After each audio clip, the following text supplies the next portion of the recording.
Welcome to our channel. We hope you enjoy our narrated stories. Far from the Madding Crowd by Thomas Hardy. Preface. In reprinting this story for a new edition, I am reminded that it was in the chapters of Far from the Madding Crowd, as they appeared month by month in a popular magazine, that I first ventured to adopt the word Wessex from the pages of early English history, and give it a fictitious significance as the existing name of the district once included in that extinct kingdom. The series of novels are projected being mainly of the kind called local. They seem to require a territorial definition of some sort to lend unity to their scene. Finding that the area of a single county did not afford a canvas large enough for this purpose, and that there were objections to an invented name, I disinterred the old one.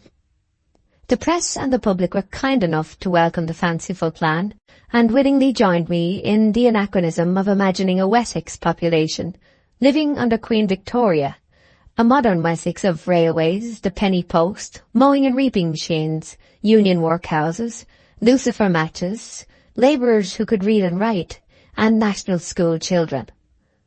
But I believe I am correct in stating that until the existence of this contemporaneous Wessex was announced in the present story in 1874, it had never been heard of, and that the expression a Wessex peasant or a Wessex custom would therefore have been taken to refer to nothing later in date than the Norman conquest.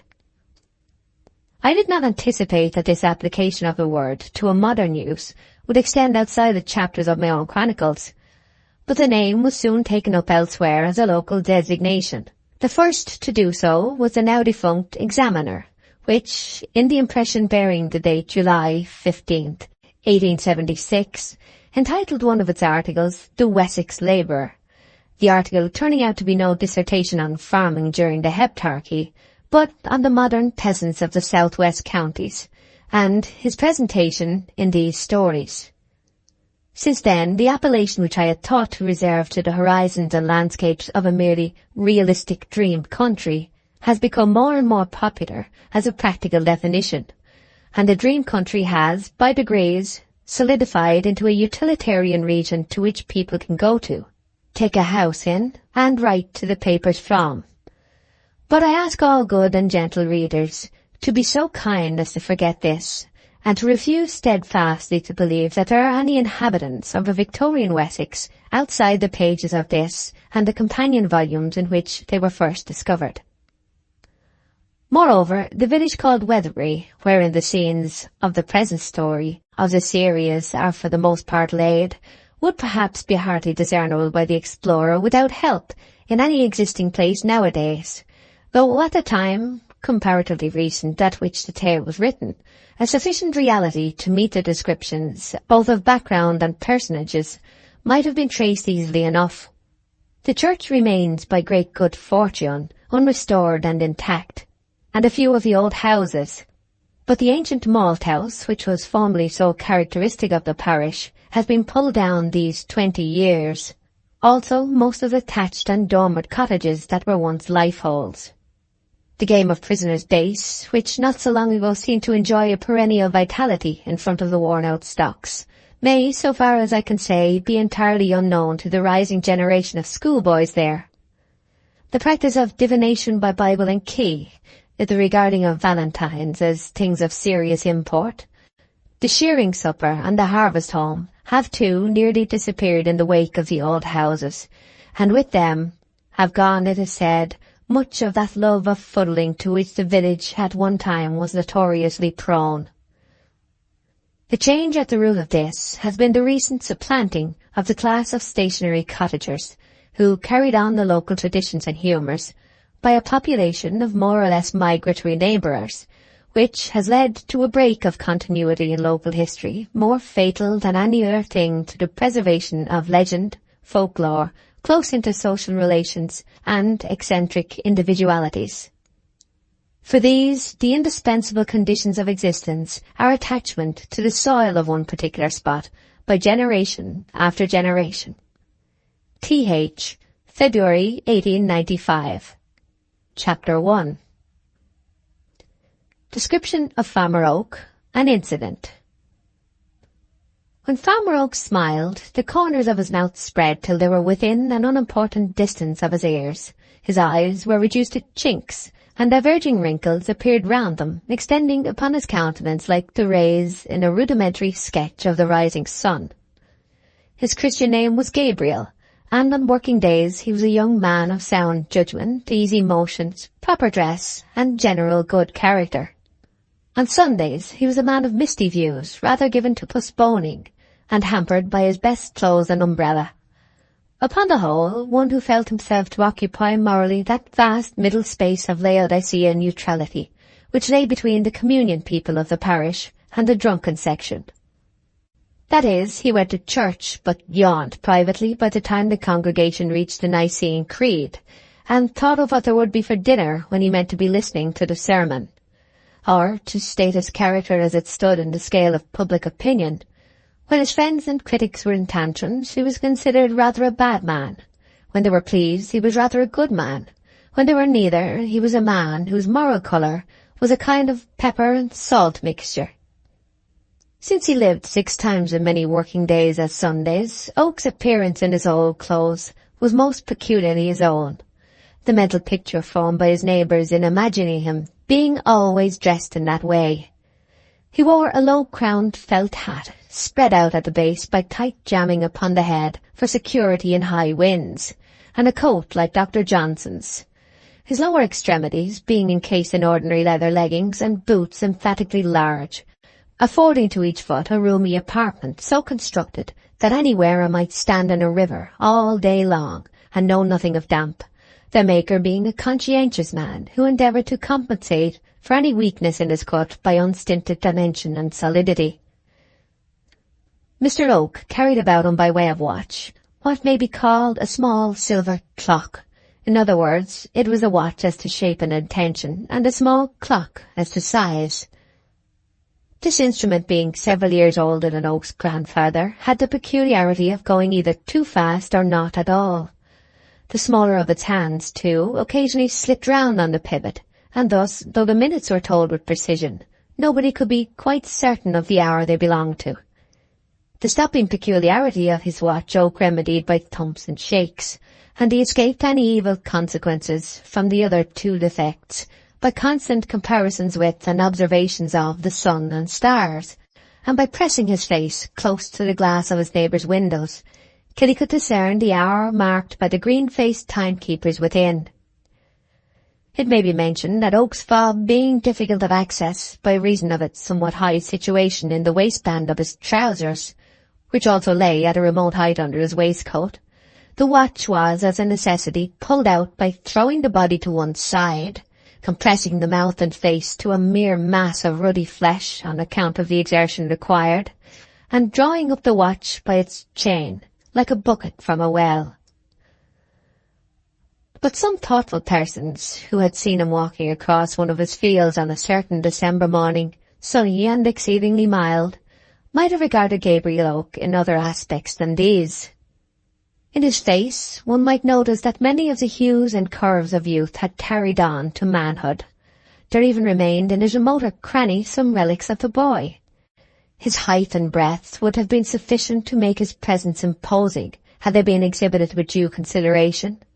But there is a way some men have, rural and urban alike, for which the mind is more responsible than flesh and sinew.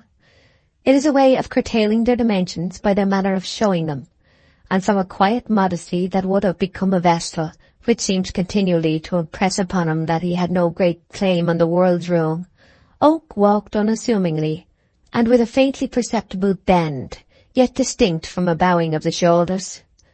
This may be said to be a defect in an individual if he depends for his valuation more upon his appearance than upon his capacity to wear well, which Oak did not. He had just reached the time of life at which young is ceasing to be the prefix of man in speaking of one. He was at the brightest period of masculine growth, for his intellect and his emotions were clearly separated. He had passed a time during which the influence of youth indiscriminately mingles them in the character of impulse, and he had not yet arrived at the stage wherein they become united again in the character of prejudice by the influence of a wife and family. In short, he was 28 and a bachelor. The field he was in this morning sloped to a ridge called Norcombe Hill. Through a spur of this hill ran the highway between Emminster and Chalk Newton. Casually glancing over the hedge, Oak saw coming down the incline before him an ornamental spring wagon, painted yellow and gaily marked, drawn by 2 horses, a wagoner walking alongside, bearing a whip perpendicularly. The wagon was laden with household goods and window plants, and on the apex of the whole sat a woman, young and attractive. Gabriel had not beheld the sight for more than half a minute, when the vehicle was brought to a standstill just beneath his eyes. "Tailboard of the wagon is gone, miss," said the wagoner. "Then I heard it fall," said the girl in a soft, though not particularly low voice. "I heard a noise I could not account for when we were coming up the hill. So I'll run back." "Do," she answered. The sensible horses stood perfectly still, and the wagoner's steps sank fainter and fainter in the distance. The girl on the summit of the load sat motionless, surrounded by tables and chairs with their legs upwards, backed by an oak settle, and ornamented in front by pots of geraniums, myrtles, and cactuses, together with a caged canary, all probably from the windows of the house just vacated. There was also a cat in the willow basket, from the partly opened lid of which she gazed with half-closed eyes, and affectionately surveyed the small birds around. The handsome girl waited for some time idly in her place, and the only sound heard in the stillness was the hopping of the canary up and down the perches of its prison. Then she looked attentively downwards. It was not at the bird nor the cat. It was at an oblong package tied in paper and lying between them. She turned her head to learn if the wagoner were coming. He was not yet in sight, and her eyes crept back to the package, her thoughts seeming to run upon what was inside it. At length she drew the article into her lap and untied the paper covering. A small swing looking-glass was disclosed, in which she proceeded to survey herself attentively. She parted her lips and smiled. It was a fine morning, and the sun lighted up to a scarlet glow the crimson jacket she wore, and painted a soft lustre upon her bright face and dark hair.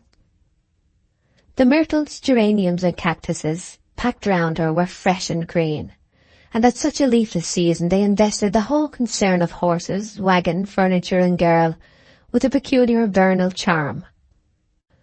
What possessed her to indulge in such a performance in the sight of the sparrows, blackbirds, and unperceived farmer, who were alone its spectators?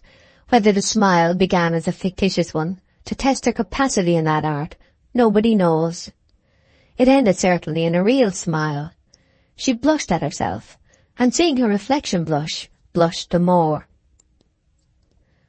The change from the customary spot and necessary occasion of such an act, from the dressing hour in a bedroom to a time of travelling out of doors, lent to the idle deed a novelty it did not intrinsically possess. The picture was a delicate one. Woman's prescriptive infirmity had stalked into the sunlight, which had clothed it in the freshness of an originality. A cynical inference was irresistible by Gabriel Oak as he regarded the scene, generous though he fain would have been. There was no necessity whatever for her looking in the glass. She did not adjust her hat, or pat her hair, or press a dimple into shape, or do one thing to signify that any such intention had been her motive in taking up the glass.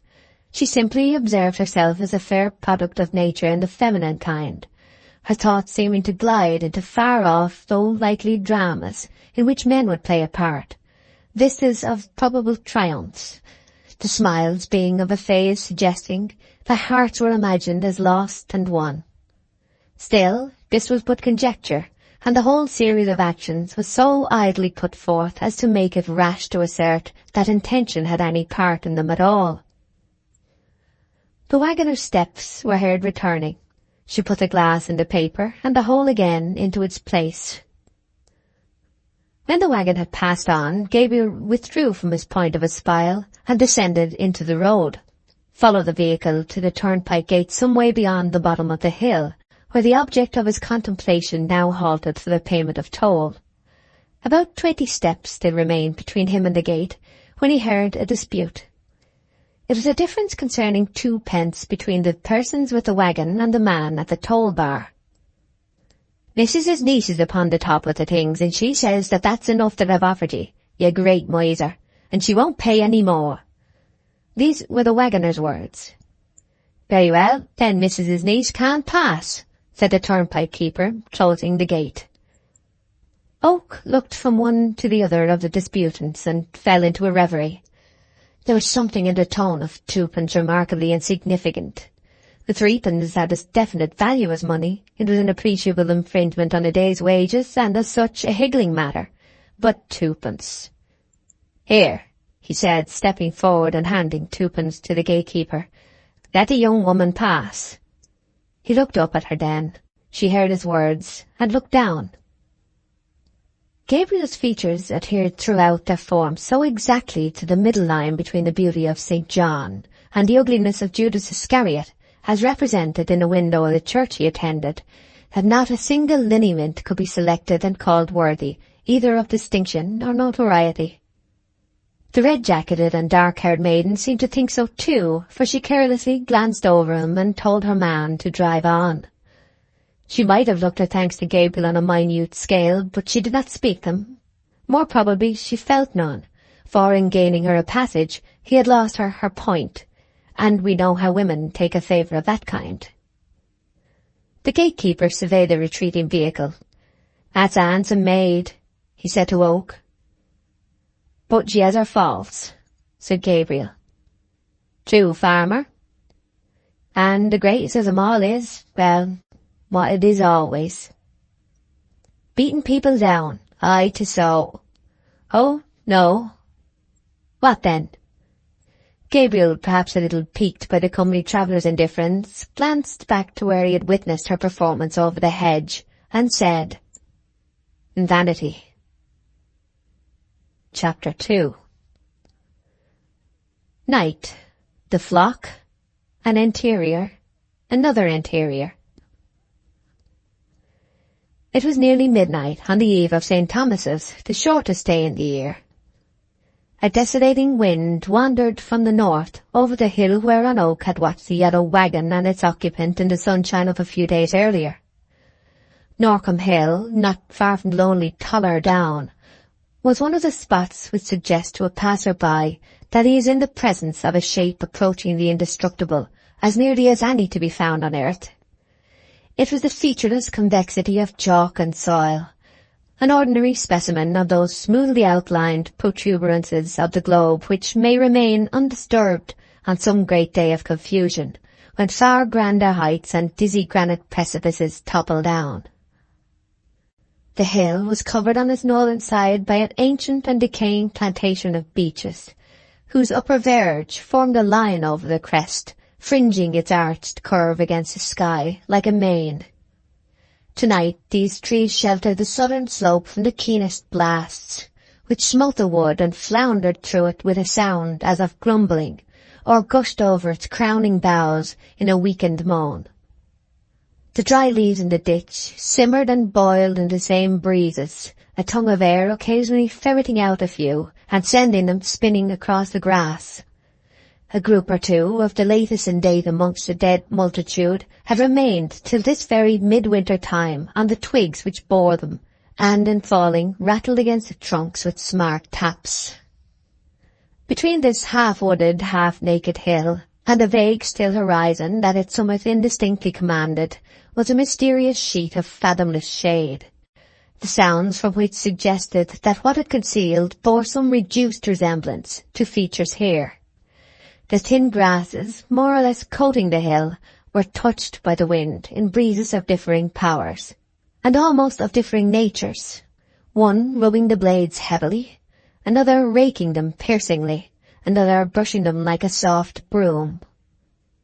The instinctive act of humankind was to stand and listen, and learn how the trees on the right and the trees on the left wailed or chaunted to each other in the regular antiphonies of a cathedral choir, how hedges and other shapes to leeward then caught the note, lowering it to the tenderest sob, and how the hurrying gust then plunged into the south to be heard no more.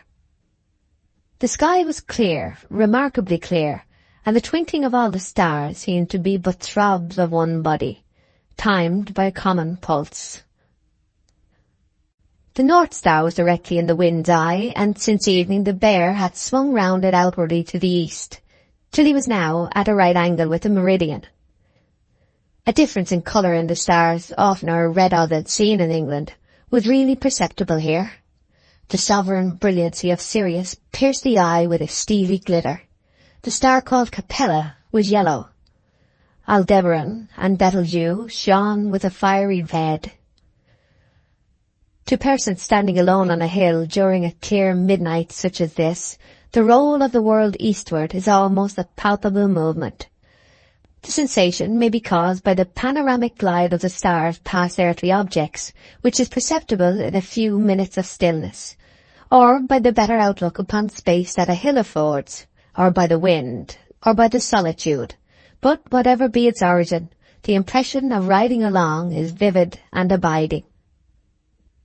The poetry of motion is a phrase much in use, and to enjoy the epic form of that gratification it is necessary to stand on a hill at a small hour of the night, and having first expanded with a sense of difference from the mass of civilized mankind, who are dream-wrapped and disregardful of all such proceedings at this time, long and quietly watch your stately progress through the stars.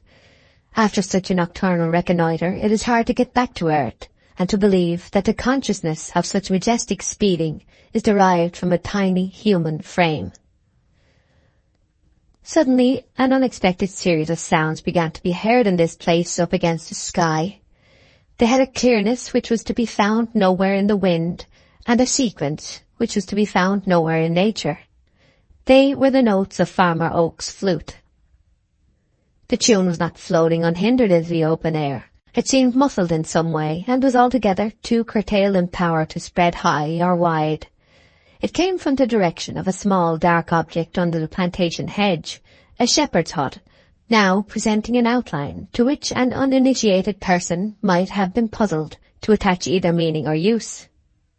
The image as a whole was that of a small Noah's Ark on a small Ararat, allowing the traditionary outlines and general form of the ark which are followed by toy makers, and by these means are established in men's imaginations among their firmest, because earliest impressions, to pass as an approximate pattern.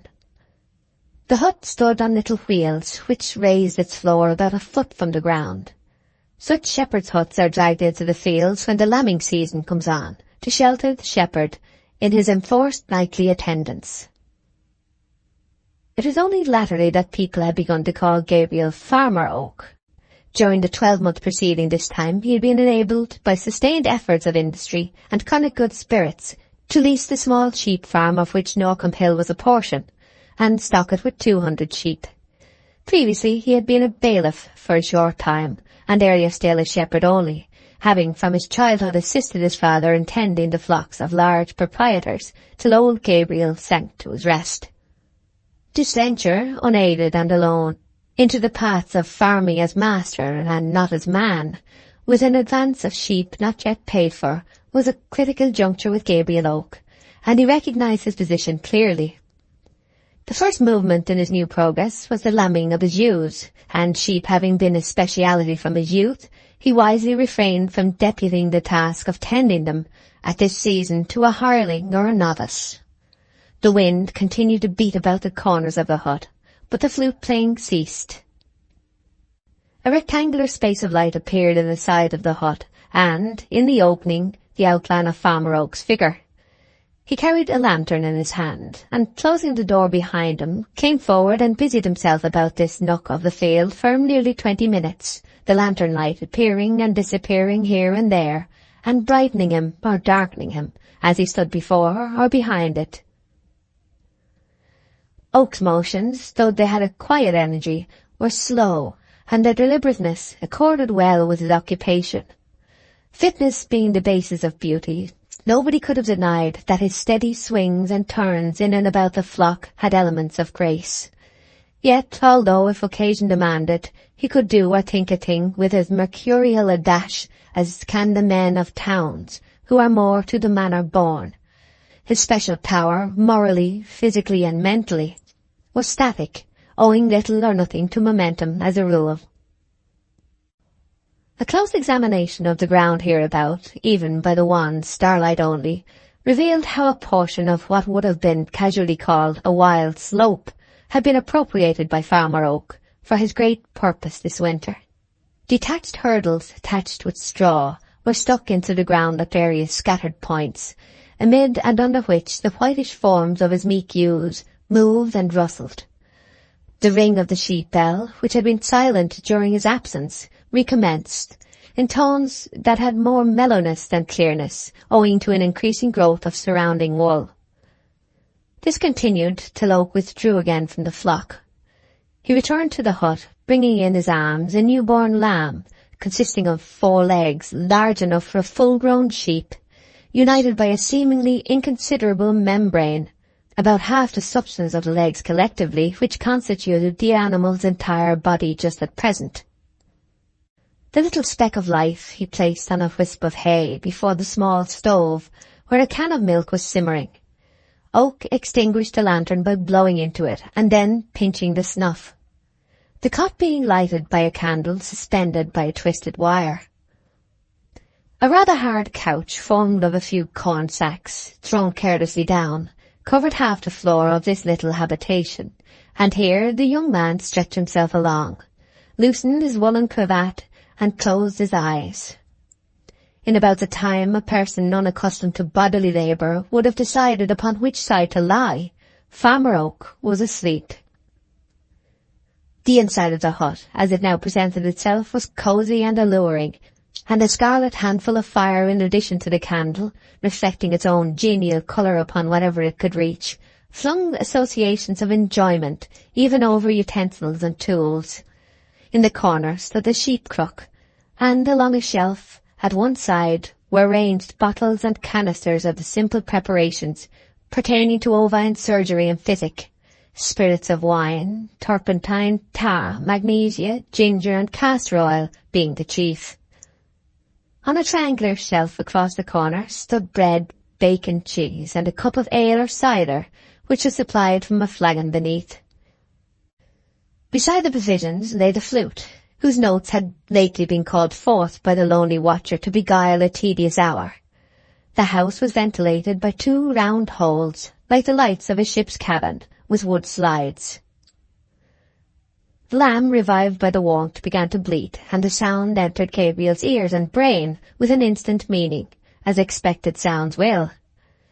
Passing from the profoundest sleep to the most alert wakefulness with the same ease that had accompanied the reverse operation, he looked at his watch, found that the hour hand had shifted again, put on his hat, took the lamb in his arms, and carried it into the darkness.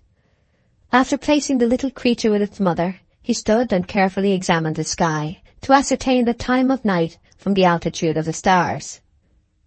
The Dog Star and Aldebaran, pointing to the restless Pleiades, were halfway up the southern sky, and between them hung Orion, which gorgeous constellation never burnt more vividly than now, as it soared forth above the rim of the landscape. Castor and Apollo, with their quiet shine, were almost on the meridian. The barren and gloomy square of Pegasus was creeping round to the northwest. Far away through the plantation Vega sparkled like a lamp suspended amid the leafless trees, and Cassiopeia's chair stood daintily poised on the uppermost boughs. 1 o'clock, said Gabriel. Being a man not without a frequent consciousness that there was some charm in this life he led, he stood still after looking at the sky as a useful instrument, and regarded it in an appreciative spirit, as a work of art superlatively beautiful. For a moment he seemed impressed with the speaking loneliness of the scene, or rather with the complete abstraction from all its compass of the sights and sounds of man. Human shapes, interferences, troubles and joys were all as if they were not, and there seemed to be, on the shaded hemisphere of the globe, no sentient being save himself. He could fancy them all gone round to the sunny side. Occupied thus with eyes stretched afar, Oak gradually perceived that what he had previously taken to be a star low down behind the outskirts of the plantation was, in reality, no such thing. It was an artificial night, almost close at hand. To find themselves utterly alone at night, where company is desirable and expected, makes some people fearful. But a case more trying by far to the nerves is to discover some mysterious companionship when intuition, sensation, memory, analogy, testimony, probability, induction, every kind of evidence in a logician's list, have united to persuade consciousness that it is quite in isolation. Gabriel Oak went towards the plantation and pushed through its lower boughs to the windy side. A dim mass under the slope reminded him that his shed occupied a place here, the site being a cutting into the slope of the hill, so that at its back part of the roof was almost level with the ground. In front it was formed of boards nailed to posts and covered with tar as a preservative. Through crevices in the roof and side spread streaks and dots of light, a combination of which made the radiance that had attracted him. Oak stepped up behind, where, leaning down upon the roof and putting his eye close to a hole, he could see into the interior clearly. The place contained 2 women and 2 cows. By the side of the latter a steaming bran mash stood in a bucket. One of the women was past middle age. Her companion was apparently young and graceful. He could form no decided opinion upon her looks, her position being almost beneath his eye, so that he saw her in a bird's-eye view, as Milton Satan first saw paradise. She wore no bonnet or hat, but had enveloped herself in a large cloak, which was carelessly flung over her head as a covering. "There, now we'll go home," said the elder of the 2, resting her knuckles upon her hips and looking at their goings-on as a whole. "I do hope Daisy will fetch round again now. I've never been more frightened in my life, but I don't mind breaking my rest if she recovers." The young woman, whose eyelids were apparently inclined to fall together on the smallest provocation of silence, yawned without parting her lips to any inconvenient extent, whereupon Gabriel caught the infection and slightly yawned in sympathy. "I wish we were rich enough to pay a man to do these things," she said. "As we are not, we must do them ourselves," said the other, "for you must help me if you stay." "Well, my hat is gone, however," continued the younger. "It went over the hedge, I think. The idea of such a slight wind catching it." The cow, standing erect, was of the Devon breed, and was encased in a tight, warm hide of rich Indian red, as absolutely uniform from eyes to tail as if the animal had been dipped in a dye of that colour, her long back being mathematically level. The other was spotted, grey and white. Beside her Oak now noticed a little calf about a day old, looking idiotically at the 2 women, which showed that it had not long been accustomed to the phenomenon of eyesight, and often turning to the lantern, which it apparently mistook for the moon, inherited instinct having, as yet, had little time for correction by experience. Between the sheep and the cows, Lucina had been busy on Norcombe Hill lately. "I think we had better send for some oatmeal," said the elder woman. "There's no more bran." "Yes, aunt, I'll ride over for it as soon as it is light." "But there's no side saddle." "I can ride on the other, trust me." Oak, upon hearing these remarks, became more curious to observe her features, but this prospect being denied him by the hooding effect of the cloak and by his aerial position, he felt himself drawing upon his fancy for their details. In making even horizontal and clear inspections, we colour and mould according to the wants within us, whatever our eyes bring in. Had Gabriel been able from the first to get a distinct view of her countenance, his estimate of it as very handsome or slightly so would have been as his soul required a divinity at the moment, or was ready supplied with one. Having for some time known the want of a satisfactory form to fill an increasing void within him, his position moreover affording the widest scope for his fancy, he painted her a beauty. By one of those whimsical coincidences in which nature, like a busy mother, seems to spare a moment from her unremitting labours to turn and make her children smile, the girl now dropped the cloak, and forth tumbled ropes of black hair over a red jacket. Oak knew her instantly as the heroine of the Yellow Wagon, Myrtles and Looking-Glass, prosily as the woman who owed him 2pence. They placed the calf beside its mother again, took up the lantern and went out, the light sinking down the hill till it was no more than a nebula. Gabriel Oak returned to his flock. Chapter 3. A girl on horseback. Conversation. The sluggish day began to break. Even his position terrestrially is one of the elements of a new interest, and for no particular reason save that the incident of the night had occurred there, Oak went again into the plantation. Lingering and musing here, he heard the steps of a horse at the foot of the hill, and soon there appeared in view an auburn pony with a girl on its back, ascending by the path leading past the cattle shed. She was the young woman of the night before. Gabriel instantly thought of the hat she had mentioned as having lost in the wind.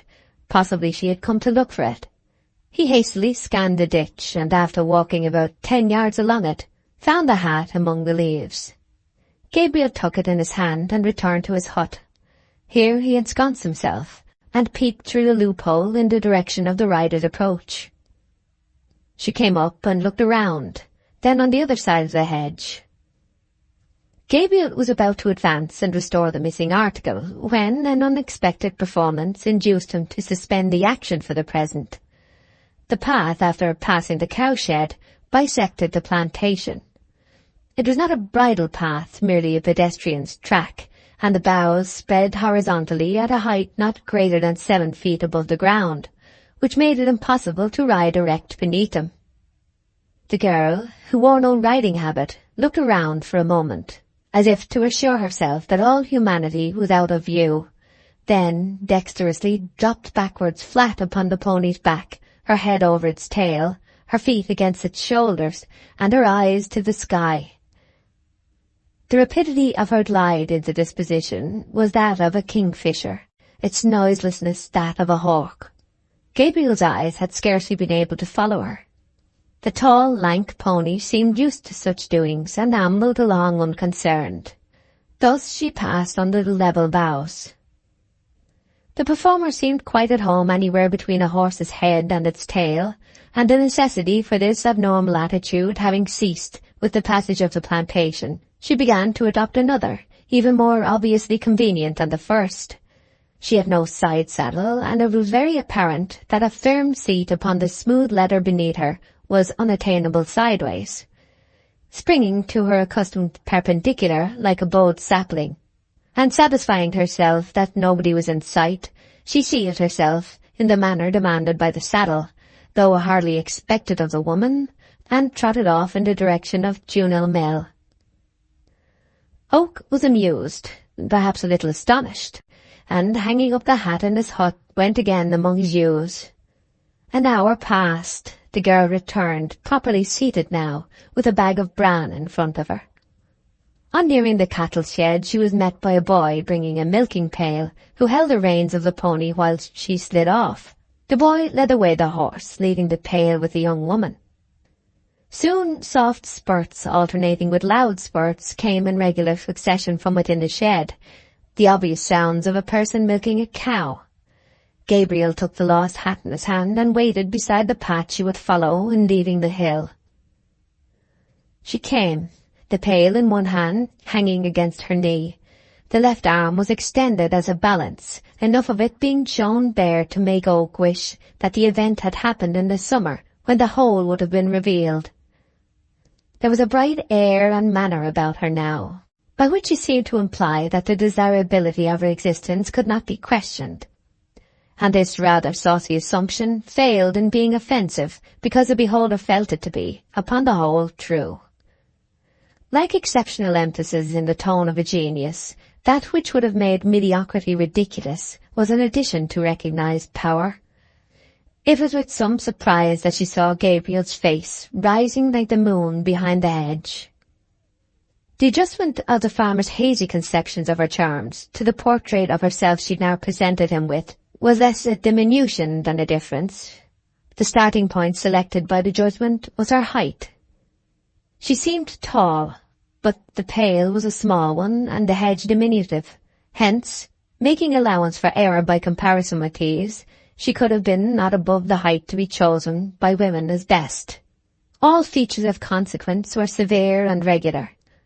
It may have been observed by persons who go about the shires with eyes for beauty, that in English woman a classically formed face is seldom found to be united with a figure of the same pattern, the highly finished features being generally too large for the remainder of the frame. That a graceful and proportionate figure of 8 heads usually goes off into random facial curves.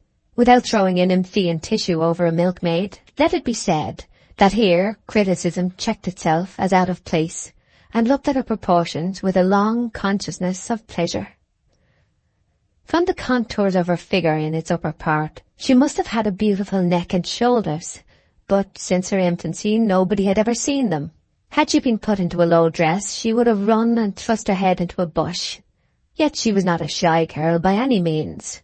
It was merely her instinct to draw the line dividing the seen from the unseen higher than they do in towns. That the girl's thoughts hovered about her face and form as soon as she caught Oak's eye conning the same page was natural and almost certain. The self-consciousness shown would have been vanity if a little more pronounced, a dignity if a little less. Rays of male vision seemed to have a tickling effect upon virgin faces in rural districts. She brushed hers with her hand, as if Gabriel had been irritating its pink surface by actual touch, and the free air of her previous movements was reduced at the same time to a chastened phase of itself. Yet it was the man who blushed, the maid not at all. "I found a hat," said Oak. "It is mine," she said, and from a sense of proportion kept down to a small smile and inclination to laugh distinctly. "It flew away last night." 1 o'clock this morning." "Well, it was." She was surprised. How did you know?" she said. "I was here." "You are Farmer Oak, are you not?" "That or thereabouts. I'm lately come to this place." "A large farm?" she inquired, casting her eyes round and swinging back her hair, which was black in the shaded hollows of its mass, but it being now an hour past sunrise, the rays touched its prominent curves with a colour of their own. "No, not large, about 100. In speaking of farms, the word acres is omitted by the natives, by analogy to such old expressions as a stag of 10. "I wanted my hat this morning," she went on. "I had to ride to Tunel Mill." "Yes, you had." "How do you know?" "I saw you." "Where?" she inquired, a misgiving bringing every muscle of her lineaments and frame to a standstill. "Here, going through the plantation and all down the hill," said Farmer Oak with an aspect excessively knowing with regard to some matter in his mind, as he gazed at a remote point in the direction named, and then turned back to meet his colloquist's eyes. A perception caused him to withdraw his own eyes from hers as suddenly as if he had been caught in a theft. Recollection of the strange antics she had indulged in when passing through the trees was succeeded in the girl by a nettled palpitation, and that by a hot face. It was a time to see a woman redden who was not given to reddening as a rule. Not a point in the milkmaid but was of the deepest rose colour. From the maiden's blush, through all varieties of the province down to it, the crimson Tuscany, the countenance of Oak's acquaintance quickly graduated, whereupon he, in considerateness, turned away his head. The sympathetic man still looked the other way, and wondered when she would recover coolness sufficient to justify him in facing her again. He heard what seemed to be the flitting of a dead leaf upon the breeze, and looked. She had gone away. With an air between that of tragedy and comedy, Gabriel returned to his work. 5 mornings and evenings passed. The young woman came regularly to milk the healthy cow or to attend the sick one, but never allowed her vision to stray in the direction of Oak's person. His want of tact had deeply offended her, not by seeing what he could not help, but by letting her know that he had seen it. For, as without law there is no sin, without eyes there is no indecorum, and she appeared to feel that Gabriel's espial had made her an indecorous woman, without her own connivance. It was food for great regret with him. It was also a contretemps which touched into life a latent heat he had experienced in that direction. The acquaintanceship might, however, have ended in a slow forgetting, but for an incident which occurred at the end of the same week. One afternoon it began to freeze, and the frost increased with evening, which drew on like a stealthy tightening of bonds. It was a time when in cottages the breath of the sleepers freezes to the sheets, when round the drawing-room fire of a thick-walled mansion the sitters' backs are cold, even whilst their faces are all aglow. Many a small bird went to bed supperless that night among the bare boughs. As the milking hour drew near, Oak kept his usual watch upon the cowshed. At last he felt cold, and shaking an extra quantity of bedding around the yearling ewes, he entered the hut and heaped more fuel upon the stove. The wind came in at the bottom of the door, and to prevent it, Oak laid a sack there and wheeled the cot round a little more to the south. Then the wind spouted in at a ventilating hole, of which there was one at each side of the hut. Gabriel had always known that when the fire was lighted and the door closed, one of these must be kept open, that chosen always being on the side away from the wind. Closing the slide to windward, he turned to open the other. Not on second thoughts, the farmer considered that he would first sit down, leaving both closed for a minute or two, till the temperature of the hut was a little raised. He sat down.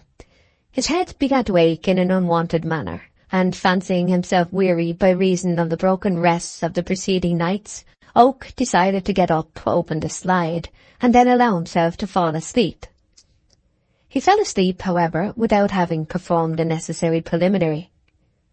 How long he remained unconscious, Gabriel never knew. During the first stages of his return to perception, peculiar deeds seemed to be in course of enactment. His dog was howling. His head was aching fearfully. Somebody was pulling him about. Hands were loosening his neckerchief.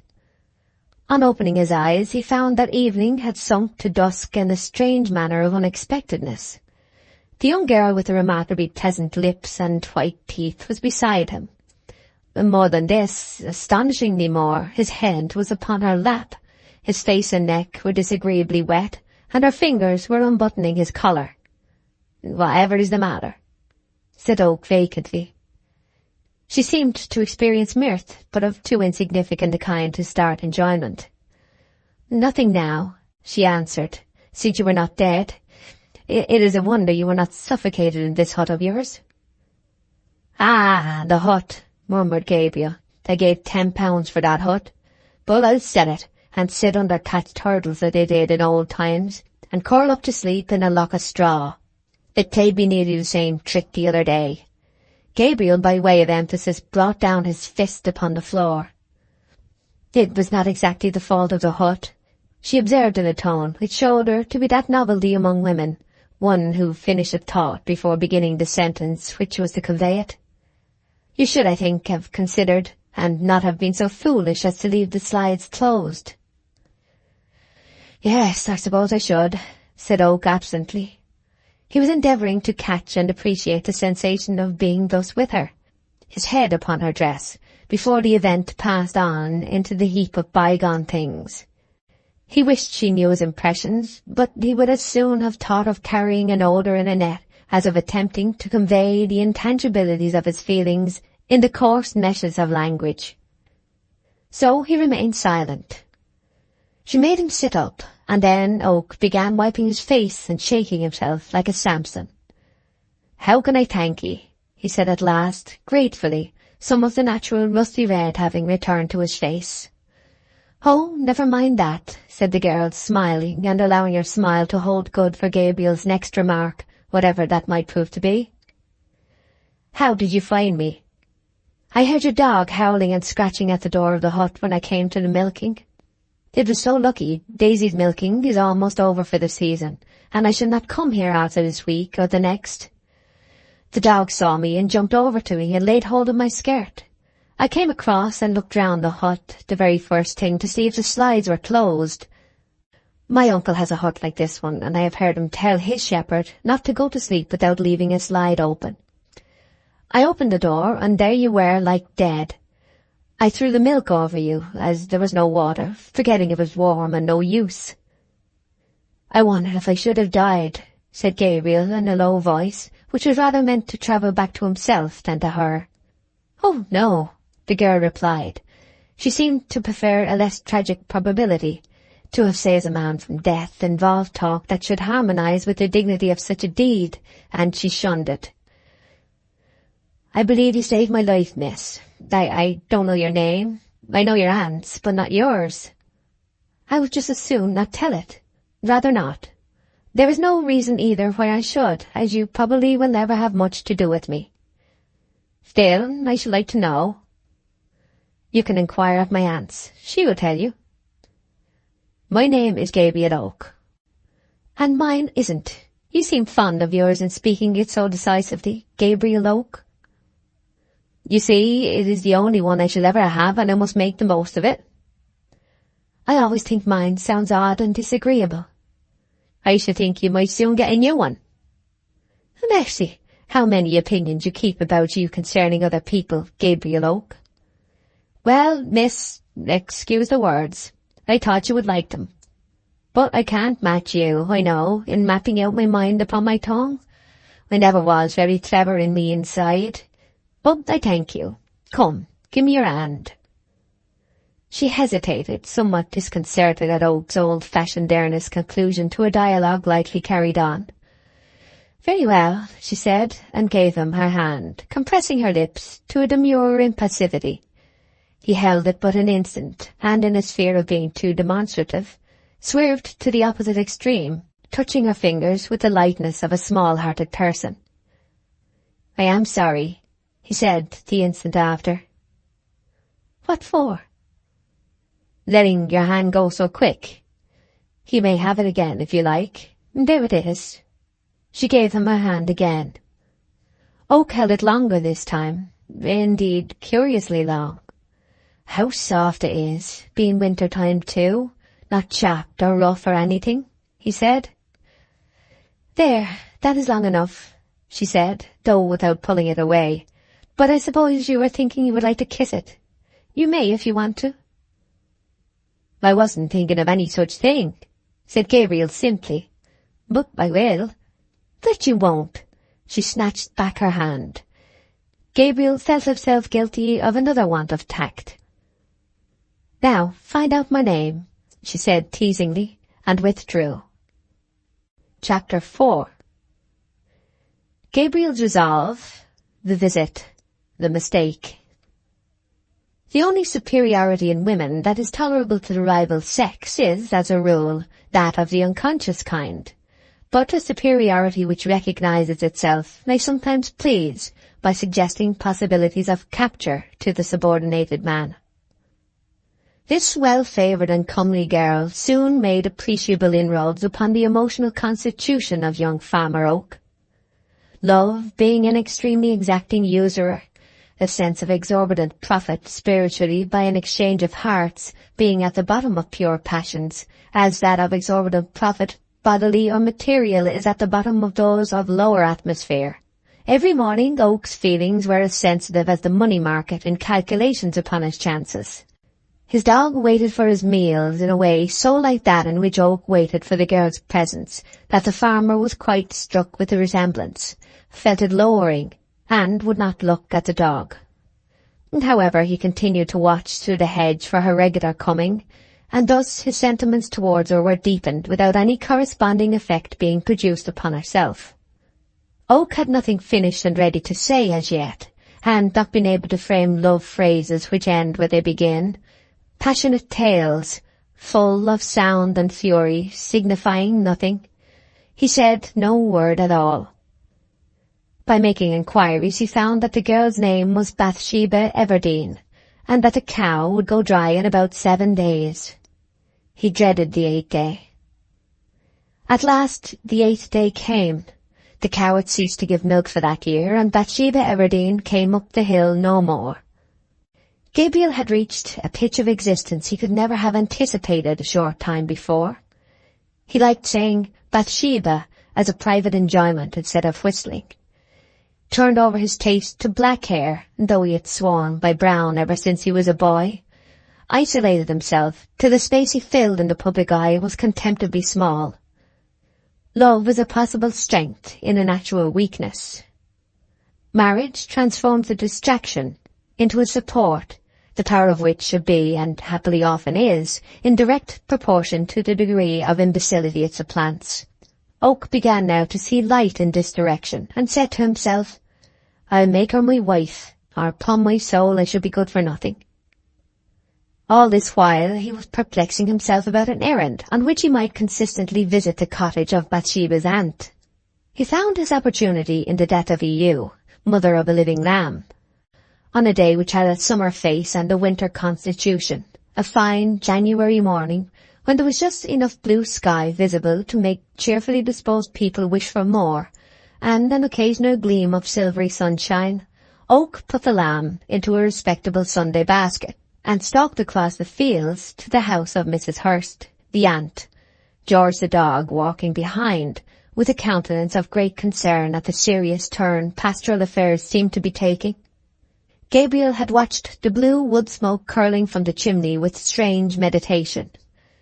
At evening he had fancifully traced it down the chimney to the spot of its origin, seen the hearth and Bathsheba beside it in her outdoor dress, for the clothes she had worn on the hill were by association equally with her person included in the compass of his affection.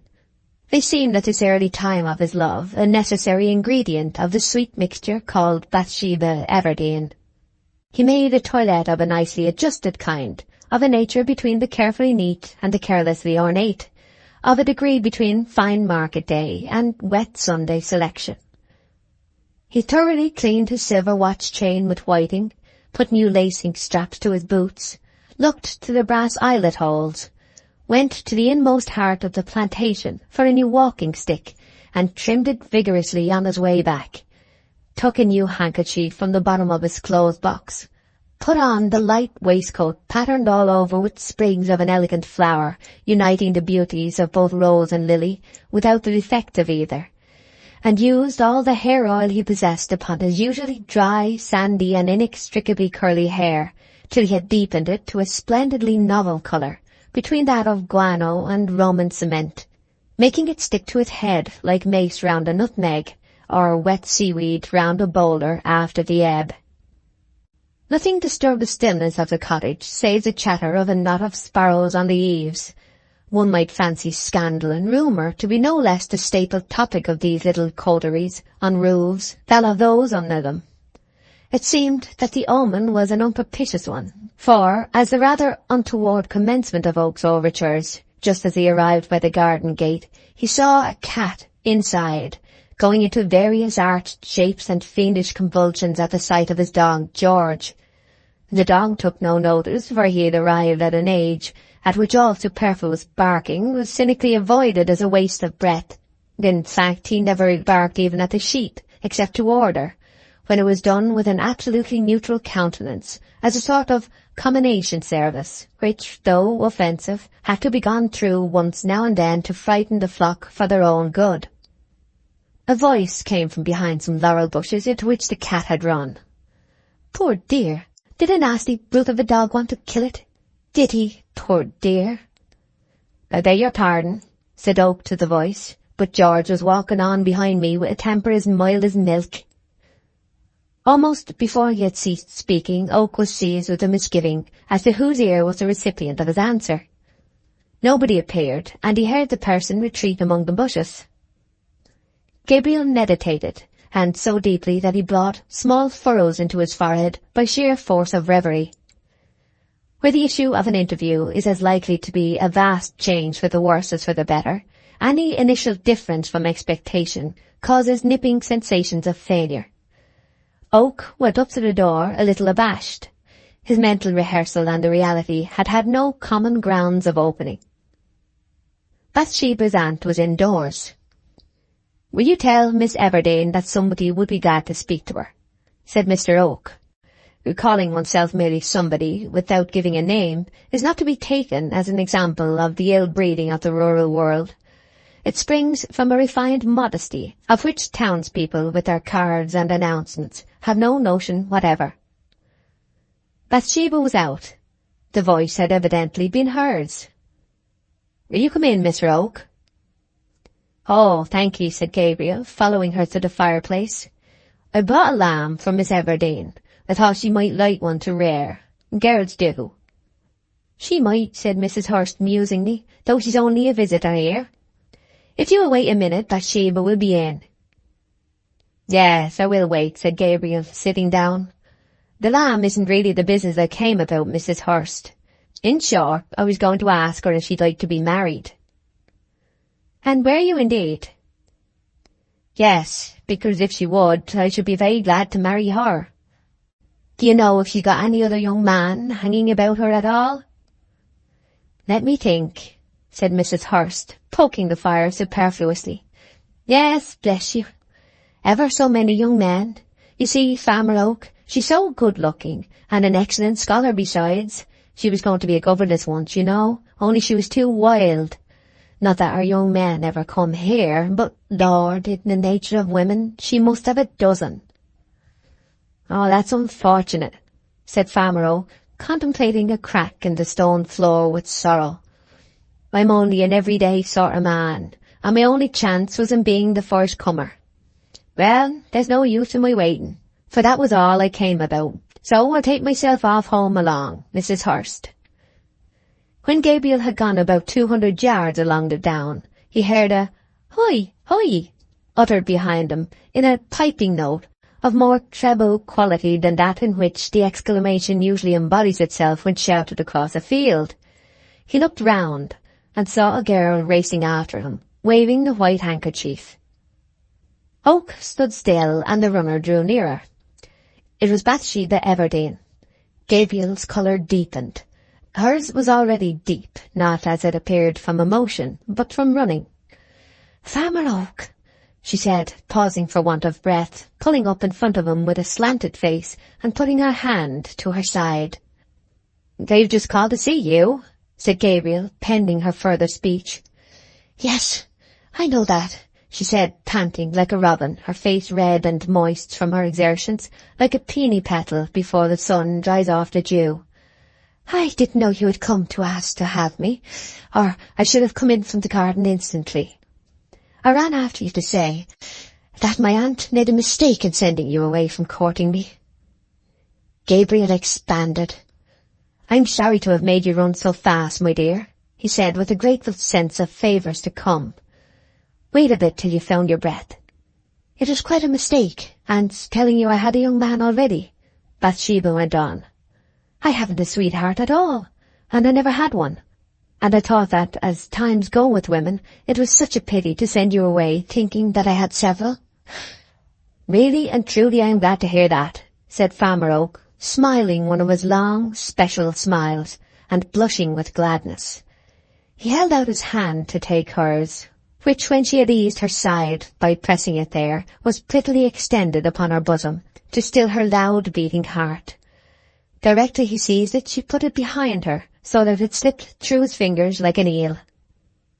"I have a nice snug little farm," said Gabriel, with half a degree less assurance than when he had seized her hand. "Yes, you have. A man has advanced me money to begin with, but still it will soon be paid off, and though I'm only an everyday sort of man, I have gone a little since I was a boy." Gabriel uttered "a little" in a tone to show that it was in the complacent form of a great deal. He continued, "When we be married, I am quite sure I can work twice as hard as I do now." He went forward and stretched out his arm again. Bathsheba had overtaken him at a point beside which stood a low, stunted holly bush, now laden with red berries. Seeing his advance take the form of an attitude threatening a possible enclosure, if not compression, of her person, she edged off round the bush. "Why, Farmer Oak," she said over the top, looking at him with rounded eyes, "I never said I was going to marry you." "Well, that is a tale," said Oak with dismay. "To run after anybody like this, and then say you don't want him." "What I meant to tell you was only this," she said eagerly, and yet half conscious of the absurdity of the position she had made for herself, "that nobody has got me yet as a sweetheart, instead of my having a dozen, as my aunt said. I hate to be thought of as men's property in that way, though possibly I shall be had some day. Why, if I'd wanted you, I shouldn't have run after you like this. 'Twould have been the forwardest thing. but there was no harm in hurrying to correct a piece of false news that had been told you. Oh, no harm at all. But there is such a thing as being too generous in expressing a judgment impulsively, and Oak added with a more appreciative sense of all the circumstances. Well, I'm not quite certain there was no harm. Indeed, I hadn't time to think before starting whether I wanted to marry or not, for you'd have been gone over the hill. Come, said Gabriel, freshening again. Think a minute or two. I'll wait a while, Miss Everdene. Will you marry me?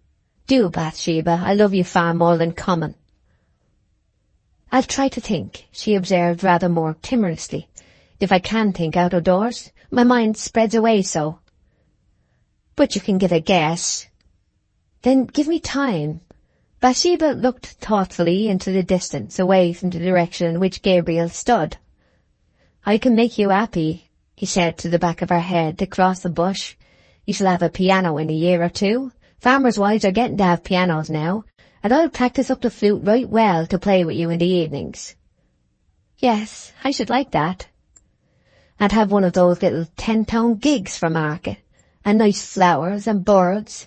Cocks and hens, I mean, because they'd be useful, continued Gabriel, feeling balanced between poetry and practicality. I should like it very much. And a frame for cucumbers, like a gentleman and lady. Yes.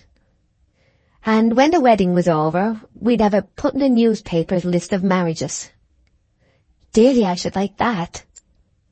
And the babies in the berths, every man jack of 'em, and at home by the fire whenever you look up, there I shall be, and whenever I look up, there will be you.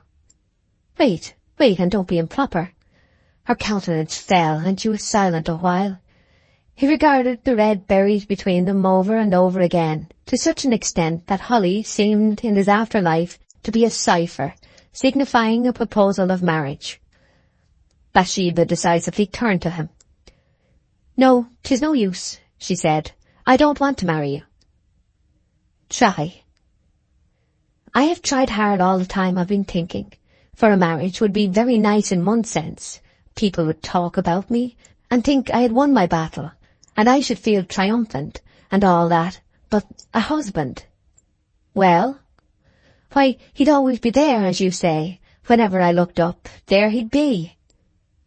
Of course he would. I, that is. Well, what I mean is that I shouldn't mind being a bride at a wedding, if I could be one without having a husband.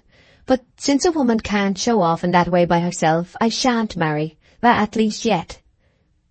That's a terrible wooden story. At this criticism of her statement, Bathsheba made an addition to her dignity by a slight sweep away from him. "'Pon my heart and soul, I don't know what a maid can say stupider than that," said Oak. "But, dearest," he continued in a palliative voice, "don't be like it." Oak sighed a deep honest sigh, none the less so in that, being like the sigh of a pine plantation, it was rather noticeable as a disturbance of the atmosphere. "Why won't you have me?" he appealed, creeping round the holly to reach her side. "I cannot," she said, retreating. "But why?" he persisted, standing still at last in despair of ever reaching her, and facing over the bush. "Because I don't love you." "Yes, but—" She contracted a yawn to an inoffensive smallness, so that it was hardly ill-mannered at all. "I don't love you," she said. "But I love you, and as for myself, I am content to be liked." "Oh, Mr. Oak, that's very fine. You'd get to despise me." "Never," said Mr. Oak, so earnestly that he seemed to be coming by the force of his words straight through the bush and into her arms. "I shall do one thing in this life, one thing certain, that is. Love you, and long for you, and keep wanting you till I die." His voice had a genuine pathos now, and his large brown hands perceptibly trembled. "It seems dreadfully wrong not to have you when you feel so much," she said with a little distress, and looking hopelessly around for some means of escape from her moral dilemma. "How I wish I hadn't run after you." However, she seemed to have a short-cut for getting back to cheerfulness, and set her face to signify archness. "It wouldn't do, Mr. Oak. I want somebody to tame me. I'm too independent, and you would never be able to, I know." Oak cast his eyes down the field in a way implying that it was useless to attempt argument. "Mr. Oak," she said, with luminous distinctness and common sense, "you are better off than I. I have hardly a penny in the world. I am staying with my aunt for my bare sustenance. I am better educated than you, and I don't love you a bit. That's my side of the case. Now yours. You are a farmer, just beginning, and you ought in common prudence, if you marry at all, which you should certainly not think of doing at present, to marry a woman with money, who would stock a larger farm for you than you have now." Gabriel looked at her with a little surprise and much admiration. "That's the very thing I have been thinking myself," he naively said. Farmer Oak had 1.5 Christian characteristics too many to succeed with Bathsheba: his humility and the superfluous moiety of honesty. Bathsheba was decidedly disconcerted. "Well then, why did you come and disturb me?" she said, almost angrily, if not quite, an enlarging red spot rising in each cheek. "I can't do what I think would be right? No, wise." "You have made an admission now, Mr. Oak," she exclaimed with even more hauteur, and rocking her head disdainfully. "After that, do you think I could marry you? Not if I know it." He broke in passionately. "But don't mistake me like that. Because I am open enough to own what every man in my shoes would have thought, you make your colours come up your face and get crabbed with me. That about you not being good enough for me is nonsense. You speak like a lady, all the parish knows it, and your uncle at Weatherby is, I have heard, a large farmer, much larger than ever I shall be. May I call in the evening, or will you walk along with me o' Sundays? I don't want you to make up your mind at once if you'd rather not." No, I cannot. Don't press me any more. Don't. I don't love you, so 'twould be ridiculous," she said with a laugh. No man likes to see his emotions the sport of a merry-go-round of skittishness. "Very well," said Oak firmly, with the bearing of one who is going to give his days and nights to Ecclesiastes forever. "Then I'll ask you no more." Chapter 5. Departure of Bathsheba, a pastoral tragedy. The news which one day reached Gabriel that Bathsheba Everdene had left the neighbourhood had an influence upon him which might have surprised any who never suspected that the more emphatic the renunciation, the less absolute its character. It may have been observed that there is no regular path for getting out of love as there is for getting in. Some people look upon marriage as a shortcut that way, but it has been known to fail. Separation, which was the means that chance offered to Gabriel Oak by Bathsheba's disappearance, though effectual with people of certain humours, is apt to idealize the removed object with others, notably those whose affection, placid and regular as it may be, flows deep and long. Oak belonged to the even-tempered order of humanity, and felt a secret fusion of himself and Bathsheba to be burning with a finer flame now that she was gone. That was all. His incipient friendship with her aunt had been nipped by the failure of his suit, and all that Oak learnt of Bathsheba's movements was done indirectly. It appeared that she had gone to a place called Weatherbury, more than 20 miles off, but in what capacity, whether as a visitor or permanently, he could not discover. Gabriel had 2 dogs. George, the elder, exhibited an ebony-tipped nose, surrounded by a narrow margin of pink flesh, and a coat marked in random splotches, approximating in colour to white and slaty grey. But the grey, after years of sun and rain, had been scorched and washed out of the more prominent locks, leaving them of a reddish-brown, as if the blue component of the grey had faded, like the indigo from the same kind of colour in Turner's pictures. In substance, it had originally been hair, but long contact with sheep seemed to be turning it by degrees into wool of a poor quality and staple. This dog had originally belonged to a shepherd of inferior morals and dreadful temper, and the result was that George knew the exact degrees of condemnation signified by cursing and swearing of all descriptions, better than the wickedest old man in the neighbourhood.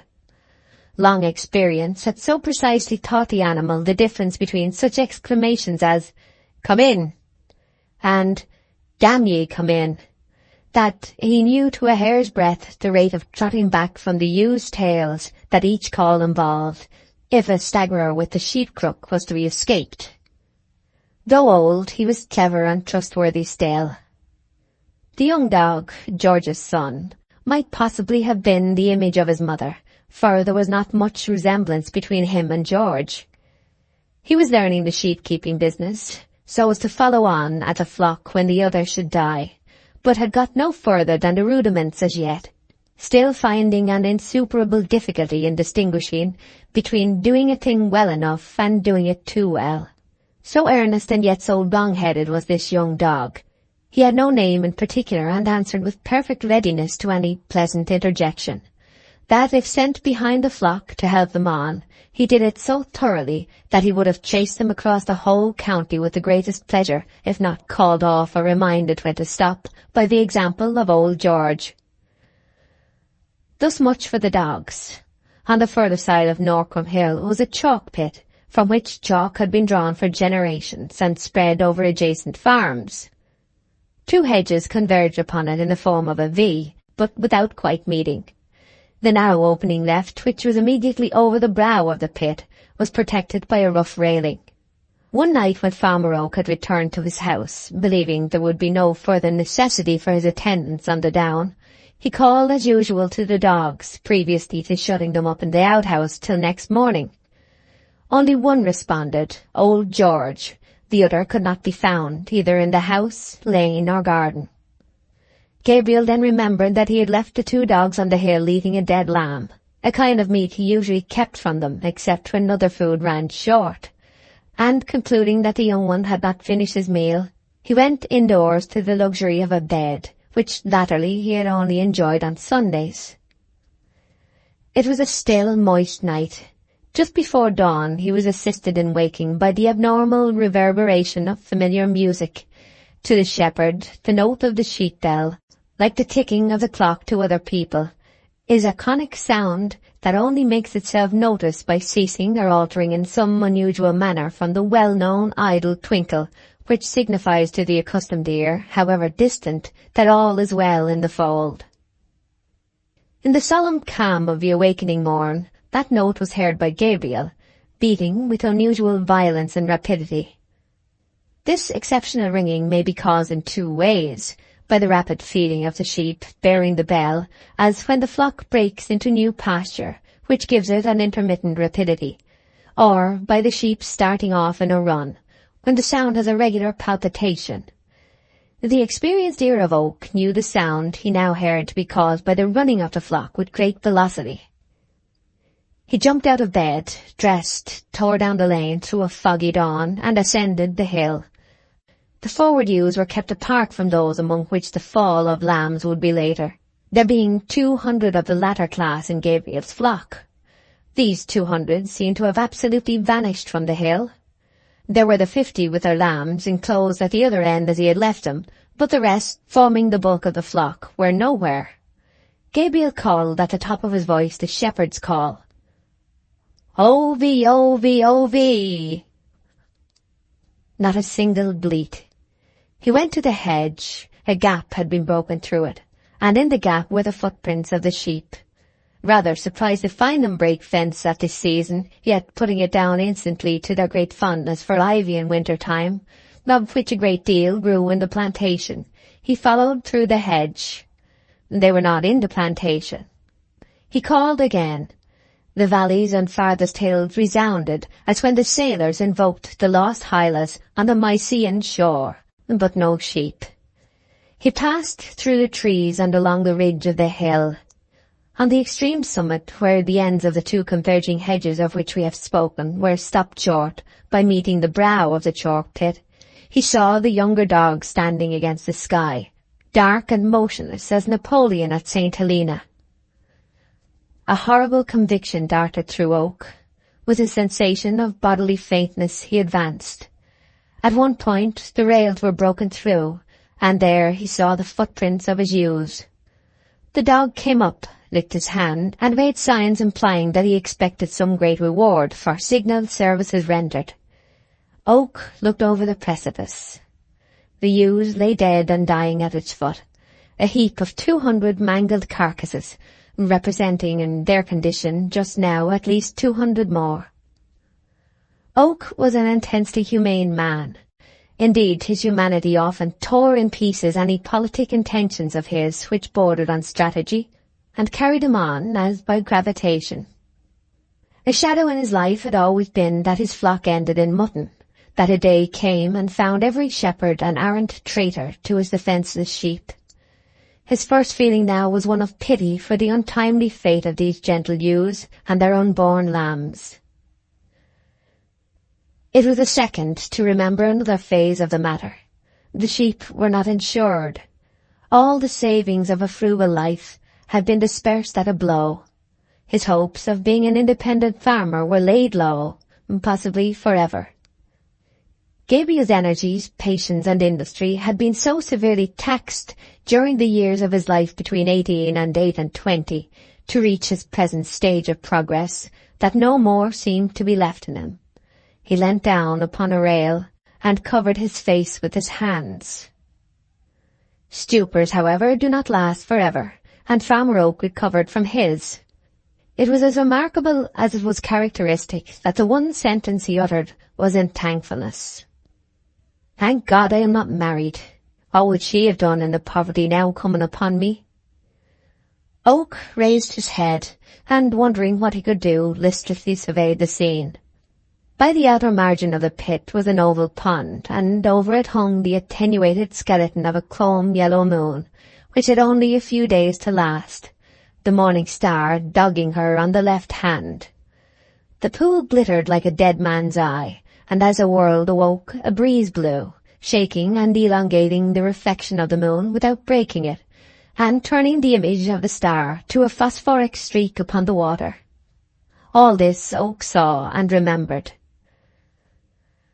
As far as could be learnt, it appeared that the poor young dog, still under the impression that since he was kept for running after sheep, the more he ran after them the better, had at the end of his meal of the dead lamb, which may have given him additional energy and spirits, collected all the ewes into a corner, driven the timid creatures through the hedge, across the upper field, and by main force of worrying had given them momentum enough to break down a portion of the rotten railing, and so hurled them over the edge.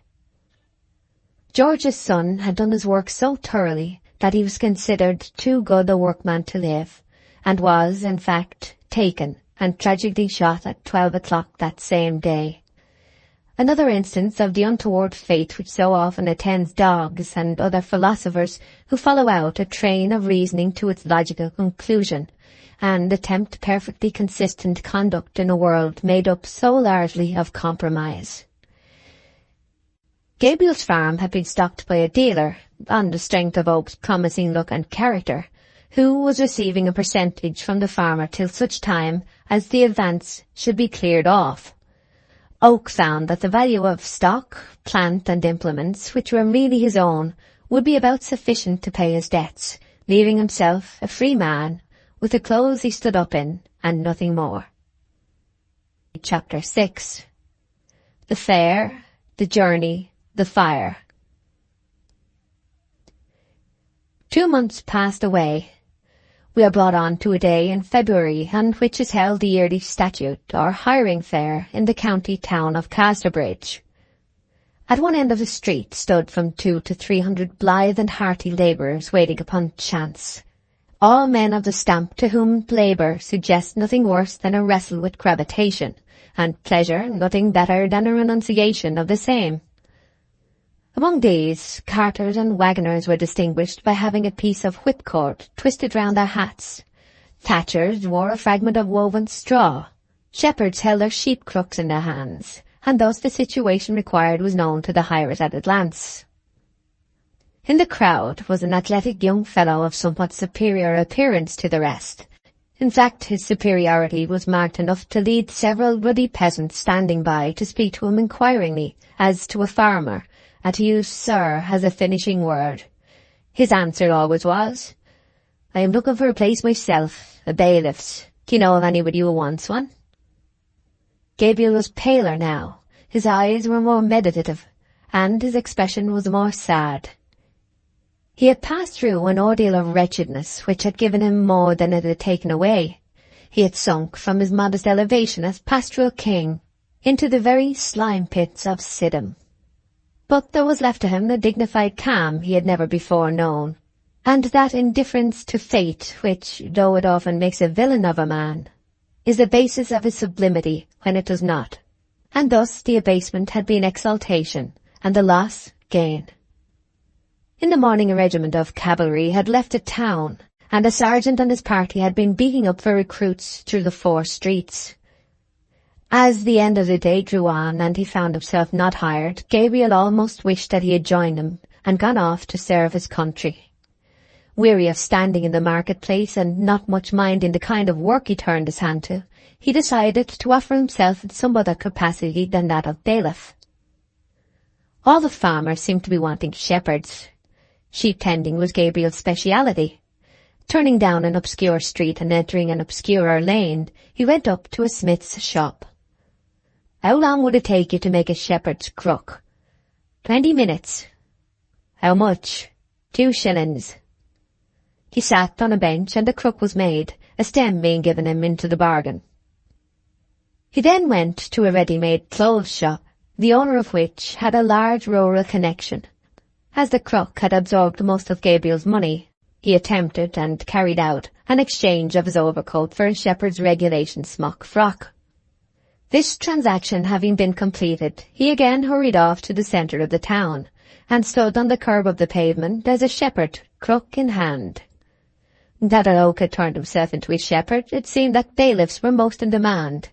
However, 2 or 3 farmers noticed him and drew near. Dialogues followed, more or less in the subjoined form. "Where do you come from?" "Dorcombe." "That's a long way." 15 miles. "Whose farm were you upon last?" "My own." This reply invariably operated like a rumour of cholera. The inquiring farmer would edge away and shake his head dubiously. Gabriel, like his dog, was too good to be trustworthy, and he never made advance beyond this point. It is safer to accept any chance that offers itself and extemporize a procedure to fit it than to get a good plan matured and wait for a chance of using it.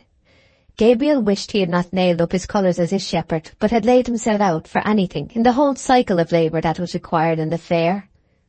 It grew dusk. Some merry men were whistling and singing by the corn exchange. Gabriel's hand, which had lain for some time idle in his smock-frock pocket, touched his flute which he carried there. Here was an opportunity for putting his dearly bought wisdom into practice. He drew out his flute and began to play Jockey to the Fair, in the style of a man who had never known a moment's sorrow. Oak could pipe with Arcadian sweetness, and the sound of the well-known notes cheered his own heart as well as those of the loungers. He played on with spirit, and in half an hour had earned in pence what was a small fortune to a destitute man. By making inquiries, he learnt that there was another fair at Shottsford the next day. "How far is Shottsford?" 10 miles t'other side of Weatherbury. Weatherbury. It was where Bathsheba had gone 2 months before. This information was like coming from night into noon. "How far is it to Weatherbury?" 5 or 6 miles. Bathsheba had probably left Weatherbury long before this time, but the place had enough interest attaching to it to lead Oak to choose Shottsford Fair as his next field of inquiry, because it lay in the Weatherbury quarter. Moreover, the Weatherbury folk were by no means uninteresting intrinsically. If report spoke truly, they were as hardy, merry, thriving, wicked a set as any in the whole county. Oak resolved to sleep at Weatherbury that night on his way to Shottsford, and struck out at once into the high road which had been recommended as the direct route to the village in question. The road stretched through water meadows traversed by little brooks, whose quivering surfaces were braided along their centres and folded into creases at the sides, or, where the flow was more rapid, the stream was pied with spots of white froth, which rolled on in undisturbed serenity, On the higher levels, the dead and dry carcasses of leaves capped the ground as they bowled along helter-skelter upon the shoulders of the wind, and little birds in the hedges were rustling their feathers and tucking themselves in comfortably for the night, retaining their places if Oak kept moving, but flying away if he stopped to look at them. He passed by Yalbury Wood, where the game birds were rising to their roosts, and heard the crack-voiced cock pheasant, "Kyuk-kyuk," and the wheezy whistles of the hens. By the time he had walked 3 or 4 miles, every shape in the landscape had assumed a uniform hue of blackness. He descended Yalbury Hill, and could just discern ahead of him a wagon, drawn up under a great overhanging tree by the roadside. On coming close, he found there were no horses attached to it, the spot being apparently quite deserted. The wagon, from its position, seemed to have been left there for the night, for beyond about half a truss of hay which was heaped in the bottom, it was quite empty. Gabriel sat down on the shafts of the vehicle and considered his position. He calculated that he had walked a very fair proportion of the journey, and having been on foot since daybreak, he felt tempted to lie down upon the hay in the wagon, instead of pushing on to the village of Weatherbury, and having to pay for a lodging. Eating his last slices of bread and ham, and drinking from the bottle of cider he had taken the precaution to bring with him, he got into the lonely wagon. Here he spread half of the hay as a bed, and, as well as he could in the darkness, pulled the other half over him by way of bedclothes, covering himself entirely, and feeling physically as comfortable as ever he had been in his life. Inward melancholy, it was impossible for a man like Oak, introspective far beyond his neighbours, to banish quite, whilst conning the present untoward page of his history. So, thinking of his misfortunes, amorous and pastoral, he fell asleep, shepherds enjoying, in common with sailors, the privilege of being able to summon the god, instead of having to wake for him. On somewhat suddenly awaking, after a sleep of whose length he had no idea, Oak found that the wagon was in motion. He was being carried along the road at a rate rather considerable for a vehicle without springs, and under circumstances of physical uneasiness, his head being dandled up and down on the bed of the wagon like a kettle-drum stick. He then distinguished voices and conversation, coming from the fore part of the wagon.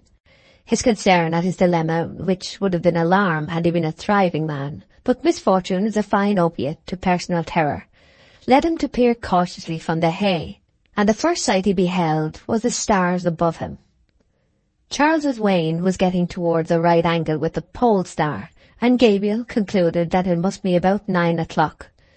In other words, that he had slept 2 hours. This small astronomical calculation was made without any positive effort, and whilst he was stealthily turning to discover, if possible, into whose hands he had fallen. 2 figures were dimly visible in front, sitting with their legs outside the wagon, one of whom was driving. Gabriel soon found that this was the wagoner, and it appeared that they had come from Casterbridge fair like himself. A conversation was in progress, which continued thus. "Be as twill, she's a fine handsome body as far as looks be concerned, but that's only the skin of the woman, and these dandy cattle be as proud as Lucifer in their insides." "Aye, so I do seem, Bill Smallbury, so I do seem." This utterance was very shaky by nature, and more so by circumstance, the jolting of the wagon not being without its effect upon the speaker's larynx. It came from the man who held the reins. "She's a very vain female, so 'tis said here and there." "Ah, now, if so be 'tis like that, I can't look her in the face. Lord, no, not I, such a shy man as I be. Yes, she's very vain. 'Tis said that every night at going to bed, she looks in the glass to put on her nightcap properly. And not a married woman, oh the world. And I can play the piano, so 'tis said. Can play so clever that I can make a psalm tune sound as well as the merriest loose song a man can wish for. D'ye tell it? A happy time for us, and I feel quite a new man. And how does she pay?" "Oh, that I don't know, master, poor rat." On hearing these and other similar remarks, a wild thought flashed into Gabriel's mind that they might be speaking of Bathsheba.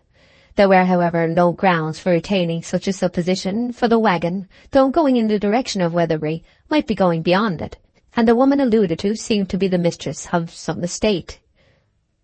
They were now apparently close upon Weatherbury, and not to alarm the speakers unnecessarily, Gabriel slipped out of the wagon unseen.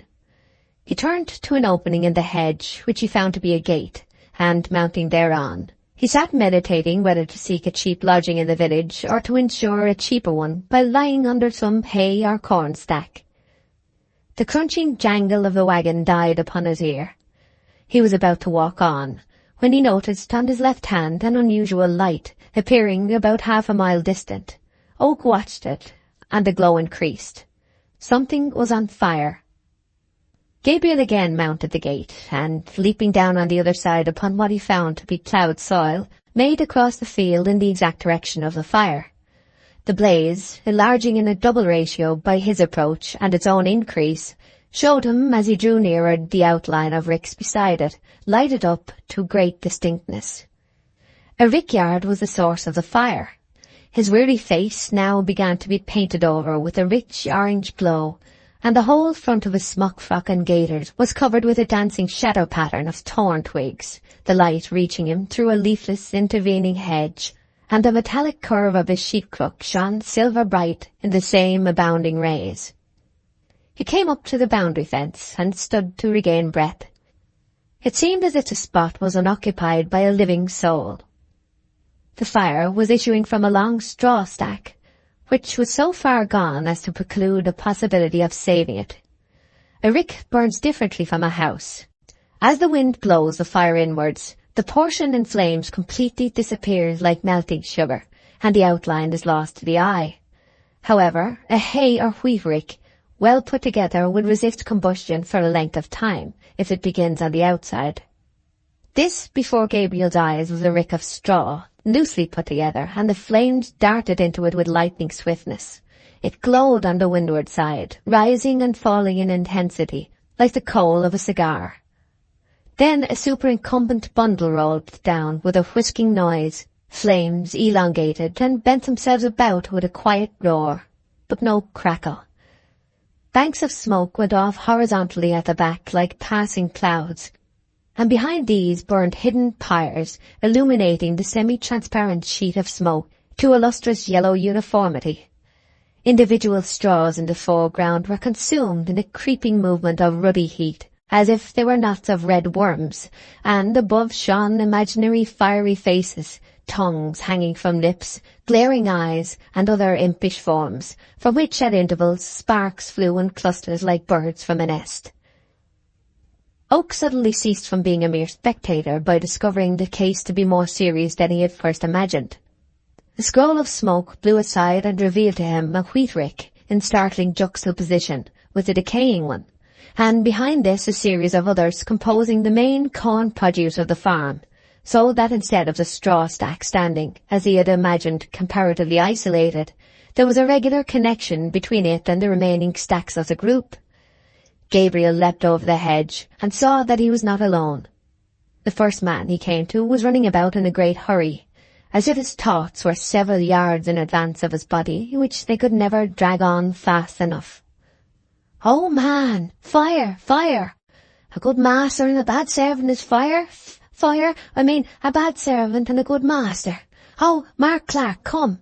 And you, Billy Smallbury, and you, Mary Ann Money, and you, Jan Collin, and Matthew there." Other figures now appeared behind this shouting man and among the smoke, and Gabriel found that, far from being alone, he was in a great company, whose shadows danced merrily up and down, timed by the jigging of the flames, and not at all by their owners' movements. The assemblage, belonging to that class of society which casts its thoughts into the form of feeling, and its feelings into the form of commotion, set to work with a remarkable confusion of purpose. "Stop the draught under the wheat rick," cried Gabriel to those nearest to him. The corn stood on stone straddles, and between these tongues of yellow hue from the burning straw licked and darted playfully. If the fire once got under this stack, all would be lost. "Get a tarpaulin, quick," said Gabriel. A rick cloth was brought, and they hung it like a curtain across the channel. The flames immediately ceased to go under the bottom of the corn stack and stood up vertical. "Stand here with a bucket of water and keep the cloth wet," said Gabriel again. The flames, now driven upward, began to attack the angles of the huge roof covering the wheat stack. "A ladder!" cried Gabriel. "The ladder was against the straw rick and is burnt to a cinder," said a spectre-like form in the smoke. Oak seized the cut ends of the sheaves as if he were going to engage in the operation of reed drawing, and, digging in his feet and occasionally sticking in the stem of his sheep crook, he clambered up the beetling face. He at once sat astride the very apex and began with his crook to beat off the fiery fragments which had lodged thereon, shouting to the others to get him a bough and a ladder, and some water. Billy Smallbury, one of the men who had been on the wagon, by this time had found a ladder, which Mark Clark ascended, holding on beside Oak upon the thatch.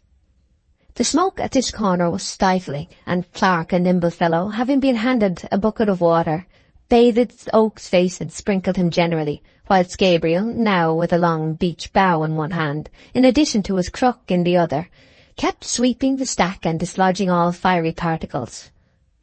On the ground, the groups of villagers were still occupied in doing all they could to keep down the conflagration, which was not much. They were all tinged orange and backed up by shadows of varying pattern. Round the corner of the largest stack, out of the direct blaze of the fire, stood a pony, bearing a young woman on its back. By her side was another woman on foot. These two seemed to keep at a distance from the fire, that the horse might not become restive. "He's a shepherd," said the woman on foot. "Yes, he is. See how his crook shines as he beats the rick with it? And his smock frock is burnt in 2 holes, I declare. A fine young shepherd he is too, ma'am." "Whose shepherd is he?" said the equestrian in a clear voice. "I don't know, ma'am." "Don't any of the others know?" "Nobody at all. I've asked them. Quite a stranger, they say." The young woman on the pony rode out from the shade and looked anxiously around. "Do you think the barn is safe?" she said. "Do you think the barn is safe, Jan Coggan?" said the second woman, passing on the question to the nearest man in that direction. "Safe now, leastwise I think so. If this rick had gone, the barn would have followed. 'Tis that bold shepherd up there that has done the most good. He's sitting on top of that rick, whizzing his great long arms about like a windmill." "He does work hard," said the young woman on horseback, looking up at Gabriel through her thick woolen veil. "I wish he was shepherd here. Don't any of you know his name?" "Never heard a man's name in my life, or seed his form afore." The fire began to get worsted, and Gabriel's elevated position being no longer required of him, he made as if to descend. "Mary Ann," said the girl on horseback, "go to him as he comes down and say that the farmer wishes to thank him for the great service he has done." Mary Ann stalked off towards the rick and met Oak at the foot of the ladder. She delivered her message. Where is your master, the farmer?" said Gabriel, kindling with the idea of getting employment that seemed to strike him now. "'Tisn't a master, 'tis a mistress shepherd." "A woman farmer?" "Ah, I believe, and a rich one too," said a bystander. "Lady came here from a distance. Took on her uncle's farm who died suddenly, and used to measure his money in half-pint cups. They say now that she's business in every bank in Casterbridge, and thinks no more of playing pitch and toss sovereign than you and I do pitch halfpenny. Not a bit in the world, shepherd." "That's she, back up there on the pony," said Mary Ann, with her face covered up in that black cloth with holes in it. Oak, his features smudged, grimy, and undiscoverable from the smoke and heat, his smock frock burnt into holes and dripping with water, the ash stem of his sheep crook, charred 6 inches shorter, advanced with the humility stern adversity had thrust upon him up to the slight female form in the saddle. He lifted his hat with respect, and not without gallantry. Stepping close to her hanging feet, he said in a hesitating voice, "Do you happen to want a shepherd, ma'am?" She lifted the wool veil tied round her face, and looked all astonishment. Gabriel and his cold-hearted darling, Bathsheba Everdene, were face to face. Bathsheba did not speak, and he mechanically repeated in an abashed and sad voice, "Do you want a shepherd, ma'am?" Chapter 7. Recognition. A timid girl. Bathsheba withdrew into the shade. She scarcely knew whether most to be amused at the singularity of the meeting, or to be concerned at his awkwardness. There was room for a little pity, also for a very little exultation, the former at his position and the latter at her own. Embarrassed she was not, and she remembered Gabriel's declaration of love to her at Norcombe, only to think she had nearly forgotten it. "Yes," she murmured, putting on an air of dignity and turning again to him with a little warmth of cheek. "I do want a shepherd, but—" "He's a very man, ma'am," said one of the villagers quietly. "Conviction breeds conviction." "Ah, that I is," said a second decisively. "A man truly," said a third with heartiness. "He's all there," said number 4 fervidly. "Then would you tell him to speak to the bailiff?" said Bathsheba. All was practical again now. A summer eve and loneliness would have been necessary to give the meeting its proper fullness of romance. The bailiff was pointed out to Gabriel, who, checking the palpitation within his breast at discovering that his Ashtoreth of strange report was only a modification of Venus, the well-known and admired, retired with him to talk over the necessary preliminaries of hiring. The fire before them wasted away.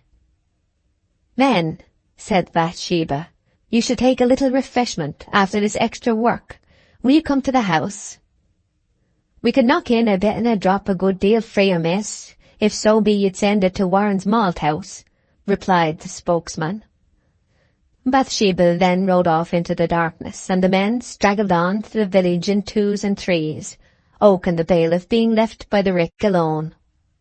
Now," said the bailiff finally, "all is settled, I think, without your coming, and I'm going home along. Good night to you, shepherd." "Can you get me a lodging?" inquired Gabriel. "That I can't indeed," he said, moving past Oak as a Christian edges past an offertory plate when he does not mean to contribute. "If you follow on the road till you come to Warren's Malt House, where they're all gone to have their snap of victuals, I dare say some of 'em will tell you of a place. Good night to you, shepherd." The bailiff, who showed this nervous dread of loving his neighbour as himself, went up the hill, and Oak walked on to the village, still astonished at the rencounter with Bathsheba, glad of his nearness to her, and perplexed at the rapidity with which the unpractised girl of Norcombe had developed into the supervising and cool woman here. But some women only require an emergency to make them fit for one. Obliged to some extent to forego dreaming in order to find the way, he reached the churchyard, and passed round it under the wall, where several ancient trees grew. There was a wide margin of grass along here, and Gabriel's footsteps were deadened by its softness, even at this indurating period of the year.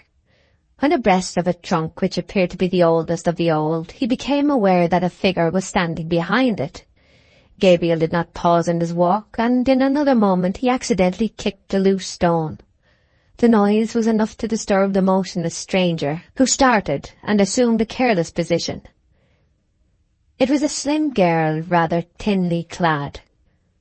"Good night to you," said Gabriel heartily. "Good night," said the girl to Gabriel. The voice was unexpectedly attractive.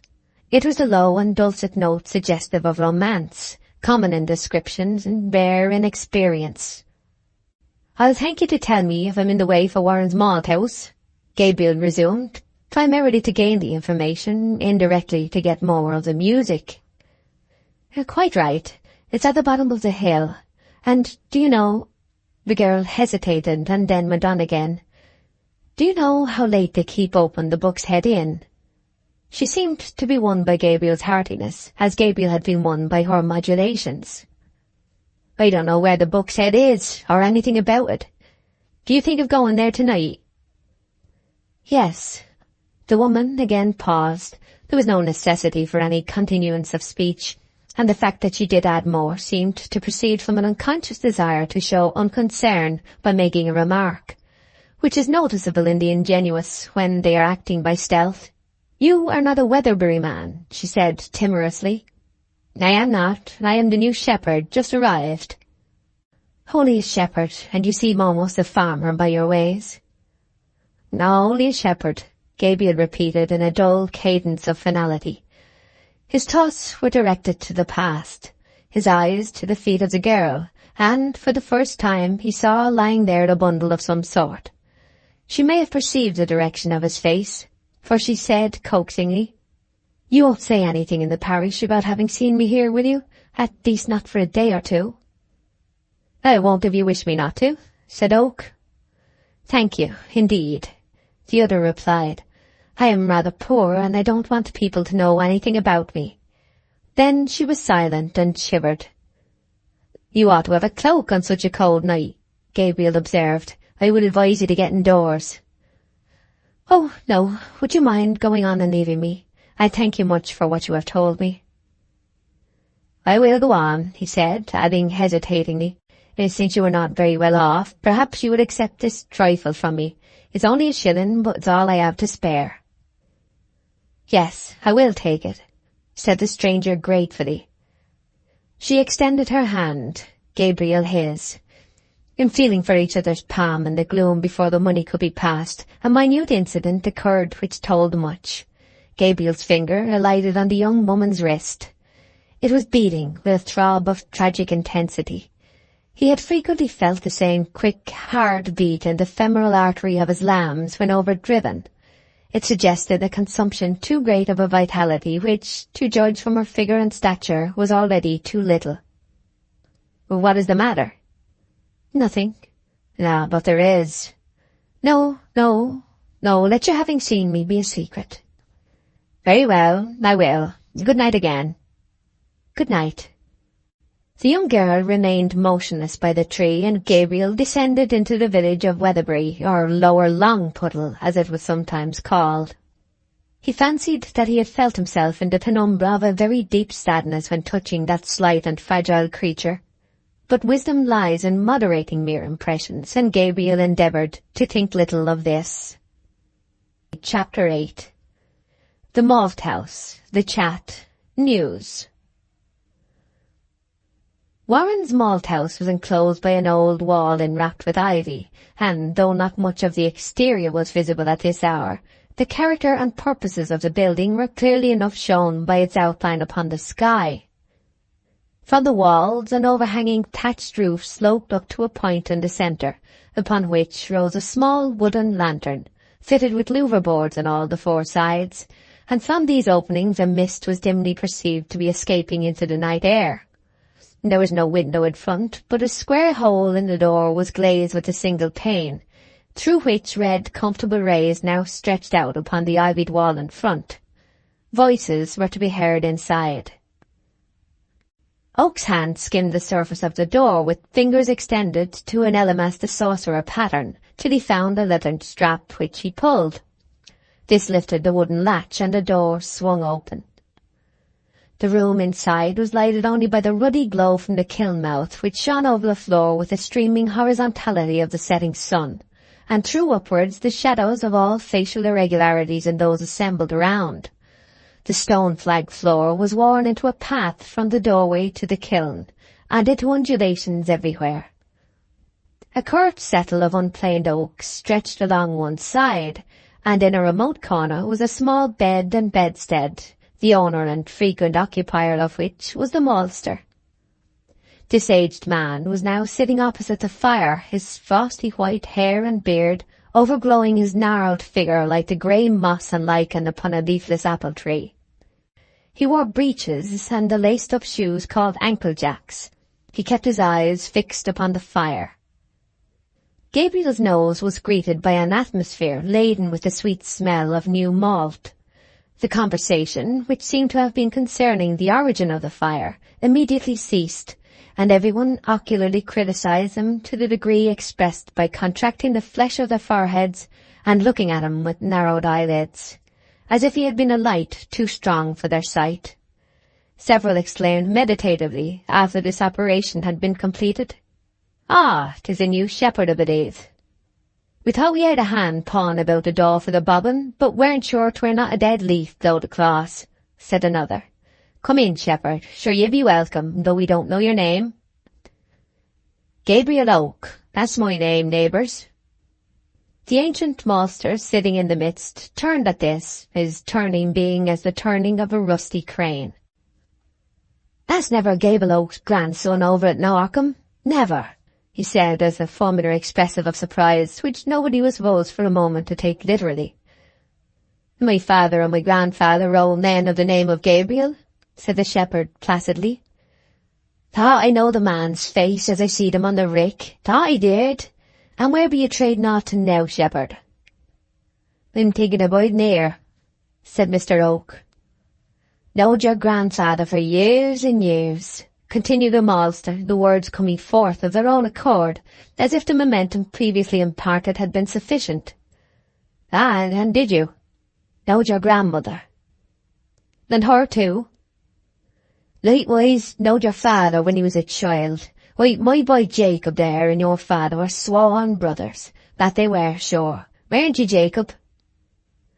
Ah, sure, said his son, a young man about 65, with a semi-bald head and one tooth in the left centre of his upper jaw, which made much of itself by standing prominent, like a milestone in a bank. But 'twas Joe had most to do with him. However, my son William must have known the very man afore us, didn't ye, Billy, afore you left Norcombe? No, 'twas Andrew, said Jacob's son, Billy, a child of 40 or thereabouts, who manifested the peculiarity of possessing a cheerful soul and a gloomy body, and whose whiskers were assuming a chinchilla shade here and there. I can mind Andrew, said Oak, as being a man in the place when I was quite a child. Ah, and the other day I and my youngest daughter Liddy were over at my grandson's christening, continued Billy. We were talking about this very family, and 'twas only last purification day in this very world, when the use moneys get away to the second best poor folk, you know, shepherd. And I can mind the day, because they all had to traipse up to the vestry. Yeah, this very man's family. Come, shepherd, and drink. 'Tis gape and swallow at us. A drop of summat, but not of much account, said the maltster, removing from the fire his eyes, which were vermilion red and bleared by gazing into it for so many years. Take up the God forgive me, Jacob, and see if 'tis warm, Jacob. Jacob stooped to the God forgive me, which was a two-handled tall mug standing in the ashes, cracked and charred with heat. It was rather furred with extraneous matter about the outside, especially in the crevices of the handles, the innermost curves of which may not have seen daylight for several years by reason of this encrustation thereon, formed of ashes accidentally wetted with cider and baked hard. But to the mind of any sensible drinker the cup was no worse for that, being incontestably clean on the inside and about the rim. It may be observed that such a class of mug is called a God forgive me in Weatherbury and its vicinity for uncertain reasons, and probably because its size makes any given toper feel ashamed of himself when he sees its bottom in drinking it empty. Jacob, on receiving the order to see if the liquor was warm enough, placidly dipped his forefinger into it by way of thermometer, and having pronounced it nearly of the proper degree, raised the cup and very civilly attempted to dust some of the ashes from the bottom with the skirt of his smock frock, because Shepherd Oak was a stranger. A clean cup for the shepherd, said the master commandingly. No, not at all, said Gabriel in a reproving tone of considerateness. I never fuss about dirt in its pure state, and when I know what sort it is. Taking the mug, he drank an inch or more from the depths of its contents and duly passed it to the next man. Ah, I wouldn't think of giving such trouble to neighbours and washing up when there's so much work to be done in the world already, continued Oak in a moister tone, after recovering from the stoppage of breath which is occasioned by pulls at large mugs. A right sensible man, said Jacob.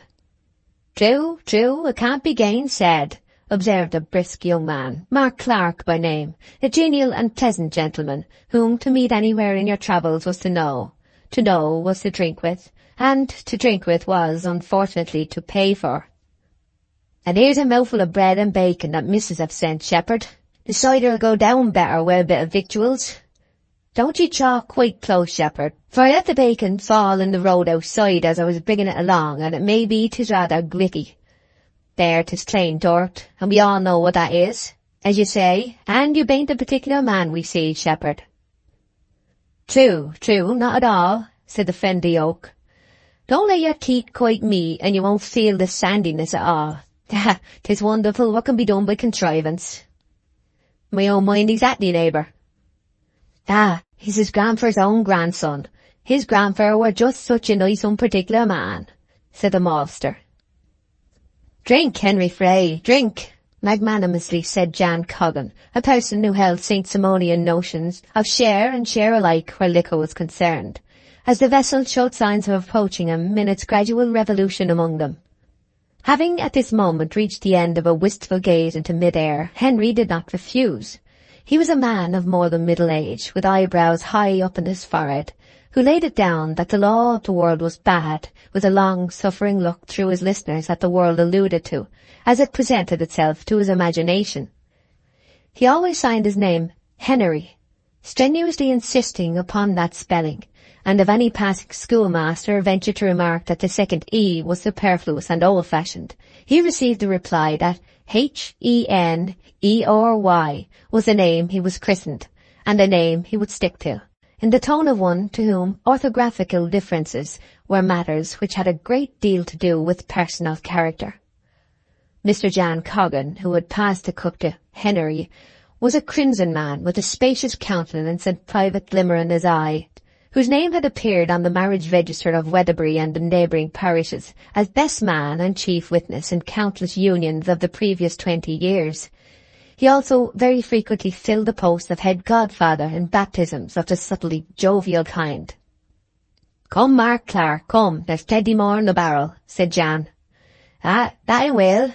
'Tis my only doctor," replied Mr. Clark, who, 20 years younger than Jan Coggan, revolved in the same orbit.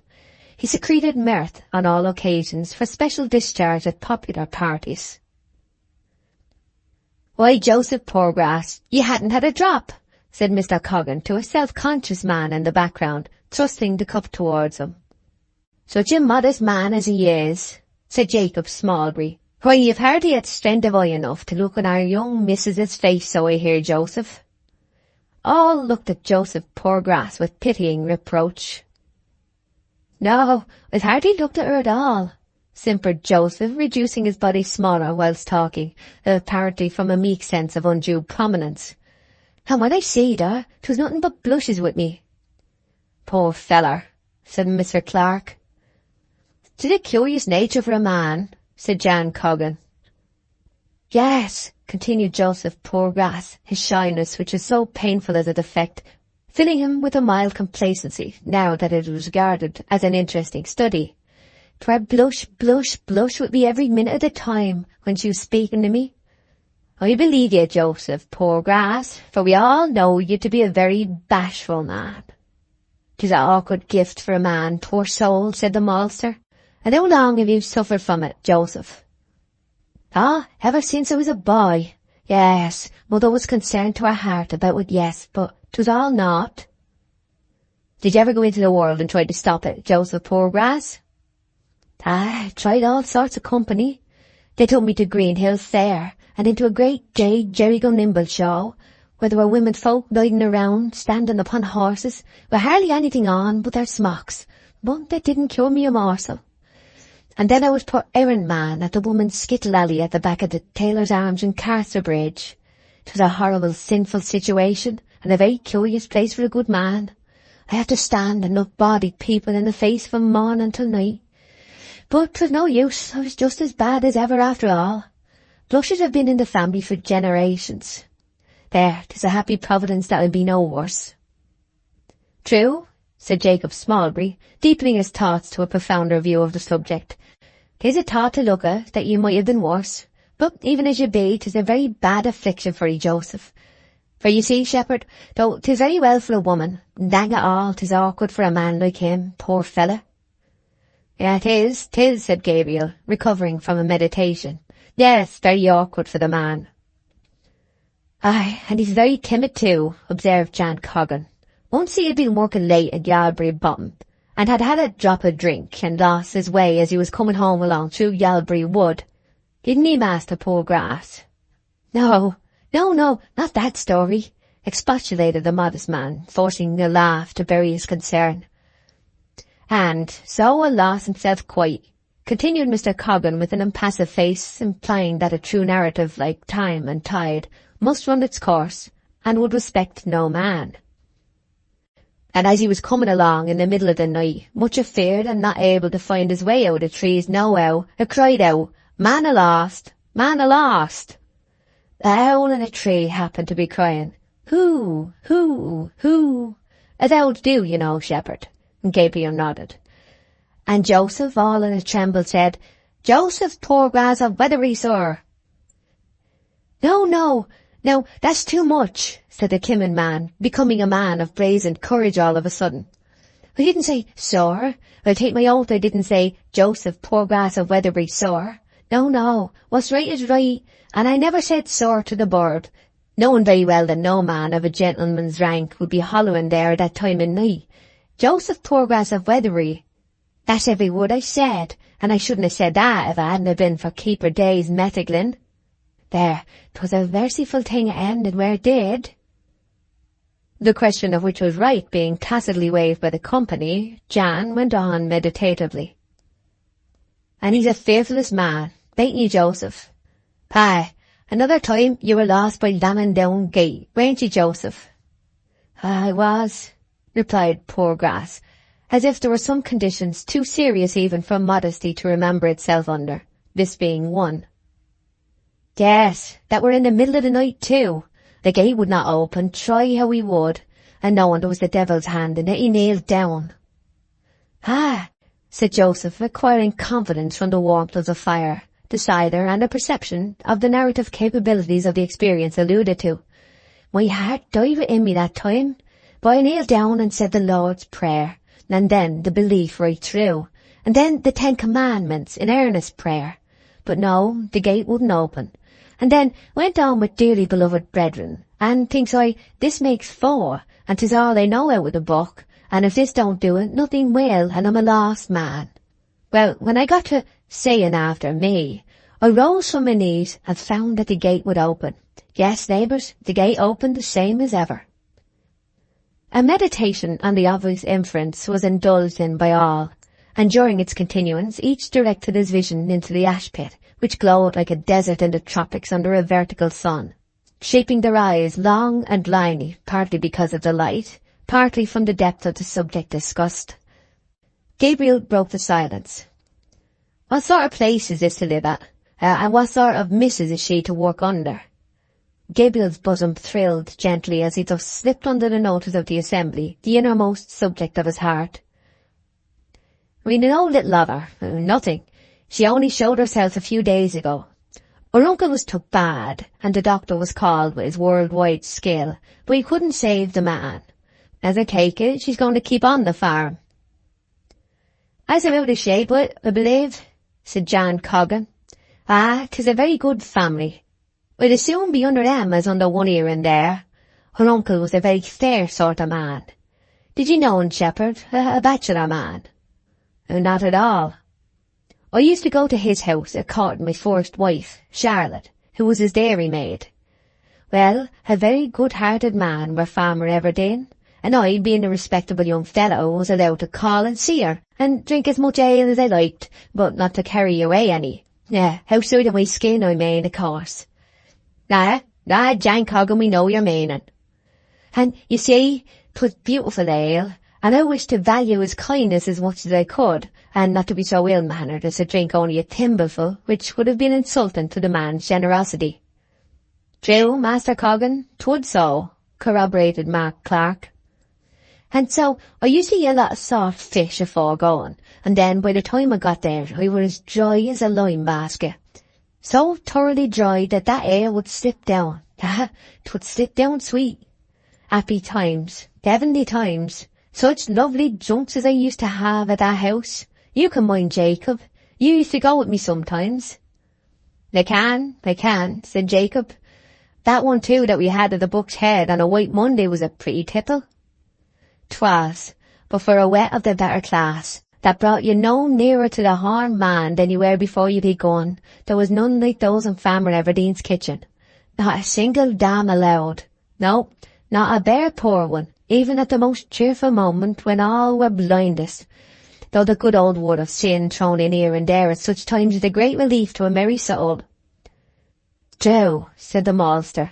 Nature requires her swearing at regular times, or she's not herself, and unholy exclamations is a necessity of life. But Charlotte, continued Coggan, not a word of the sort would Charlotte allow, not the smallest item of taking and daying. poor Charlotte. I wonder if she'd had the good fortune to get into heaven when I died. But I never was much in luck's way, and perhaps I went downwards after all, poor soul." "And did any of you know Miss Everdene's father and mother?" inquired the shepherd, who found some difficulty in keeping the conversation in the desired channel. "I knew 'em a little," said Jacob Smallbury, "but they were townsfolk and didn't live here. They've been dead for years." "Father, what sort of people were Mrs.'s father and mother?" "Well," said the maltster, "he wasn't much to look at, but she was a lovely woman. He was fond enough of her as a sweetheart. He used to kiss her scores and long unders at times, so 'twas said," observed Coggan.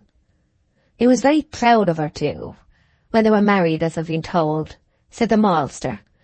"Aye," said Coggan, "he admired her so much that he used to light the candle 3 times a night to look at her." "Boundless love. I shouldn't have supposed it in the universe," murmured Joseph Poorgrass, who habitually spoke on a large scale in his moral reflections. "Well, to be sure," said Gabriel. "Ah, 'tis true enough. I know the man and woman both well. Levi Everdene, that was a man's name, sure. Man, sayeth I in my hurry, but he were of a higher circle of life than that. I was a gentleman tailor, really, worth scores of pounds, and he became a very celebrated bankrupt 2 or 3 times." "Oh, I thought he was quite a common man," said Joseph.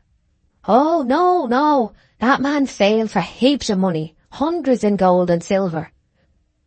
The maltster being rather short of breath, Mr. Coggan, after absently scrutinising a coal which had fallen among the ashes, took up the narrative with a private twirl of his eye. "Well, now, you'd hardly believe it, but that man, our Miss Everdene's father, was one of the ficklest husbands alive, after a while. Understand, I didn't want to be fickle, but I couldn't help it. The poor fellow were faithful and true enough to her in his wish, but his heart would rove, do what he would. He spoke to me in real tribulation about it once. 'Coggan,' he said, 'I could never wish for a handsomer woman than I've got, but feeling she's ticketed in as my lawful wife, I can't have my wicked heart wandering, do what I will.' But alas, I believe he cured her by making her take off her wedding ring and calling her by her maiden name, as they sat together after the shop was shut, and so I would get to fancy she was only a sweetheart and not married to him at all. And as soon as he could thoroughly fancy he was doing wrong and committing the 7th, I got to like her as well as ever, and they lived on a perfect picture of mutual love."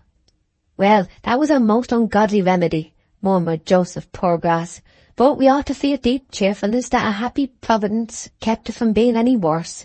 You see, he might have gone the bad road, and given his eyes to unlawfulness entirely. Yes, gross unlawfulness, so to say it." "You see," said Bill Smallbury, "the man's will was to do right, sure enough, but his heart didn't chime in. He got so much better that he was quite godly in his later years, wasn't he, Jan?" said Joseph Poorgrass. "He got himself confirmed over again in a more serious way, and took to saying Amen almost as loud as a clerk. And he liked to copy comforting verses from the tombstones. He used to hold a money plate at Let Your Light So Shine, and stand godfather to poor little come-by-chance children. And he kept a missionary box on his table, to nab folks unawares when they called. Yeah, and he would box the charity boys' ears, if they laughed in church, till they could hardly stand upright, and do other deeds of piety natural to the saintly inclined. Aye, and at that time he thought of nothing but high things," added Billy Smallbury. "One day, Parson Thirdly met him and said, 'Good morning, Mr. Everdene, 'tis a fine day.' 'Amen,' said Everdene, quite absent-like, thinking only religion when he see the parson. Yet he was a very Christian man." "Their daughter was not at all a pretty child at that time," said Henry Frey. "Never should have thought she'd have glowed up such a handsome body as she is. 'Tis to be hoped her temper's as good as her face." "Well, yes, but the baby'll have most to do with the business and ourselves. Ah," Henry gazed in the ash pit and smiled volumes of ironical knowledge. "A queer Christian, like a devil's head in a cowl, as the saying is," volunteered Mark Clark.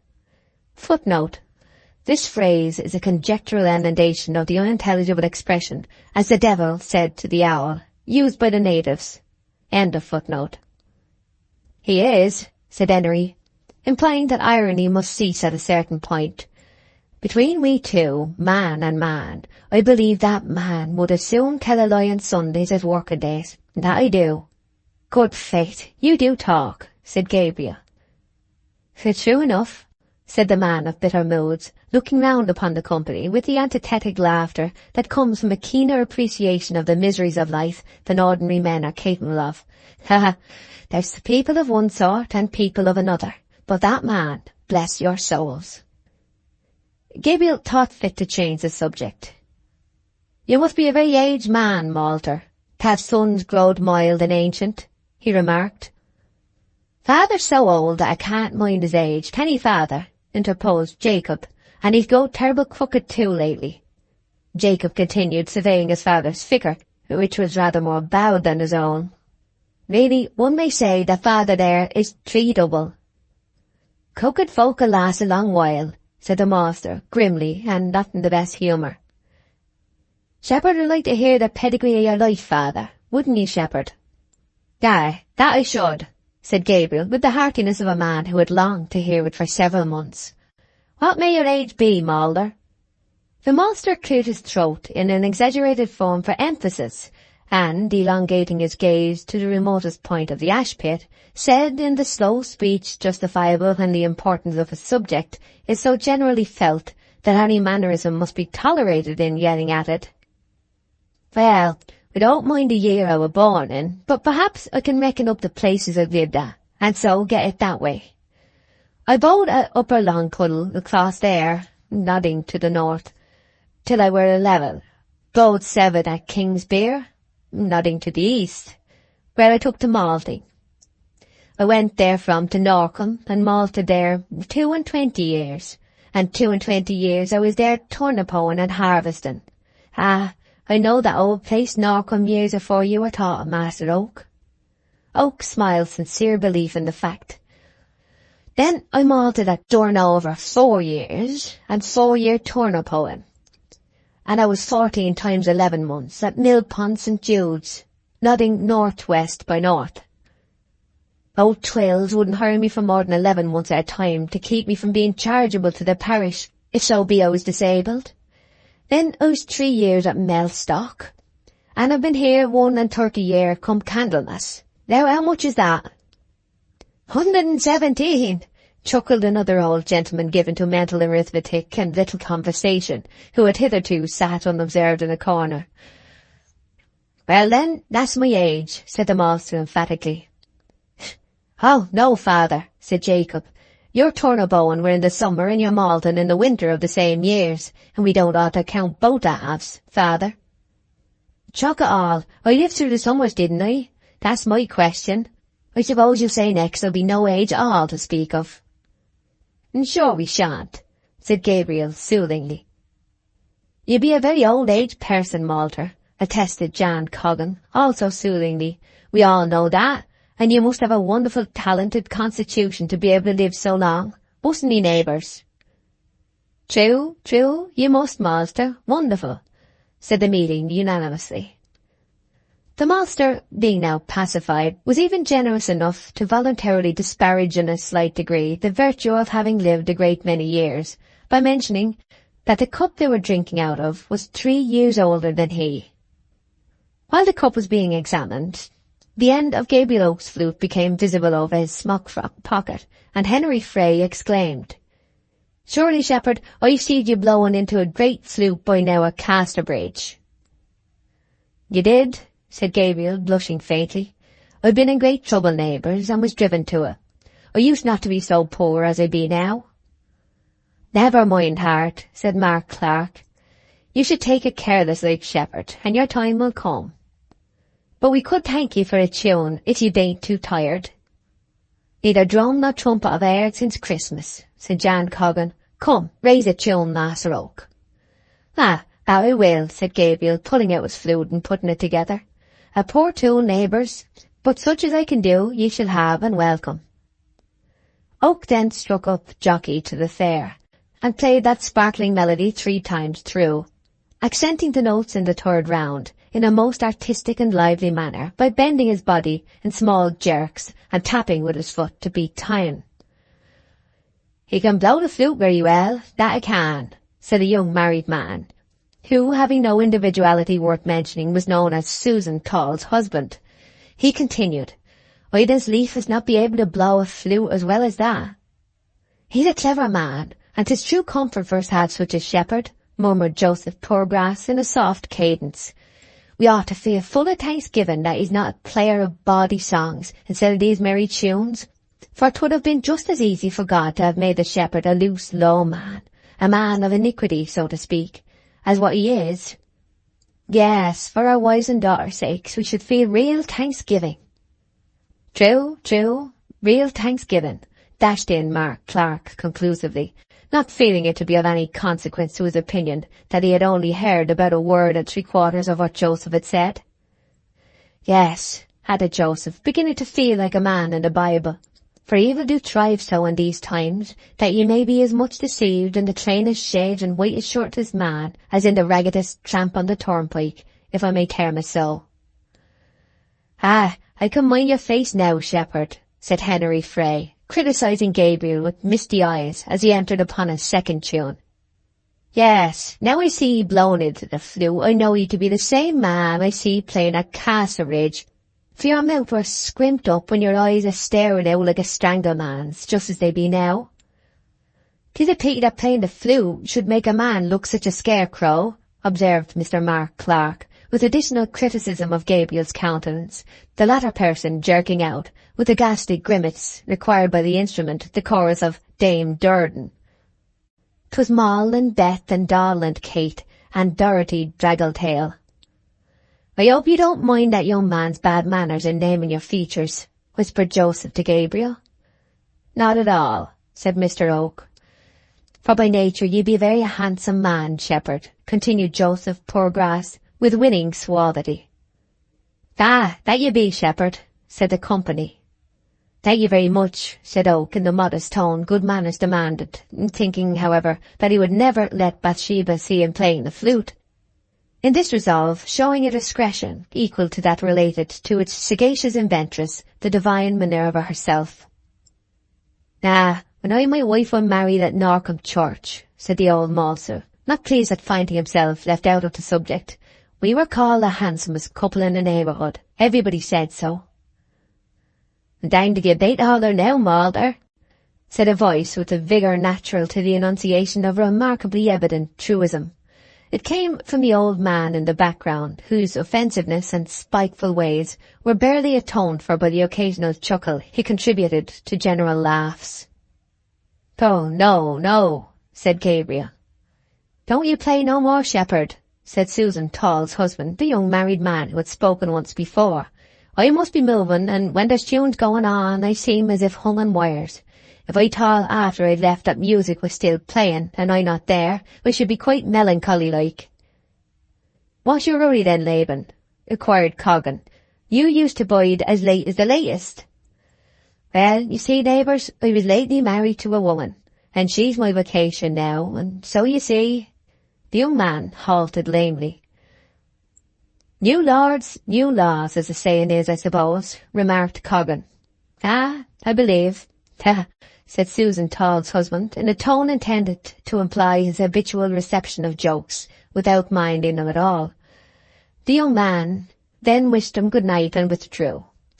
Henry Frey was the first to follow. Then Gabriel arose and went off with Jan Coggan, who had offered him a lodging. A few minutes later, when the remaining ones were on their legs and about to depart, Frey came back again in a hurry. Flourishing his finger ominously, he threw a gaze teeming with tidings, just when his eye alighted by accident, which happened to be in Joseph Poorgrass's face. "Oh, what's the matter? What's the matter, Henry?" said Joseph, starting back. "What's the brewing, Henry?" asked Jacob and Mark Clark. Lady Pennyways, I said so, yes, I said so." "What, found out stealing anything?" "Stealing it is. The news is that after Miss Everdene got home, she went out again to see all was safe, as she usually do, and coming in found Bailey Pennyways creeping down the granary steps with half a bushel of barley. She'd feed him like a cat. Never such a tomboy as she is. Of course, I speak with closed doors." You do, Henry." "She's feed him, and to cut a long story short, he owned to having carried off 5 sack altogether, upon our promising not to prosecute him. Well, he's turned out neck and crop, and my question is, who's going to be baily now?" The question was such a profound one that Henry was obliged to drink there and then from the large cup till the bottom was distinctly visible inside. Before he had replaced it on the table, in came the young man, Susan Tall's husband, in a still greater hurry. "Have you heard the news that's all over parish?" "About Bailey Pennyways?" "But besides that?" "No, not a morsel of it," they replied, looking into the very midst of Laban Tall as if to meet his words halfway down his throat. "What a night of horrors!" murmured Joseph Poorgrass, waving his hand spasmodically. "I've had the news bell ringing in my left ear quite bad enough for a murder, and I've seen a magpie all alone. Fanny Robin, Miss Everdene's youngest servant, can't be found. They've been wanting to lock up the doors these 2 hours, but she isn't come in, and they don't know what to do about going to bed for fear of locking her out. They wouldn't be so concerned if she hadn't been noticed in such low spirits these last few days. And Mary Ann, to think the beginning of a crowner's inquest has happened to the poor girl." "Ah, 'tis burned, came from Joseph Poorgrass's dry lips. "Ah, 'tis drowned," said Tall. "Ah, 'tis her father's razor," suggested Bill Smallbury with a vivid sense of detail. "Well, Miss Everdene wants to speak to one or two of us before we go to bed. What with this trouble about the bailey and now about the girl, Mrs. is almost wild." They all hastened up the lane to the farmhouse, excepting the old maltster, whom neither news, fire, rain, nor thunder could draw from his hole. There, as the other's footsteps died away, he sat down again and continued gazing as usual into the furnace with his red, bleared eyes. From the bedroom window above their heads, Bathsheba's head and shoulders, robed in mystic white, were dimly seen extended into the air. "Are any of my men among you?" she said anxiously. "Yes, ma'am, several," said Susan Tall's husband. "Tomorrow morning I wish 2 or 3 of you to make inquiries in the villages round, if they have seen such a person as Fanny Robin. Do it quietly, there's no reason for alarm as yet. She must have left whilst we were all at the fire." "Beg your pardon, but had she any young man courting her in the parish, ma'am?" asked Jacob Smallbury. "I don't know," said Bathsheba. "I never heard any such thing, ma'am," said 2 or 3. "It is hardly likely either," continued Bathsheba, "for any lover of hers might have come to the house if he had been a respectable lad. The most mysterious matter connected with her absence, indeed the only thing which gives me serious alarm, is that she was seen to go out of the house by Mary Ann, with only her indoor working gown on, and not even a bonnet." "And you mean, ma'am, excusing my words, that a young woman would hardly go to see a young man without dressing up," said Jacob, turning his mental vision upon past experiences. "That's true, she would not, ma'am." "She had, I think, a bundle, though I couldn't see very well," said a female voice from another window, which seemed that of Mary Ann. "But she had no young man about here. Hers lives in Casterbridge, and I believe he's a soldier." "Do you know his name?" Bathsheba said. "No, mistress, she was very close about it." "Perhaps I might be able to find out if I went to Casterbridge Barracks," said William Smallbury. "Very well. If she doesn't return tomorrow, mind you go there and try to discover which man it is and see him. I feel more responsible than I should if she had had any friends or relations alive. I do hope she has come to no harm through a man of that kind. And then there's this disgraceful affair of the bailiff, but I can't speak of him now." Bathsheba had so many reasons for uneasiness that it seemed she did not think it worth while to dwell upon any particular one. "Do as I told you, then," she said in conclusion, closing the casement. Aye, missus, we will," they replied and moved away. That night at Coggins, Gabriel Oak, beneath the screen of closed eyelids, was busy with fancies, and full of movement, like a river flowing rapidly under its ice. Night had always been the time at which he saw Bathsheba most vividly, and through the slow hours of shadow he tenderly regarded her image now. It is rarely that the pleasures of the imagination will compensate for their pain of sleeplessness, but they possibly did with Oak tonight, for the delight of merely seeing her effaced for the time his perception of the great difference between seeing and possessing. He also thought of plans for fetching his few utensils and books from Norcombe.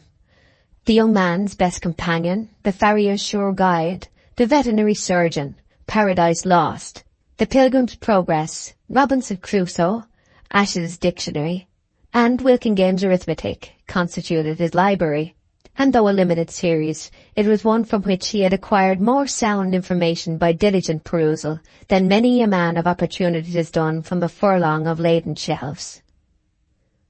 Chapter 9. The Homestead, a Visitor, Half-Confidences.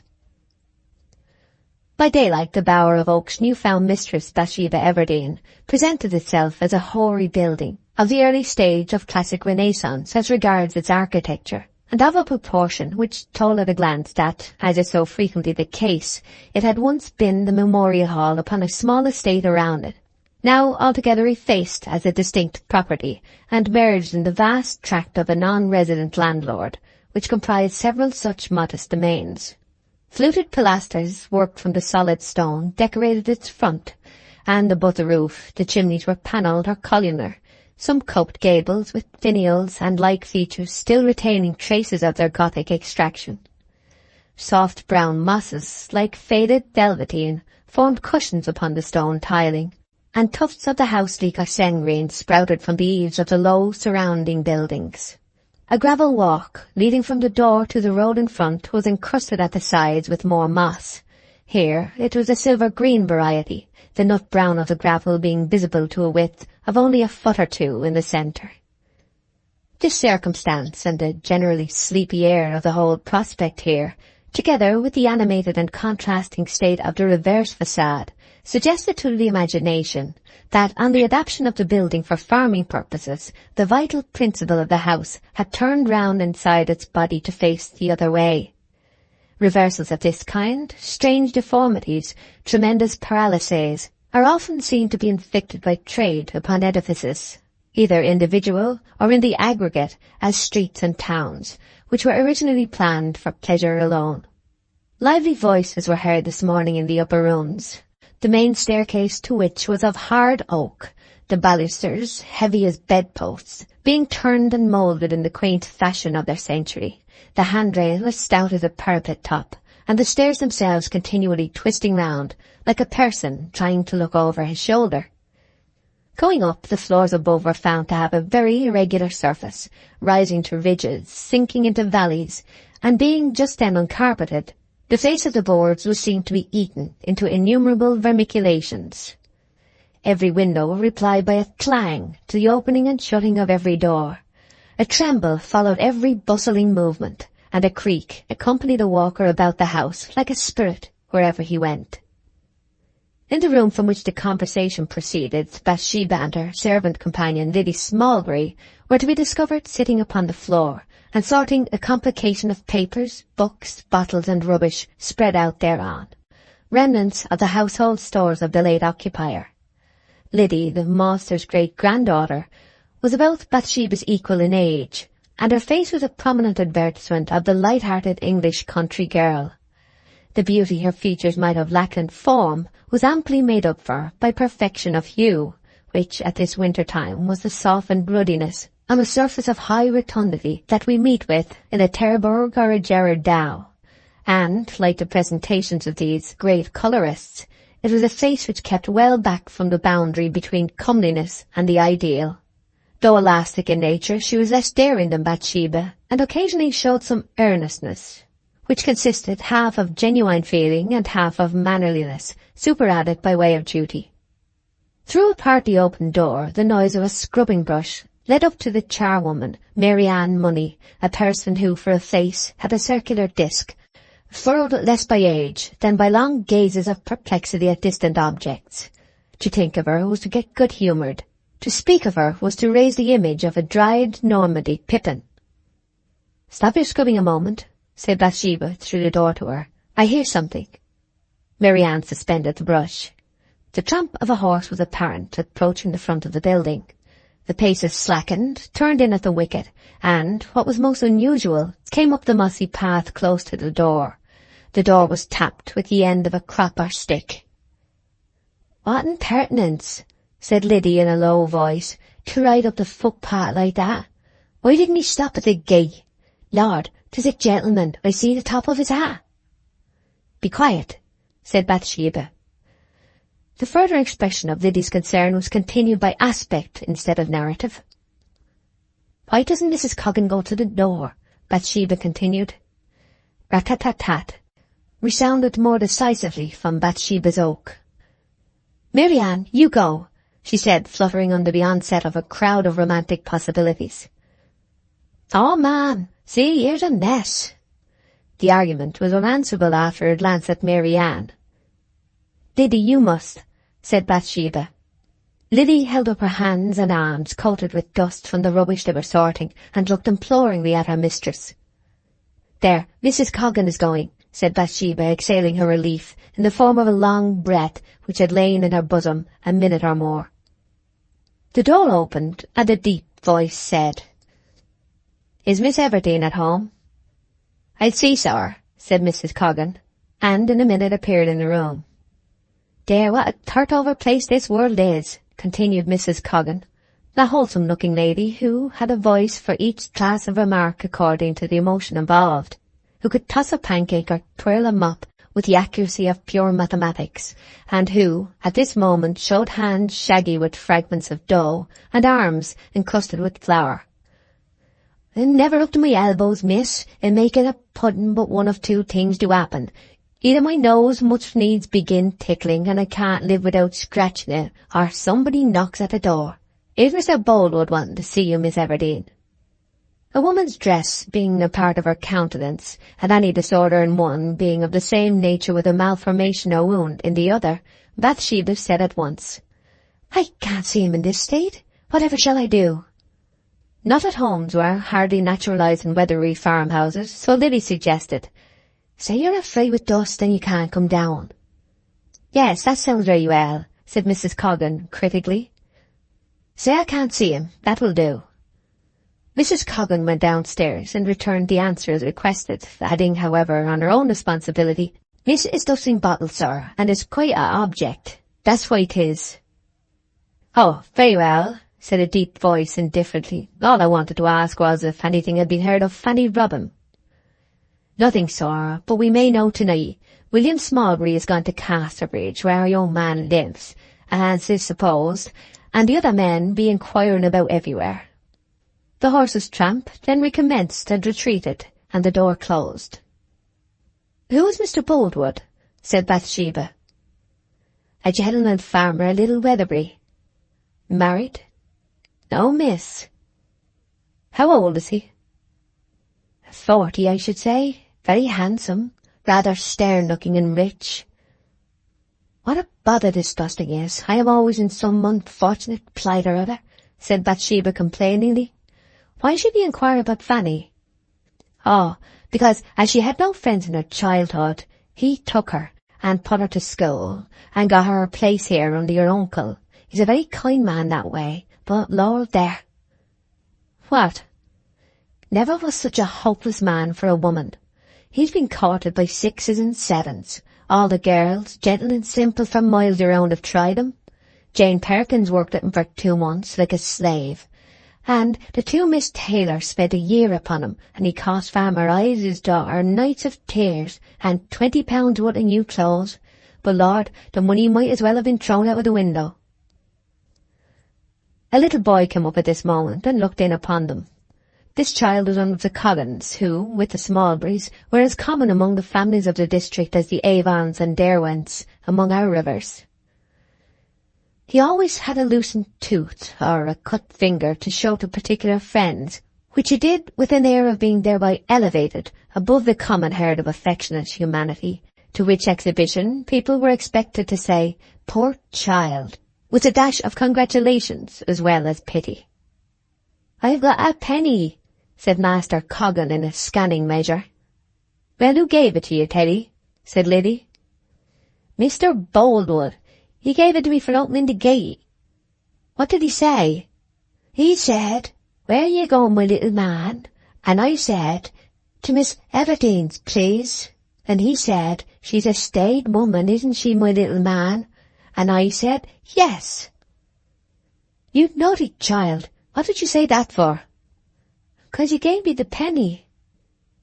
"What a pucker everything is in," said Bathsheba discontentedly when the child had gone. "Get away, Mary Ann, or go on with your scrubbing, or do something. You ought to be married by this time and not here troubling me." "Nah, mistress, so I did. But what between the poor men I won't have, and the rich men who won't have me, I stand as a pelican in the wilderness." "Did anybody ever want to marry you, miss?" did he venture to ask when they were again alone. "Lots of 'em, I dare say."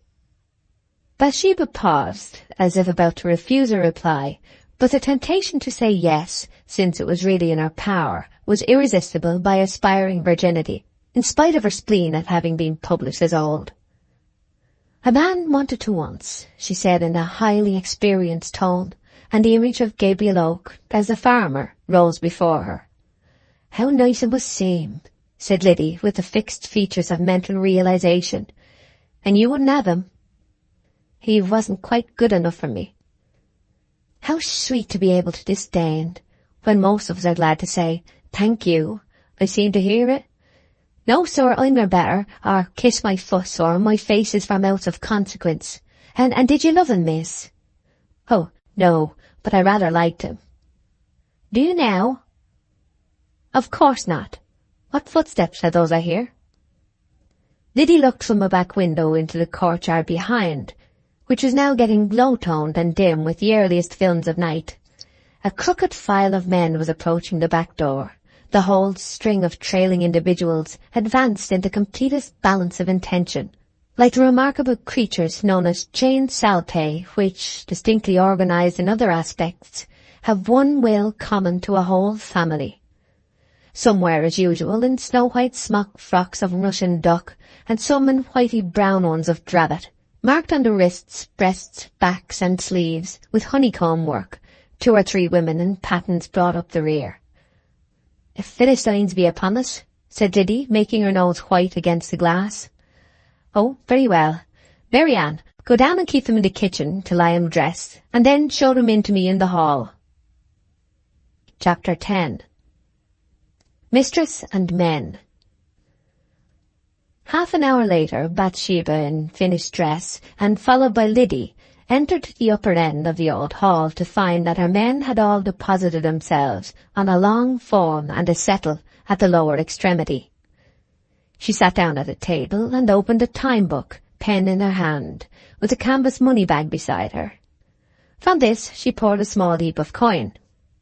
Liddy chose a position at her elbow and began to sew, sometimes pausing and looking round, or, with the air of a privileged person, taking up one of the half-sovereigns lying before her and surveying it merely as a work of art, while strictly preventing her countenance from expressing any wish to possess it as money.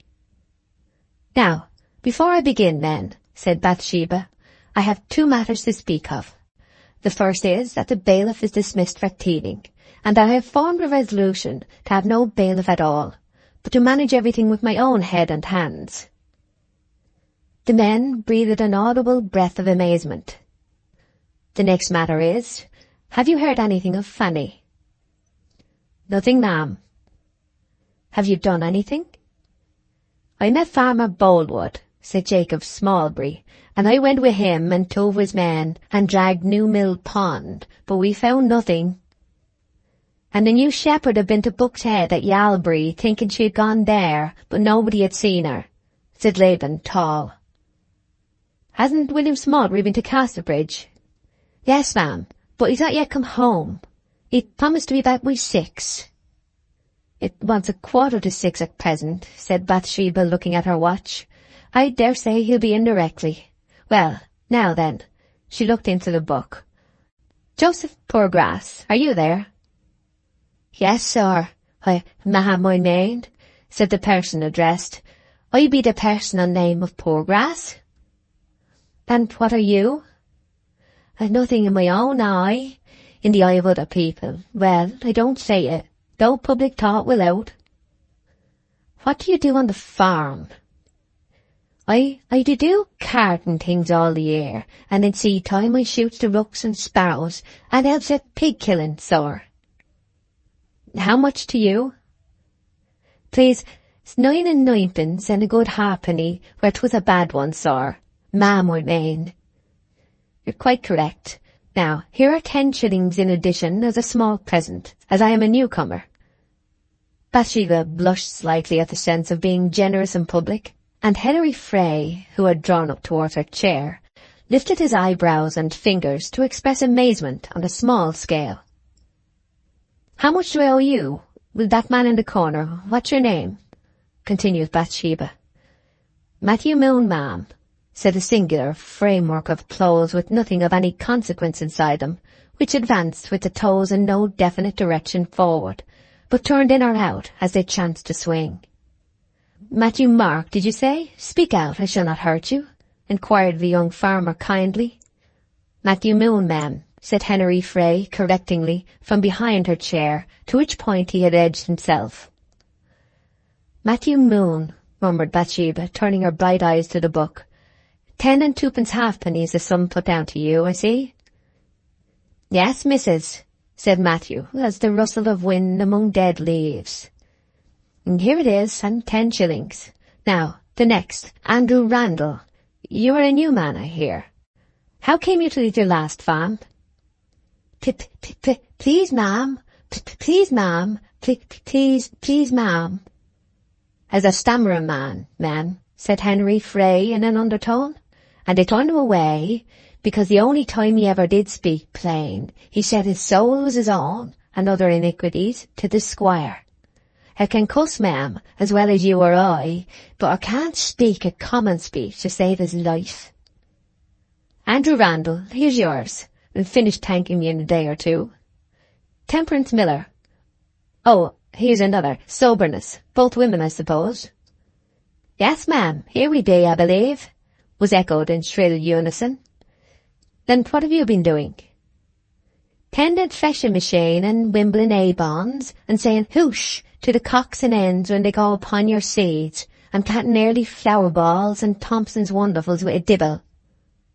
Yes, I see. Are they satisfactory women? She inquired softly of Henry Frey. Ma'am, don't ask me. Yielding women, as scarlet as pear as ever was, groaned Henry under his breath. Sit down. Who, ma'am? Sit down. Joseph Poorgrass in the background twitched, and his lips became dry with fear of some terrible consequences, as he saw Bathsheba summarily speaking, and Henry slinking off to a corner. Now the next. Laban Tall, you'll stay on working for me? For you, or anybody that pays me well, ma'am, replied the young married man. True, the man must live, said a woman in the back quarter, who had just entered with clicking pattens. What woman is that? Bathsheba asked. I be his lawful wife, continued the voice with greater prominence of manner and tone. This lady called herself 25, looked 30, passed for 35, and was 40. She was a woman who never, like some newly married, showed conjugal tenderness in public, perhaps because she had none to show. Oh, you are, said Bathsheba. Well, Laban, will you stay on?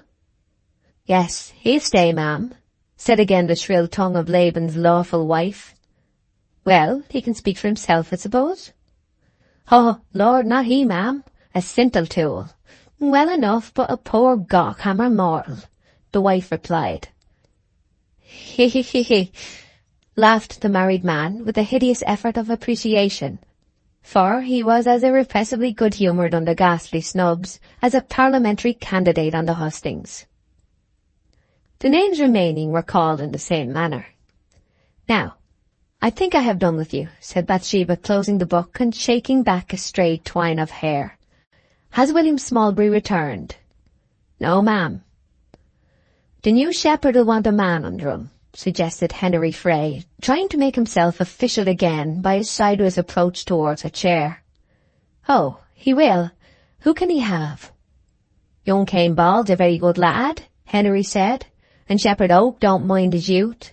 he added, turning with an apologetic smile to the shepherd, who had just appeared on the scene and was now leaning against the doorpost with his arms folded. "No, I don't mind that," said Gabriel. "How did Cain come by such a name?" asked Bathsheba. "Ah, you see, ma'am, his poor mother, not being a scripture-read woman, made a mistake at his christening, thinking 'twas Abel killed Cain, and called him Cain, meaning Abel all the time. The parson put it right, but 'twas too late, for the name could never be got rid of in the parish. 'Tis very unfortunate for the boy." "It is rather unfortunate." "Yes, however, we soften it down as much as we can, and call him Cainy. Ah, poor widow woman, she cried her heart out about it almost. She was brought up by a very heathen father and mother, who never sent her to church or school, and it shows how the sins of the parents are visited upon the children now." Mr. Frey here drew up his features to the mild degree of melancholy required when the persons involved in the given misfortune do not belong to your own family. "Very well, then. Cainy Bald to be under shepherd. And you quite understand your duties? You, I mean, Gabriel Oak." "Quite well, I thank you, Miss Everdene," said Shepherd Oak from the doorpost. "If I don't, I'll inquire." Gabriel was rather staggered by the remarkable coolness of her manner. Certainly nobody without previous information would have dreamt that Oak and the handsome woman before whom he stood had ever been other than strangers. But perhaps her air was the inevitable result of the social rise which had advanced her from a cottage to a large house and fields. The case is not unexampled in high places, when, in the writings of the later poets, Jove and his family were found to have moved from their cramped quarters on the peak of Olympus into the wide sky above it. Their words show a proportionate increase of arrogance and reserve. Footsteps were heard in the passage, combining in their character the qualities both of weight and measure, rather at the expense of velocity. "All, here's Billy Smallbury, come from Casterbridge." "And what's the news?" said Bathsheba, as William, after marching to the middle of the hall, took a handkerchief from his hat and wiped his forehead from its centre to the remoter boundaries. "I should have been sooner, miss," he said, "if I hadn't been for the weather." He then stamped with each foot severely, and on looking down his boots were perceived to be clogged with snow. "Come at last, is it?" said Henry. "Well, what about Fanny?" said Bathsheba. "Well, ma'am, in round numbers she's run away with the soldiers," said William. "No, not a steady girl like Fanny." "I'll tell you all particulars. When I got to Casterbridge barracks, they said the 11th Dragoon Guards be gone away, and new troops have come. The 11th left last week from Melchester and onwards. The route came from the government like a thief in the night, as is his nature to do. And before the 11th knew it almost, they were on the march, when they passed near here." Gabriel had listened with interest. "I saw them go," he said. "Yes," continued William, "they pranced down the street playing The Girl I Left Behind Me, so 'tis said, in glorious notes of triumph. Every looker-on's inside shook with the blows of the great drum to his deepest vitals, and there was not a dry eye throughout the town among the public-house people and the nameless women." "But they're not gone to any war?" "No, ma'am, but they be gone to take the places of them who may, which is very close connected. And so I said to myself, Fanny's young man was one of the regiment, and she's gone after him. There, ma'am, that's it in black and white." "Did you find out his name?" "No, nobody knew it. I believe he was higher in rank than a private." Gabriel remained musing and said nothing, for he was in doubt. "Well, we are not likely to know more tonight, at any rate," said Bathsheba. "But one of you had better run across to Farmer Boldwood's and tell him that much." She then rose, but before retiring addressed a few words to them with a pretty dignity, to which her morning dress added a soberness that was hardly to be found in the words themselves.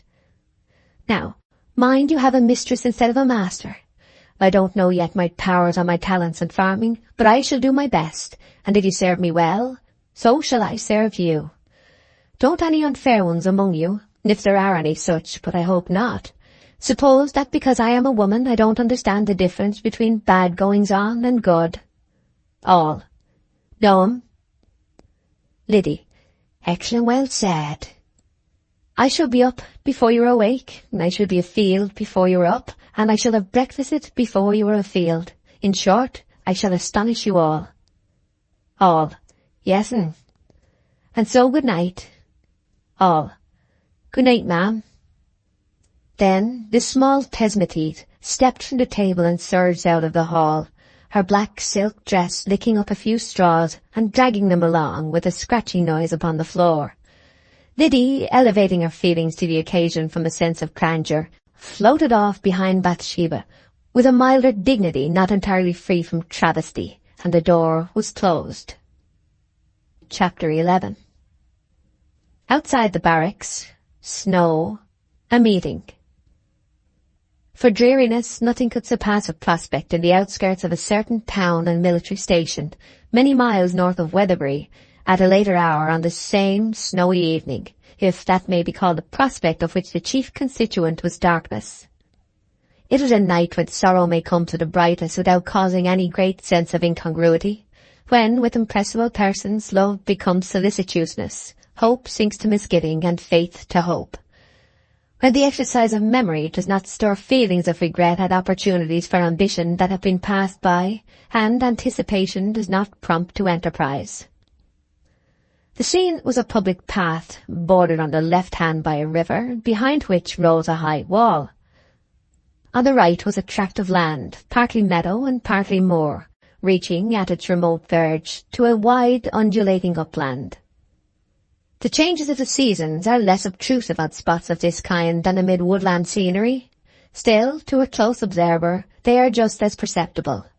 The difference is that their media of manifestation are less trite and familiar than such well-known ones as the bursting of the bud or the fall of the leaf. Many are not so stealthy and gradual as we may be apt to imagine in considering the general torpidity of a moor or waste. Winter, in coming to the country hereabout, advanced in well-marked stages, wherein might have been successfully observed the retreat of the snakes, the transformation of the ferns, the filling of the pools, a rising of fogs, the embrowning by frost, the collapse of the fungi, and an obliteration by snow. This climax of the series had been reached tonight on the aforesaid moor, and for the first time in the season its irregularities were forms without features, suggestive of anything, proclaiming nothing, and without more character than that of being the limit of something else, the lowest layer of a firmament of snow. From this chaotic sky full of crowding flakes, the mead and moor momentarily receives additional clothing, only to appear momentarily more naked thereby. The vast arch of cloud above was strangely low, and it formed, as it were, the roof of a large dark cavern, gradually sinking in upon its floor, for the instinctive thought was that the snow lining the heavens and that encrusting the earth would soon unite into one mass without any intervening stratum of air at all. We turn our attention to the left-hand characteristics, of which were flatness in respect of the river, verticality in respect of the wall behind it, and darkness as to both. These features made up the mass. If anything could be darker than the sky, it was the wall, and if anything could be gloomier than the wall, it was the river beneath. The indistinct summit of the facade was notched and pronged by chimneys here and there, and upon its face were faintly signified the oblong shapes of windows, though only in the upper part. Below, down to the water's edge, the flat was unbroken by hole or projection. An indescribable succession of dull blows, perplexing in their regularity, sent their sound with difficulty through the fluffy atmosphere. It was a neighbouring clock striking 10. The bell was in the open air, and being overlaid with several inches of muffling snow, had lost its voice for the time. About this hour the snow abated. 10 flakes fell where 20 had fallen. Then one had the room of 10. Not long after, a form moved by the brink of the river. By its outline upon the colourless background, a close observer might have seen that it was small. This was all that was positively discoverable, though it seemed human. The shape went slowly along, but without much exertion, for the snow, though sudden, was not yet more than 2 inches deep. At this time some words were spoken aloud. 1, 2, 3, 4, 5.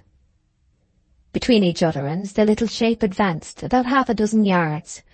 It was evident now that the windows high in the wall were being counted.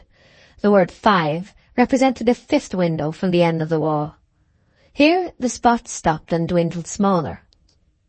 The figure was stooping. Then a morsel of snow flew across the river towards the 5th window. It smacked against the wall at a point several yards from its mark.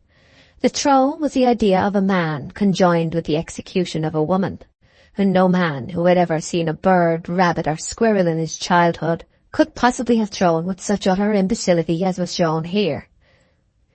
Another attempt, and another, till by degrees the wall must have become pimpled with the adhering lumps of snow, and at last one fragment struck the 5th window.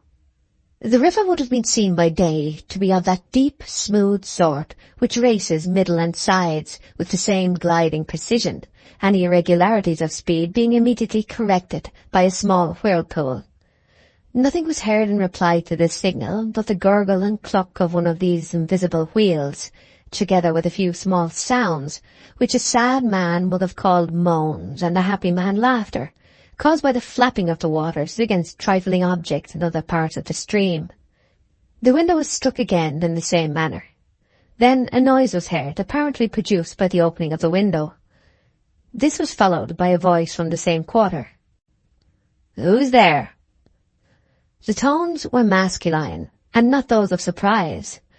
The high wall being that of a barrack, and marriage being looked upon with disfavour by the army, assignations and communications had probably been made across the river before tonight. "Is it Sergeant Troy?" said the blurred spot in the snow, tremulously. This person was so much like a mere shade upon the earth, and the other speaker so much a part of the building, that one would have said the wall was holding a conversation with the snow. "Yes," came suspiciously from the shadow. "What girl are you?" "Oh, Frank, don't you know me?" said the spot. "Your wife, Fanny Robin." "Fanny?" said the wall in utter astonishment. "Yes," said the girl, with a half-suppressed gasp of emotion.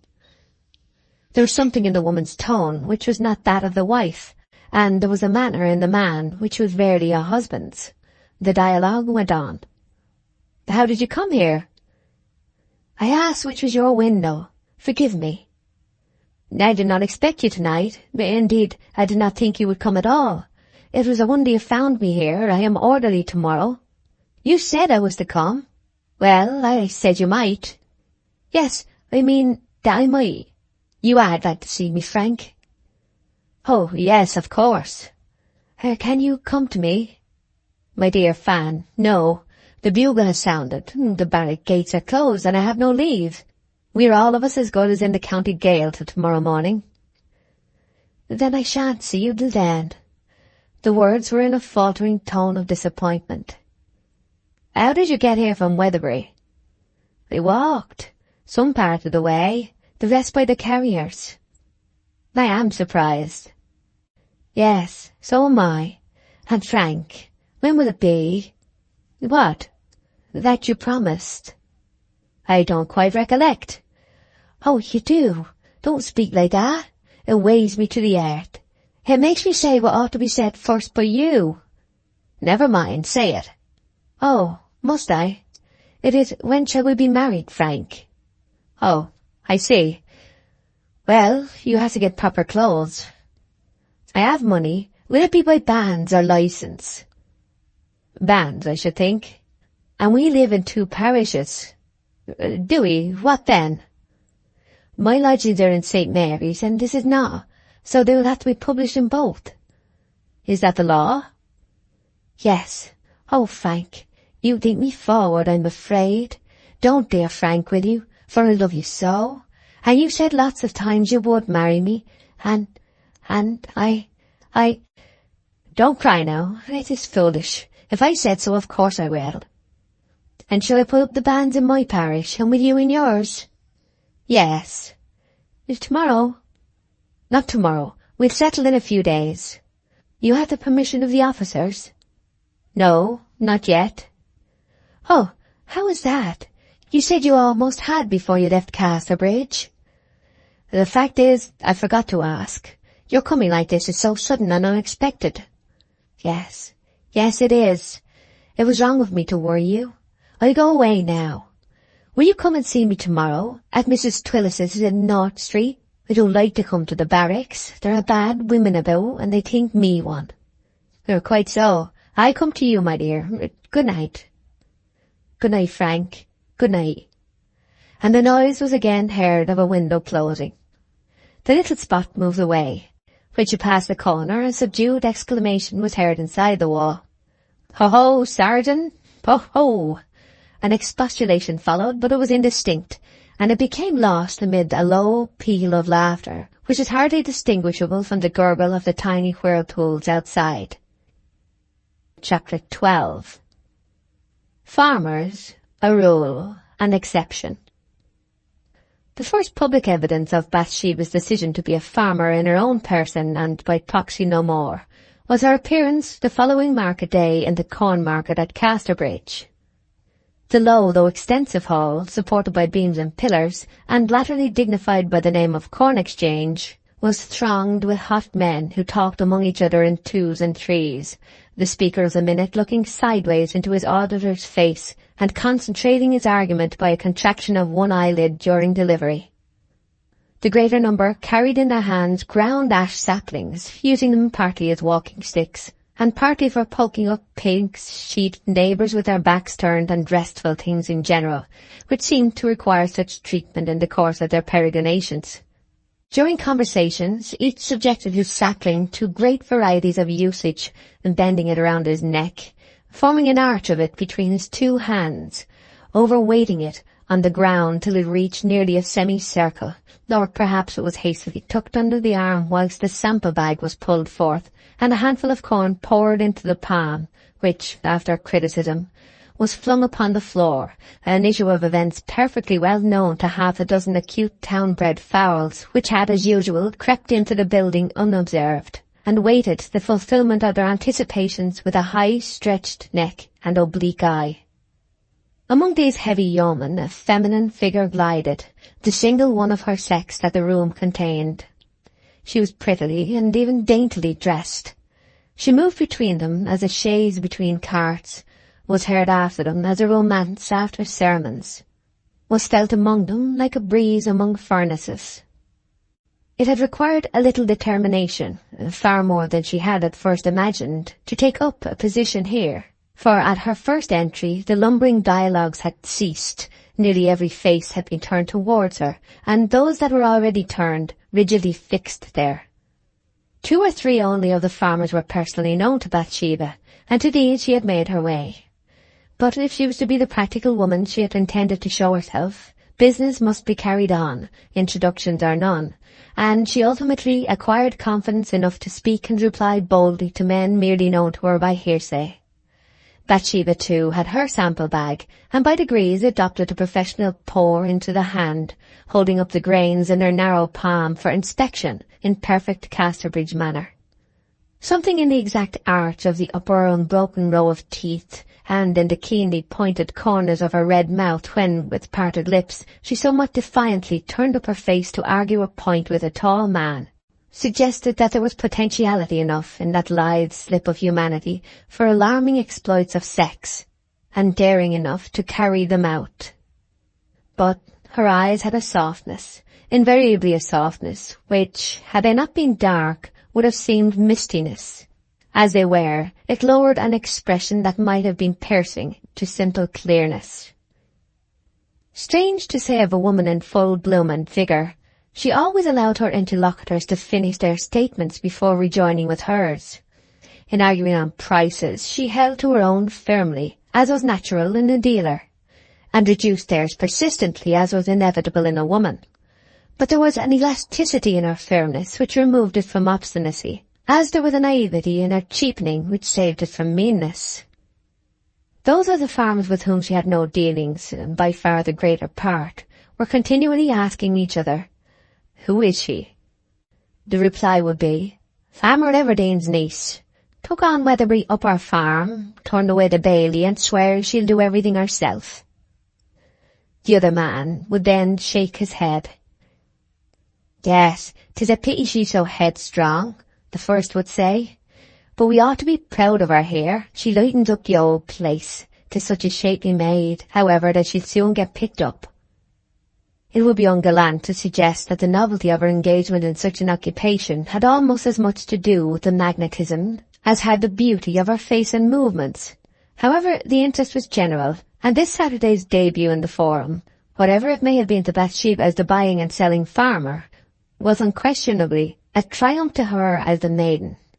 Indeed, the sensation was so pronounced that her instinct on 2 or 3 occasions was merely to walk as a queen among these gods of the fallow, like a little sister of a little Jove, and to neglect closing prices altogether. The numerous evidences of her power to attract were only thrown into greater relief by a marked exception. Women seem to have eyes in their ribbons for such matters as these.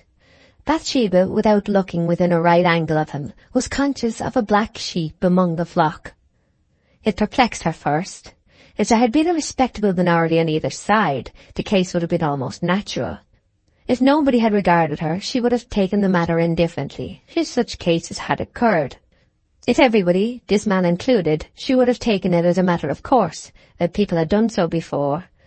But the smallness of the exception made the mystery. She soon knew thus much of the recusant's appearance. He was a gentlemanly man, with full and distinctly outlined Roman features, the prominences of which glowed in the sun with a bronze-like richness of tone. He was erect in attitude, and quiet in demeanour. One characteristic preeminently marked him: dignity. Apparently he had some time ago reached that entrance to middle age, at which a man's aspect naturally ceases to alter for the term of a dozen years or so, and artificially a woman's does likewise. 35 and 50 were his limits of variation. He might have been either, or anywhere between the two. It may be said that married men of 40 are usually ready and generous enough to fling passing glances at any specimen of moderate beauty they may discern by the way. Probably, as with persons playing whist for love, the consciousness of a certain immunity under any circumstances from that worst possible ultimate, the having to pay, makes them unduly speculative. And Bathsheba was convinced that this unmoved person was not a married man. When marketing was over, she rushed off to Liddy, who was waiting for her beside the yellow gig in which they had driven to town. The horse was put in, and on they trotted, Bathsheba's sugar, tea and drapery parcels being packed behind, and expressing in some indescribable manner, by their colour, shape and general lineaments, that they were the young lady farmer's property and the grocer's and draper's no more. "I've been through it, Liddy, and it's over. I shan't mind it again, for they will all have grown accustomed to seeing me there. But this morning it was as bad as being married. Eyes everywhere." "I know there would be," said Liddy. "Men be such a terrible class of society to look at a body." "But there was one man who had more sense than to waste his time upon me." The information was put in this form that Liddy might not for a moment suppose her mistress to be at all piqued. "A very good-looking man," she continued. "Upright, about 40, I should think. Do you know at all who he could be?" Liddy could not think. "Can't you guess at all?" said Bathsheba with some disappointment. "I haven't a notion. Besides, 'tis no difference, since he took less notice of you than any of the rest. Now, if he'd taken more, it would have mattered a great deal." Bathsheba was suffering from the reverse feeling just then, and they bowled along in silence. A low carriage bowling along still more rapidly behind a horse of unimpeachable breed overtook and passed them. "Why, there he is," she said. Liddy looked. That's Farmer Boldwood. Of course it is. The man you couldn't see the other day when he called." "Oh, Farmer Boldwood," murmured Bathsheba, and looked at him as he outstripped them. The farmer had never turned his head once, but with eyes fixed on the most advanced point along the road, passed as unconsciously and abstractedly as if Bathsheba and her charms were thin air. "He's an interesting man, don't you think so?" she remarked. "Oh, yes, very. Everybody owns it," replied Liddy. "I wonder why he's so wrapped up and indifferent, and seemingly so far away from all he sees around him. It is said, but not known for certain, that he met with some bitter disappointment when he was a young man and merry. A woman jilted him, they say. People always say that, and we know very well women scarcely ever jilt men. 'Tis the men who jilt us. I expect it is simply his nature to be so reserved. Simply his nature. I expect so, miss. Nothing else in the world. Still, 'tis more romantic to think he has been served cruelly, poor thing. Perhaps after all he has. Oh, depend upon it, he has. Oh, yes, miss, he has. I feel he must have. However, we are very apt to think extremes of people. I shouldn't wonder, after all, if it wasn't a little of both, just between the two. Rather cruelly used, and rather reserved. Oh dear, no, miss. I can't think it between the two.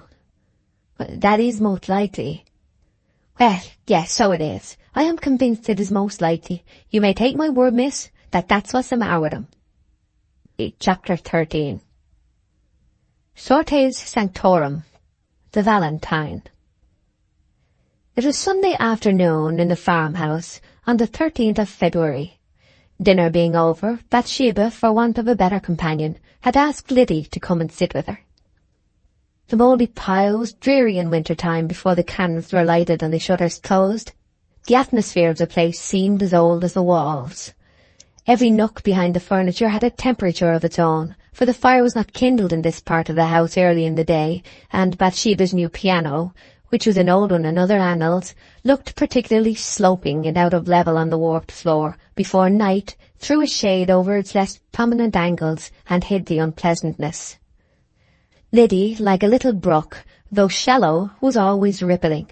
Her presence had not so much weight as to task thought, and yet enough to exercise it.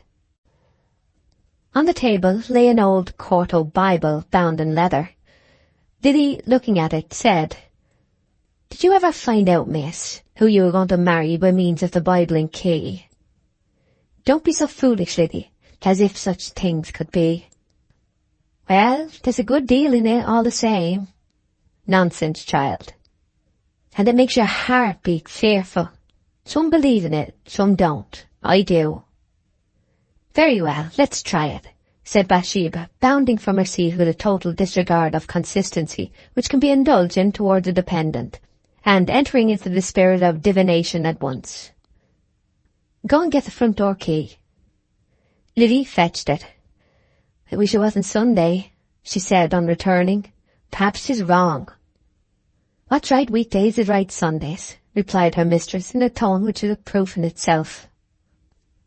The book was opened, the leaves, drab with age, being quite worn away at much read verses by the forefingers of unpractised readers in former days, where they were moved along under the line as an aid to the vision.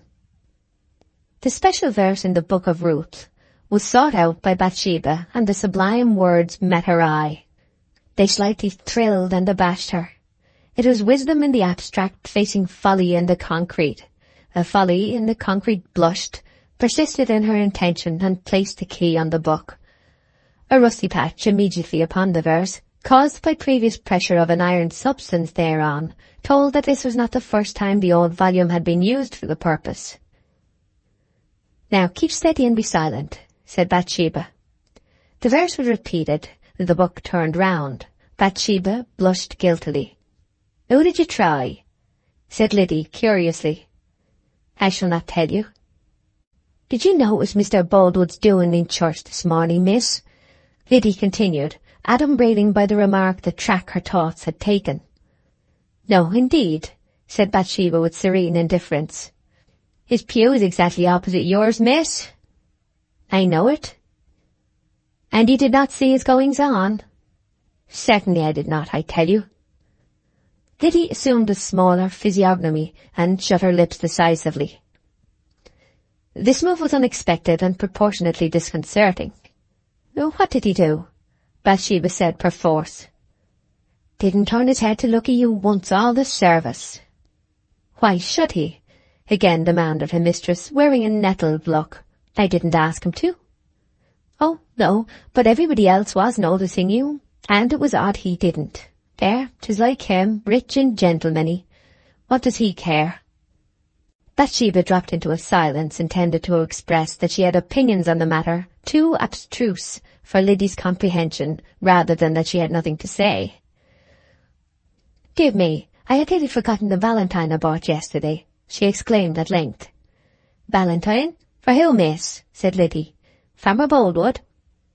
It was a single name among all possible wrong ones that just at this moment seemed to Bathsheba more pertinent than the right. "Well, no, it's only for little Teddy Coggan. I have promised him something, and this will be a pretty surprise for him. Liddy, you may as well bring me my desk, and I'll direct it at once." Bathsheba took from her desk a gorgeously illuminated and embossed design in post octavo, which had been bought on the previous market day at the chief's stationers in Casterbridge.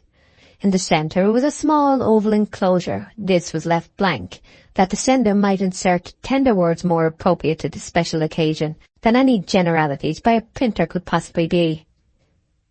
"Here's a place for writing," said Bathsheba. "What shall I put?" "Something of this sort, I should think," returned Liddy promptly.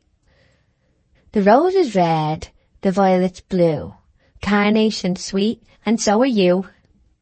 "Yes, that shall be it. It just suits itself to a chubby-faced child like him," said Bathsheba. She inserted the words in a small, though legible handwriting, enclosed the sheet in an envelope, and dipped her pen for the direction. "What fun it would be to send it to the stupid old Boldwood, and how he would wonder," said the irrepressible Liddy, lifting her eyebrows, and indulging in an awful mirth on the verge of fear as she thought of the moral and social magnitude of the man contemplated. Bathsheba paused to regard the idea at full length. Boldwood's had begun to be a troublesome image, a species of Daniel in her kingdom, who persisted in kneeling eastward when reason and common sense said that he might just as well follow suit with the rest and afford her the official glance of admiration which cost nothing at all.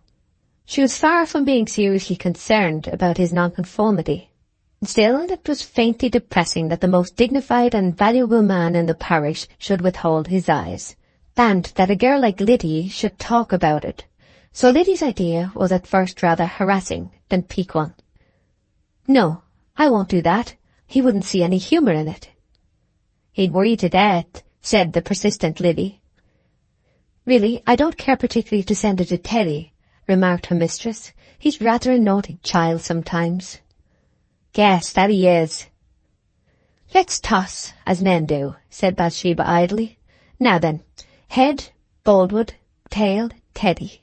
No, we won't toss money on a Sunday. That would be tempting the devil indeed. Toss this hymn book. There can be no sinfulness in that, miss." "Very well. Open Boldwood, shut Teddy. No, it's more likely to fall open. Open Teddy, shut Boldwood." The book went fluttering in the air and came down, shut. Bathsheba, a small yawn upon her mouth, took the pen, and with offhand serenity directed the missive to Boldwood. "Now light a candle, Liddy. Which seal shall we use? Here's a unicorn's head. There's nothing in that. What's this? 2 doves. No. It ought to be something extraordinary, ought it not, Liddy? Here's one with a motto. I remember it is some funny one, but I can't read it. We'll try this, and if it doesn't do, we'll have another." A large red seal was duly affixed. Bathsheba looked closely at the hot wax to discover the words. "Capital," she exclaimed, throwing down the letter frolicsomely. "'Twould upset the solemnity of a parson and clerk too." Liddy looked at the words of the seal and read, "Marry me." The same evening the letter was sent, and was duly sorted in Casterbridge post office that night, to be returned to Weatherby again in the morning. So very idly and unreflectingly was this deed done. Of love as a spectacle Bathsheba had a fair knowledge, but of love subjectively she knew nothing. Chapter 14. Effect of the letter. Sunrise. At dusk on the evening of St. Valentine's Day, Boldwood sat down to supper as usual by a beaming fire of aged logs. Upon the mantel-shelf before him was a timepiece surmounted by a spread eagle, and upon the eagle's wings was the letter Bathsheba had sent. Here the bachelor's gaze was continually fastening itself, till the large red seal became as a blot of blood on the retina of his eye, and as he ate and drank, he still read in fancy the words thereon, although they were too remote for his sight. Marry me. The pert injunction was like those crystal substances which, colourless themselves, assumed the tone of objects about them.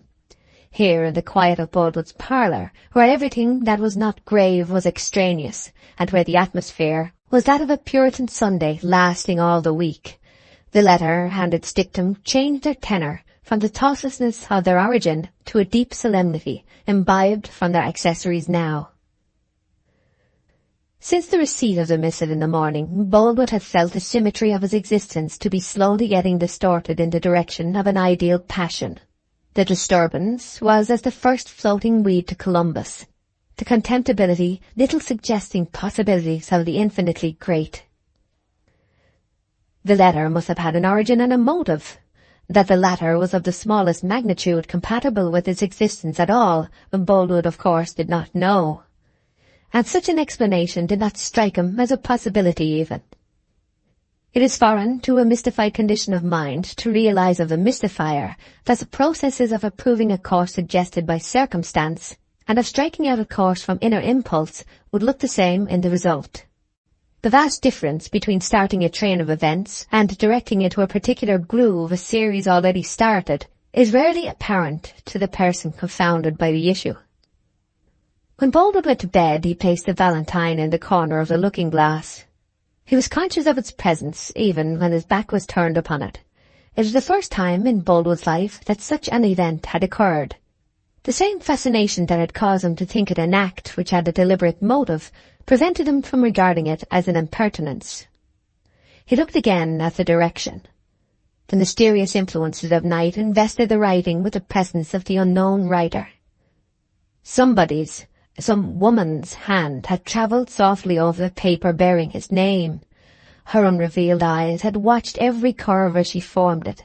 Her brain had seen him in imagination the while. Why should she have imagined him? Her mouth, where her lips pale or red, plump or creased, had curved itself to a certain expression as the pen went on. The corners had moved with all their natural tremulousness.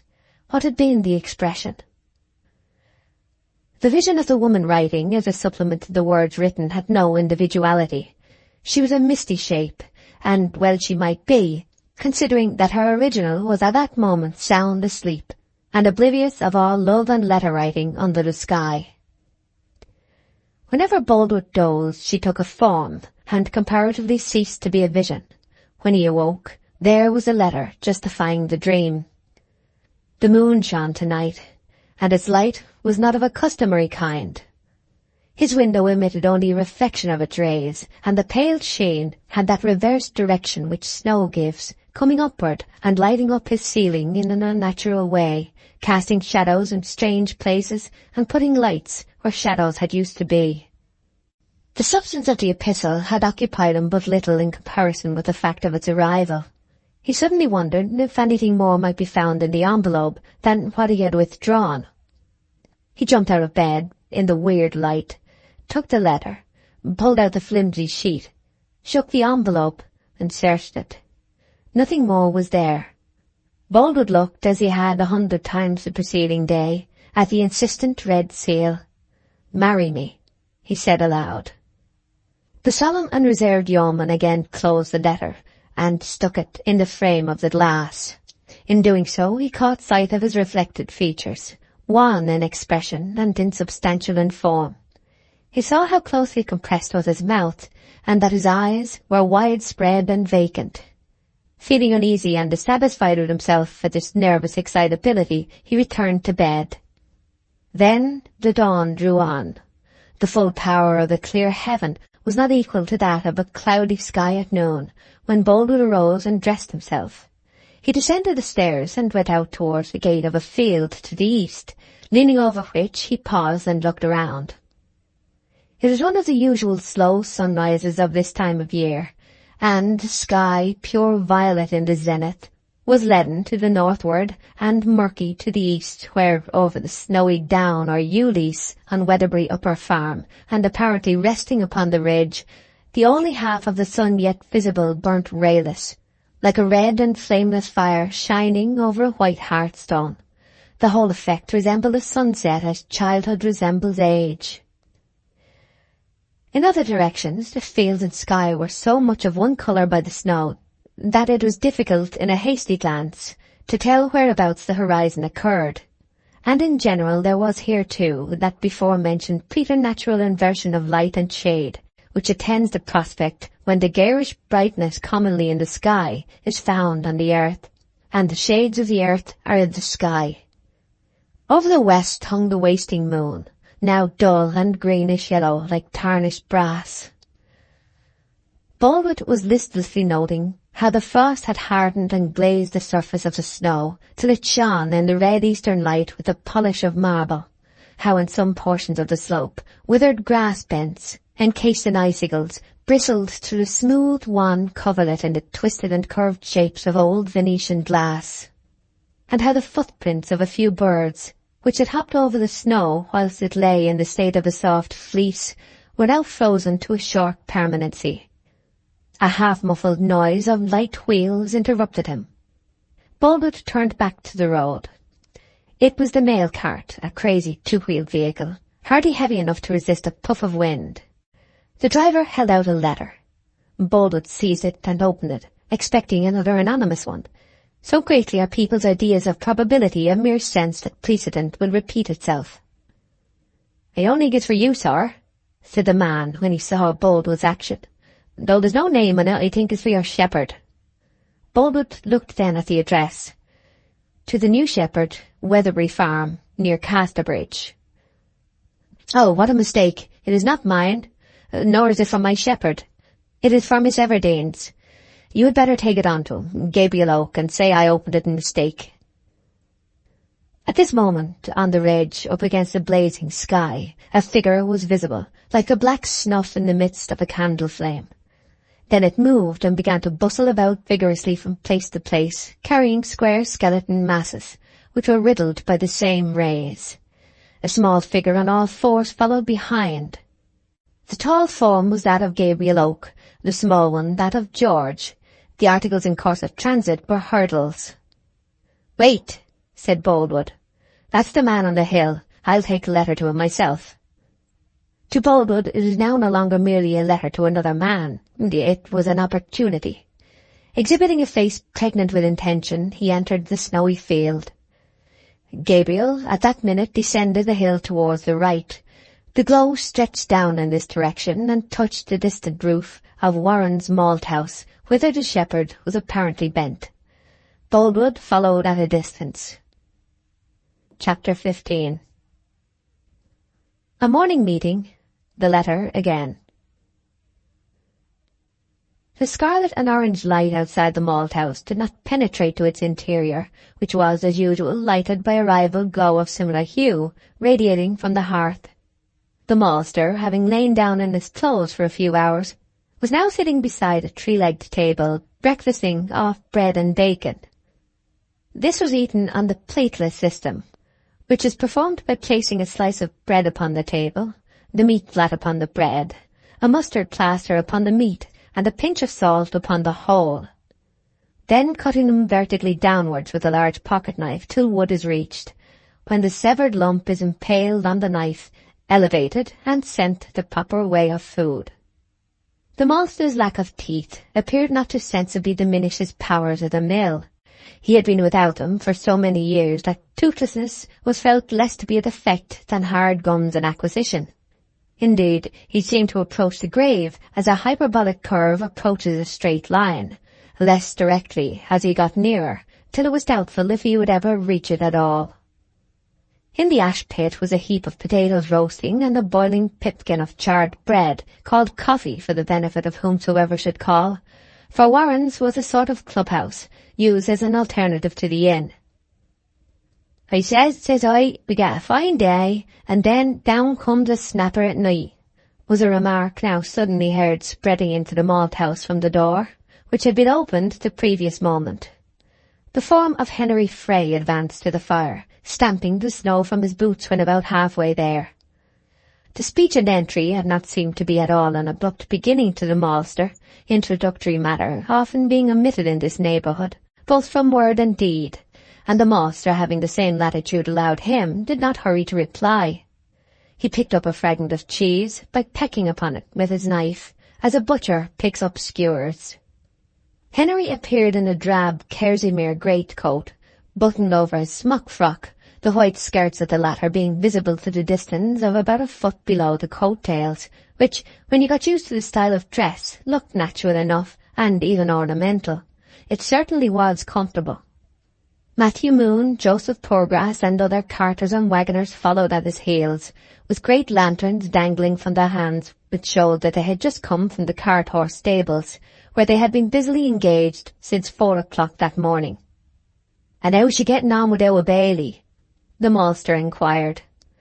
Henry shook his head and smiled one of those bitter smiles, dragging all the flesh of his forehead into a corrugated heap in the centre. "She'll rue it. Surely, surely," he said. "Benjy Pennyways were not a true man or honest Bailey, as big a betrayer as Judas Iscariot himself. But I think she can carry on alone." He allowed his head to swing laterally 3 or 4 times in silence. "Never in all my creeping up, never." This was recognised by all as the conclusion of some gloomy speech which had been expressed in thought alone during the shake of the head. Henry, meanwhile, retained several marks of despair upon his face, to imply that they would be required for use again directly he should go on speaking. "All'll be ruined, and ourselves too, or there's no mate in gentlemen's houses," said Mark Clark. "A headstrong maid, that's what she is, and won't listen to no advice at all. Pride and vanity have ruined many a cobbler's dog. There, when I think it, I sorrows like a man in travel." "True, Henry, you do. I'd heard ye," said Joseph Poorgrass in a voice of thorough attestation, and with a wire-drawn smile of misery. "'Twould do a mortal man no harm to have us under a bonnet," said Billy Smallbury, who had just entered, bearing his one tooth before him. "She can speak real language, and must have some sense somewhere. Do you follow me?" I do, but no Bailey. I deserve that place," wailed Henry, signifying wasted genius by gazing blankly at visions of a high destiny apparently visible to him on Billy Smallbury's smock frock. "There, 'twas to be, I suppose. Your lot is your lot, and scripture is nothing. For if you do good, you don't get rewarded according to your works, but be cheated in some mean way out of your recompense." No, I don't agree with thee there," said Mark Clark. "God's a perfect gentleman in that respect." "Good works, good pay, so to speak it," attested Joseph Poorgrass. A short pause ensued, and, as a sort of entr'acte, Henry turned and blew out the lanterns, which the increase of daylight rendered no longer necessary even in the malt-house with its one pane of glass. "I wonder what a farmer woman can mumble a harpsichord, dulcimer, and piano, or whatever 'tis they call it," said the maltster. "Did he sayeth she've a new one?" "Got a piano?" "Ah, seems her old uncle's things were not good enough for her. She'd bought all but everything new. There's heavy chairs for the stout, weak and worry ones for the slender, great watches getting on to the size of clocks to stand upon the chimney-piece. Pictures, for the most part wonderful frames. And long horsehair settles for the drunk, with horsehair pillows at each end," said Mr. Clark. "Likewise looking-glasses for the pretty, and lion books for the wicked." A firm loud tread was now heard stamping outside. The door was opened about 6 inches, and somebody on the other side exclaimed, "Neighbours, have you got room for a few newborn lambs?" "Aye, sure, shepherd," said the conclave. The door was flung back till it kicked the wall and trembled from top to bottom with a blow. Mr. Oak appeared in the entry, with a steaming face, hay bands round about his ankles to keep out the snow, a leather strap round his waist outside the smock frock, and looking altogether an epitome of the world's health and vigour. 4 lambs hung in various embarrassing attitudes over his shoulders, and the dog George, whom Gabriel had contrived to fetch from Norcombe, stalked solemnly behind. "Well," Shepherd Oak, and how's lambing this year, if I mid say it? Inquired Joseph Poorgrass. Terrible trying, said Oak. I've been wet through twice a day, either in snow or rain this last fortnight. Kenny and I haven't tined our eyes tonight. A good few twins too, I hear. How many by half? Yes, 'tis very queer lambing this year. We shan't be done by Lady Day. And last year 'twere all over by Sexagesime Sunday, Joseph remarked. Bring on the rest, Cain, said Gabriel, and then run back to the ewes. I'll follow you soon. Caney Ball, a cheery-faced young lad with a small circular orifice by way of mouth, advanced and deposited 2 others, and retired as he was bidden. Oak lowered the lambs from their unnatural elevation, wrapped them in hay, and placed them round the fire. We no lambing here as I used to have at Norcombe, said Gabriel, and 'tis such a plague to bring the weakly ones to a house. If it wasn't for your place here, Malter, I don't know what I should do with this keen weather. And how is it with you today, Malter? Ah, neither sick nor sorry, shepherd, but no younger. Aye, I understand. Sit down, Shepherd Oak, continued the ancient man of malt. And how was the old place at Norcombe when you went for your dog? I should like to see the old familiar spot, but faith, I shouldn't know a soul there now. I suppose you wouldn't. 'Tis altered very much. Is it true that Dickie Hill's wooden cider house is pulled down? Ah, yes, years ago, and Dickie's cottage just above it. Well, to be sure.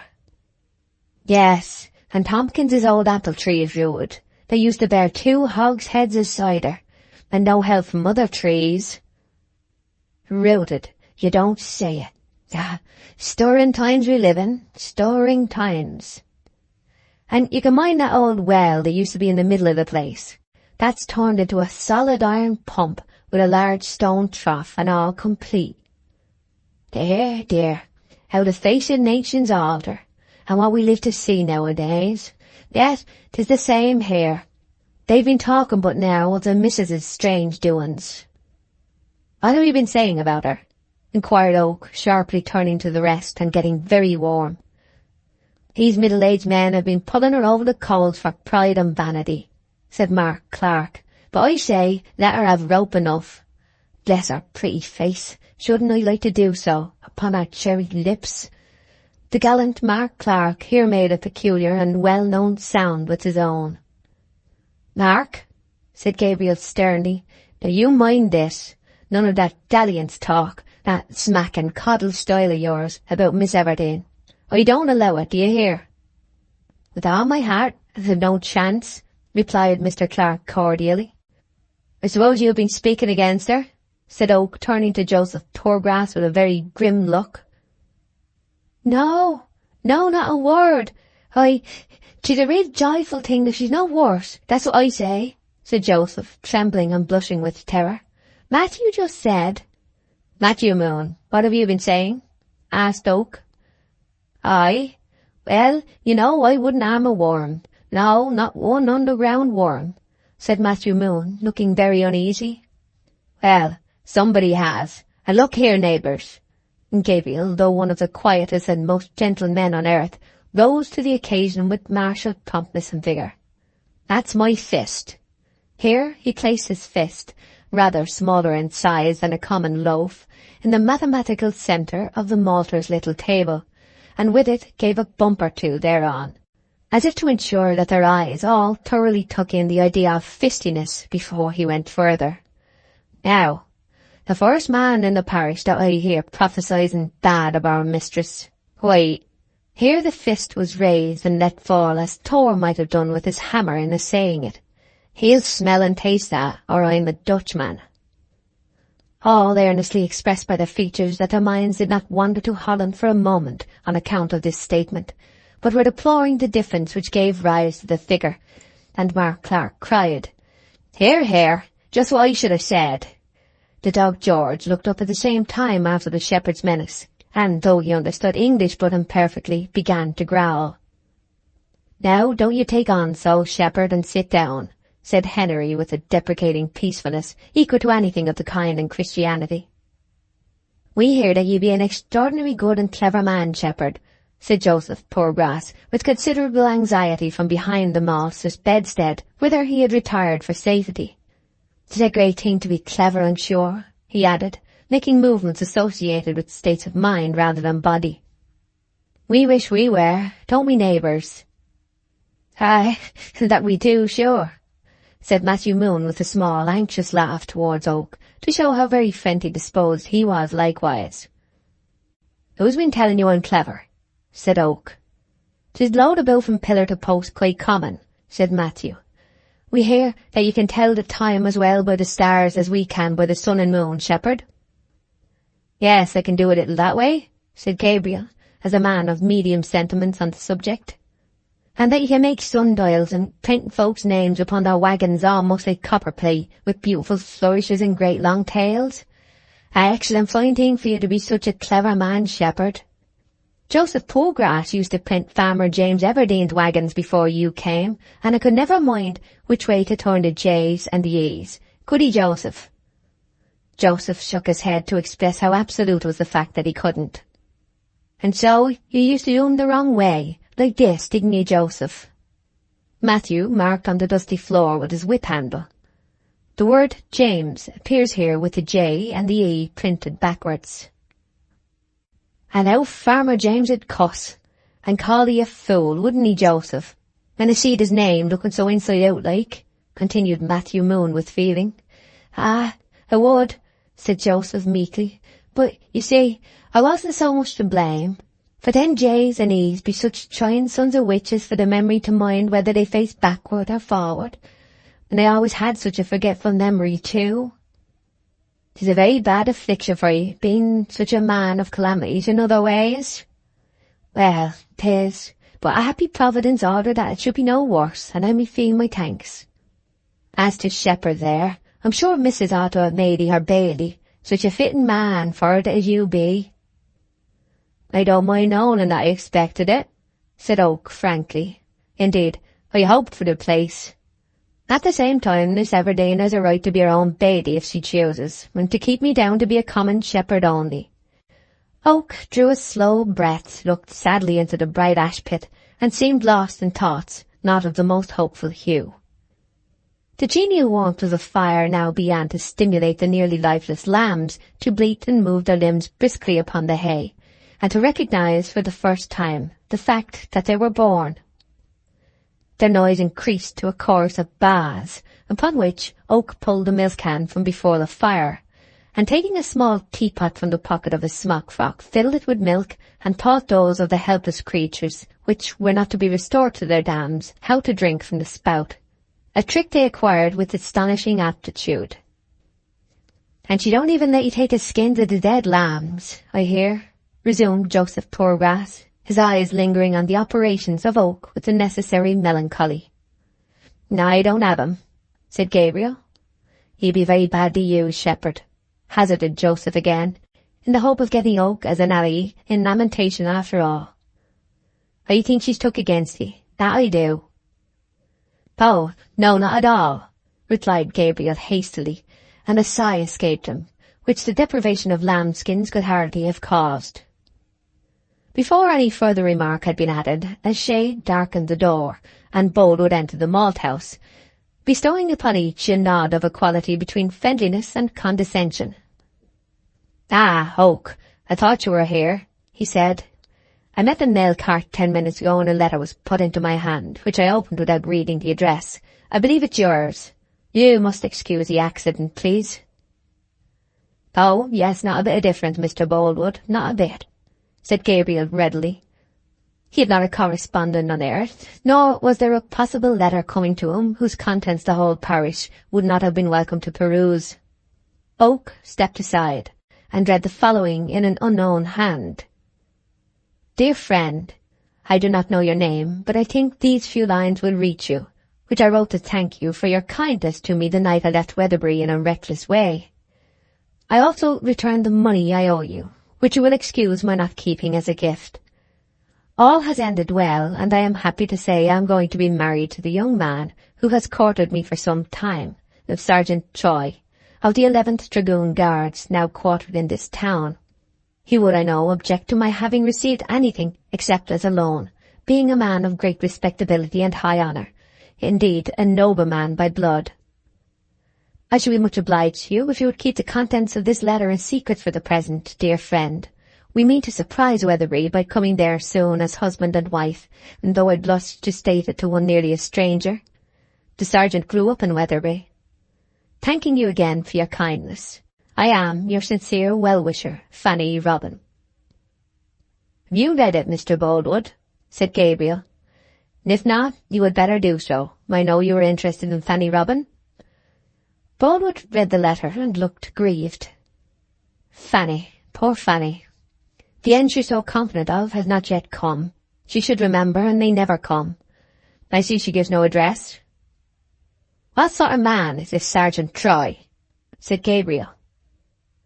I'm afraid not one to build much hope upon in a case such as this, the farmer murmured, though he's a clever fellow and up to everything. A slight romance attaches to him, too. His mother was a French governess, and it seems that a secret attachment existed between her and the late Lord Severn. She was married to a poor medical man, and soon after an infant was born, and while money was forthcoming all went on well. Unfortunately for her boy, his best friends died, and he got then a situation as second clerk at a lawyer's in Casterbridge.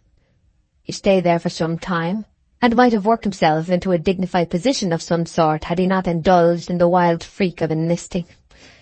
I have much doubt if ever little Fanny will surprise us in the way she mentions. Very much doubt. Silly girl, silly girl. The door was hurriedly burst open again, and in came running Caney Ball out of breath, his mouth red and open like the bell of a penny trumpet, from which he coughed with noisy vigour and great distinction of face. Now, Cane Ball, said Oak sternly, why will you run so fast and lose your breath so? I'm always telling you of it. Oh, a puff of me breath went the wrong way. Please, Mr. Oak, and made me cough. Well, what have you come for? I want to tell you, said the junior shepherd, supporting his exhausted, youthful frame against the doorpost, that you must come directly. 2 more ewes have twinned. That's what's the matter, Shepherd Oak. Oh, that's it, said Oak, jumping up and dismissing for the present his thoughts on poor Fanny. You're a good boy to run and tell me, Cain, and you should smell a large plum pudding some day as a treat. But before you go, Cain, you bring the tar pot and we mark this lot and I'll done with him. Oak took from his illimitable pockets a marking iron, dipped it into the pot, and imprinted on the buttocks of the infant sheep the initials of her he delighted to muse on, D.E., which signified to all the region round that henceforth the lambs belonged to Farmer Bathsheba Everdene and to no one else. Now, Caney, shoulder your 2 and off. Good morning, Mr. Boldwood. The shepherd lifted the 16 large legs and 4 small bodies he himself had brought, and vanished with them in the direction of the lambing field hard by, their frames being now in a sleek and hopeful state, pleasantly contrasting with their death's door plight of half an hour before. Boldwood followed him a little way up the field, and hesitated and turned back. He followed him again with a last resolve, annihilating return. On approaching the nook in which the fold was constructed, the farmer drew out his pocket-book, unfastened it, and allowed it to lie open on his hand. A letter was revealed. Bathsheba's. I was going to ask you, Oak, he said with unreal carelessness, if you know whose writing this is. Oak glanced into the book, and replied instantly with a flushed face, Miss Everdene's. Oak had coloured simply at the consciousness of sounding her name. He now felt a strangely distressing qualm from a new thought. The letter could of course be no other than anonymous, or the inquiry would not have been necessary. Boldwood mistook his confusion. Sensitive persons are always ready with their "is it I?" in preference to objective reasoning. The question was perfectly fair, he returned, and there was something incongruous in the serious earnestness with which he applied himself to an argument on a Valentine. You know it is always expected that privy inquiries will be made. That's where the fun lies. If the word fun had been torture, it could not have been uttered with a more constrained and restless countenance than was Boldwood's then. Soon parting from Gabriel, the lonely and reserved man returned to his house to breakfast, feeling twinges of shame and regret at having so far exposed his mood by those fevered questions to a stranger. He again placed the letter on the mantelpiece, and sat down to think of the circumstances attending it by the light of Gabriel's information. Chapter 16. All Saints and All Souls. On a weekday morning, the small congregation, consisting mainly of women and girls, rose from its knees in the mouldy nave of a church called All Saints, in the distant barrack town before mentioned, at the end of a service without a sermon. They were about to disperse when a smart footstep, entering the porch and coming up the central passage, arrested their attention. The step echoed with a ring unusual in a church. It was the clink of spurs. Everybody looked. A young cavalry soldier in a red uniform, with the 3 chevrons of a sergeant upon his sleeve, strode up the aisle with an embarrassment which was only the more marked by the intense figure of his step, and by the determination upon his face to show none. A slight flush had mounted his cheek by the time he had run the gauntlet between these women, but passing on through the chancel arch, he never paused till he came close to the altar railing. Here, for a moment, he stood alone. The officiating curate, who had not yet doffed his surplice, perceived the newcomer and followed him to the communion space. He whispered to the soldier. Then he beckoned to the clerk, who in his turn whispered to an elderly woman, apparently his wife, and they also went up the chancel steps. "'Tis a wedding," murmured some of the women, brightening. "That's we." The majority again sat down. There was a creaking of machinery behind, and some of the young ones turned their heads. From the interior face of the west wall of the tower projected a little canopy, with a quarter-jack and small bell beneath it, the automation being driven by the same clock machinery that struck the large bell in the tower. Between the tower and the church was a close screen, the door of which was kept shut during services, hiding this grotesque clockwork from sight. At present, however, the door was opened, and the egress of the jack, the blows on the bell, and the mannequin's retreat into the nook again were visible to many, and audible throughout the church. The jack had struck 11:30. "Where's the woman?" whispered some of the spectators. The young sergeant stood still with the abnormal rigidity of the old pillars around. He faced the southeast, and was as silent as he was still. The silence grew to be a noticeable thing as the minutes went on, and nobody else appeared, and not a soul moved. The rattle of the quarter-jack again from its niche, its blows for 3/4, its fussy retreat, were almost painfully abrupt, and caused many of the congregation to start palpably. "I wonder where the woman is," a voice whispered again. There began now that slight shifting of feet, that artificial coughing among several, which betrays a nervous suspense. At length there was a titter, but the soldier never moved. There he stood, his face to the southeast, upright as a column, his cap in his hand. The clock ticked on. The women threw off their nervousness, and titters and giggles became more frequent. Then came a dead silence. Everyone was waiting for the end. Some persons may have noticed how extraordinarily the striking of quarters seems to quicken the flight of time. It was hardly credible that the jack had not got wrong with the minutes when the rattle began again, the puppet emerged, and the 4/4 were struck fitfully as before. One could almost be positive that there was a malicious leer upon the hideous creature's face, and a mischievous delight in its twitchings. Then followed the dull and remote resonance of the 12 heavy strokes in the tower above. The women were impressed, and there was no giggle this time. The clergyman glided into the vestry, and the clerk vanished. The sergeant had not yet turned. Every woman in the church was waiting to see his face, and he appeared to know it. At last he did turn, and stalked resolutely down the nave, braving them all with a compressed lip. 2 bowed and toothless old almsmen then looked at each other and chuckled innocently enough, but the sound had a strange, weird effect in that place. Opposite to the church was a paved square, around which several overhanging wood buildings of old time cast a picturesque shade.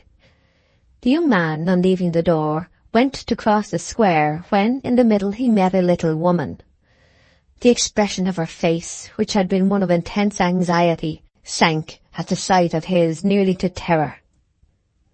"Well," he said in a suppressed passion, fixedly looking at her. "Oh, Frank, I made a mistake. I thought that the church with the spire was All Saints, and I was at the door at 11:30 to a minute, as you said.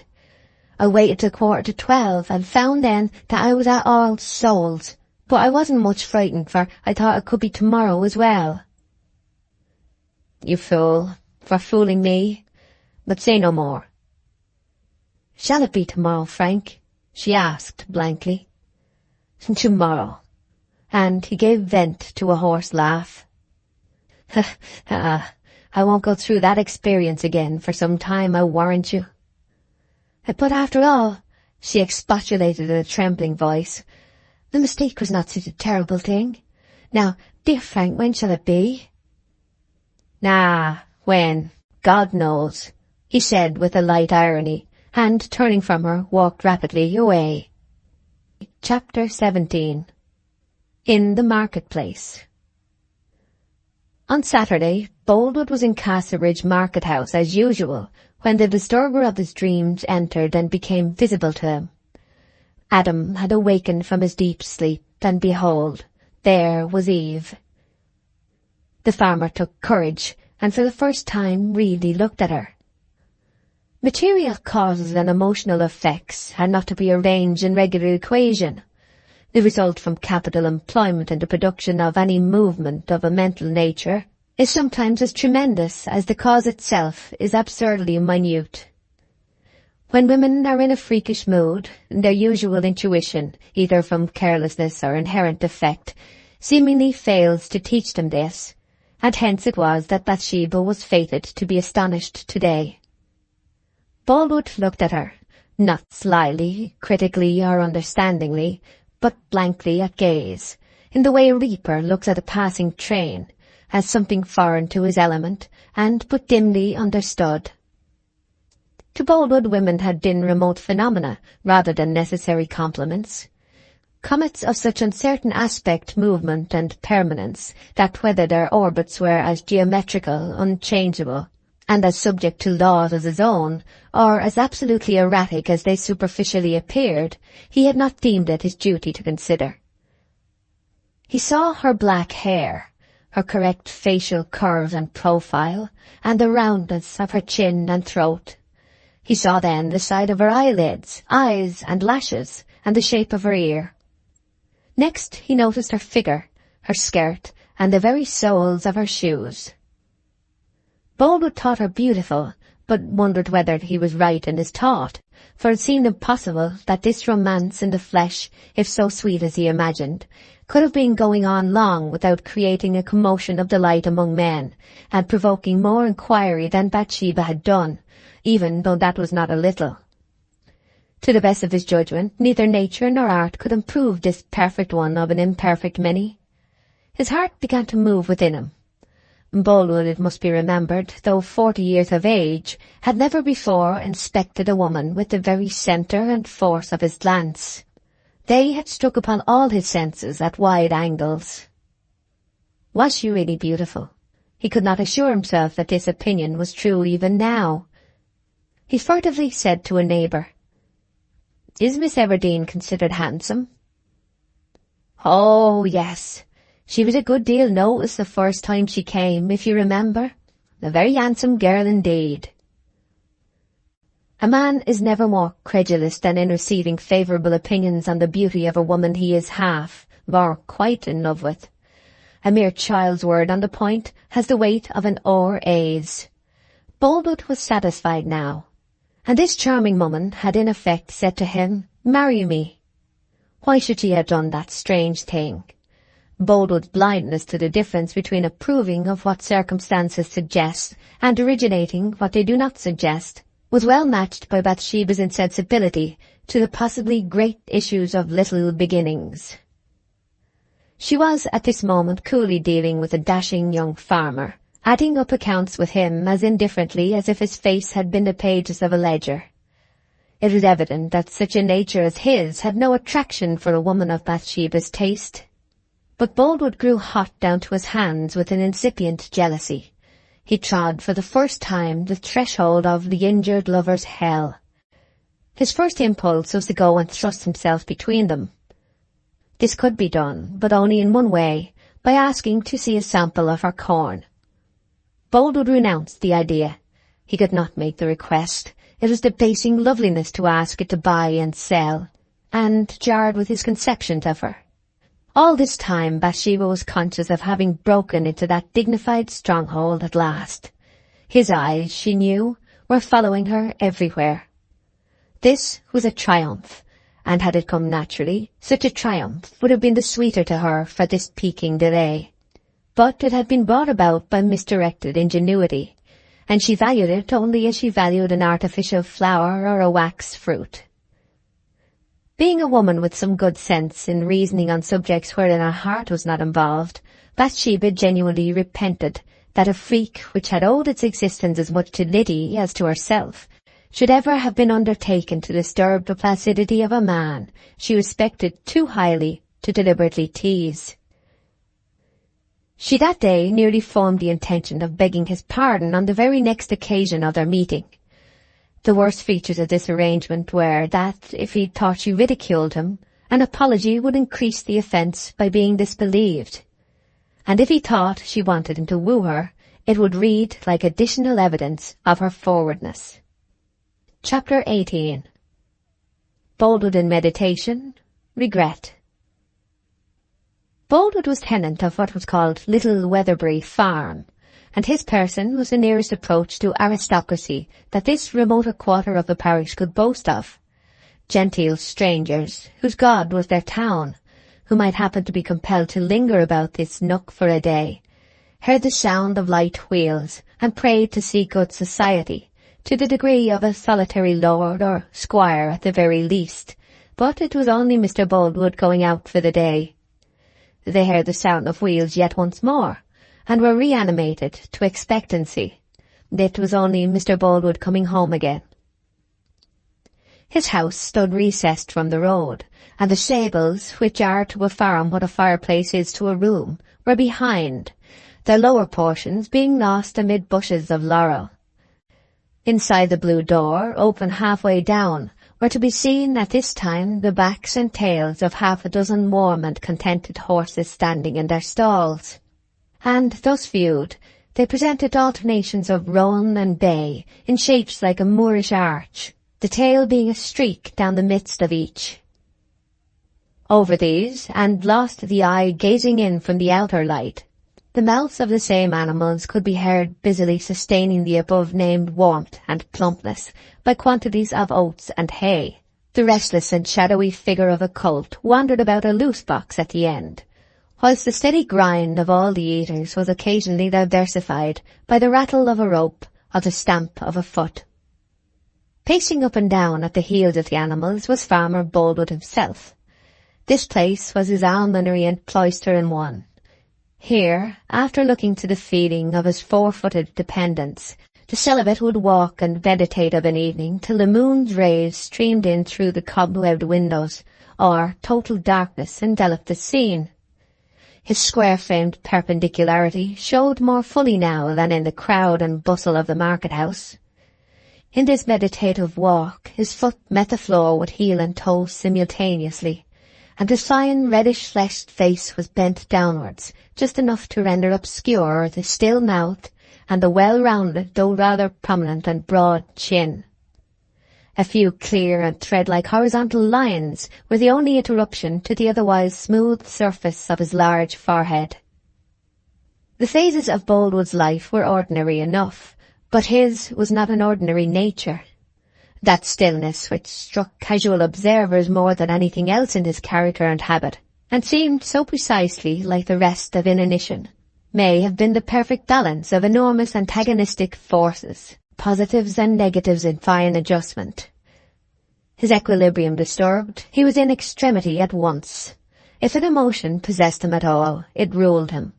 A feeling not mastering him was entirely latent. Stagnant or rapid, it was never slow.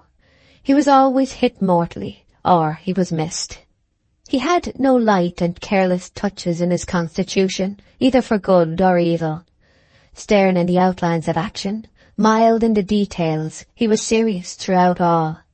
He saw no absurd sides to the follies of life, and thus, though not quite companionable in the eyes of merry men and scoffers, and those to whom all things show life as a jest, he was not intolerable to the earnest and those acquainted with grief.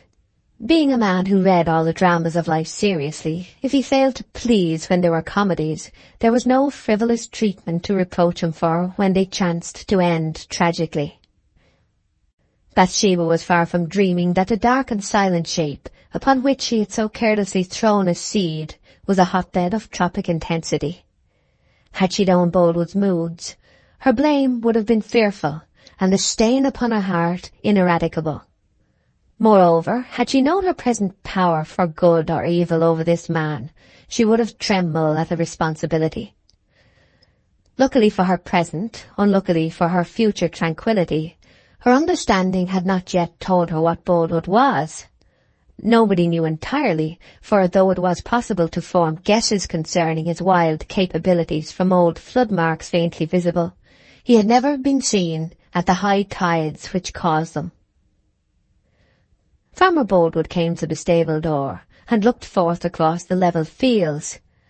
Beyond the first enclosure was a hedge, and on the other side was a meadow belonging to Bathsheba's farm.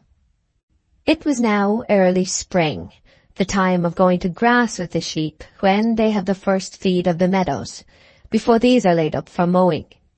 The wind, which had been blowing east for several weeks, had veered to the southward, and the middle of spring had come abruptly, almost without a beginning.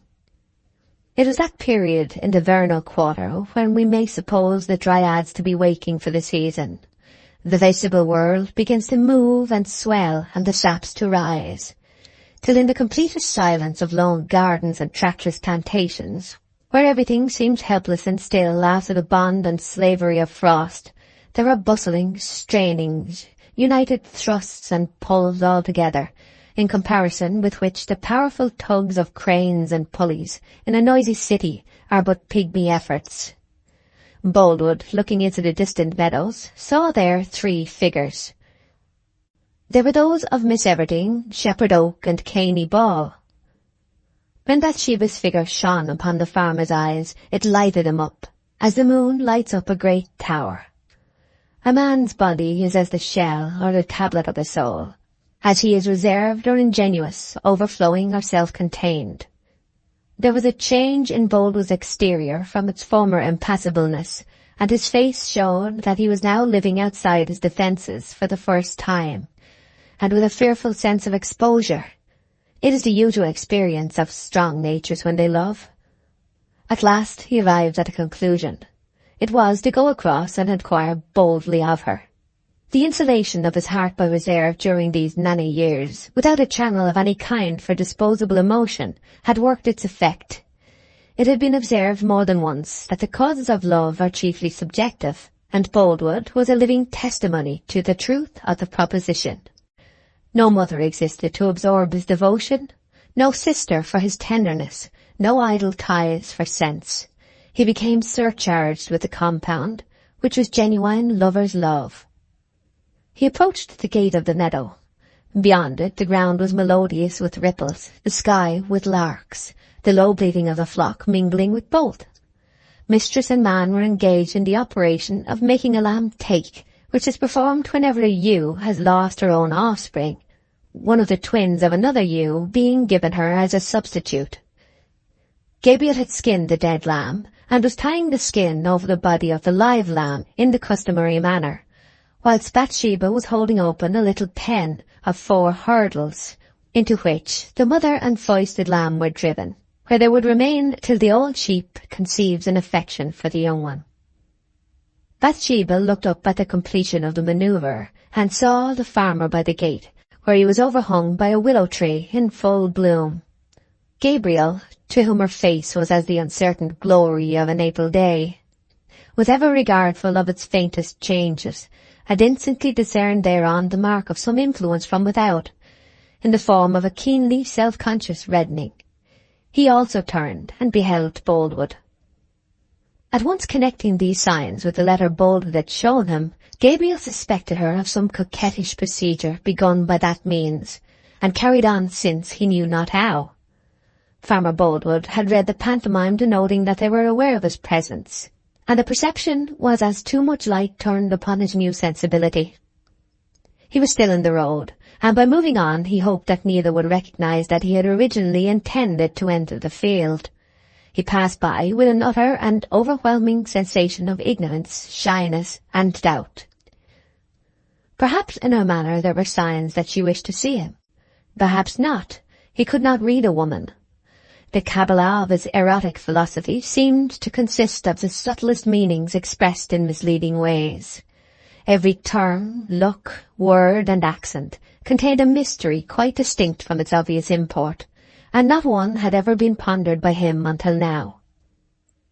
As for Bathsheba, she was not deceived into the belief that Farmer Boldwood had walked by on business or in idleness. She collected the probabilities of the case, and concluded that she was herself responsible for Boldwood's appearance there. It troubled her much to see what a great flame a little wildfire was likely to kindle. Bathsheba was no schemer for marriage, nor was she deliberately a trifler with the affections of men, and a sensor's experience on seeing an actual flirt after observing her would have been a feeling of surprise that Bathsheba could be so different from such a one, and yet so like what a flirt is supposed to be. She resolved never again, by look or by sign, to interrupt the steady flow of this man's life, but a resolution to avoid an evil is seldom framed till the evil is so far advanced as to make avoidance impossible. Chapter 19. The Sheep-washing. The Offer. Boldwood did eventually call upon her. She was not at home. Of course not, he murmured. In contemplating Bathsheba as a woman, he had forgotten the accidents of her position as an agriculturalist, that being as much of a farmer, and as extensive a farmer, as himself, her probable whereabouts was out of doors at this time of the year. This and the other oversights Boldwood was guilty of were natural to the mood, and still more natural to the circumstances. The great aids to idealization in love were present here, occasional observation of her from a distance, and the absence of social intercourse with her, visual familiarity, oral strangeness. The smaller human elements were kept out of sight. The pettinesses that enter so largely into all earthly living and doing were disguised by the accident of lover and loved one not being on visiting terms, and there was hardly awakened a thought in Boldwood that sorry household realities appertained to her, or that she, like all others, had moments of commonplace, when to be least plainly seen was to be most prettily remembered. Thus a mild sort of apotheosis took place in his fancy, whilst she still lived and breathed within his own horizon, a troubled creature like himself.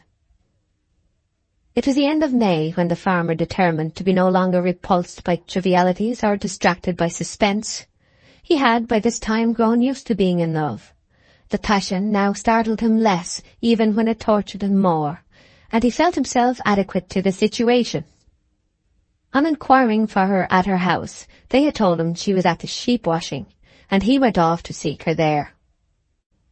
The sheep-washing pool was a perfectly circular basin of brickwork in the meadows, full of the clearest water. To birds on the wing, its glassy surface, reflecting the light sky, must have been visible for miles around, as a glistening cyclops eye in a green face. The grass about the margin at this season was a sight to remember long, in a minor sort of way. Its activity in sucking the moisture from the rich, damp sod was almost a process observable by the eye. The outskirts of this level water meadow were diversified by rounded and hollow pastures, where just now every flower that was not a buttercup was a daisy. The river slid along noiselessly as a shade, the swelling reeds and sedge forming a flexible palisade upon its moist brink. To the north of the mead were trees, the leaves of which were new, soft and moist, not yet having stiffened and darkened under summer sun and drought, their colour being yellow beside a green, green beside a yellow. From the recesses of this knot of foliage, the loud notes of 3 cuckoos were resounding through the still air. Boldwood went meditating down the slopes with his eyes on his boots, which the yellow pollen from the buttercups had bronzed in artistic gradations.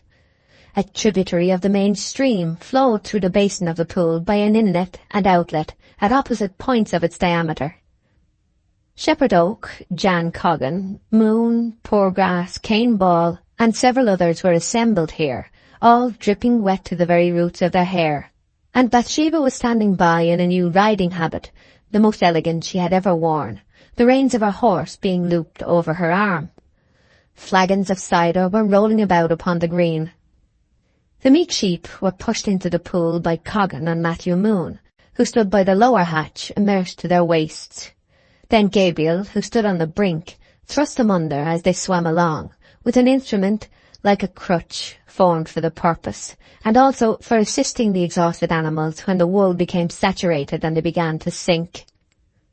They were let out against the stream, and through the upper opening, all impurities flowing away below. Caney Ball and Joseph, who performed this latter operation, were, if possible, wetter than the rest. They resembled dolphins under a fountain, every protuberance and angle of their clothes dribbling forth a small rill. Boldwood came close and bade her good morning with such constraint that she could not but think he had stepped across to the washing for its own sake, hoping not to find her there. More, she fancied his brow severe and his eyes slighting. Bathsheba immediately contrived to withdraw, and glided along by the river till she was a stone's throw off. She heard footsteps brushing the grass, and had a consciousness that love was encircling her like a perfume. Instead of turning or waiting, Bathsheba went further among the high sedges. But Boldwood seemed determined, and pressed on till they were completely past the bend of the river. Here, without being seen, they could hear the splashing and shouts of the washers above. "Miss Everdene," said the farmer. She trembled, turned, and said, "Good morning." His tone was so utterly removed from all she had expected as a beginning. It was lowness and quiet accentuated, an emphasis of deep meanings, their form at the same time being scarcely expressed. Silence has sometimes a remarkable power of showing itself as the disembodied soul of feeling, wandering without its carcass, and it is then more impressive than speech. In the same way, to say a little is often to tell more than to say a great deal. Boldwood told everything in that word. As the consciousness expands on learning that what was fancied to be the rumble of wheels is the reverberation of thunder, so did Bathsheba's at her intuitive conviction. "I feel almost too much to think," he said with a solemn simplicity. "I have come to speak to you without preface. My life is not my own since I have beheld you clearly, Miss Everdene. I come to make you an offer of marriage." Bathsheba tried to preserve an absolutely neutral countenance, and all the motion she made was that of closing lips which had previously been a little parted. "I am now 41 years old," he went on. "I may have been called a confirmed bachelor, and I was a confirmed bachelor. I had never any views of myself as a husband in my earlier days, nor have I made any calculation on the subject since I have been older. But we all change, and my change in this matter came with seeing you. I have felt lately more and more that my present way of living is bad in every respect. Beyond all things, I want you as my wife. I feel, Mr. Boldwood, that though I respect you much, I do not feel what would justify me in accepting your offer," she stammered. This giving back of dignity for dignity seemed to open the sluices of feeling that Boldwood had as yet kept closed. "My life is a burden without you," he exclaimed in a low voice. I want you to let me say I love you again and again." Bathsheba answered nothing, and the horse upon her arm seemed so impressed that instead of cropping the herbage she looked up. I think and hope you care enough for me to listen to what I have to tell." Bathsheba's momentary impulse at hearing this was to ask why he thought that, till she remembered that, far from being a conceited assumption on Boldwood's part, it was but the natural conclusion of serious reflection based on deceptive premises of her own offering. "I wish I could say courteous flatteries to you," the farmer continued in an easier tone, "and put my rugged feeling into a graceful shape, but I have neither power nor patience to learn such things. I want you for my wife, so wildly that no other feeling can abide in me, but I should not have spoken out had I not been led to hope." The Valentine again. Oh, that Valentine, she said to herself, but not a word to him. "If you can love me, say so, Miss Everdene. And if not, don't say no." "Mr. Boldwood, it is painful to have to say I am surprised, so that I don't know how to answer you with propriety and respect, but I'm only just able to speak out my feeling, I mean my meaning, that I am afraid I can't marry you, much as I respect you. You are too dignified for me to suit you, sir." "But Miss Everdene, I know I ought never have dreamt of sending that Valentine. Forgive me, sir. It was a wanton thing which no woman with any self-respect would have done. If you would only pardon my thoughtlessness, I promise never to." No, don't say thoughtlessness. Make me think it was something more, that it was a sort of prophetic instinct, the beginning of a feeling that you would like me. You've tortured me to say it was done in thoughtlessness. I never thought of it in that light, and I can't endure it.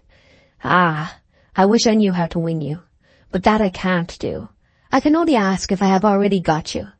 If I have not, and it is not true that you have come unwittingly to me as I have to you, I can say no more. I have not fallen in love with you, Mr. Boldwood. Certainly I must say that. She allowed a very small smile to creep for the first time over her serious face in saying this, and the white row of upper teeth and keenly cut lips already noticed suggested an idea of heartlessness, which was immediately contradicted by the pleasant eyes. "But will you just think, in kindness and condescension think, if you cannot bear with me as a husband? I fear I am too old for you, but believe me, I will take more care of you than would many a man of your own age. I will protect and cherish you with all my strength. I will indeed. You shall have no cares, be worried by no household affairs, and live quite at ease, Miss Everdene. The dairy superintendent shall be done by a man. I can afford it well. You shall never have so much as to look out of doors at haymaking time, or to think of weather in the harvest. I'd rather cling to the chaise, because it is the same my poor father and mother drove, but if you don't like it, I will sell it, and you shall have a pony carriage of your own. I cannot say how far above every other idea and object on earth you seem to me. Nobody knows, and God only knows, how much you are to me." Bathsheba's heart was young, and it swelled with sympathy for the deep-natured man who spoke so simply. "Don't say it, don't. I cannot bear you to feel so much, and me to feel nothing. And I am afraid they will notice us, Mr. Boldwood. Will you let the matter rest now? I cannot think collectedly. I did not know you were going to say this to me. Oh, I am wicked to have made you suffer so." She was frightened as well as agitated at his vehemence. "Say then that you don't absolutely refuse. Do not quite refuse." "I can do nothing. I cannot answer." "I may speak to you again on the subject?" "Yes." "I may think of you?" "Yes, I suppose you may think of me." "And hope to obtain you?" "No, do not hope. Let us go on." "I will call upon you again tomorrow." "No, please not. Give me time." "Yes, I will give you any time," he said earnestly and gratefully. "I am happier now." "No, I beg you.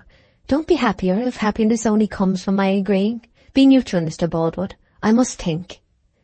"I will wait," he said. And then she turned away. Boldwood dropped his gaze to the ground and stood long like a man who did not know where he was. Realities then returned upon him like the pain of a wound received in an excitement which eclipsed it, and he, too, then went on.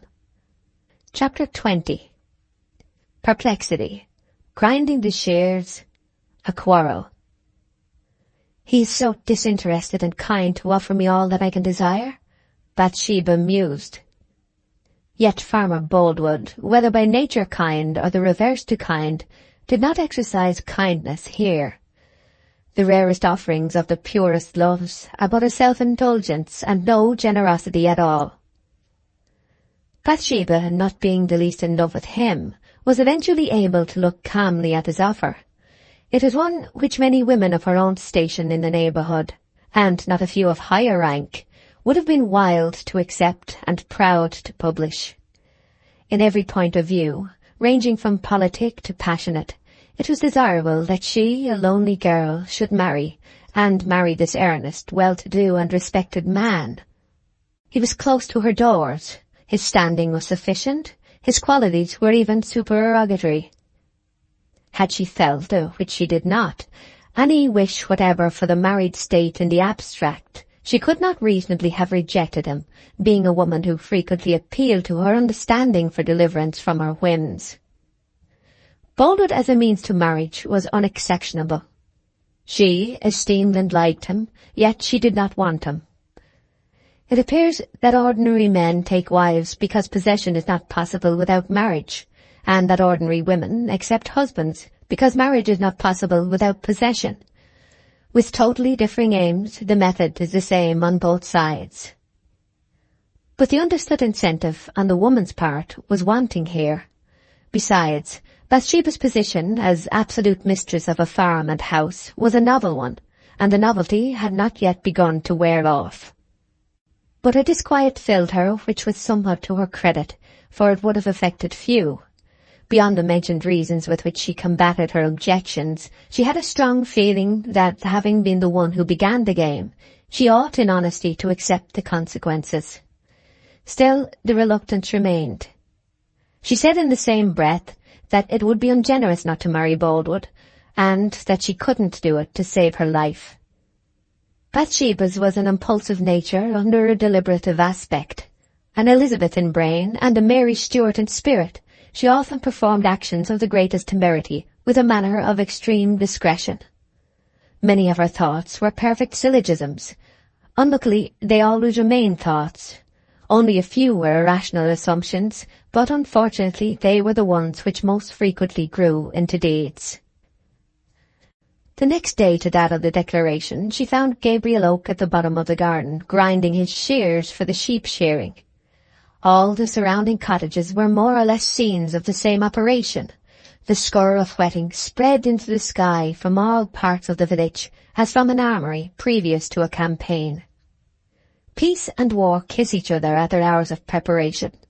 Sickles, scythes, shears and pruning hooks, ranking with swords, bayonets and lances, in their common necessity for point and edge. Caney Ball turned the handle of Gabriel's grindstone, his head performing a melancholy seesaw up and down with each turn of the wheel. Oak stood somewhat as Eros is represented when in the act of sharpening his arrows, his figure slightly bent, the weight of his body thrown over on the shears, and his head balanced sideways, with a critical compression of the lips and contraction of the eyelids to crown the attitude. His mistress came up and looked upon them in silence for a minute or two, then she said, "Cain, go to the lower mead and catch the bay mare. I'll turn the winch of the grindstone. I want to speak to you, Gabriel." Cain departed, and Bathsheba took the handle. Gabriel had glanced up in intense surprise, quelled its expression, and looked down again. Bathsheba turned the winch, and Gabriel applied the shears. The peculiar motion involved in turning a wheel has a wonderful tendency to benumb the mind. It is a sort of attenuated variety of Ixion's punishment, and contributes a dismal chapter to the history of gales. The brain gets muddled, the head grows heavy, and the body's centre of gravity seems to settle by degrees in a leaden lump somewhere between the eyebrows and the crown. Bathsheba felt the unpleasant symptoms after 2 or 3 dozen turns. "Will you turn, Gabriel, and let me hold the shears?" she said. "My head is in a whirl, and I can't talk." Gabriel turned. Bathsheba then began with some awkwardness, allowing her thoughts to stray occasionally from her story to attend to the shears, which required a little nicety in sharpening.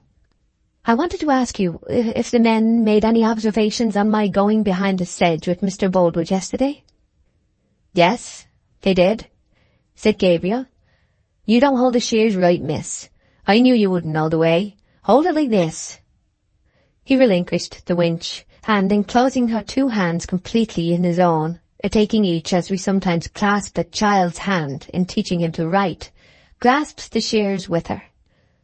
"Incline the edge so," he said. Hands and shears were inclined to suit the words, and held thus for a peculiarly long time by the instructor as he spoke. "That will do," exclaimed Bathsheba. "Loose my hands. I won't have them held. Turn the winch." Gabriel freed her hands quietly, retired to his handle, and the grinding went on. "Did the men think it odd?" she said again. "Odd was not the idea, miss." "What did they say?" "That Farmer Boldwood's name and your own were likely to be flung over the pulpit together before the year was out." "I thought so by the look of them. Why, there's nothing in it. A more foolish remark was never made, and I want you to contradict it. That's what I came for." Gabriel looked incredulous and sad, but between his moments of incredulity, relieved. "They must have heard our conversation," she continued. "Well, then, Bathsheba," said Oak, stopping the handle and gazing into her face with astonishment. "The Miss Everdene, you mean?" she said with dignity. "I mean this, that if Mr. Boldwood really spoke of marriage, I bain't going to tell a story and say he didn't to please you. I've already tried to please you too much for my own good." Bathsheba regarded him with round-eyed perplexity. She did not know whether to pity him for disappointed love of her, or to be angry with him for having got over it, his tone being ambiguous. "I said I wanted you just to mention that it was not true I was going to be married to him," she murmured, with a slight decline in her assurance. "I can say that to them if you wish, Miss Everdene, and I could likewise give an opinion to 'ee on what you have done." "I dare say, but I don't want your opinion." "I suppose not," said Gabriel bitterly, and going on with his turning, his words rising and falling in a regular swell and cadence as he stooped or rose with a winch, which directed them, according to his position, perpendicularly into the earth, or horizontally along the garden, his eyes being fixed on a leaf upon the ground. With Bathsheba, a hastened act was a rash act, but as does not always happen, time gained was prudence ensured. It must be added, however, that time was very seldom gained. At this period, the single opinion in the parish on herself and her doings that she valued as sounder than her own was Gabriel Oak's, and the outspoken honesty of his character was such that on any subject, even that of her love for or marriage with another man, the same disinterestedness of opinion might be calculated on, and be had for the asking. Thoroughly convinced of the impossibility of his own suit, a high resolve constrained him not to injure that of another. This is a lover's most stoical virtue, as the lack of it is a lover's most venial sin. Knowing he would reply truly, she asked the question, painful as she must have known the subject would be. Such is the selfishness of some charming women. Perhaps it was some excuse for her thus torturing honesty to her own advantage, that she had absolutely no other sound judgment within easy reach. "Well, what is your opinion of my conduct?" she said quietly. "That it is unworthy of any thoughtful and meek and comely woman." In an instant Bathsheba's face coloured with the angry crimson of a Danby sunset, but she forbore to utter this feeling, and the reticence of her tongue only made the loquacity of her face the more noticeable. The next thing Gabriel did was to make a mistake. "Perhaps you don't like the rudeness of my reprimanding you, for I know it is rudeness, but I thought it would do you good." She instantly replied sarcastically, "On the contrary, my opinion of you is so low that I see in your abuse the praise of discerning people." "I'm glad you don't mind it, for I said it honestly and with every serious meaning." "I see. But unfortunately, when you try not to speak in jest, you are amusing, just as when you wish to avoid seriousness, you sometimes say a sensible word." It was a hard hit, but Bathsheba had unmistakably lost her temper, and on that account Gabriel had never in his life kept his own better. He said nothing. She then broke out. "I may ask, I suppose, where in particular my unworthiness lies? In my not marrying you, perhaps?" "Not by any means," said Gabriel quietly. "I have long given up thinking of that matter." "Oh, wishing it, I suppose," she said, and it was apparent that she expected an unhesitating denial of this supposition. Whatever Gabriel felt, he coolly echoed her words. "Or wishing it either. A woman may be treated with bitterness which is sweet to her, and with a rudeness which is not offensive." Bathsheba would have submitted to an indignant chastisement of her levity had Gabriel protested that he was loving her at the same time. The impetuosity of passion, unrequited, is bearable, even if it stings and anathematizes. There is a triumph in the humiliation, and a tenderness in the strife. This was what she had been expecting, and what she had not got. To be lectured because the lecturer saw her in the cold morning light of open-shuttered disillusion was exasperating.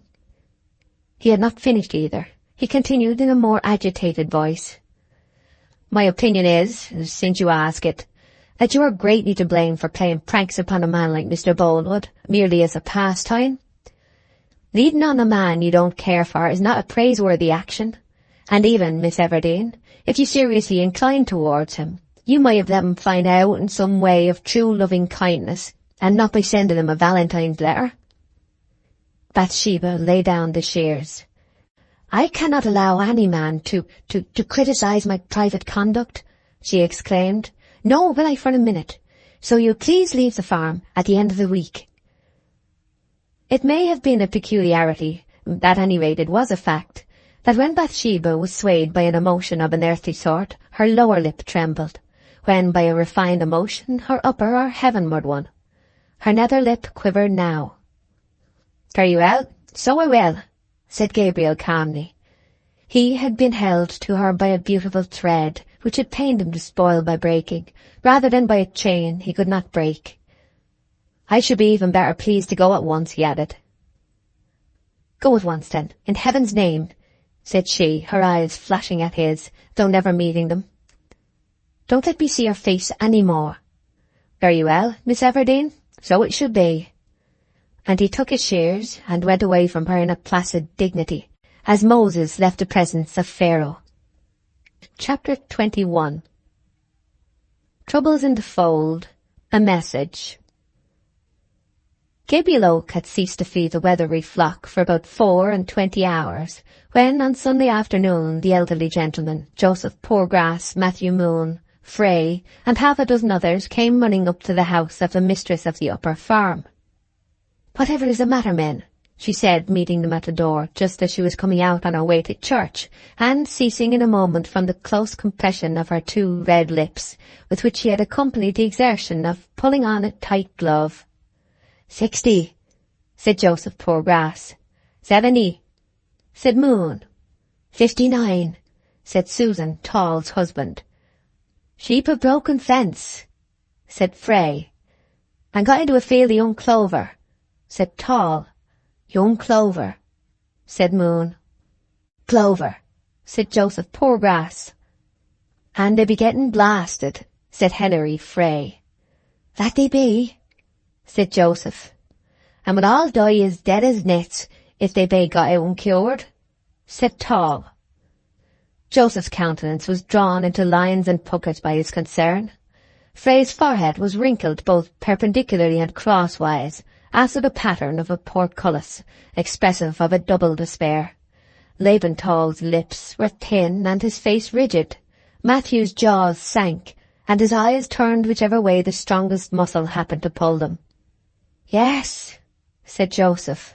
And I was sitting at home looking for Ephesians, and I says to myself, 'tis nothing but Corinthians and Thessalonians in this dang testament, when who should come in but Henry there. Joseph, he said, the sheep have blasted themselves. With Bathsheba it was a moment when thought was speech and speech exclamation. Moreover, she had hardly recovered her equanimity since the disturbance which she had suffered from Oak's remarks. That's enough. "Oh, you fools!" she cried, throwing the parasol and prayer book into the passage and running out of doors in the direction signified. "To come to me, and not go and get them out directly. Oh, the stupid numbskulls!" Her eyes were at their darkest and brightest now. Bathsheba's beauty belonging rather to the demonian than the angelic school, she never looked so well as when she was angry, and particularly when the effect was heightened by a rather dashing velvet dress, carefully put on before a glass. All the ancient men ran in a jumbled throng after her to the clover field, Joseph sinking down in the midst when about half-way, like an individual withering in a world which was more and more insupportable. Having once received the stimulus that her presence always gave them, they went round among the sheep with a will. The majority of the afflicted animals were lying down and could not be stirred. These were bodily lifted out, and the others driven into the adjoining field. Here, after the lapse of a few minutes, several more fell down and lay helpless and livid as the rest. Bathsheba, with a sad, bursting heart, looked at these primest specimens of her prime flock as they rolled there. Swollen with wind and the rank mist they drew. Many of them foamed at the mouth, their breathing being quick and short, whilst the bodies of all were fearfully distended. "Oh, what can I do? What can I do?" said Bathsheba helplessly. "Sheep are such unfortunate animals. There's always something happening to them. I never knew a flock pass a year without getting into some scrape or other." "There's only one way of saving them," said Tall. "What way? Tell me quick." "They must be pierced in the side with a thing made on purpose." "Can you do it? Can I?" "No, ma'am, we can't, nor you neither. It must be done in a particular spot. If you go to the right or left but an inch, you stab the ewe and kill her.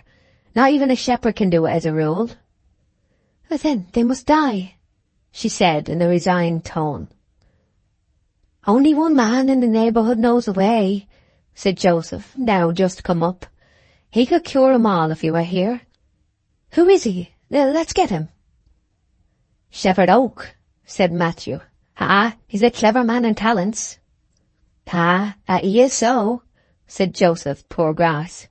"True, he's a man," said Laban Tall. "How dare you name that man in my presence?" she said excitedly. "I told you never to allude to him, nor shall you if you stay with me." She added, brightening, "Farmer Boldwood knows." "No, ma'am," said Matthew. "Two of his store ewes got into some vetches t'other day, and were just like these. He sent a man on horseback here post-haste for Gable, and Gable went and saved him. Farmer Boldwood have got the thing they do it with. 'Tis a holler pipe with a sharp pricker inside, isn't it, Joseph?" "Aye, a holler pipe," echoed Joseph. "That's what 'tis." Sure, that's the machine," chimed in Henry Frey reflectively, with an oriental indifference to the flight of time.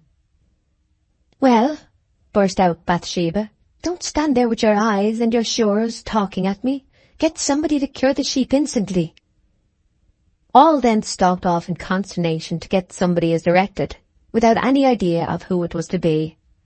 In a minute they had vanished through the gate, and she stood alone with the dying flock. "Never will I send for him, never," she said firmly.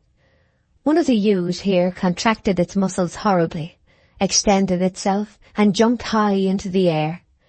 The leap was an astonishing one. The ewe fell heavily and lay still. Bathsheba went up to it. The sheep was dead. "Oh, what shall I do? What shall I do?" she again exclaimed, wringing her hands. "I won't send for him. No, I won't." The most vigorous expression of a resolution does not always coincide with the greatest vigour of the resolution itself. It is often flung out as a sort of prop to support a decaying conviction which, while strong, required no enunciation to prove it so. The "no, I won't" of Bathsheba meant virtually, "I think I must." She followed her assistants through the gate and lifted her hand to one of them. Laban answered to her signal. "Where is Oak staying?" "Across the valley at Nest Cottage." "Jump on the bay mare and ride across, and say he must return instantly. That I say so." Tall scrambled off to the field and in 2 minutes was on Paul the bay, bare-backed and with only a halter by way of rein. He diminished down the hill. Bathsheba watched, and so did all the rest. Tall cantered along the bridle path, through 16 acres, sheeplands, middle field, the flats, Capel's Piece, shrank almost to a point, crossed the bridge, and ascended from the valley through Springmead and White Pits on the other side. The cottage to which Gabriel had retired before taking his final departure from the locality was visible as a white spot on the opposite hill, backed by blue firs. Bathsheba walked up and down. The men entered the field and endeavoured to ease the anguish of the dumb creatures by rubbing them. Nothing availed. Bathsheba continued walking. The horse was seen descending the hill, and the wearisome series had to be repeated in reverse order. White Pits, Springmead, Capel's Piece, the flats, middle field, sheeplands, 16 acres. She hoped Tall had the presence of mind enough to give up the mare to Gabriel, and to return himself on foot. The rider neared them. It was Tall. "Oh, what folly!" said Bathsheba. Gabriel was not visible anywhere. "Perhaps he has already gone," she said. Tall came into the enclosure and leapt off, his face tragic as Morton's after the Battle of Shrewsbury. "Well," said Bathsheba, unwilling to believe that her verbal lettre de cachet could possibly have miscarried. "He says beggars mustn't be choosers," replied Laban. "What?" said the young farmer, opening her eyes and drawing in her breath for an outburst.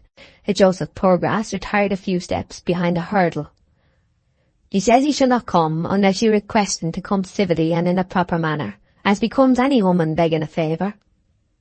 Oh, that's his answer. Where does he get his airs? Who am I then to be treated like that? Shall I beg a man who has begged to me?" Another of the flock sprang into the air and fell dead. The men looked grave, as if they suppressed opinion. Bathsheba turned aside, her eyes full of tears. The strait she was in, through pride and shrewishness, could not be disguised longer. She burst out crying bitterly. They all saw it, and she attempted no further concealment. "I wouldn't cry about it, miss," said William Smallbury compassionately. "Why not ask him softer like? I'm sure he'd come then. Gabriel is a true man in that way." Bathsheba checked her grief and wiped her eyes. "Oh, it is a wicked cruelty to me. It is," she murmured. "And he drives me to do what I wouldn't. Yes, he does. Tall, come indoors." After this collapse, not very dignified for the head of an establishment, she went into the house, Tall at her heels. Here she sat down and hastily scribbled a note between the small, convulsive sobs of convalescence, which follow a fit of crying as a groundswell follows a storm. The note was none the less polite for being written in a hurry. She held it at a distance, was about to fold it, then added these words at the bottom. "Do not desert me, Gabriel." She looked a little redder in refolding it, and closed her lips, as if thereby to suspend till too late the action of conscience in examining whether such strategy were justifiable. The note was dispatched, as the message had been, and Bathsheba waited indoors for the result. It was an anxious quarter of an hour that intervened between the messenger's departure and the sound of the horse's tramp again outside. She could not watch this time, but, leaning over the old bureau at which she had written the letter, closed her eyes as if to keep out both hope and fear. The case, however, was a promising one. Gabriel was not angry, he was simply neutral, although her first command had been so haughty. Such imperiousness would have damned a little less beauty, and on the other hand, such beauty would have redeemed a little less imperiousness. She went out when the horse was heard and looked up.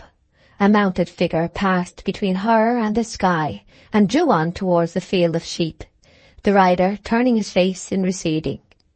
Gabriel looked at her. It was a moment when a woman's eyes and tongue tell distinctly opposite tales. Bathsheba looked full of gratitude, and she said, "Oh, Gabriel, how could you serve me so unkindly?" Such a tenderly shaped reproach for his previous delay was the one speech in the language that he could pardon for not being commendation of his readiness now. Gabriel murmured a confused reply and hastened on.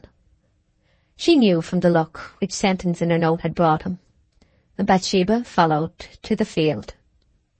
Gabriel was already among the turgid, prostrate forms. He had flung off his coat, rolled up his shirt sleeves, and taken from his pocket the instrument of salvation.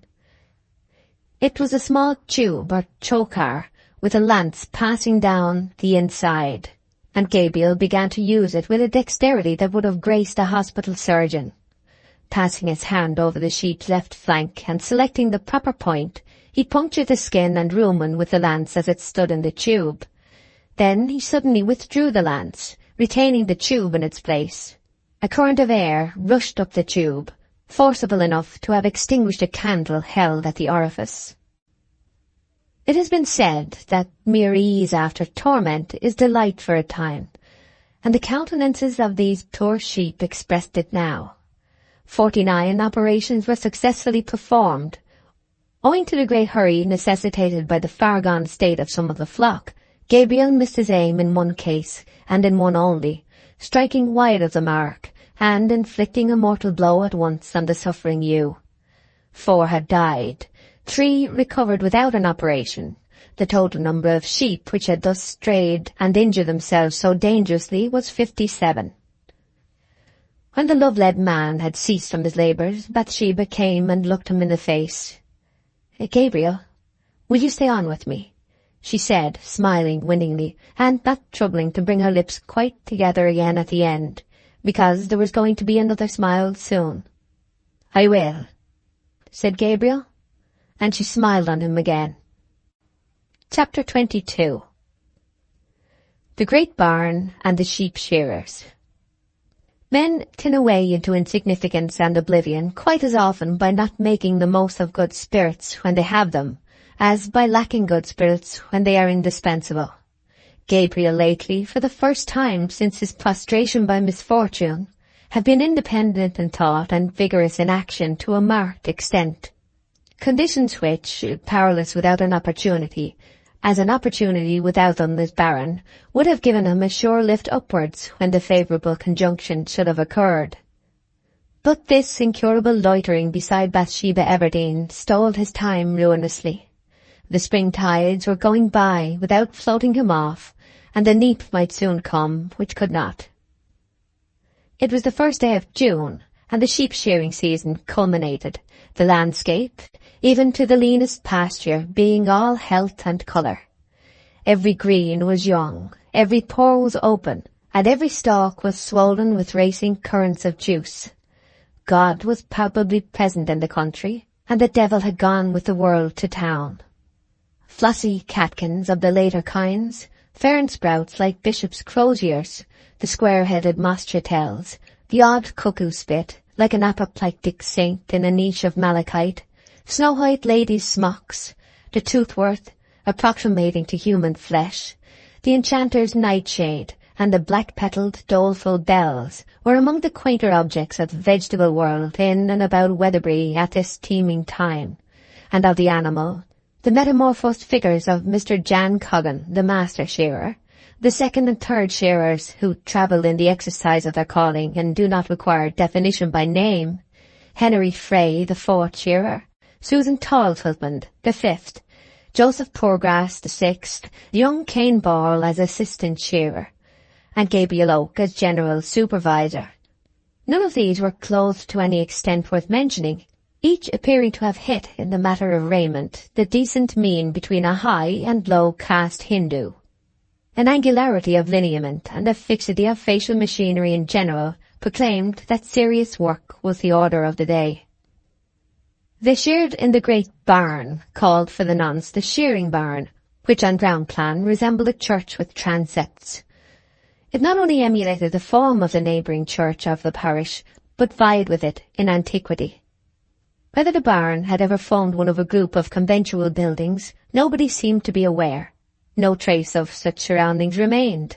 The vast porches at the sides, lofty enough to admit a wagon laden to its highest with corn in the sheaf, were spanned by heavy pointed arches of stone, broadly and boldly cut, whose very simplicity was the origin of a grandeur not apparent with erections where more ornament has been attempted. The dusky, filmed chestnut roof, braced and tied in by huge collars, curves and diagonals, was far nobler in design, because more wealthy in material, than 9/10 of those in our modern churches. Along each side wall was a range of striding buttresses, throwing deep shadows on the spaces between them, which were perforated by lancet openings, combining in their proportions the precise requirements both of beauty and ventilation. One could say about this barn what could hardly be said of either the church or the castle, akin to it in age and style, that the purpose which had dedicated its original erection was the same with that to which it was still applied. Unlike and superior to either of those two typical remnants of medievalism, the old barn embodied practices which had suffered no mutilation at the hands of time. Here, at least, the spirit of the ancient builders was at one with the spirit of the modern beholder. Standing before this abraded pile, the eye regarded its present usage, the mind dwelt upon its past history, with a satisfied sense of functional continuity throughout, a feeling almost of gratitude, and quite of pride, at the permanence of the idea which had heaped it up. The fact that 4 centuries had neither proved it to be founded on a mistake, inspired any hatred of its purpose, nor given rise to any reaction that had battered it down, invested this simple grey effort of old minds with a repose, if not a grandeur, which a too curious reflection was apt to disturb in its ecclesiastical and military compeers. For once, medievalism and modernism had a common standpoint. The Lancelot windows, the time-eaten archstones and chamfers, the orientation of the axis, the misty chestnut work of the rafters, referred to no exploded fortifying art or worn-out religious creed. The defence and salvation of the body by daily bread is still a study, a religion, and a desire. Today, the large side doors were thrown open towards the sun to admit a bountiful light to the immediate spot of the shearers' operations, which was the wood threshing floor in the centre, formed of thick oak, blacked with age and polished by the beating of flails for many generations, till it had grown as slippery and as rich in hue as the state-room floors of an Elizabethan mansion. Here the shearers knelt, the sun slanting in upon their bleached shirts, tanned arms, and the polished shears they flourished, causing these to bristle with 1,000 rays strong enough to blind the weak-eyed man. Beneath them a captive sheep lay panting, quickening its pants as misgiving merged in terror, till it quivered like a hot landscape outside. This picture of today, in its frame of 400 years ago, did not produce that marked contrast between ancient and modern, which is implied by the contrast of date. In comparison with cities, Weatherbury was immutable. The citizens then is the rustics now. In London, 20 or 30 years ago are old times. In Paris, 10 years, or 5. In Weatherbury, 3 or 4 score years were included in the mere present, and nothing less than a century set a mark on its face or tone. 5 decades hardly modified the cut of a gaiter, the embroidery of a smock-frock by the breadth of a hair. 10 generations failed to alter the turn of a single phrase. In these Wessex nooks, the busy outsider's ancient times are only old, his old times are still new, his present is futurity. So the barn was natural to the shearers, and the shearers were in harmony with the barn. The spacious ends of the building, answering ecclesiastically to nave and chancel extremities, were fenced off with hurdles, the sheep being all collected in a crowd within these 2 enclosures, and in one angle a catching pen was formed, in which 3 or 4 sheep were continuously kept ready for the shearers to seize without loss of time. In the background, mellowed by tawny shade, were the 3 women, Mary Ann Money and Temperance and Soberness Miller, gathering up the fleeces and twisting ropes of wool with a wimble for tying them round. They were indifferently well assisted by the old maltster, who, when the malting season from October to April had passed, made himself useful upon any of the bordering farmsteads. Behind them all was Bathsheba, carefully watching the men to see that there was no cutting or wounding through carelessness, and that the animals were shorn close. Gabriel, who flitted and hovered under her bright eyes like a moth, did not shear continuously, half his time being spent in attending to the others and selecting the sheep for them. At the present moment he was engaged in handing round a mug of mild liquor, supplied from a barrel in the corner, and cut pieces of bread and cheese. Bathsheba, after throwing a glance here, a caution there, and lecturing one of the younger operators who had allowed his last finished sheep to go off among the flock without re-stamping it with her initials, came again to Gabriel, as she put down the luncheon to drag a frightened ewe to his shear station, flinging it over upon its back with a dexterous twist of the arm. He lopped off the tresses about its head, and opened up the neck and collar, his mistress quietly looking on. "She blushes at the insult," murmured Bathsheba, watching the pink flush which arose and overspread the neck and shoulders of the ewe where they were left bare by the clicking shears, a flush which was enviable for its delicacy by many queens of coteries, and would have been creditable for its promptness to any woman in the world. Poor Gabriel's soul was fed with the luxury of content by having her over him, her eyes critically regarding his skilful shears, which apparently were going to gather up a piece of flesh at every close, and yet never did so. Like Guildenstern, Oak was happy in that he was not over-happy. He had no wish to converse with her. That his bright lady and himself formed one group, exclusively their own, and containing no others in the world, was enough. So the chatter was all on her side. There is a loquacity that tells nothing, which was Bathsheba's, and there is a silence which says much. That was Gabriel's.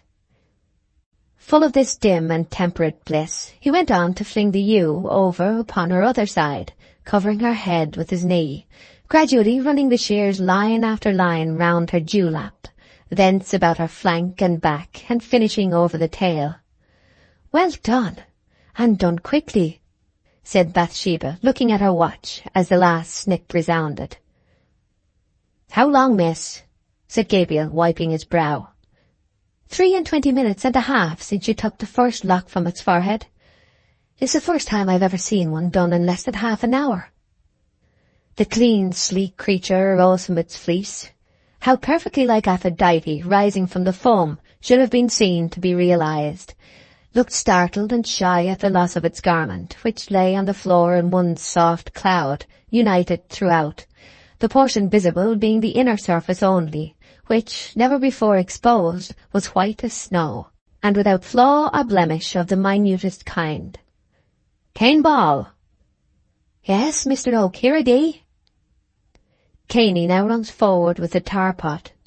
B.E. is newly stamped upon the shorn skin, and away the simple dam leaps, panting, over the board into the shirtless flock outside. Then up comes Mary Ann, throws the loose locks into the middle of the fleece, rolls it up, and carries it to the background as 3.5 pounds of unadulterated warmth for the winter enjoyment of persons unknown and far away, who will, however, never experience the superlative comfort derivable from the wool as it here exists, new and pure, before the uncouthness of its nature whilst in a living state has dried, stiffened, and been washed out, rendering it just now superior to anything woolen, as cream is superior to milk and water.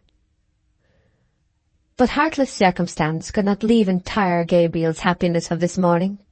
The rams, old ewes and 2-shear ewes, had duly undergone their stripping, and the men were proceeding with the shearlings and hogs, when Oak's belief that she was going to stand pleasantly by and time him through another performance was painfully interrupted by Farmer Boldwood's appearance in the extremest corner of the barn. Nobody seemed to have perceived his entry, but there he certainly was. Boldwood always carried with him a social atmosphere of his own, which everybody felt who came near him, and the talk, which Bathsheba's presence had somewhat suppressed, was now totally suspended. He crossed over towards Bathsheba, who turned to greet him with a carriage of perfect ease.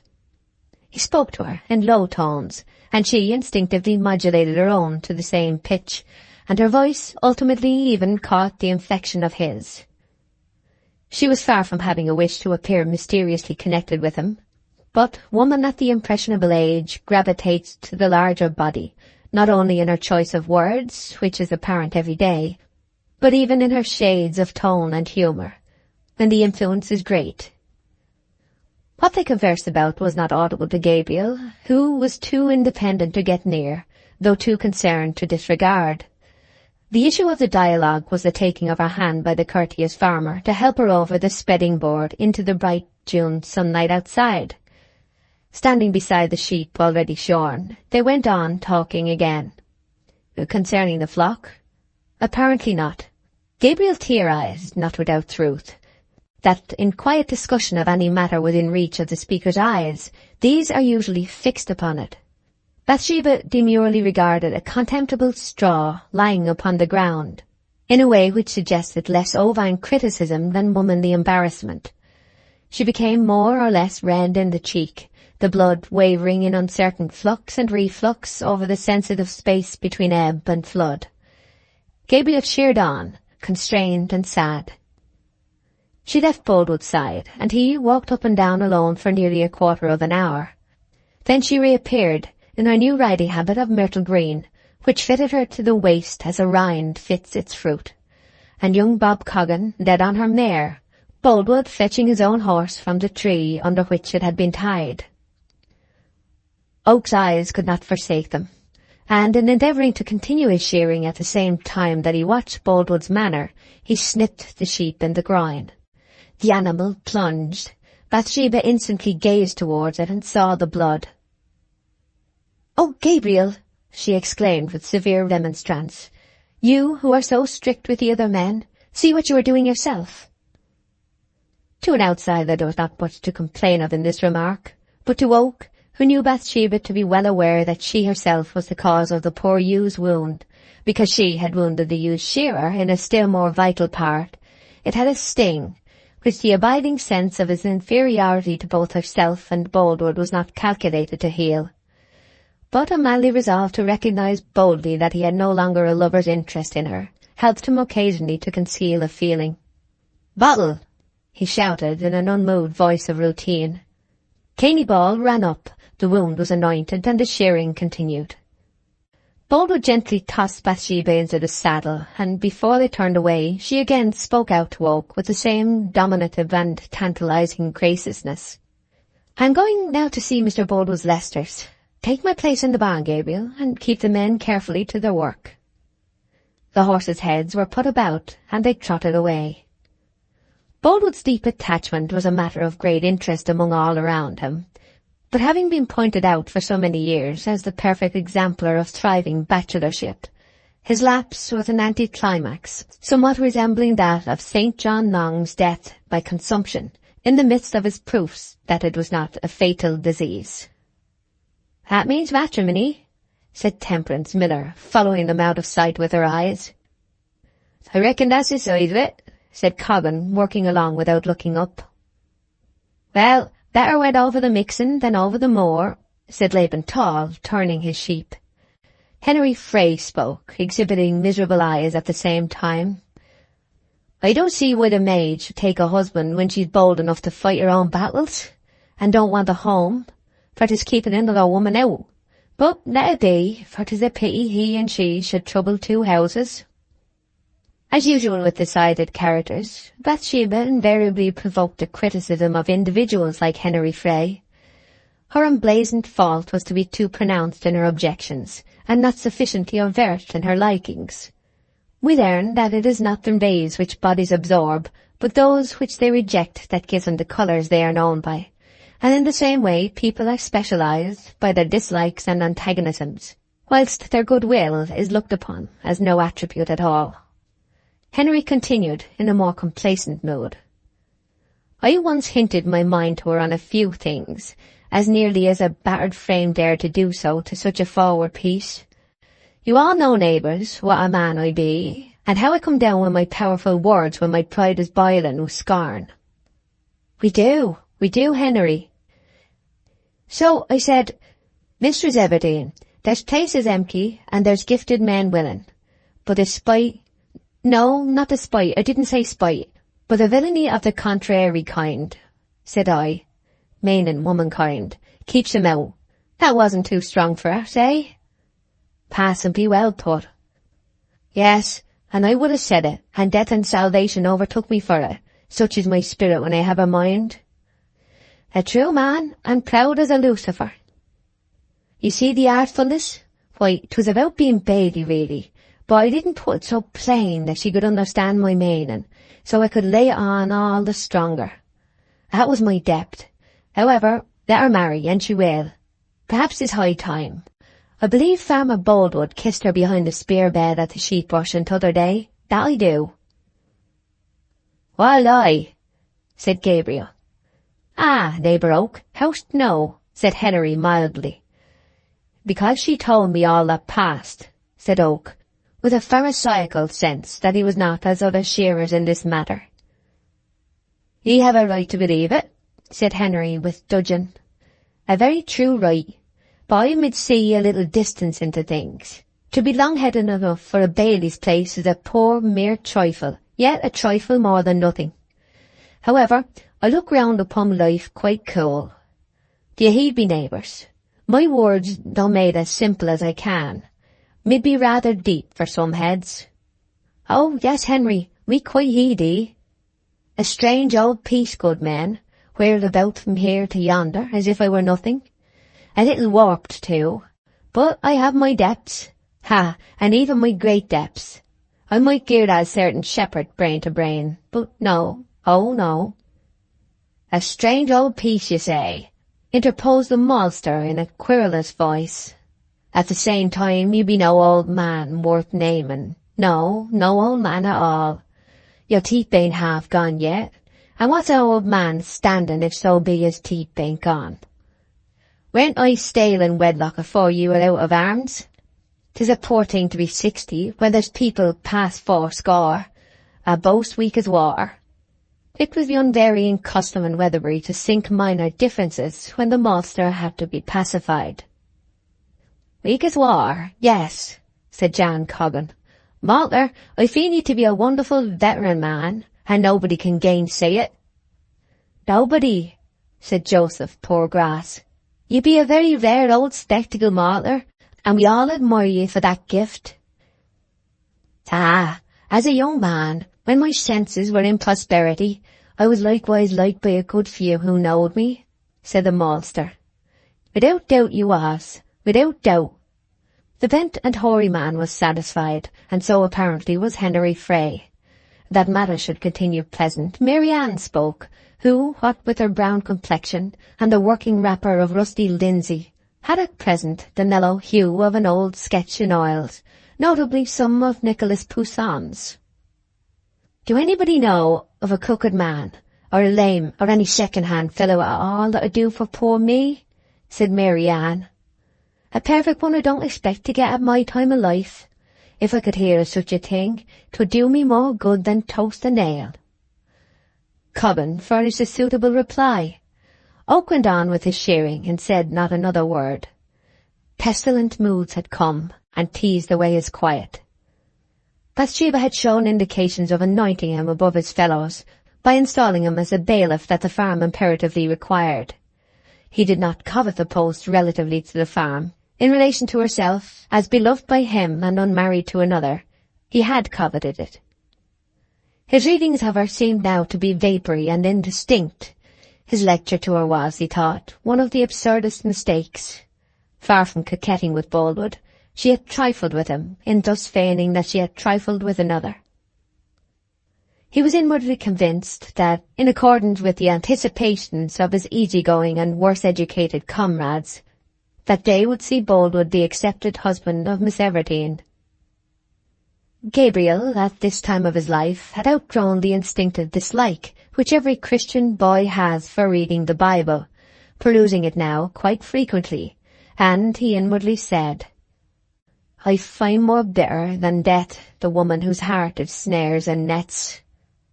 This was mere exclamation, the froth of the storm.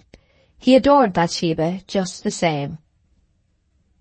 We work folk should have some lordly junketing tonight, said Caney Ball, casting forth his thoughts in a new direction.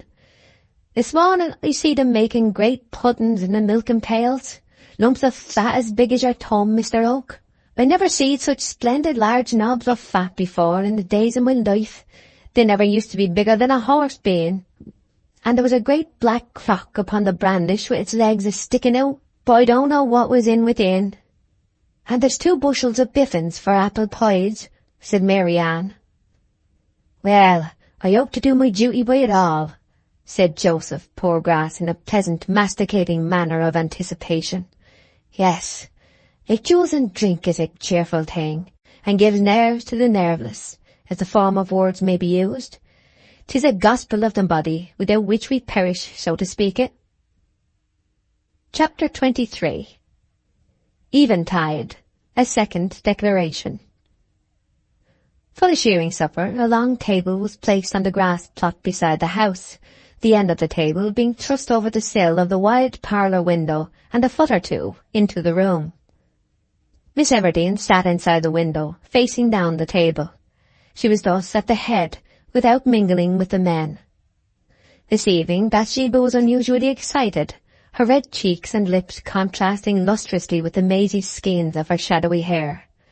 She seemed to expect assistance, and the seat at the bottom of the table was, at her request, left vacant until after they had begun the meal.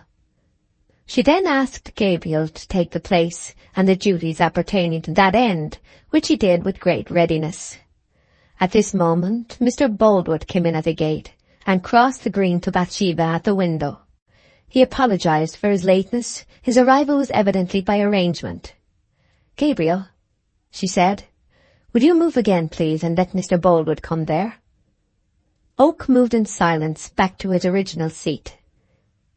The gentleman farmer was dressed in a cheerful style, in a new coat and white waistcoat, quite contrasting with his usual sober suits of grey. Inwardly, too, he was blithe, and consequently chatty to an exceptional degree.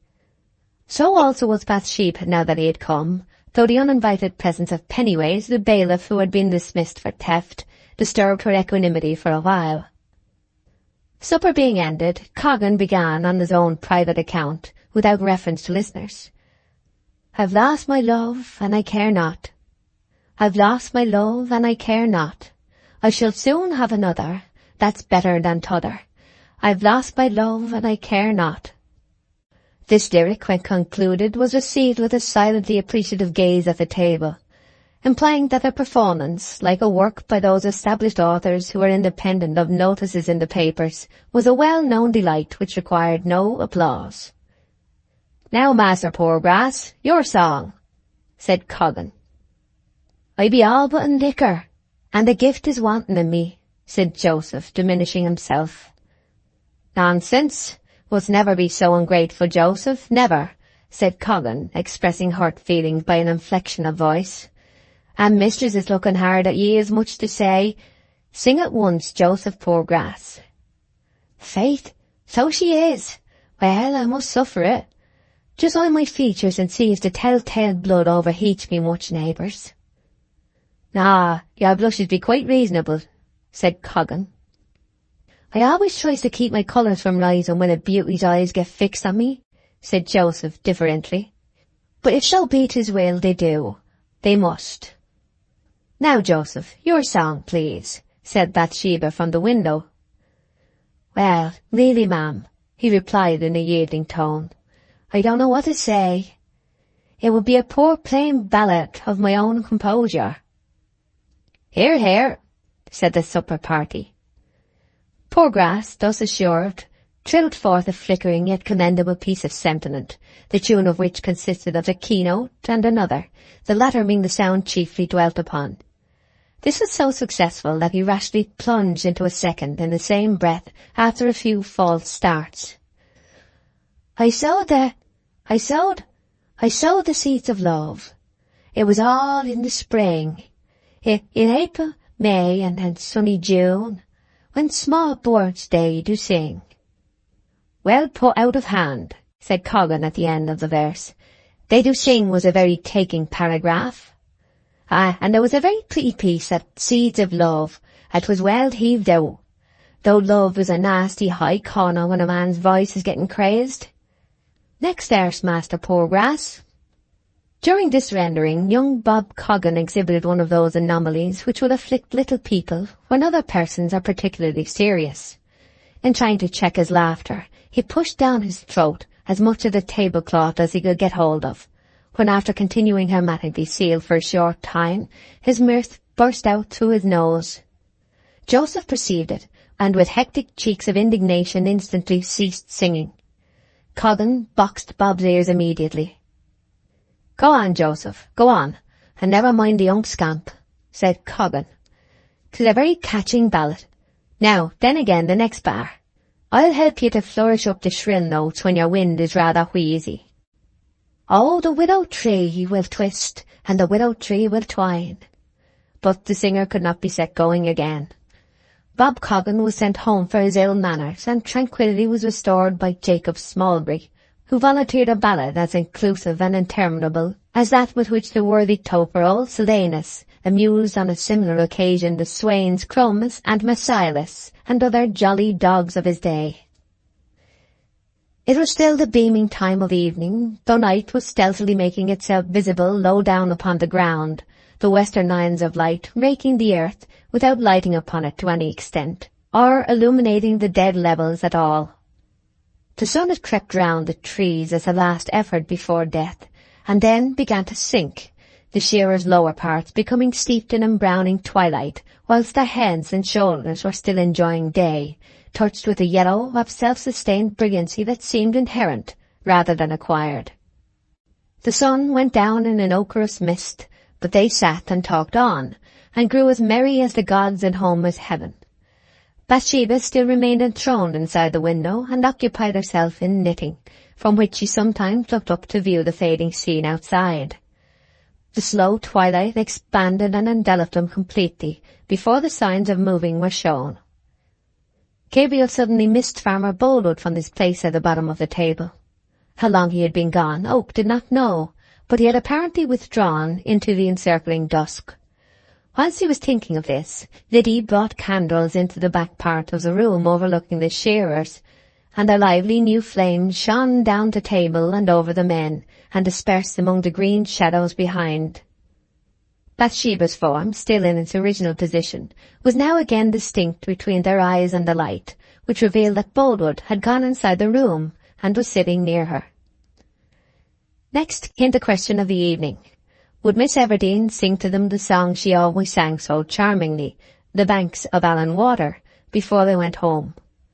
After a moment's consideration, Bathsheba assented, beckoning to Gabriel, who hastened up to the coveted atmosphere. "Have you brought your flute?" she whispered. "Yes, miss." "Play to my singing, then." She stood up in the window opening, facing the men, the candles behind her, Gabriel on her right hand, immediately outside the sash frame. Boldwood had drawn up on her left within the room. Her singing was soft and rather tremulous at first, but it soon swelled to a steady clearness. Subsequent events caused one of the verses to be remembered for many months and even years by more than one of those who were gathered there. For his bride a soldier sought her, and a winning tongue had he. On the banks of Allan Water, none was gay as she. In addition to the dulcet piping of Gabriel's flute, Boldwood supplied a bass in his customary profound voice, uttering his notes so softly, however, as to abstain entirely from making anything like an ordinary duet of the song. They rather formed a rich, unexplored shadow, which threw her tones into relief.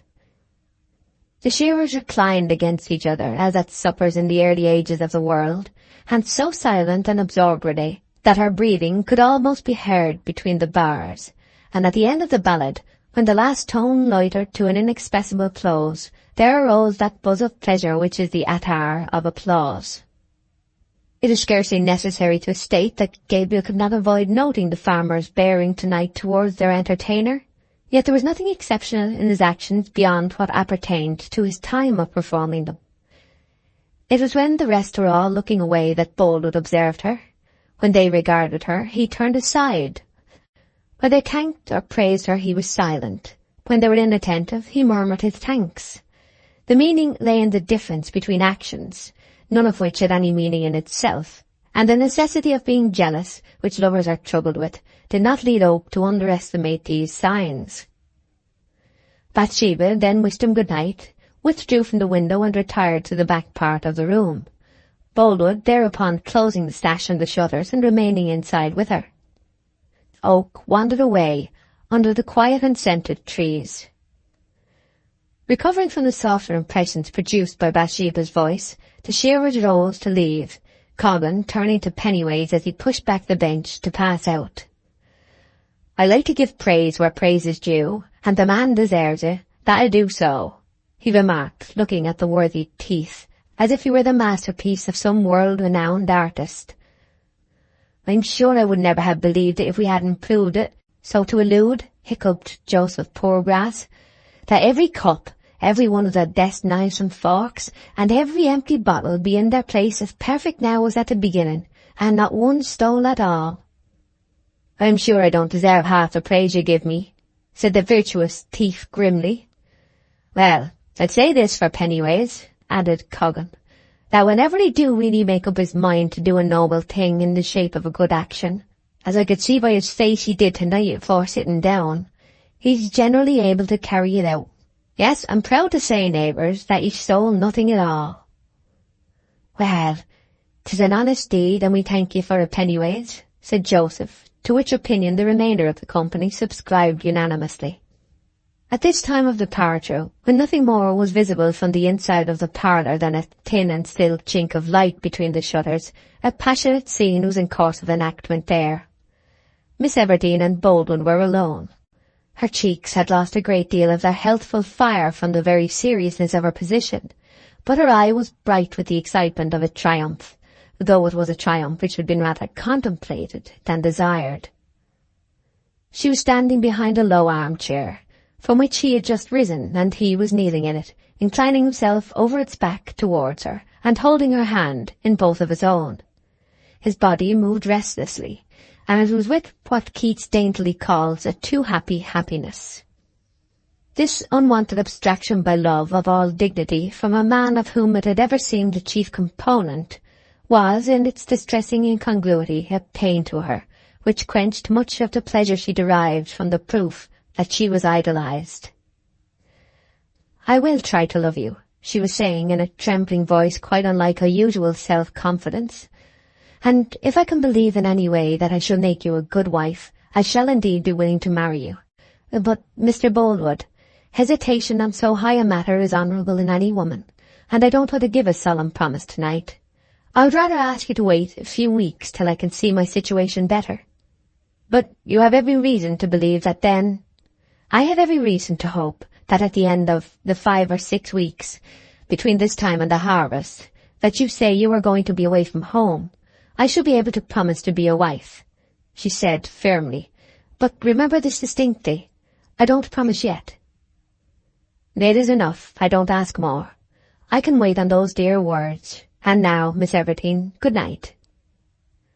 "Good night," she said graciously, almost tenderly, and Boldwood withdrew with a serene smile. Bathsheba knew more of him now. He had entirely bared his heart before her, even until he had almost worn in her eyes the sorry look of a grand bird without the feathers that make it grand. She had been awestruck at her past temerity, and was struggling to make amends without thinking whether the sin quite deserved the penalty she was schooling herself to pay. To have brought all this about her ears was terrible, but after a while the situation was not without a fearful joy. The facility with which even the most timid women sometimes acquire a relish for the dreadful, when that is amalgamated with a little triumph, is marvellous. Chapter 24. The same night, the fir plantation. Among the multifarious duties which Bathsheba had voluntarily imposed upon herself by dispensing with the services of a bailiff, was the particular one of looking round the homestead before going to bed, to see that all was right and safe for the night. Gabriel had almost constantly preceded her in this tour every evening, watching her affairs as carefully as any specially appointed officer of surveillance could have done. But this tender devotion was to a great extent unknown to his mistress, and as much as was known was somewhat thanklessly received. Women are never tired of bewailing man's fickleness in love, but they only seem to snub his constancy. As watching is best done invisibly, she usually carried a dark lantern in her hand, and every now and then turned on the lantern to examine nooks and corners with the coolness of a metropolitan policeman. This coolness may have owed its existence not so much to her fearlessness of expected danger as to her freedom from the suspicion of any. Her worst anticipated discovery being that a horse might not be well bedded, the fowls not all in, or a door not closed. This night the buildings were inspected as usual, and she went round to the farm paddock. Here the only sounds disturbing the stillness were steady munchings of many mouths, and stentorian breathings from all but invisible noses, ending in snores and puffs like the blowing of bellows slowly. Then the munching would recommence, when the lively imagination might assist the eye to discern a group of pink-white nostrils, shaped as caverns, and very clammy and humid on their surfaces, not exactly pleasant to the touch until one got used to them. The mouths beneath having a great partiality for closing upon any loose end of Bathsheba's apparel which came within reach of their tongues. Above each of these, a still keener vision suggested a brown forehead and two staring, though not unfriendly eyes, and above all, a pair of whitish crescent-shaped horns, like two particularly new moons. An occasional stolid moo, proclaiming beyond the shade of a doubt that these phenomena were the features of the persons of Daisy, Whitefoot, Bonny Lass, Jolly-O, Spot, Twinkle-Eye, etc., etc., the respectable dairy of Devon cows belonging to Bathsheba aforesaid. Her way back to the house was by a path through a young plantation of tapering firs, which had been planted some years earlier to shelter the premises from the north wind. By reason of the density of the interwoven foliage overhead, it was gloomy there at cloudless noontide, twilight in the evening, dark as midnight at dusk, and black as the ninth plague of Egypt at midnight. To describe the spot is to call it a vast, low, naturally formed hall, the plumy ceiling of which was supported by slender pillars of living wood, the floor being covered with a soft, dun carpet of dead spikelets and mildewed cones, with a tuft of grass blades here and there.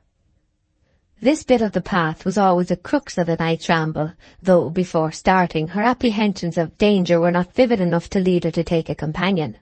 Slipping along here covertly as time, Bathsheba fancied she could hear footsteps entering the track at the opposite end. It was certainly a rustle of footsteps. Her own instantly fell as gently as snowflakes. She reassured herself by a remembrance that the path was public, and that the traveller was probably some villager returning home, regretting at the same time that the meeting should be about to occur in the darkest point of her route, even though just outside her own door. The noise approached, came close, and the figure was apparently on the point of gliding past her, when something tugged at her skirt and pinned it forcibly to the ground. The instantaneous check nearly threw Bathsheba off her balance. In recovering, she struck against warm clothes and buttons. "How rum start, upon my soul," said a masculine voice a foot or so above her head. "Have I hurt you, mate?" "No," said Bathsheba, attempting to shrink away. "We have got hitched together somehow, I think." "Yes." "Are you a woman?" "Yes." "A lady, I should have said." "It doesn't matter." "I am a man." "Oh." Bathsheba softly tugged again, but to no purpose. "Is that a dark lantern you have?" I fancy so," said the man. "Yes." "If you'll allow me, I'll open it and set you free." His hand seized the lantern. The door was opened. The rays burst out from their prison, and Bathsheba beheld her position with astonishment. The man to whom she was hooked was brilliant in brass and scarlet. He was a soldier. His sudden appearance was to darkness what the sound of a trumpet is to silence. Gloom, the genius loci at all times hitherto, was now totally overthrown, less by the lantern light than by what the lantern lighted. The contrast of this revelation with her anticipations of some sinister figure in sombre garb was so great that it had upon her the effect of a fairy transformation. It was immediately apparent that the military man's spur had become entangled in the gimp which decorated the skirt of her dress. He caught a view of her face. I'll unfasten you in one moment, miss," he said with newborn gallantry. "Oh, no, I can do it, thank you," she hastily replied and stooped for the performance. The unfastening was not such a trifling affair.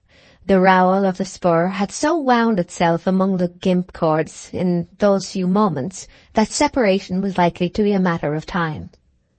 He too stooped, and the lantern, standing on the ground betwixt them, threw a gleam from its open side among the fir-tree needles and the blades of long damp grass, with the effect of a large glow-worm. It radiated upwards into their faces, and sent over half the plantation gigantic shadows of both man and woman, each dusky shape becoming distorted and mangled upon the tree trunks till it was wasted to nothing. He looked hard into her eyes when she raised them for a moment. Bathsheba looked down again, for his gaze was too strong to be received point-blank with her own.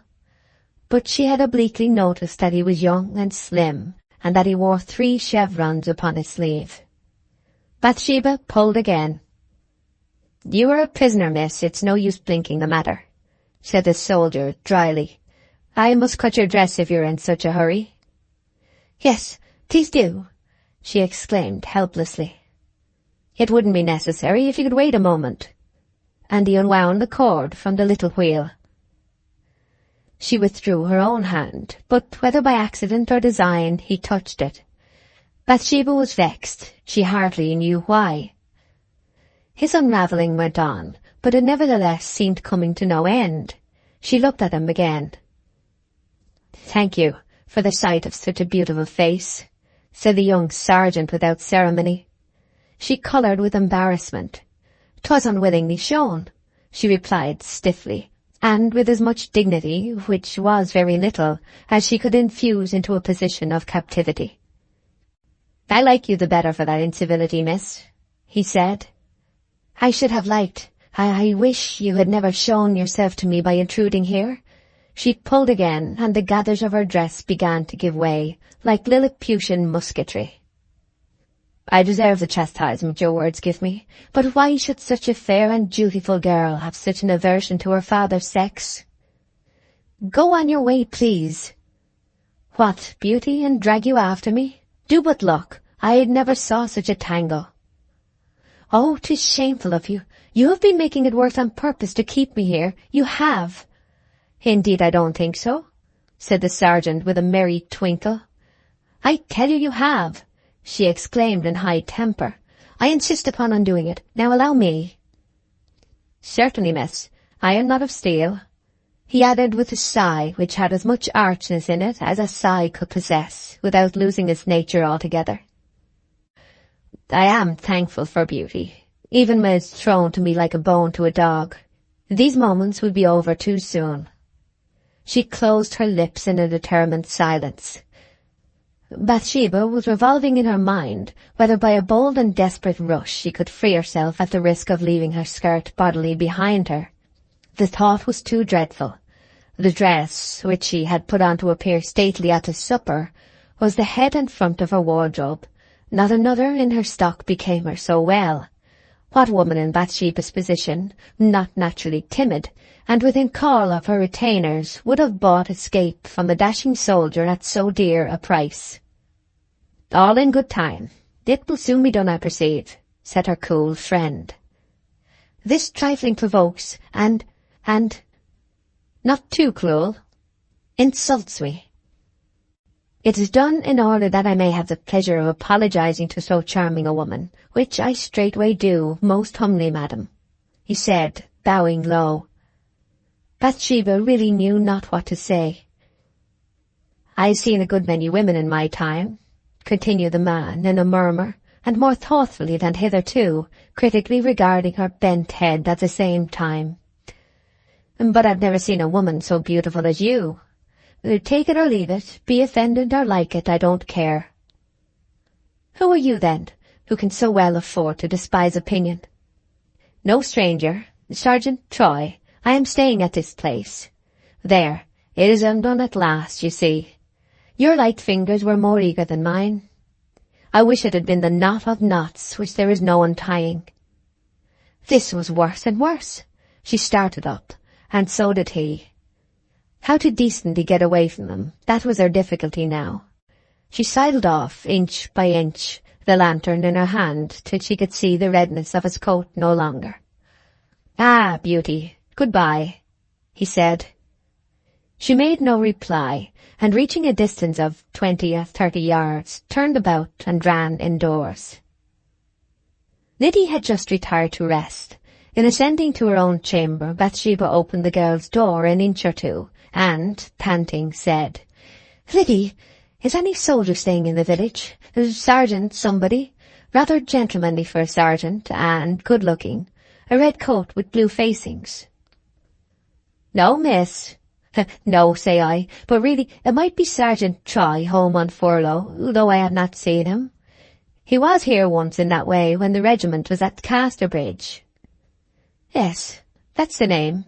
He had a moustache, no whiskers or beard." "He had." "What kind of person is he?" "Oh, miss, I blush to name it, a gay man. But I know him to be very quick and trim, who might have made his thousands like a squire. Such a clever young dandy as he is. He's a doctor's son by name, which is a great deal, and he's an earl's son by nature, which is a great deal more, I fancy. Is it true?" "Yes, and he was brought up so well and sent to Casterbridge Grammar School for years and years, learnt all languages while he was there, and it was said that he got on so far that he could take down Chinese in shorthand, but that I don't answer for, as it was only reported. However, he wasted his gifted lot, and listed a soldier, but even then he rose to be sergeant without trying at all. Ah, such a blessing it is to be high-born.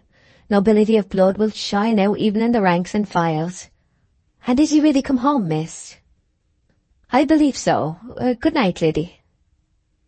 After all, how could a cheerful wearer of skirts be permanently offended with a man? There are occasions when girls like Bathsheba will put up with a great deal of unconventional behaviour, when they want to be praised, which is often, when they want to be mastered, which is sometimes, and when they want no nonsense, which is seldom. Just now the first feeling was in the ascendant with Bathsheba, with a dash of the second. Moreover, by chance or by devilry, the ministrant was antecedently made interesting by being a handsome stranger, who had evidently seen better days. So she could not clearly decide whether it was her opinion that he had insulted her or not. "Was ever anything so odd?" she at last exclaimed to herself in her own room. "And was ever anything so meanly done as what I did, to skulk away like that from a man who was only civil and kind?" Clearly she did not think this barefaced praise of her person an insult now. It was a fatal omission of Boldwood's that he had never once told her she was beautiful. Chapter 25. The new acquaintance described. Idiosyncrasy and vicissitude had combined to stamp Sergeant Troy as an exceptional being. He was a man to whom memories were an encumbrance and anticipations a superfluity. Simply feeling, considering and caring for what was before his eyes, he was vulnerable only in the present. His outlook upon time was as a transient flash of the eye now and then, that projection of consciousness into days gone by and to come, which makes the past a synonym for the pathetic, and the future a word for circumspection, which was foreign to Troy. With him the past was yesterday, the future tomorrow, never the day after. On this account he might in certain lights have been regarded as one of the most fortunate of his order. For it may be argued, with great plausibility, that reminiscence is less an endowment than a disease, and that expectation in its only comfortable form, that of absolute faith, is practically an impossibility, whilst in the form of hope and the secondary compounds, patience, impatience, resolve, curiosity, it is a constant fluctuation between pleasure and pain. Sergeant Troy, being entirely innocent of the practice of expectation, was never disappointed. To set against this negative gain, there may have been some positive losses from a certain narrowing of the higher tastes and sensations which it entailed. But limitation of the capacity is never recognized as a loss by the loser therefrom. In this attribute, moral or aesthetic poverty contrasts plausibly with material, since those who suffer do not mind it, whilst those who mind it soon cease to suffer. It is not a denial of anything to have been always without it, and what Troy had never enjoyed he did not miss. But being fully conscious that what sober people missed he enjoyed, his capacity, though really less, seemed greater than theirs. He was moderately truthful towards men, but to women lied like a Cretan, a system of ethics above all others calculated to win popularity at the first flush of admission into lively society, and the possibility of the favour gained being transitory had reference only to the future. He never passed the line which divides the spruce vices from the ugly, and hence, though his morals had hardly been applauded, disapproval of them had frequently been tempered with a smile. This treatment had led to his becoming a sort of regrater of other men's gallantries, to his own aggrandizement as a Corinthian, rather than to the moral profit of his hearers. His reason and his propensities had seldom any reciprocating influence, having separated by mutual consent long ago. Thence it sometimes happened that, whilst his intentions were as honourable as could be wished, any particular deed formed a dark background which threw them into fine relief. The sergeant's vicious phases being the offspring of impulse, and his virtuous phases of cool meditation, the latter had a modest tendency to be oftener heard of than seen. Troy was full of activity, but his activities were less of a locomotive than a vegetative nature, and never being based upon any original choice of foundation or direction, they were exercised on whatever object chance might place in their way. Hence, whilst he sometimes reached the brilliant in speech because that was spontaneous, he fell below the commonplace in action, from inability to guide incipient effort.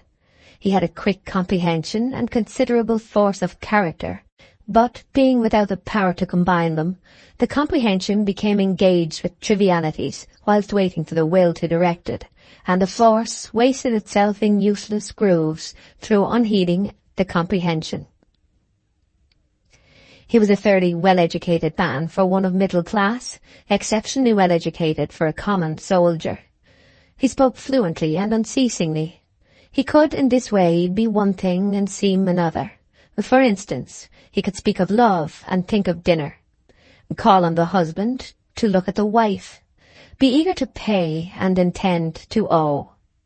The wondrous power of flattery in passados at woman is a perception so universal as to be remarked upon by many people almost as automatically as they repeat a proverb, or say that they are Christians and the like, without thinking much of the enormous corollaries which spring from the proposition. Still less is it acted upon for the good of the complemental being alluded to. With the majority, such an opinion is shelled with all those trite aphorisms which require some catastrophe to bring their tremendous meanings thoroughly home. When expressed with some amount of reflectiveness, it seems coordinate with a belief that this flattery must be reasonable to be effective. It is to the credit of men that few attempt to settle the question by experiment, and it is for their happiness, perhaps, that accident has never settled it for them. Nevertheless, that a male dissembler who, by deluging her with untenable fictions, charms the female wisely, may acquire powers reaching to the extremity of perdition, is a truth taught to many by unsought and ringing occurrences. And some profess to have attained to the same knowledge by experiment as aforesaid, and jauntily continue their indulgence in such experiments with terrible effect. Sergeant Troy was one. He had been known to observe casually that in dealing with womankind, the only alternative to flattery was cursing and swearing. There was no third method. "Treat him fairly, and you're a lost man," he would say. This person's public appearance in Weatherbury promptly followed his arrival there. A week or two after the shearing, Bathsheba, feeling a nameless relief of spirits on account of Boldwood's absence, approached her hayfields and looked over the hedge towards the haymakers. They consisted in about equal proportions of gnarled and flexuous forms, the former being the men, the latter the women, who wore tilt bonnets covered with nankeen, which hung in a curtain upon their shoulders.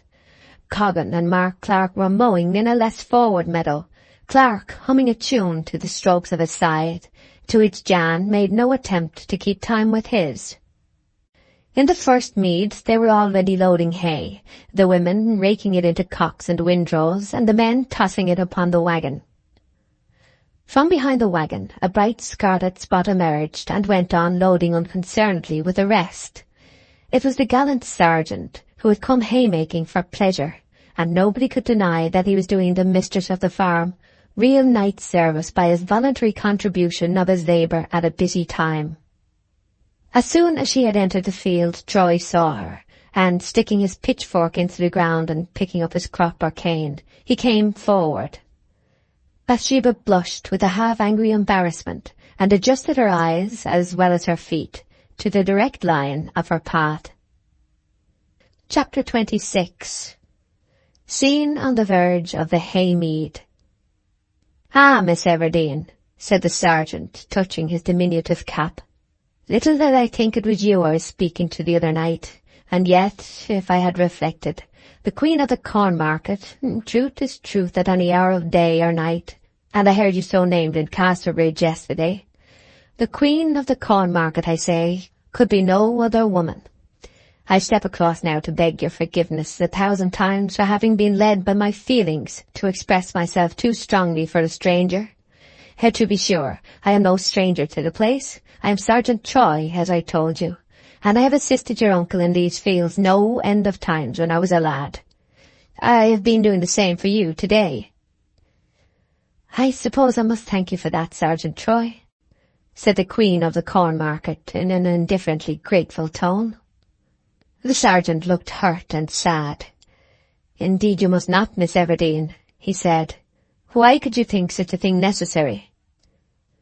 "I am glad it is not." "Why, if I may ask without offence?" "Because I don't much want to thank you for anything." "I am afraid I have made a hole with my tongue that my heart will never mend. Oh, these intolerable times, that ill luck should follow a man for honestly telling a woman she is beautiful. 'Twas the most I said, you must own that, and the least I could say, that I own myself. There is some talk I could do without more easily than money." "Indeed, that remark is a sort of digression." "No, it means that I would rather have your room than your company." "And I would rather have curses from you than kisses from any other woman, so I'll stay here." Bathsheba was absolutely speechless, and yet she could not help feeling that the assistance he was rendering forbade a harsh repulse. "Well," continued Troy, "I suppose there is a praise which is rudeness, and that may be mine. At the same time, there is a treatment which is injustice, and that may be yours, because a plain, blunt man, who has never been taught concealment, speaks out his mind without exactly intending it. He is snapped off like the son of a sinner." "Indeed, there is no such case between us," she said, turning away. "I don't allow strangers to be bold and impudent, even in praise of me." "Ah, it is not the fact but the method which offend you," he said carelessly, "but I have the sad satisfaction of knowing that my words, whether pleasing or offensive, are unmistakably true. Would you have had me look at you and tell my acquaintance that you are quite a commonplace woman, to save you the embarrassment of being stared at if they come near you? Not I. I couldn't tell such ridiculous lie about a beauty to encourage a single woman in England in too excessive a modesty." "It is all pretence, what you are saying," exclaimed Bathsheba, laughing in spite of herself at the sly method. "You are a rare invention, Sergeant Troy. Why couldn't you have passed by me that night and said nothing? That was all I meant to reproach you for." "Because I wasn't going to. Half the pleasure of a feeling lies in being able to express it on the spur of the moment, and I let out mine. It would have been just the same if you had been the reversed person, ugly and old. I should have exclaimed about it in the same way." "How long is it since you have been so afflicted with strong feeling, then?" "Oh, ever since I was big enough to know loveliness from deformity." "'Tis to be hoped your sense of the difference you speak of doesn't stop at faces, but extends to morals as well." "I won't speak of morals or religion, my own or anybody else's, though perhaps I should have been a very good Christian if you pretty women hadn't made me an idolater." Bathsheba moved on to hide the irrepressible dimplings of merriment. Troy followed, whirling his crop. "But, Miss Everdene, do you forgive me?" "Hardly." "Why? You say such things." "I said you were beautiful, and I'll say so still. For by so you are, the most beautiful ever I saw, or may I fall dead this instant. Why, upon my—" Don't, I won't listen to you. You are so profane," she said in a restless state between distress at hearing him and a penchant to hear more. "I say again you're a most fascinating woman. There's nothing remarkable in my saying so, is there? I'm sure the fact is evident enough. Miss Everdene, my opinion may be too forcibly let out to please you, and, for the matter of that, too insignificant to convince you. But surely it is honest. Why can't it be excused?" "Because it isn't a correct one," she femininely murmured. "Oh, fie, fie. Am I any worse for breaking the third of that terrible 10 than you are for breaking the 9th? "Well, it doesn't seem quite true to me that I am fascinating," she replied evasively. "And not so to you.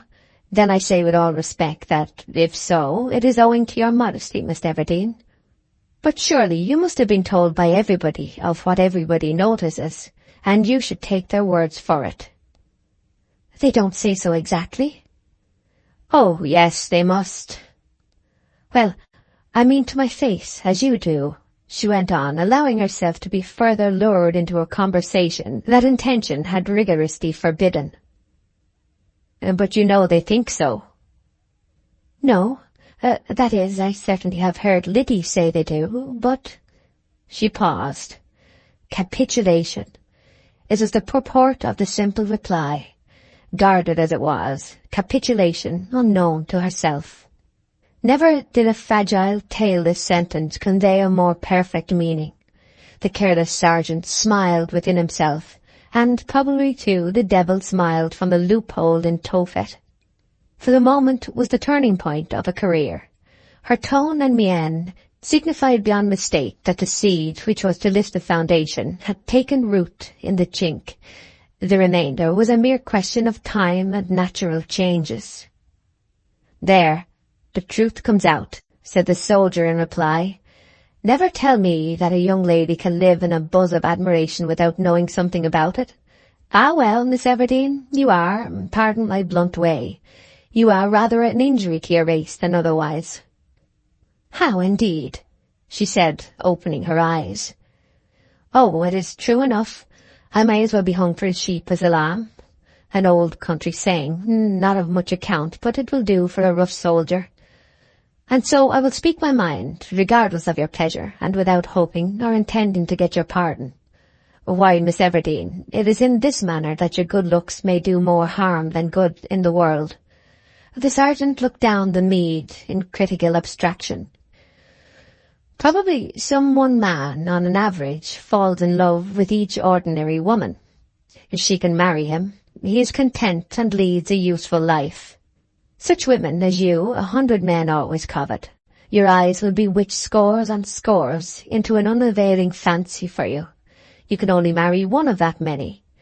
Out of these, say 20 will endeavour to drown the bitterness of despised love in drink. 20 more will mope away their lives without a wish or attempt to make a mark in the world, because they have no ambition apart from their attachment to you. 20 more, the susceptible person, myself possibly among them, will be always draggling after you, getting where they may just see you and doing desperate things. Men are such constant fools. The rest may try to get over their passions with more or less success, but all these men will be saddened. And not only these 99 men, but the 99 women they may have married are saddened with them. There's my tale.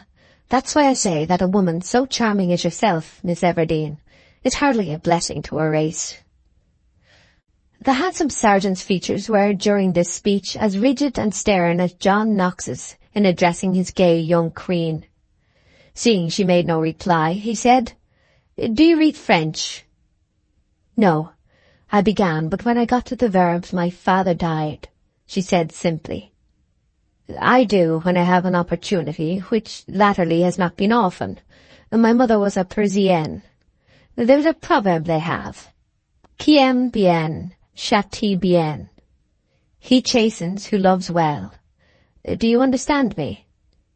Ah, she replied, and there was even a little tremulousness in the usually cool girl's voice. If you can only fight half as winningly as you can talk, you are able to make a pleasure of a bayonet wound. And then poor Bathsheba instantly perceived her slip in making this admission. In hastily trying to retrieve it, she went from bad to worse. Don't, however, suppose that I derive any pleasure from what you tell me. I know you do not, and I know it perfectly, said Troy with much hearty conviction on the exterior of his face, and altering the expression to moodiness. When a dozen men are ready to speak tenderly to you, and give the admiration you deserve without adding the warning you need, it stands to reason that my poor rough-and-ready mixture of praise and blame cannot convey much pleasure. A fool as I may be, I am not so conceited as to suppose that. I think you are conceited, nevertheless, said Bathsheba, looking askance at a reed she was fitfully pulling with one hand, having lately grown feverish under the soldier's system of procedure, not because the nature of his cajolery was entirely unperceived, but because its vigour was overwhelming. I would not own it to anybody else, nor do I exactly to you. Still, there might have been some self-conceit in my foolish supposition the other night. I knew that what I said in admiration might be an opinion too often forced upon you to give any pleasure. But I certainly did think that the kindness of your nature might prevent you judging an uncontrolled tongue harshly, which you have done, and thinking badly of me and wounding me this morning, when I am working hard to save your hay. Well, you need not think more of that. Perhaps you did not mean to be rude to me by speaking out your mind. Indeed, I believe you did not, said the shrewd woman, in painfully innocent earnest. And I thank you for giving help here. But mind you don't speak to me again in that way, or in any other, unless I speak to you. Oh, Miss Bathsheba, that is too hard. No, it isn't. Why is it? You will never speak to me, for I shall not be here long. I am soon going back again to the miserable monotony of drill, and perhaps our regiment will be ordered out soon. And yet you take away the one little ewe-lamb of pleasure that I have in this dull life of mine. Well, perhaps generosity is not a woman's most marked characteristic. When are you going from here? She asked with some interest. In a month. But how can it give you pleasure to speak to me? Can you ask, Miss Everdene, knowing as you do what my offence is based on? If you do care so much for a silly trifle of that kind, then I don't mind doing it, she uncertainly and doubtingly answered. But you can't really care for a word from me. You only say so. I think you only say so. That's unjust, but I won't repeat the remark. I'm too gratified to get such a mark of your friendship at any price to cavil at the tone. I do, Miss Everdene, care for it. You may think a man foolish to want a mere word, just a good morning. Perhaps he is, I don't know. But you have never been a man looking upon a woman, and that woman yourself. Well, then you know nothing of what such an experience is like, and heaven forbid that you ever should. Nonsense, flatterer. What is it like? I am interested in knowing. Put shortly, it is not being able to think, hear, or look in any direction except one without wretchedness, nor there without torture. Ah, Sergeant, it won't do. You are pretending, she said, shaking her head. Your words are too dashing to be true. I am not, upon the honour of a soldier. But why is it so? Of course I ask from your pastime. Because you are so distracting, and I am so distracted. You look like it. I am indeed. Why, you only saw me the other night. That makes no difference. The lightning works instantaneously. I loved you then, at once, as I do now. Bathsheba surveyed him curiously, from the feet upwards, and as high as she liked to venture her glance, which was not quite so high as his eyes. You cannot and you don't, she said demurely. There is no such sudden feeling in people. I won't listen to you any longer. Hear me. I wish to know what o'clock it is. I am going. I have wasted too much time here already. The sergeant looked at his watch and told her. What, haven't you a watch, miss? He inquired. I have not just at present. I am about to get a new one. No, you should be given one. Yes, you shall. A gift, Miss Everdene. A gift. And before she knew what the young man was intending, a heavy gold watch was in her hand. It is an unusually good one for a man like me to possess, he quietly said.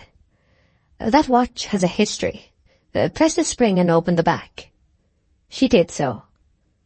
What do you see? A crest and a motto.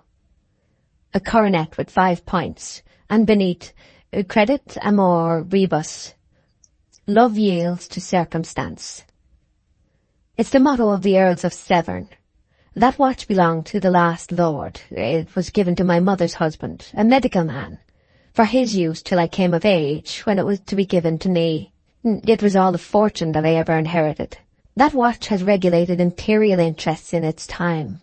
The stately ceremonial, the courtly assignation, pompous travels and lordly sleeps. Now it is yours. But, Sergeant Troy, I cannot take this. I cannot, she exclaimed with round-eyed wonder. A gold watch? What are you doing? Don't be such a dissembler. The sergeant retreated to avoid receiving back his gift, which he held out persistently towards him. Bathsheba followed as he retired. Keep it. Do, Miss Everdene, keep it, said the erratic child of impulse. The fact of your possessing it makes it worth 10 times as much to me. A more plebeian one will answer my purpose just as well, and the pleasure of knowing whose heart my old one beats against, well, I won't speak of that. It is in far worthier hands than ever it has been in before. But indeed I can't have it, she said in a perfect simmer of distress. Oh, how can you do such a thing? That is, if you really mean it. Give me your dead father's watch, and such a valuable one. You should not be so reckless indeed, Sergeant Troy. I loved my father. Good. But better, I love you more. That is how I can do it, said the sergeant, with an intonation of such exquisite fidelity to nature, that it was evidently not all acted now. Her beauty, which, whilst it had been quiescent, he had praised in jest, had in its animated phases moved him to earnest, and though its seriousness was less than she imagined, it was probably more than he imagined himself. Bathsheba was brimming with agitated bewilderment, and she said in half-suspicious accents of feeling, Can it be? Oh, how can it be that you care for me, and so suddenly? You have seen so little of me. I may not really be so nice-looking as I seem to you. Please, do take it. Oh, do. I cannot and will not have it. Believe me, your generosity is too great. I have never done you a single kindness, and why should you be so kind to me?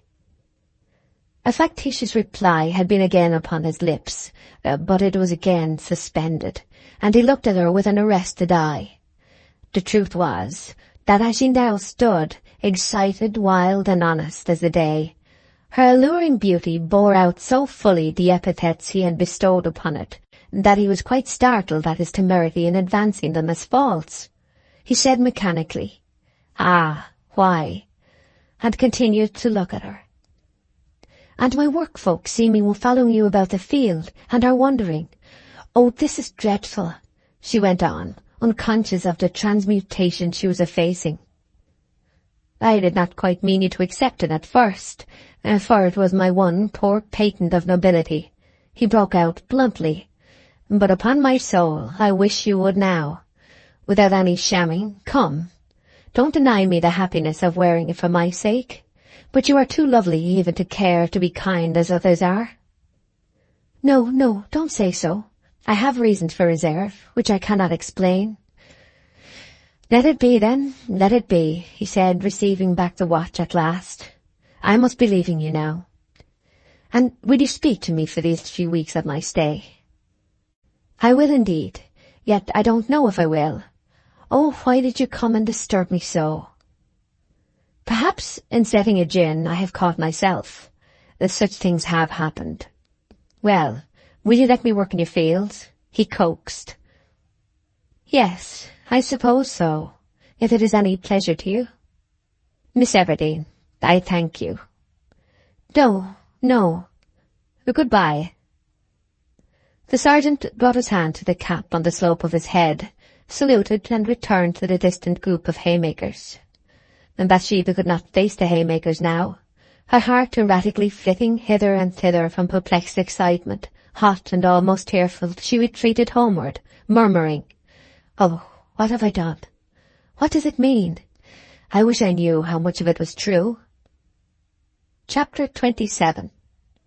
Hiving the Bees.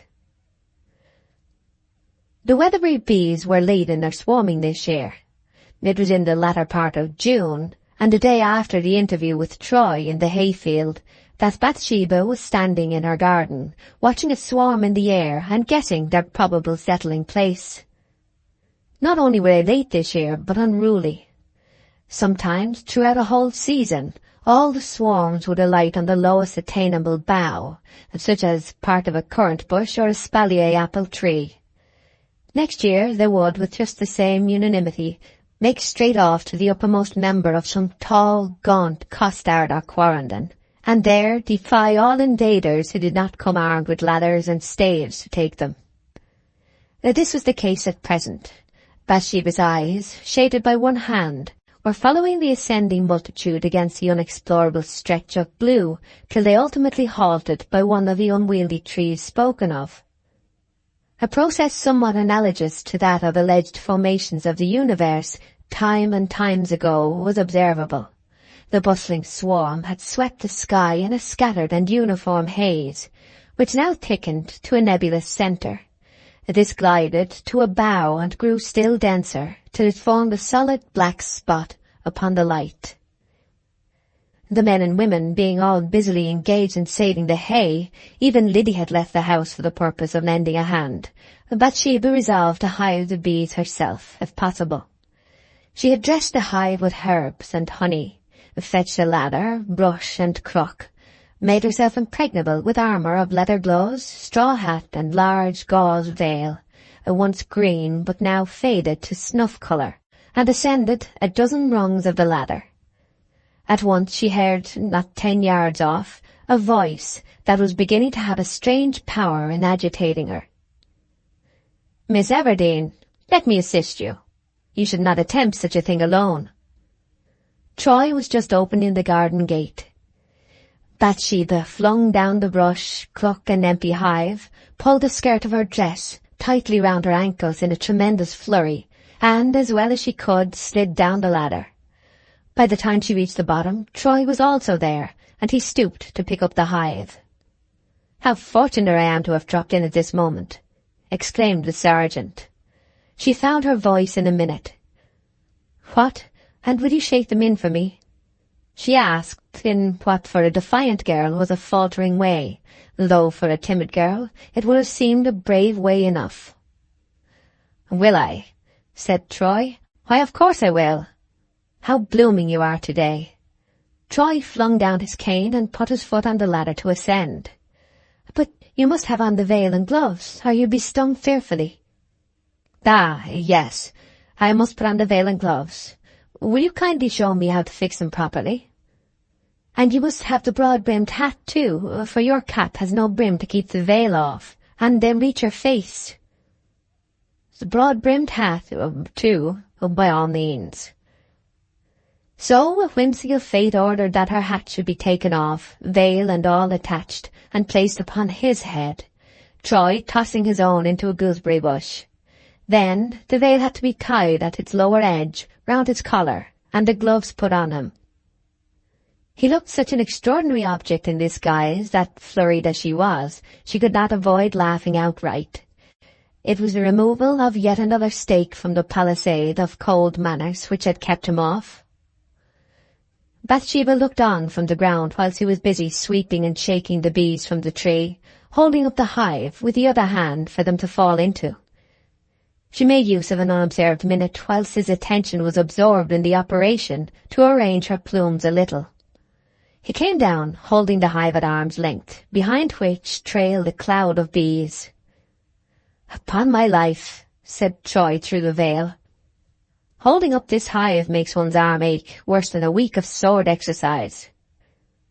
When the manoeuvre was complete, he approached her. "Would you be good enough to untie me and let me out? I'm nearly stifled inside this silk cage."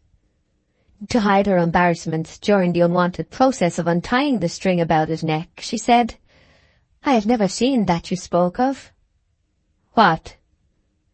"The sword exercise." "Ah, would you like to?" said Troy. Bathsheba hesitated. She had heard wondrous reports from time to time by dwellers in Weatherbury, who had by chance sojourned a while in Casterbridge, near the barracks, of this strange and glorious performance, the sword exercise. Men and boys who had peeped through chinks or over walls into the barrack yard returned with accounts of it being the most flashing affair conceivable, accoutrements and weapons glistening like stars, here, there, around, yet all by rule and compass. So she said mildly what she felt strongly. "Yes, I should like to see it very much." "And so you shall. You shall see me go through it." "No. How?" "Let me consider." "Not with a walking stick. I don't care to see that. It must be a real sword." "Yes, I know. And I have no sword here, but I think I could get one by the evening. Now, will you do this?" Troy bent over her and murmured some suggestion in a low voice. "Oh, no, indeed," said Bathsheba, blushing. "Thank you very much, but I couldn't on any account." "Surely you might. Nobody would know." She shook her head, but with a weakened negation. "If I were to," she said, "I must bring Liddy too, might I not?" Troy looked far away. "I don't see why you want to bring her," he said coldly.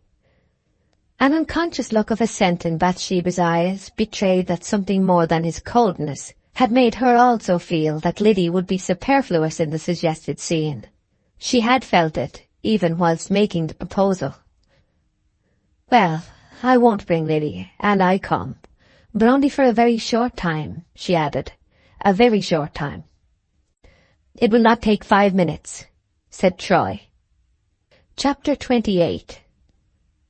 The Hollow Amid the Ferns.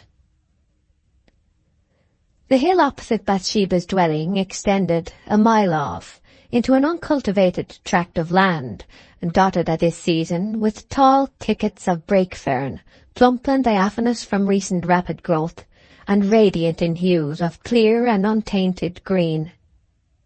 At 8 o'clock this midsummer evening, whilst the bristling ball of gold in the west still swept the tips of the ferns with its long, luxuriant rays, a soft brushing by of garments might have been heard among them, and Bathsheba appeared in their midst, their soft feathery arms caressing her up to her shoulders.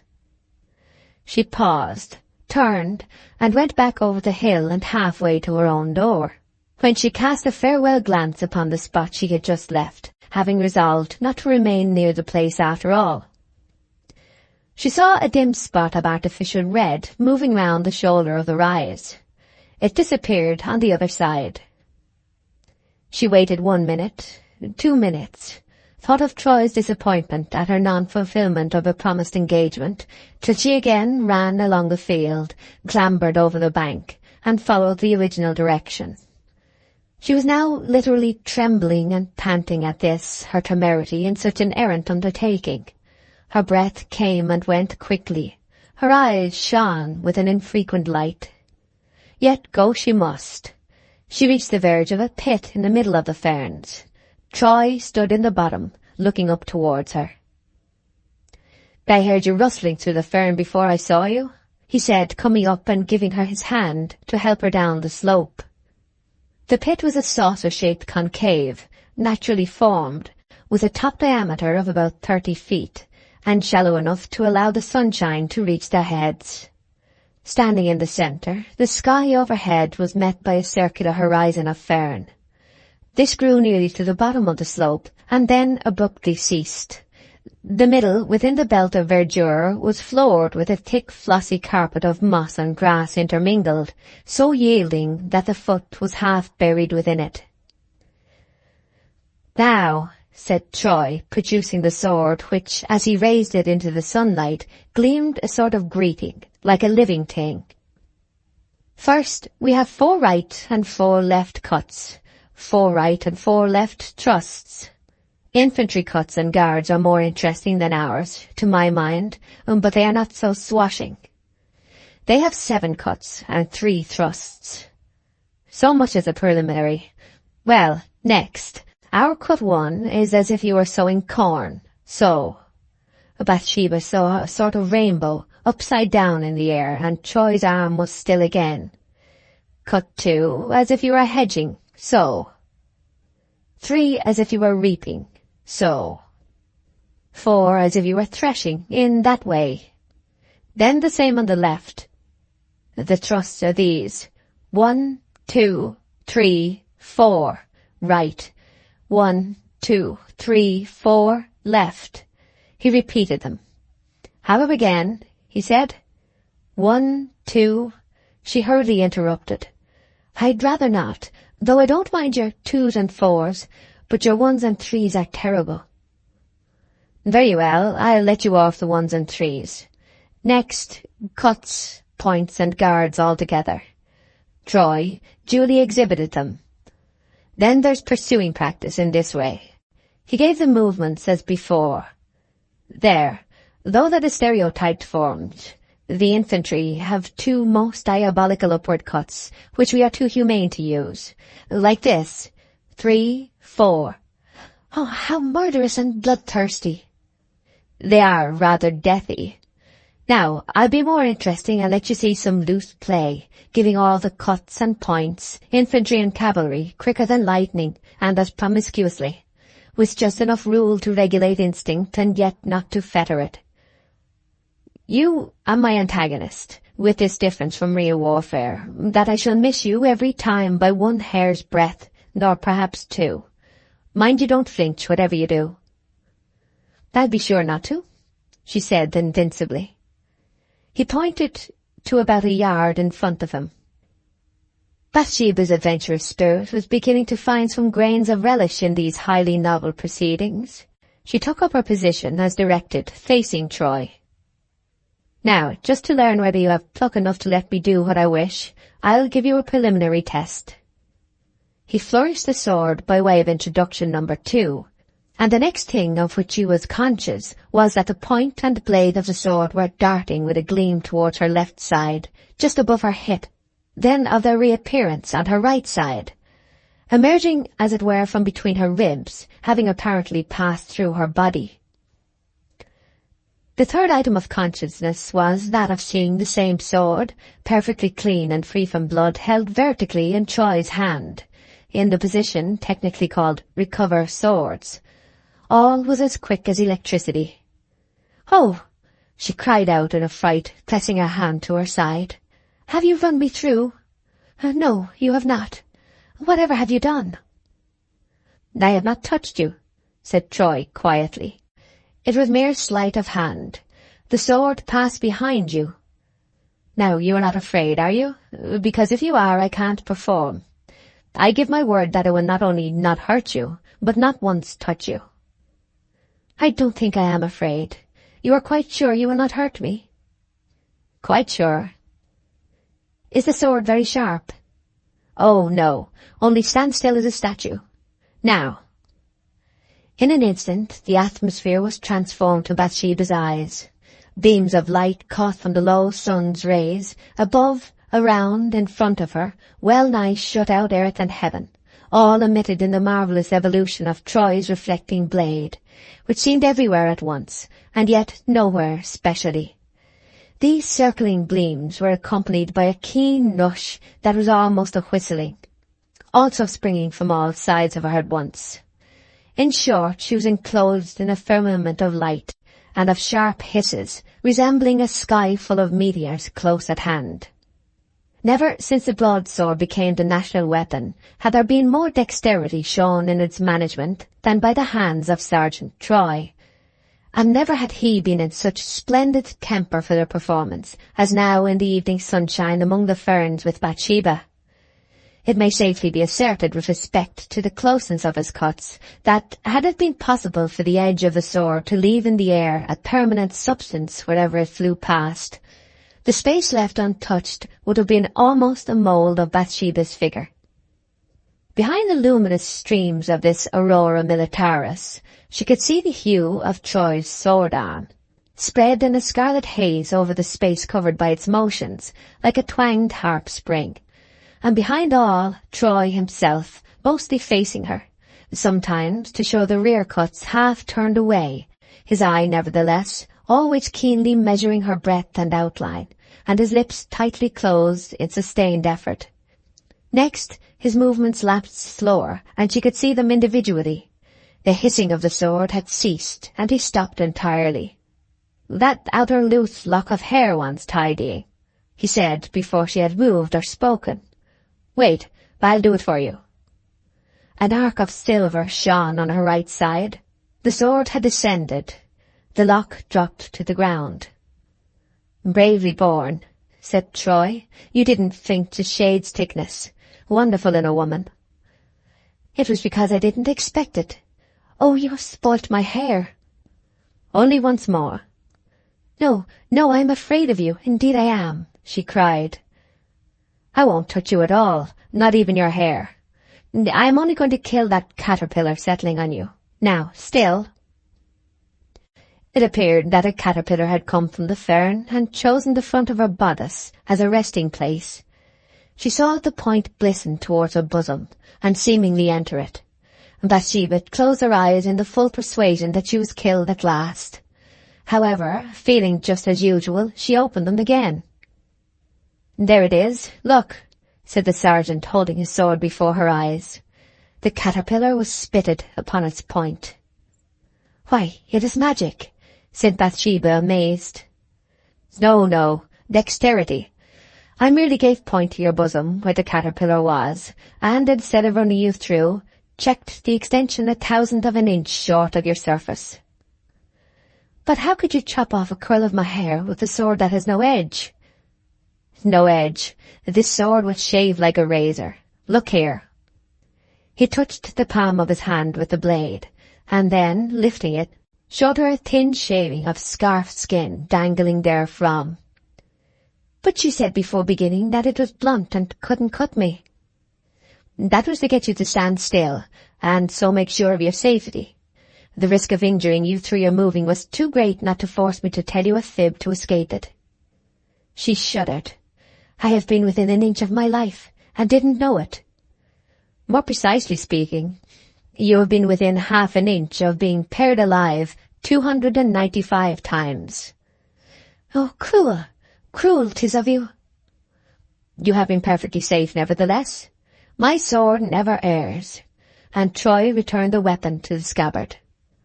Bathsheba, overcome by 100 tumultuous feelings resulting from the scene, abstractedly sat down on a tuft of heather. "I must leave you now," said Troy softly, "and I'll venture to take and keep this in remembrance of you." She saw him stoop to the grass, pick up the winding lock which he had severed from her manifold tresses, twist it round his fingers, unfasten a button in the breast of his coat, and carefully put it inside. She felt powerless to withstand or deny him. He was altogether too much for her, and Bathsheba seemed as one who, facing a reviving wind, finds it blow so strongly that it stops the breath. He drew near and said, "I must be leaving you." He drew nearer still. A minute later, and she saw his scarlet form disappear amid the ferny thicket, almost in a flash, like a brand swiftly waved. That minute's interval had brought the blood beating into her face, set her stinging as if aflame to the very hollows of her feet, and enlarged emotion to a compass which quite swamped thought. It had brought upon her a stroke resulting, as did that of Moses in Horeb, in a liquid stream. Here a stream of tears. She felt like one who has sinned a great sin. The circumstance had been the gentle dip of Troy's mouth downwards upon her own. He had kissed her. Chapter 29. Particulars of a Twilight Walk. We now see the element of folly, distinctly mingling with the many varying particulars which made up the character of Bathsheba Everdene. It was almost foreign to her intrinsic nature. Introduced as lymph on the dart of Eros, it eventually permeated and coloured her whole constitution. Bathsheba, though she had too much understanding to be entirely governed by her womanliness, had too much womanliness to use her understanding to the best advantage. Perhaps in no minor point does woman astonish her helpmate more than in the strange power she possesses of believing cajoleries that she knows to be false, except, indeed, in that of being utterly sceptical on strictures that she knows to be true. Bathsheba loved Troy in the way that only self-reliant women love when they abandon their self-reliance. When a strong woman recklessly throws away her strength, she is worse than a weak woman who has never had any strength to throw away. One source of her inadequacy is the novelty of the occasion.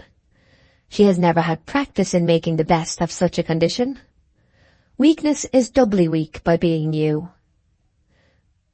Bathsheba was not conscious of guile in this matter. Although in one sense a woman of the world, it was, after all, that world of daylight coteries and green carpets wherein cattle form the passing crowd, and winds the busy hum, where a quiet family of rabbits or hares lives on the other side of your party wall, where your neighbour is everybody in the tithing, and where calculation is confined to market days. Of the fabricated tastes of good fashionable society she knew but little, and of the fulminated self-indulgence of bad, nothing at all. Had her utmost thoughts in this direction been distinctly worded, and by herself they never were, they would have amounted to such a matter as that she felt her impulses to be pleasanter guides than her discretion. Her love was entire as a child's, and though as warm as summer, it was fresh as spring. Her culpability lay in her making no attempt to control feeling by subtle and careful inquiry into consequences. She could show others the steep and thorny way, but recked not her own reed. And Troy's deformities lay deep down from a woman's vision, whilst his embellishments were upon the very surface, thus contrasting with homely Oak, whose defects were patent to the blindest, and whose virtues were as metals in a mine. The difference between love and respect was markedly shown in her conduct.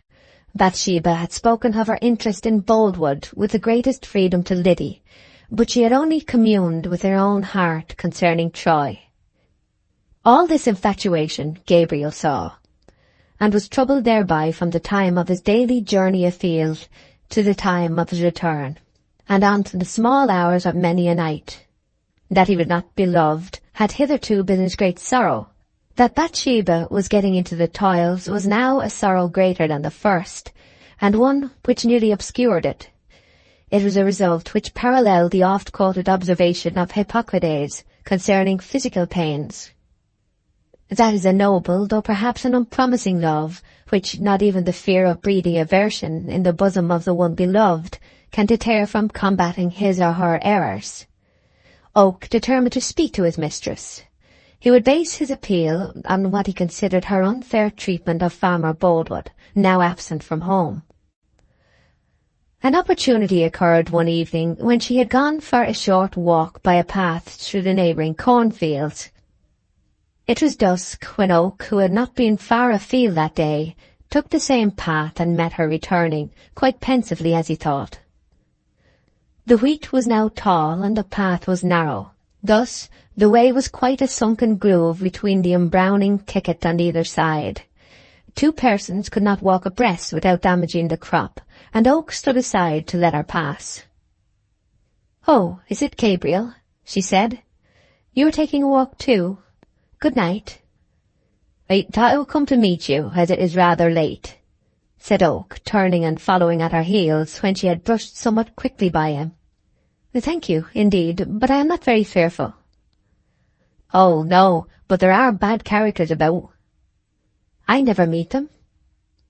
Now Oak, with marvellous ingenuity, had been going to introduce the gallant sergeant through the channel of bad characters.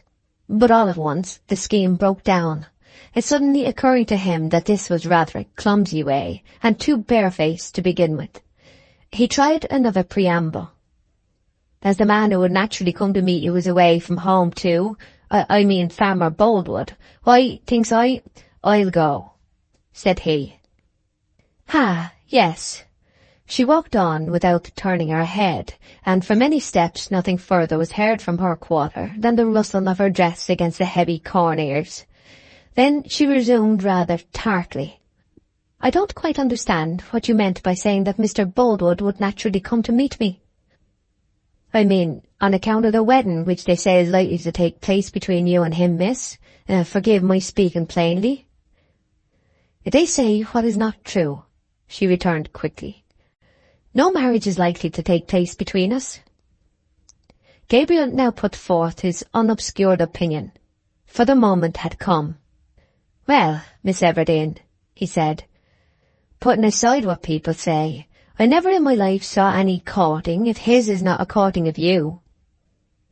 Bathsheba would probably have terminated the conversation there and then by flatly forbidding the subject, had not her conscious weakness of position allured her to falter and argue in endeavours to better it.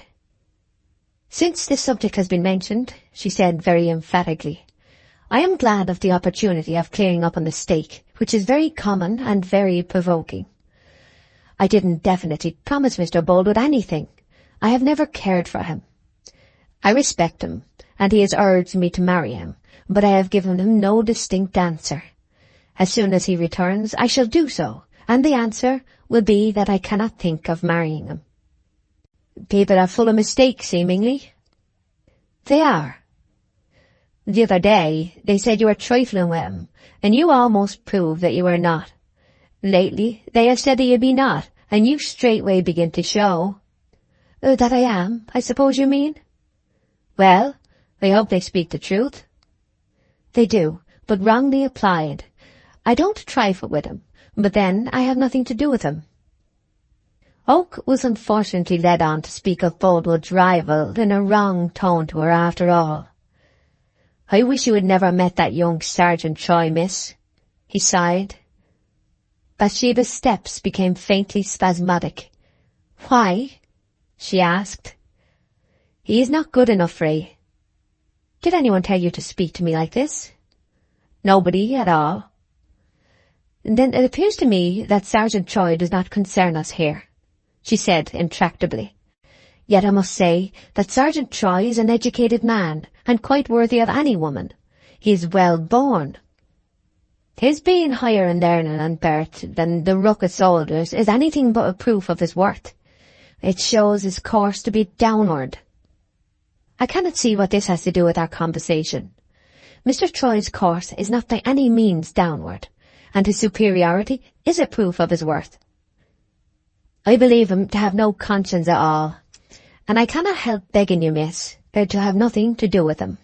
Listen to me this once, only this once. I don't say he is such a bad man as I have fancied. I pray to God he is not. But since we don't exactly know what he is, why not behave as if he might be bad, simply for your own safety? Don't trust him, mistress. I ask you not to trust him so. Why, pray? I like soldiers, but this one I do not like, he said sturdily. His cleverness in his calling may have tempted him astray, and what is mirth to the neighbours is ruin to the woman. When he tries to talk to me again, why not turn away with a short good day, and when you see him coming one way, turn the other. When he says anything laughable, fail to see the point, and don't smile, and speak of him before those who will report your talk as that fantastical man, or that sergeant what's-his-name, that a man of family that has come to the dogs. Don't be unmannerly towards him, but harmlessly uncivil, and so get rid of the man. No Christmas robin detained by a window pane ever pulsed as did Bathsheba now. I say again, that it doesn't become you to talk about him. Why he should be mentioned passes me quite, she exclaimed desperately. I know this, that he is a thoroughly conscientious man, and blunt sometimes even to rudeness, but always speaking his mind about you plain to your face. Oh, He is as good as anybody in this parish. He is very particular, too, about going to church. Yes, he is. I'm afraid nobody ever saw him there. I never did, certainly. The reason of that is, she said eagerly, that he goes in privately by the old tower door, just when the service commences, and sits at the back of the gallery. He told me so. This supreme instance of Troy's goodness fell upon Gabriel's ears like the 13th stroke of a crazy clock. It was not only received with utter incredulity as regarded itself, but threw doubt on all the assurances that had preceded it. Oak was grieved to find how entirely she trusted him. He brimmed with deep feeling as he replied in a steady voice, the steadiness of which was spoilt by the palpableness of his great effort to keep it so. You know, mistress, that I love you, and shall love you always. I only mention this to bring to your mind that at any rate I would wish to do you no harm. Beyond that I put it aside. I have lost in the race for money and good things, and I am not such a fool as to pretend to ye now that I am poor, and you have got altogether above me. But Bathsheba, dear mistress, this I beg you to consider, that both to keep yourself well honoured among the workfolk and in common generosity to an honourable man who loves you as well as I, you should be more discreet in your bearings towards this soldier. Don't, she exclaimed in a choking voice. Are ye not more to me than my own affairs, and even life? He went on. Come, listen to me. I'm 6 years older than you, and Mr. Boldwood is 10 years older than I.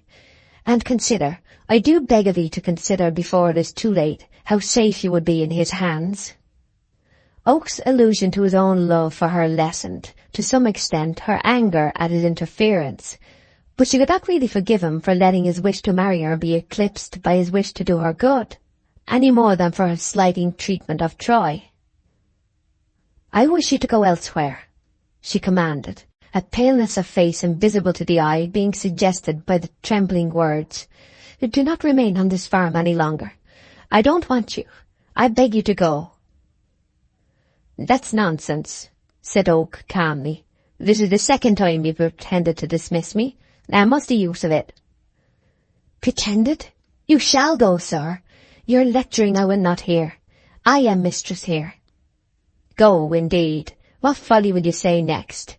Treating me like Dick, Tom, and Harry, when you know that a short time ago my position was as good as yours? Upon my life, Bathsheba, it is too barefaced. You know, too, that I can't go without putting things in such a strait as you wouldn't get out of I can't tell when. Unless, indeed, you'll promise to have an understanding man as bailiff or manager or something. I go at once if you promise that.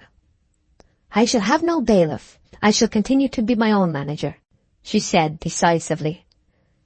Very well, then. You shall be thankful to me for biding. How would the farm go on with nobody to mind it but a woman? But mind this, I don't wish you to feel you owe me anything. Not I. What I do, I do. Sometimes I say I shall be as glad as a bird to leave the place, for I don't suppose I am content to be a nobody. I was made for better things. However, I don't like to see your concerns going to ruin, as they must if you keep in this mind. I hate taking my own measure so plain, but upon my life, your provoking ways make a man say what he wouldn't dream of at other times. I own to be rather interfering, but you know well enough how it is, and who she is that I like too well, and feel too much like a fool about to be civil to her. It is more than probable that she privately and unconsciously respected him a little for this grim fidelity, which had been shown in his tone, even more than in his words. At any rate, she murmured something to the effect that he might stay if he wished. She said more distinctly, "Will you leave me alone now? I don't order it as a mistress. I ask it as a woman, and I expect you not to be so uncourteous as to refuse." "Certainly I will, Miss Everdene," said Gabriel gently. He wondered that the request should have come at this moment, for the strife was over, and they were on a most desolate hill, far from every human habitation, and the hour was getting late. He stood still and allowed her to get far ahead of him, till he could only see her form upon the sky. A distressing explanation of this anxiety to be rid of him at that point now ensued. A figure apparently rose from the earth beside her. The shape beyond all doubt was Troy's. Oak would not be even a possible listener, and at once turned back till a good 200 yards were between the lovers and himself. Gabriel went home by way of the churchyard. In passing the tower, he thought of what she had said about the sergeant's virtuous habit of entering the church unperceived at the beginning of service. Believing that the little gallery door alluded to was quite disused, he ascended to the external flight of steps at the top of which it stood and examined it. The pale lustre yet hanging in the northwestern heaven was sufficient to show that a sprig of ivy had grown from the wall across the door to a length of more than a foot, delicately tying the panel to the stone jamb. It was a decisive proof that the door had not been opened at least since Troy came back to Weatherbury. Chapter 30. Hot cheeks and tearful eyes. Half an hour later, Bathsheba entered her own house. There burnt upon her face when she met the light of the candles the flush and excitement which were little less than chronic with her now. The farewell words of Troy, who had accompanied her to the very door, still lingered in her ears. He had bidden her adieu for 2 days, which were, so he stated, to be spent at Bath in visiting some friends. He had also kissed her a second time. It is only fair to Bathsheba to explain here a little fact which did not come to light till a long time afterwards, that Troy's presentation of himself so aptly at the roadside this evening was not by any distinctly preconcerted arrangement. He had hinted, she had forbidden, and it was only on the chance of his still coming that she had dismissed Oak, fearing a meeting between them just then. She now sank down into a chair, wild and perturbed by all these new and fevering sequences. Then she jumped up with a manner of decision and fetched her desk from a side table. In 3 minutes, without pause or modification, she had written a letter to Boldwood, at his address beyond Casterbridge, saying mildly but firmly that she had well considered the whole subject he had brought before her and kindly given her time to decide upon, that her final decision was that she could not marry him. She had expressed to Oak an intention to wait till Boldwood came home before communicating to him her conclusive reply, but Bathsheba found that she could not wait. It was impossible to send the letter till the next day, yet to quell her uneasiness by getting it out of her hands, and so, as it were, setting the act in motion at once, she arose to take it to any one of the women who might be in the kitchen. She paused in the passage. A dialogue was going on in the kitchen, and Bathsheba and Troy were the subject of it. If he marry her, she'll give up farming. 'Twill be a gallant life, but may bring some trouble between them there, so say I. Well, I wish I had asked such a husband. Bathsheba had too much sense to mind seriously what her servitor said about her, but too much womanly redundance of speech to leave alone what was said, till it had died the natural death of unminded things. She burst in upon them. "Who are you speaking of?" she asked. There was a pause before anybody replied. At last Liddy said frankly, "What was passing was a bit of a word about yourself, Ness." "I thought so. Mary Ann and Liddy and Temperance. Now I forbid you to suppose such things. You know I don't care the least for Mr. Troy, not I. Everybody knows how much I hate him." "Yes," repeated the forward young person. "Hate him." "We know you do, miss," said Liddy, "and so do we all." "I hate him too," said Mary Ann. "Mary Ann, oh, you perjured woman." "How can you speak that wicked story?" said Bathsheba excitedly. "You admired him from your heart only this morning in the very world. You did." "Yes, Mary Ann, you know it." "Yes, miss, but so did you. He's a wild scamp now, and you are right to hate him." "He is not a wild scamp. How dare you to my face? I have no right to hate him, nor you, nor anybody. But I am a silly woman. What is it to me what he is? You know it is nothing. I don't care for him. I don't mean to defend his good name, not I. Mind this, if any of you say a word against him, you'll be dismissed instantly." She flung down the letter and surged back into the parlour with a big heart and tearful eyes, Liddy following her. "Oh, miss," said mild Liddy, looking pitifully into Bathsheba's face, "I am sorry we mistook you. I did think you cared for him, but I see you don't now." "Shut the door, Liddy." Liddy closed the door and went on. "People always say such foolery, miss. I'll make answer henceforth. Of course a lady like Miss Everdene can't love him. I'll say it out in plain black and white." Bathsheba burst out. "Oh, Liddy, are you such a simpleton? Can't you read riddles? Can't you see? Are you a woman yourself?" Liddy's clear eyes rounded with wonderment. "Yes, you must be a blind thing, Liddy," she said in reckless abandonment and grief. "Oh, I love him, to very distraction and misery and agony. And don't be frightened at me, though perhaps I am enough to frighten any innocent woman. And come closer, closer." She put her arms around Liddy's neck. "I must let out to somebody. It is wearing me away. Don't you yet know enough of me to see through that miserable denial of mine? Oh, God, what a lie it was! Heaven and my love forgive me. And don't you know that a woman who loves at all thinks nothing of perjury when it is balanced against her love? There, go out of the room, I want to be quite alone." Liddy went towards the door. "Liddy, come here. Solemnly swear to me that he's not a fast man, that it is all lies they say about him." "But, miss, how can I say he is not if—" "You graceless girl! How can you have the cruel heart to repeat what they say? Unfeeling thing that you are. But I'll see if you or anybody else in the village or town either dare do such a thing." She started off, pacing from the fireplace to door and back again. "No, miss, I know it's not true," said Liddy, frightened at Bathsheba's unwonted vehemence. "I suppose you only agree with me like that to please me, but Liddy, he cannot be bad, as is said, do you hear?" "Yes, miss, yes." "And you don't believe he is?"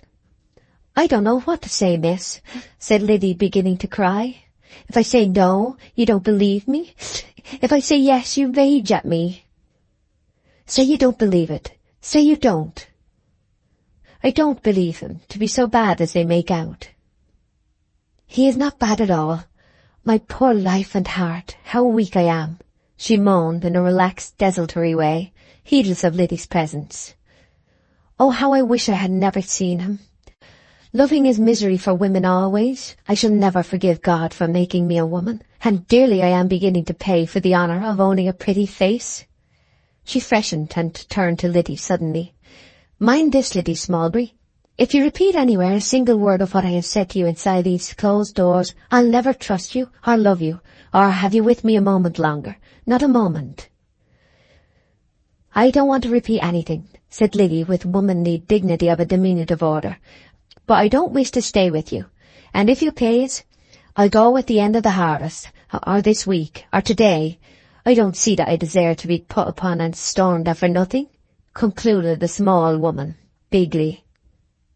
"No, no, Liddy, you must stay," said Bathsheba, dropping from haughtiness to entreaty with capricious inconsequence. "You must not notice my being in a taking just now. You are not as a servant, you are a companion to me. Dear, dear, I don't know what I am doing since this miserable ache of my heart has waited and worn upon me so. What shall I come to? I suppose I shall get further and further into troubles. I wonder sometimes if I am doomed to die in the union. I'm friendless enough, God knows. I won't notice anything, nor will I leave you," sobbed Liddy impulsively, putting her lips to Bathsheba's and kissing her. Then Bathsheba kissed Liddy, and all was smooth again. "I don't often cry, do I, Liddy? But you have made tears come into my eyes," she said, a smile shining through the moisture. "Try to think him a good man, won't you, dear Liddy?" "I will, miss, indeed. He is a sort of steady man in a wild way, you know. That's better than to be, as some are, wild in a steady way. I'm afraid that's how I am. And promise me to keep my secret, do, Liddy, and do not let him know that I have been crying about him. because it will be dreadful for me and no good to him, poor thing.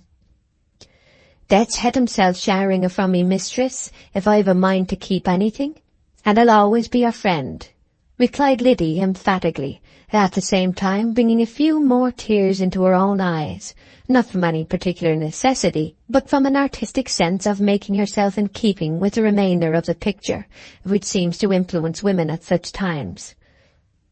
"I think God likes us to be good friends, don't you?" "Indeed I do.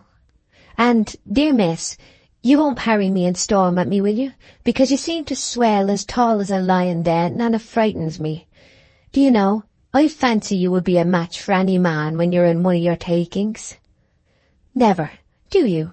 said Bathsheba, slightly laughing, though somewhat seriously alarmed by this Amazonian picture of herself. "I hope I am not a bold sort of maid, mannish," she continued with some anxiety. "Oh, no, not mannish, but so almighty womanish that 'tis getting on that way sometimes. Ah, miss," she said, after having drawn her breath very sadly in and sent it very sadly out, "I wish I had half your failing in that way.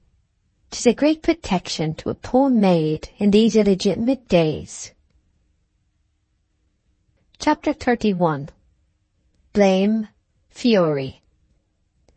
The next evening, Bathsheba, with the idea of getting out of the way of Mr. Boldwood in the event of his returning to answer her note in person, proceeded to fulfil an engagement made with Liddy some few hours earlier.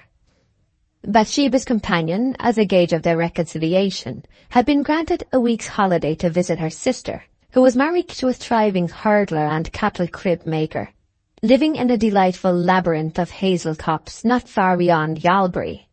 The arrangement was that Miss Everdene should honour them by coming there for a day or two to inspect some ingenious contrivances which this man of the woods had introduced into his wares. Leaving her instructions with Gabriel and Mary Ann, that they were to see everything carefully locked up for the night, she went out of the house just at the close of a timely thunder shower, which had refined the air and daintily bathed the coat of the land, though all beneath was dry as ever. Freshness was exhaled in an essence from the varied contours of bank and hollow, as if the earth breathed maiden breath, and the pleased birds were hymning to the scene. Before her, among the clouds, there was a contrast in the shape of layers of fierce light which showed themselves in the neighbourhood of a hidden sun, lingering on to the farthest northwest corner of the heavens that this midsummer season allowed. She had walked nearly 2 miles of her journey, watching how the day was retreating, and thinking how the time of deeds was quietly melting into the time of thought, to give place in its turn to the time of prayer and sleep, when she beheld advancing over Yalbury Hill the very man she sought so anxiously to elude. Boldwood was stepping on, not with that quiet tread of reserved strength which was his customary gait, in which he always seemed to be balancing two thoughts. His manner was stunned and sluggish now. Boldwood had, for the first time, been awakened to woman's privileges in tergiversation, even when it involves another person's possible blight. That Bathsheba was a firm and positive girl, far less inconsequent than her fellows, had been the very lung of his hope, for he had held that these qualities would lead her to adhere to a straight course for consistency's sake and accept him, though her fancy might not flood him with the iridescent hues of uncritical love. But the argument now came back as sorry gleams from a broken mirror. The discovery was no less a scourge than a surprise. He came on looking upon the ground, and did not see Bathsheba till they were less than a stone's throw apart. He looked up at the sound of her pit-pat, and his changed appearance sufficiently denoted to her the depth and strength of the feeling paralysed by her letter. "Oh, is it you, Mr. Boldwood?" she faltered, a guilty warmth pulsing in her face. Those who have the power of reproaching in silence may find it a means more effective than words. There are accents in the eye which are not on the tongue, and more tales come from pale lips than can enter an ear. It is both the grandeur and the pain of the remoter moods that they avoid the pathway of sound. Boldwood's look was unanswerable. Seeing she turned a little aside, he said, What? Are you afraid of me? Why should you say that? Said Bathsheba. I fancied you looked so, he said, and it is most strange because of its contrast with my feeling for you. She regained self-possession, fixed her eyes calmly, and waited. You know what that feeling is, continued Boldwood deliberately. A thing as strong as death. No dismissal by a hasty letter affects that. I wish you did not feel so strongly about me, she murmured. It is generous of you, and more than I deserve, but I must not hear it now. Hear it? What do you think I have to say, then? I am not to marry you, and that is enough. Your letter was excellently plain. I want you to hear nothing, not I. Bathsheba was unable to direct her will into any definite groove for freeing herself from this fearfully awkward position. She confusedly said, Good evening, and was moving on. Boldwood walked up to her, heavily and dully. Bathsheba, darling, is it final indeed? Indeed it is. Oh, Bathsheba, have pity upon me, Boldwood burst out. God's sake, yes, I am come to that lowest stage, to ask a woman for pity. Still she is you. Bathsheba commanded herself well, but she could hardly get a clear voice for what came instinctively to her lips. There is little honour to the woman in that speech. It was only whispered, for something unutterably mournful, no less than distressing in this spectacle of a man, showing himself to be so entirely the vein of a passion, enervated the feminine instinct for punctilios. I am beyond myself about this, and am mad, he said. I am no stoic at all to be supplicating here, but I do supplicate to you. I wish you knew what is in me of devotion to you, but it is impossible that. In bare human mercy to a lonely man, don't throw me off now. I don't throw you off. Indeed, how can I? I never had you. In her new and clear sense that she had never loved him, she forgot for a moment her thoughtless angle on that day in February. But there was a time when you turned to me, before I thought of you. I don't reproach you, for even now I feel that the ignorant and cold darkness that I should have lived in, if you had not attracted me by that letter, Valentine you call it, would have been worse than my knowledge of you, though it has brought this misery. But, I say, there was a time when I knew nothing of you, and cared nothing for you, and yet you drew me on. And if you say you gave me no encouragement, I cannot but contradict you. What you call encouragement was the childish game of an idle minute. I have bitterly repented of it. Aye, bitterly, and in tears. Can you still go on reminding me? I don't accuse you of it. I deplore it. I took for earnest what you insist was jest. And now, this that I pray to be jest, you say is awful, wretched earnest. Our moods meet at wrong places. I wish your feeling was more like mine, or my feeling more like yours. Oh, could I but have foreseen the torture that trifling trick was going to lead me into. How I should have cursed you. But only having been able to see it since, I cannot do that, for I love you too well. But it is weak, idle drivelling to go on like this. Bathsheba, you are the first woman of any shade or nature that I have ever looked at to love. And it is the having been so near claiming you for my own that makes this denial so hard to bear. How nearly you promised me. But I don't speak now to move your heart and make you grieve because of my pain. It is no use, that. I must bear it. My pain would get no less by paining you. But I do pity you, deeply, oh so deeply, she earnestly said. Do no such thing. Your dear love, Bathsheba, is such a vast thing beside your pity, that the loss of your pity, as well as your love, is no great addition to my sorrow. Nor does the gain of your pity make it sensibly less. Oh, sweet, how dearly you spoke to me behind the spear-bed at the washing-pool, and in the barn at the shearing, and that dearest last time in the evening at your home. Where are your pleasant words all gone, your earnest hope to be able to love me? Where is your firm conviction that you would get to care for me very much? Really forgotten? Really? She checked emotion, looked him quietly and clearly in the face, and said in a low, firm voice, Mr. Boldwood, I promised you nothing. Would you have had me a woman of clay when you paid me that furthest, highest compliment a man can pay to a woman, in telling her he loves her? I was bound to show some feeling, if I would not be a graceless shrew. Yet each of those pleasures was just for the day just for the pleasure.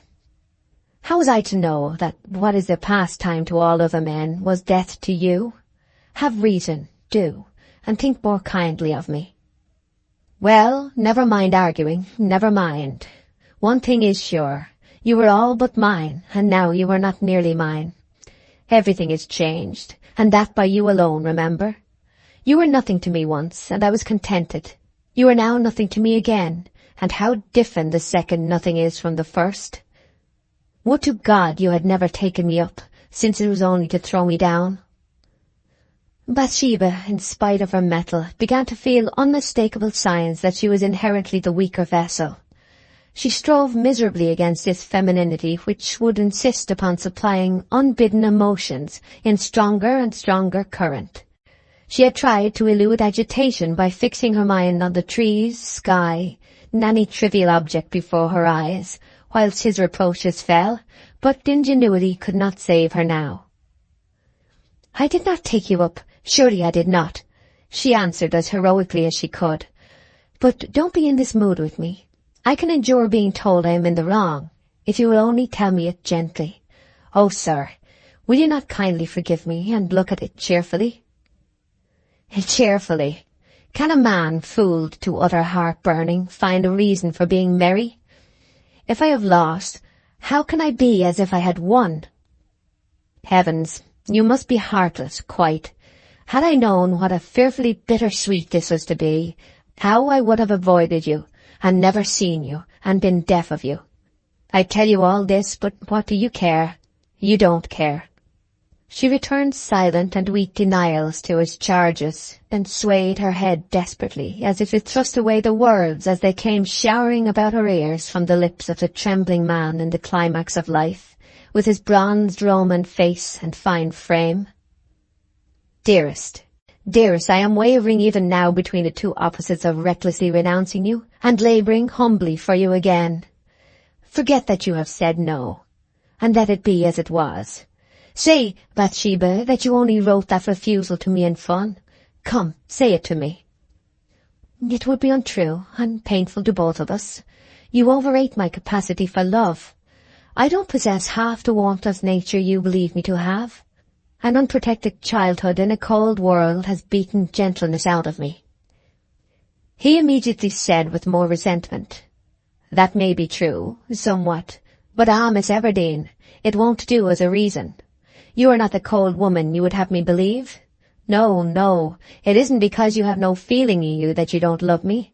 You naturally would have me think so. You would hide from me that you have a burning heart like mine. You have love enough, but it is turned into a new channel. I know where." The swift music of her heart became hubbub now, and she throbbed to extremity. He was coming to Troy. He did then know what had occurred, and the name fell from his lips the next moment. "Why did Troy not leave my treasure alone?" he asked fiercely. "When I had no thought of injuring him, why did he force himself upon your notice? Before he worried you, your inclination was to have me. When next I should have come to you, your answer would have been yes. Can you deny it? I ask, can you deny it?" She delayed the reply, but was too honest to withhold it. "I cannot," she whispered. "I know you cannot, but he stole in my absence and robbed me. Why didn't he win you away before, when nobody would have been grieved, when nobody would have been set tale-bearing? Now the people sneer at me. The very hills and skies seem to laugh at me till I blush shamefully for my folly. I have lost my respect, my good name, my standing. Lost it, never to get it again. Go and marry your man. Go on." "Oh, sir, Mr. Boldwood." "You may as well. I have no further claim upon you. As for me, I had better go somewhere alone, and hide and pray. I loved a woman once. I am now ashamed. When I am dead, they'll say, miserable, love-sick man that he was. Heaven, heaven, and if I got jilted secretly, and the dishonour was not known and my position kept. But no matter, it is gone, and the woman not gained. Shame upon him, shame. His unreasonable anger terrified her, and she glided from him without obviously moving, as she said, "I am only a girl. Do not speak to me so." All the time you knew, how very well you knew, that your new freak was my misery. Dazzled by brass and scarlet, O Bathsheba, this is woman's folly indeed. She fired up at once. "You are taking too much upon yourself," she said vehemently. "Everybody is upon me, everybody. It is unmanly to attack a woman so. I have nobody in the world to fight my battles for me, but no mercy is shown. Yet if 1,000 of you sneer and say things against me, I will not be put down. You'll chatter with him doubtless about me. You say to him, Boldwood would have died for me. Yes, and you have given way to him, knowing him not to be the man for you. He has kissed you, claimed you as his. Do you hear? He has kissed you. Deny it. The most tragic woman is cowed by a tragic man, and although Boldwood was, in vehemence and glow, nearly her own self rendered into another sex, and Bathsheba's cheek quivered. She gasped, "Leave me, sir, leave me. I am nothing to you. Let me go on." "Deny that he has kissed you." "I shall not." "Ha! He has, then," came hoarsely from the farmer. "He has," she said slowly and, in spite of her fear, defiantly. "I am not ashamed to speak the truth."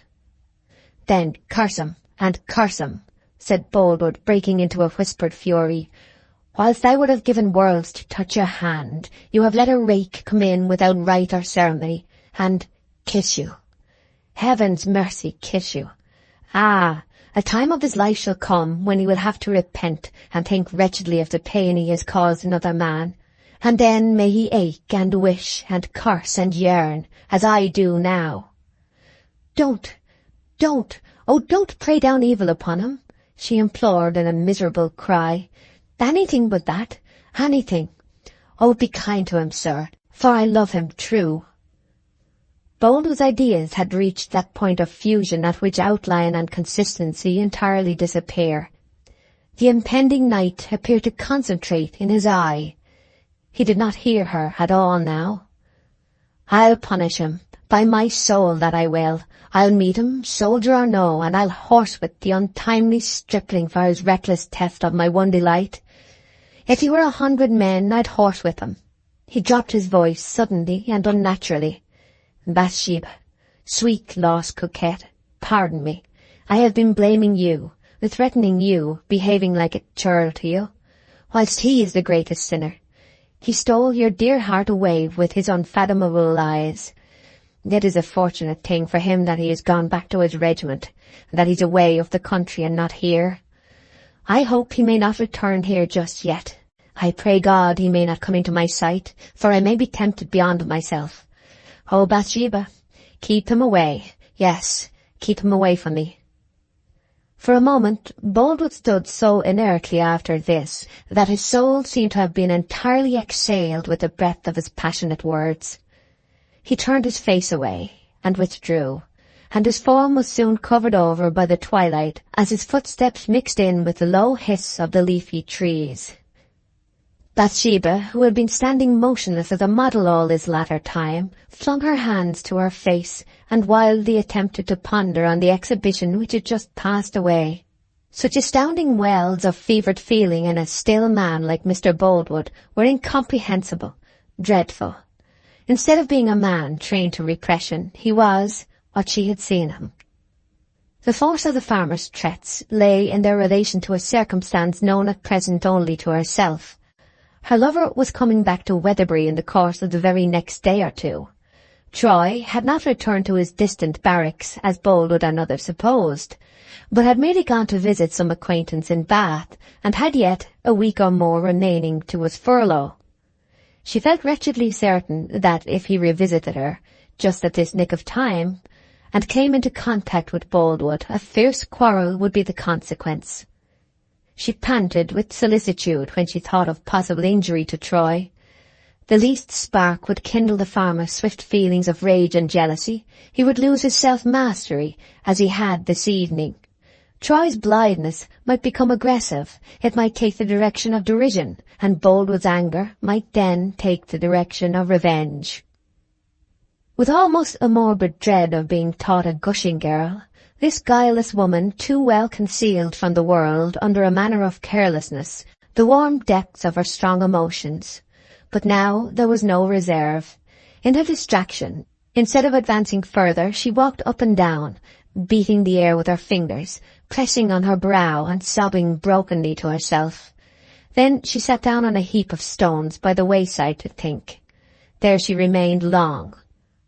Above the dark margin of the earth appeared foreshores and promontories of coppery cloud, bounding a green and pellucid expanse in the western sky. Amaranthine glosses came over them then, and the unresting world wheeled her round to a contrasting prospect eastward, in the shape of indecisive and palpitating stars.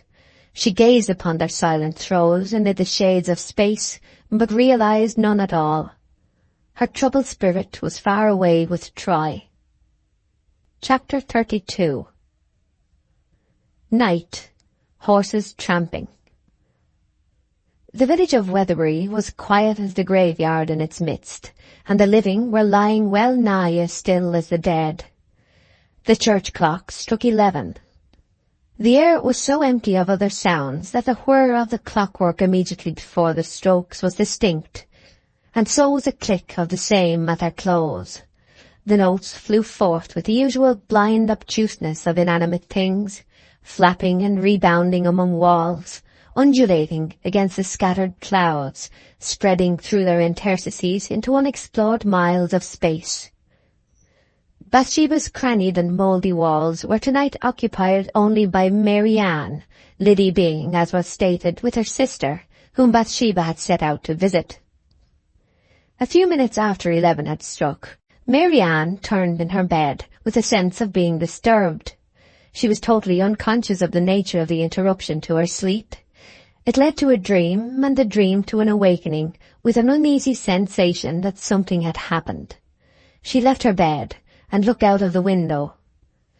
The paddock abutted on this end of the building, and in the paddock she could just discern by the uncertain grey a moving figure approaching the horse that was feeding there.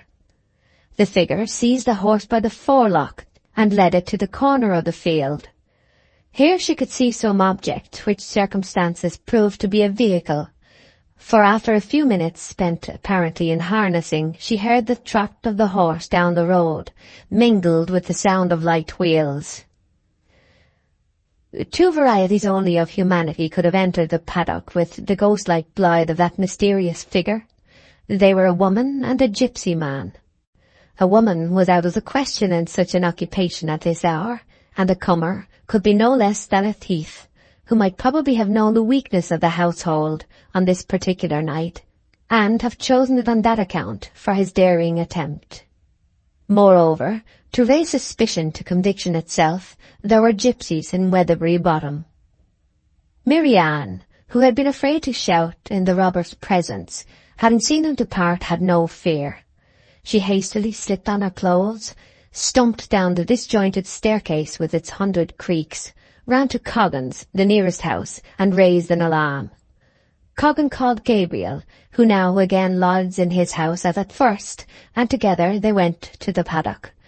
Beyond all doubt, the horse was gone. "Hark!" said Gabriel. They listened. Distinct upon the stagnant air came the sounds of a trotting horse, passing up Long Puddle Lane, just beyond the gypsies' encampment in Weatherbury Bottom. "That's our dainty, I'll swear to her step," said Jan. "Mighty me, won't Mrs. Stallman call us stupids when she comes back?" moaned Mary Ann. "How I wish it had happened when she was at home, and none of us had been answerable."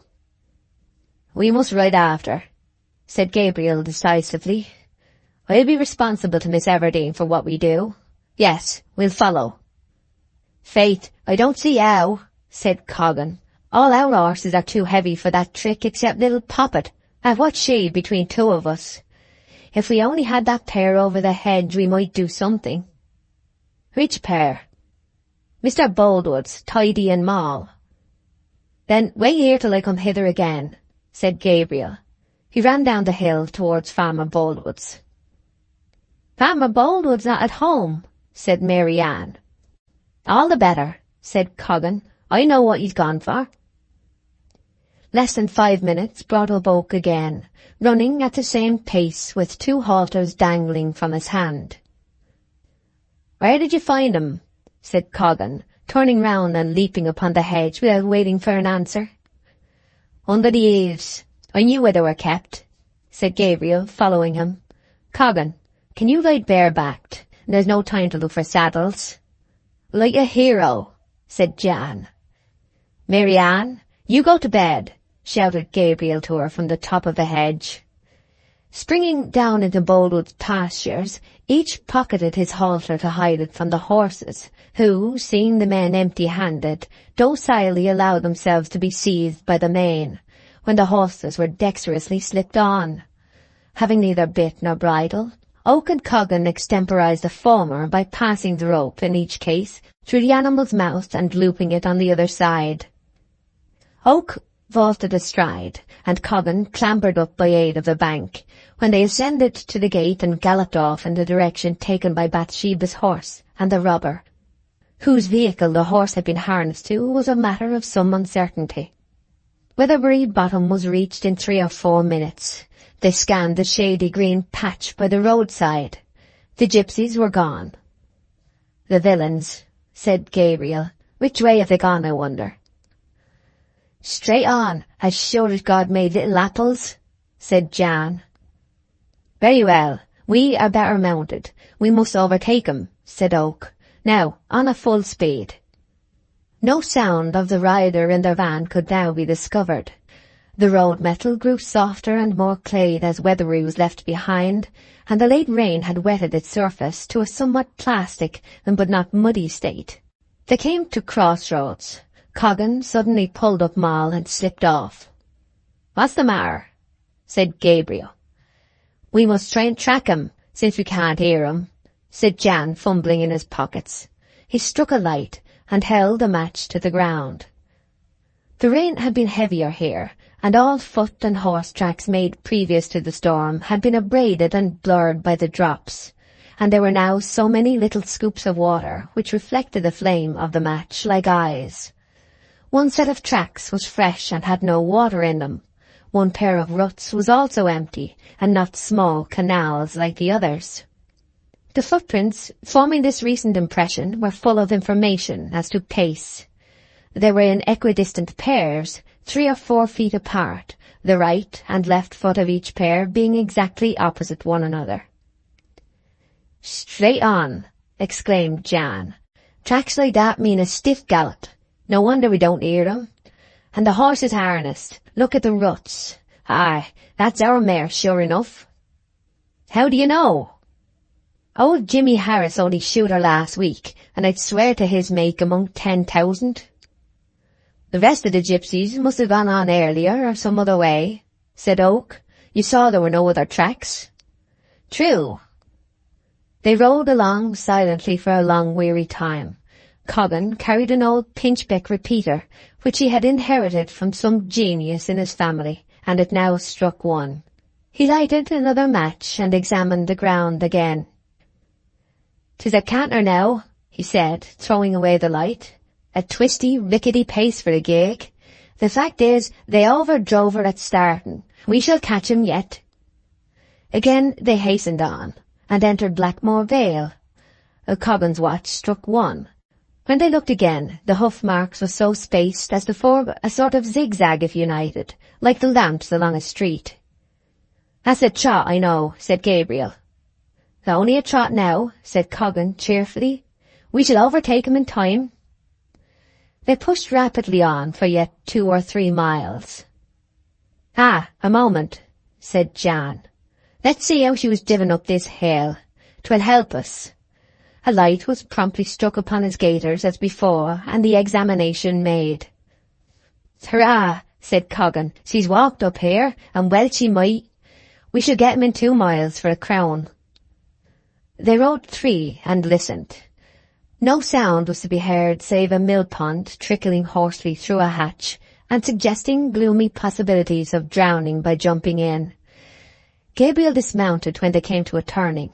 The tracks were absolutely the only guide as to the direction that they now had, and great caution was necessary to avoid confusing them with some others which had made their appearance lately.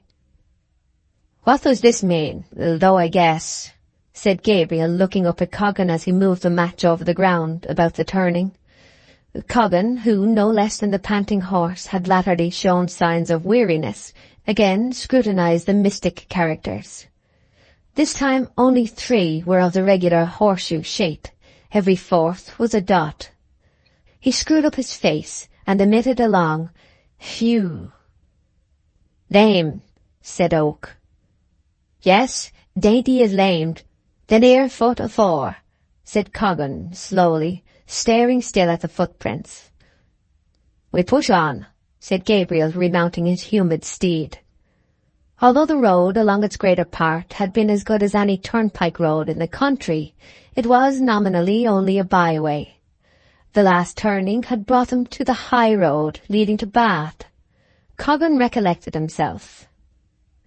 "We should have him now," he exclaimed. "Where?" "Sherton Turnpike. The keeper of that gate is the sleepiest man between here and London. Dan Randall, that's his name.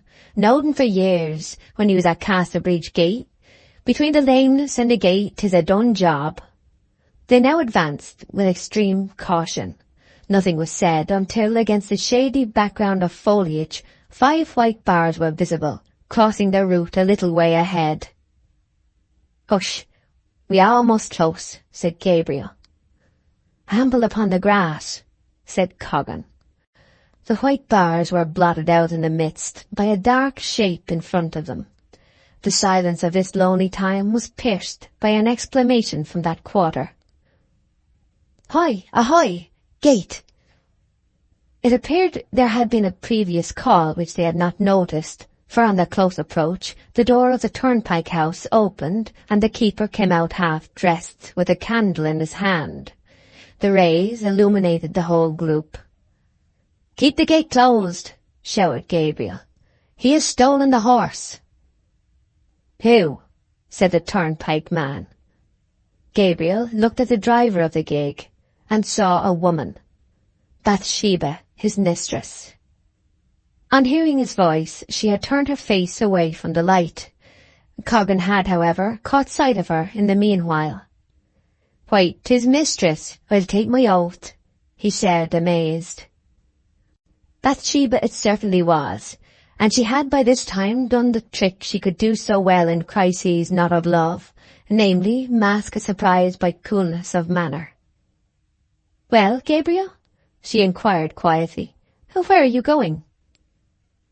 "We thought," began Gabriel. "I am driving to Bath," she said, taking for her own use the assurance that Gabriel lacked. "An important matter made it necessary for me to give up my visit to Liddy and go off at once." "What, then, were you following me?" "We thought the horse was stole." "Well, what a thing! How very foolish of you not to know that I had taken the trap and horse. I could neither wake Mary Ann nor get into the house, though I hammered for 10 minutes against her window-sill. Fortunately, I could get the key of the coach-house, so I troubled no one further. And didn't you think it might be me?" "Why should we, miss?" "Perhaps not. Why, those are never from a Boldwood's horses. Goodness mercy, what have you been doing, bringing trouble upon me in this way?" "What, mustn't a lady move an inch from her door without being dogged like a thief?" "But how was we to know, if you left no account of your doings?" expostulated Coggan. "And ladies don't drive at these hours, miss, as a general rule of society." "I did leave an account, and you would have seen it in the morning. I wrote in chalk on the chalk-house doors that I had come back for the horse and gig and driven off, that I could arouse nobody and should return soon." "But you'll consider, ma'am, that we couldn't see that till it got daylight." "True," she said, and though vexed at first, she had too much sense to blame them long or seriously for a devotion to her that was as valuable as it was rare.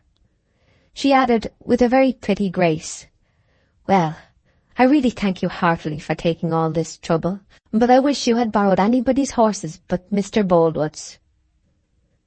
"Dainty is lame, miss," said Coggan. "Can ye go on?"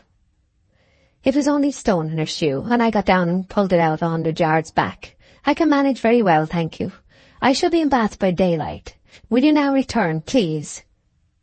She turned her head, the gateman's candle shimmering upon her quick, clear eyes as she did so, passed through the gate, and was soon wrapped in the embowering shades of mysterious summer boughs. Coggan and Gabriel put about their horses, and fanned by the velvety air of this July night, retraced the road by which they had come. "A strange vagary, this of hers, isn't it, Oak?" said Coggan curiously. "Yes," said Gabriel shortly. "She won't be in Bath by no daylight?" "Coggan, suppose we keep this night's work as quiet as we can." "I'm of one and the same mind." "Very well. We should be home by 3 o'clock or so, and can creep into the parish like lambs." Bathsheba's perturbed meditations by the roadside had ultimately evolved a conclusion that there were only two remedies for the present desperate state of affairs. The first was merely to keep Troy away from Weatherbury till Boldwood's indignation had cooled. The second, to listen to Oak's entreaties and Boldwood's denunciations and give up Troy altogether. Alas! Could she give up this new love, induce him to renounce her by saying she did not like him, could no more speak to him and beg him for her good to end his furlough in Bath and see her and Weatherbury no more? This was a picture full of misery, but for a while she contemplated it firmly, allowing herself nevertheless, as girls will, to dwell upon the happy life she would have enjoyed had Troy been Boldwood, and the path of love the path of duty, inflicting upon herself gratuitous tortures by imagining him the lover of another woman, after forgetting her. For she had penetrated Troy's nature so far as to estimate his tendencies pretty accurately, but unfortunately loved him no less in thinking that he might soon cease to love her, indeed considerably more. She jumped to her feet. She would see him at once. Yes, she would implore him by word of mouth to assist her in this dilemma.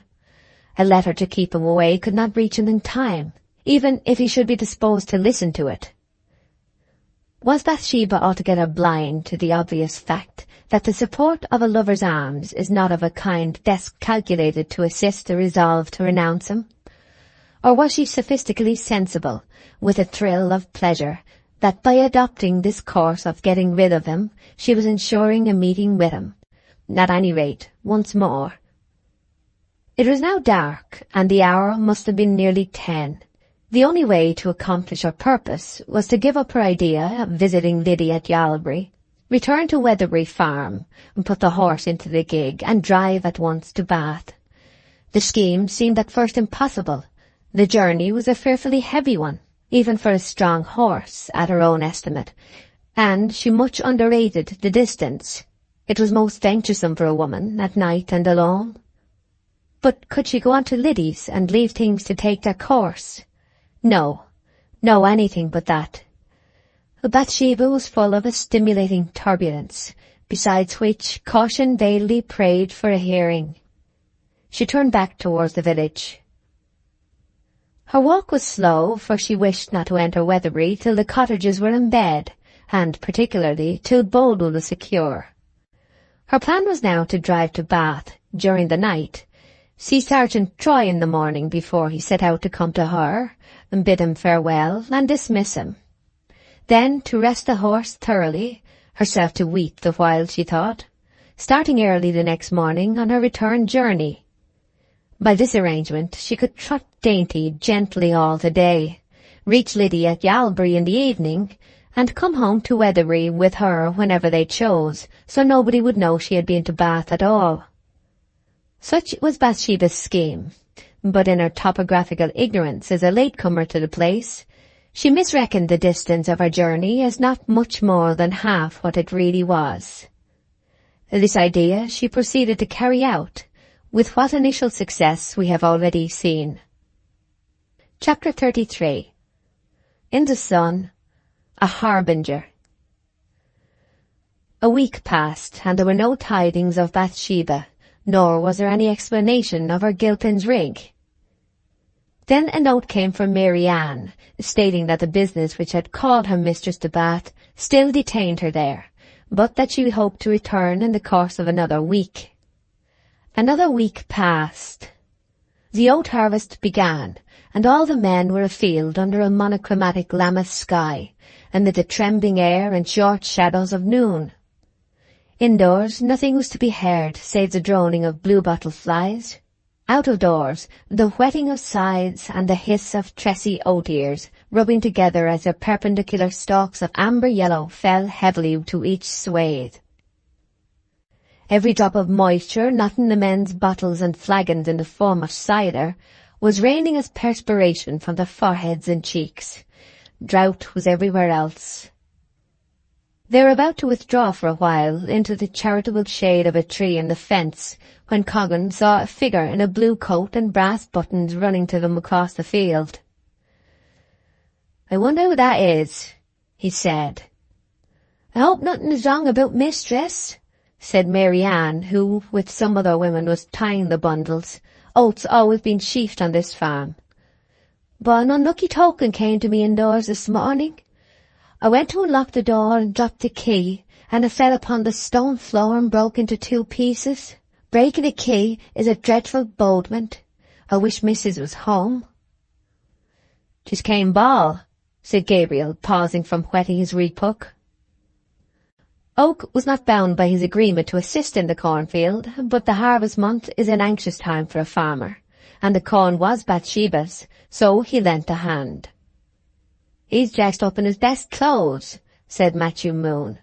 "He'd been away from home for a few days since he's had that felon upon his finger, for he said, 'Since I can't work, I'll have holiday.'" "A good time for one, an excellent time," said Joseph Poorgrass, straightening his back, for he, like some of the others, had a way of resting a while from his labour on such hot days, for reasons preternaturally small, of which Cain Ball's advent on a weekday in his Sunday clothes was one of the first magnitude.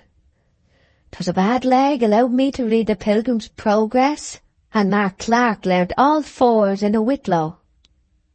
"Aye, and my father put his arm out of joint to have time to go courting," said Jan Coggan, in an eclipsing tone, wiping his face with his shirt-sleeve and thrusting back his hat upon the nape of his neck. By this time Caney was nearing the group of harvesters, and was perceived to be carrying a large slice of bread and ham in one hand, from which he took mouthfuls as he ran, the other being wrapped in a bandage. When he came close, his mouth assumed the bell shape, and he began to cough violently. "Now, Caney," said Gabriel sternly, "how many more times must I tell you to keep from running so fast when you be eating? You choke yourself some day, that's what you'll do, Cain Ball." replied Cain. "The crumb of my victuals went the wrong way." "That's what it is, Mr. Oak. And I've been visiting to Bath because I had a felon on my tongue. Yes, and I've seen—" Directly Cain mentioned Bath, they all threw down their hooks and forks and drew around him. Unfortunately, the erratic crumb did not improve his narrative powers, and a supplementary hindrance was that of a sneeze, jerking from his pocket his rather large watch, which dangled in front of the young man, pendulum-wise. "Yes," he continued, directing his thoughts to Bath and letting his eyes follow, "I've seen the world last, and I see our missus." "And bother the boy," said Gabriel. "Something is always going the wrong way down your throat, so you can't tell what's necessary to be told." "There, please, Mr. Oak, and that have just lead into my stomach and brought the cough on again." "Yes, that's just it. Your mouth is always open, you young rascal." "'Tis terrible bad to have a gnat fly down your throat, poor boy," said Matthew Moon. "Well, that Bath you saw?" prompted Gabriel. I saw her mistress, continued the junior shepherd, and a soldier walking along. And by they got closer and closer, and then they went arm and crook, like courting complete, like courting complete, courting complete. Losing the thread of his narrative at this point, simultaneously with his loss of breath, their informant looked up and down the field, apparently for some clue to it. Well, I see our missus and a soldier. Damn the boy, said Gabriel. "'Tis only my manner, Mr. Oak, if you'll excuse it," said Cain Ball, looking reproachfully at Oak, with eyes drenched in their own dew. "Here's some cider for him, that'll cure his throat," said Jan Coggan, lifting a flagon of cider and pulling out the cork and applying the whole to Caney's mouth. Joseph Poorgrass, in the meantime, beginning to think apprehensively of the serious consequences that would follow Caney Ball's strangulation in his cough, and the history of his Bath adventures dying with him. "For my poor self, I always say, please God, afore I do anything," said Joseph in an unboastful voice. "And so should you, Cain Ball. 'Tis a great safeguard, and might perhaps save you from being choked to death some day." Mr. Coggan poured the liquor with unstinted liberality at the suffering Cain's circular mouth, half of it running down the side of the flagon, and half of what reached his mouth running down the outside of his throat, and half of what ran in going the wrong way, and being coughed and sneezed around the persons of the gathered reapers in the form of a cider fog, which for a moment hung in the sunny air like a small exhalation. "There's a great clumsy sneeze. Why can't you have better manners, you young dog?" said Coggan, withdrawing the flagon. "The cider went up my nose," cried Caney as soon as he could speak, "and now 'tis gone down my neck, and into my poor dumb felon, and over my shiny buttons and all my best clothes." "The poor lad's cough is terrible unfortunate," said Matthew Moon, "and a great history on hand, too. A bumper's back, shepherd." "In case my nater," mourned Cain. "Mother says I always was so excitable when my feelings were worked up to a point." "True, true," said Joseph Poorgrass. "The Balls always were a very excitable family. I know the boy's grandfather, a truly nervous and modest man, even to genteel refinery. 'Twas blush with him, almost as much as it is with me. Not but that it's a fault in me." "Not at all, Master Poorgrass," said Coggan. "'Tis a very noble quality in ye." "Well, I wish to noise nothing abroad, nothing at all," murmured Poorgrass diffidently. "But we be born to things, that's true. Yet I would rather my trifle were hid, though perhaps a high nature is a little high, and at my birth all things were possible to my Maker, and he may have begrudged no gifts. But under your bushel, Joseph, under your bushel with ye. A strange desire, neighbours, this desire to hide and no praise due. Yet there is a Sermon on the Mount with a calendar of the blessed at the head, and certain meek men may be named therein." "Caney's grandfather was a very clever man," said Matthew Moon. "Invented a apple tree out of his own head, which is called by his name today, the Early Ball. You know him, Jan. A quarrendon grafted from a tom put, and a rather ripe upon top of that again. 'Tis true, he used to bide about in a public house with a woman in a way he had no business to by rights, but there, a were a clever man in the sense of the term." "Now then," said Gabriel impatiently, "what did you see, Cain?" "I seed our missus go into a sort of park place, where there's seats and shrubs and flowers, arm and crook with a soldier," continued Cain firmly, and with a dim sense that his words were very effective as regarded Gabriel's emotions. "And I think the soldier was Sergeant Troy, and they sat together for more than half an hour, talking moving things, and she once was crying almost to death, and when they came out her eyes were shining, and she was as white as a lily, and they looked into one another's faces, as far gone friendly as a man and woman can be." Gabriel's features seemed to get thinner. "Well, what did you see besides?" "Oh, all sorts." "White as a lily. You were sure 'twas she?" "Oh, yes." Well, what besides? Great glass windows to the shops, and great clouds in the sky, full of rain, and old wooden trees in the country round. You Stumpall, what'll you say next? Said Coggan. Lettin' alone, interposed Joseph Poorgrass. The boy's meaning is that the sky and earth in the kingdom of Bath is not altogether different from ours here.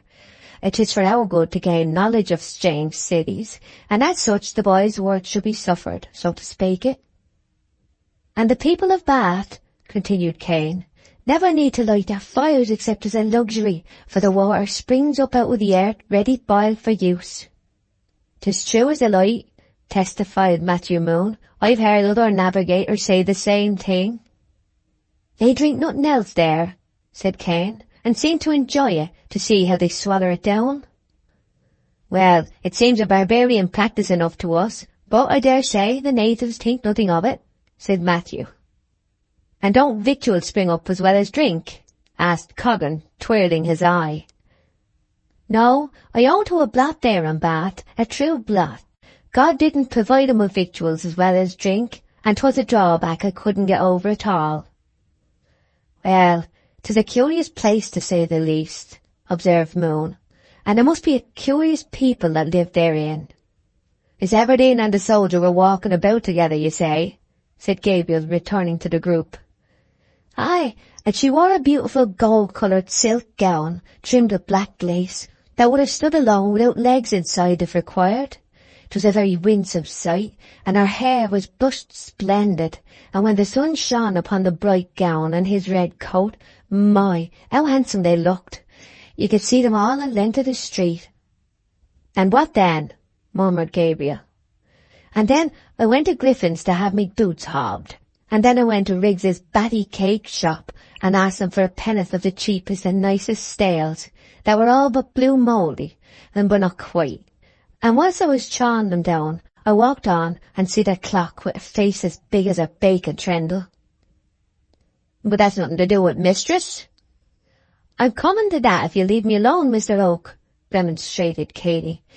If you excites me, perhaps you'll bring on my cough, and then I shan't be able to tell you nothing. Yes, let him tell it his own way, said Coggan. Gabriel settled into a despairing attitude of patience, and Caney went on. And there were great large houses, and more people all the week long than at Weathery Walking Club on White Tuesdays. And I went to grand churches and chapels, and how the parson would pray. Yes, he would kneel down and put up his hands together, and make the holy gold rings on his fingers gleam and twinkle in your eyes, that he daren't by praying so excellent well. Ah, yes, I wish I lived there. Our poor parson terribly can't get no money to buy such rings, said Matthew Moon thoughtfully, and as good a man as ever walked. I don't believe poor Thirdly have a single one, even of the humblest tin or copper. Such a great ornament as they be to him on a dull afternoon, when he's up in the pulpit lighted by the wax candles. But 'tis impossible, poor man. That, to think how unequal things be. Perhaps he's made of different stuff than to wear 'em, said Gabriel grimly. Well, that's enough of this. Go on, Caney, quick. Oh, and the new style of parsons wear moustaches and long beards, continued the illustrious traveller, and look like Moses and Aaron complete, and make we folks in the congregation feel all over like the children of Israel. A very right feeling, very, said Joseph Poorgrass. And there's two religions going on in the nation now, High Church and High Chapel, and, thinks I'll play fair. So I went to High Church in the morning and High Chapel in the afternoon. A very improper boy, said Joseph Poorgrass. Well, at High Church they play singing, and worship all the colours of the rainbow, and at High Chapel they play preaching, and worship drab and whitewash only, and then I didn't see no more of Miss Everdene at all. Oh, why didn't you say so afore then? Exclaimed Oak with much disappointment. Ah, said Matthew Moon, she'll wish her cake dough if so be she's over-intimate with that man. She's not over-intimate with him, said Gabriel indignantly. She should know better, said Coggan. Our missus has too much sense under they knots of black hair to do such a mad thing. You see, he's not a coarse, ignorant man, for he was well brought up, said Matthew dubiously. 'Twas only wildness that made him a soldier, and made rather like your man a sin. Now, Cain Ball, said Gabriel restlessly, can you swear in the most awful form that the woman you saw was Miss Everdene? Cain Ball, you no longer be a babe and suckling, said Joseph in the sepulchral tone the circumstances demanded. And you know what taking an oath is. 'Tis a horrible testament, mind ye, which you should say and seal with your bloodstone, and the prophet Matthew tells us that on whomsoever it shall fall, it will grind him to powder. Now, before all the workfolk here assembled, can you swear to your words, as the shepherd asks ye? Please no, Mr. Oak, said Caney, looking from one to the other with great uneasiness at the spiritual magnitude of the position. I don't mind saying 'tis true, but I don't like to say 'tis damn true, if that's what you mean. Cain, how can you? Asked Joseph sternly. You be asked to swear in a holy manner, and you swear like wicked Shimei, the son of Gera, who cursed as he came. Young man, fie.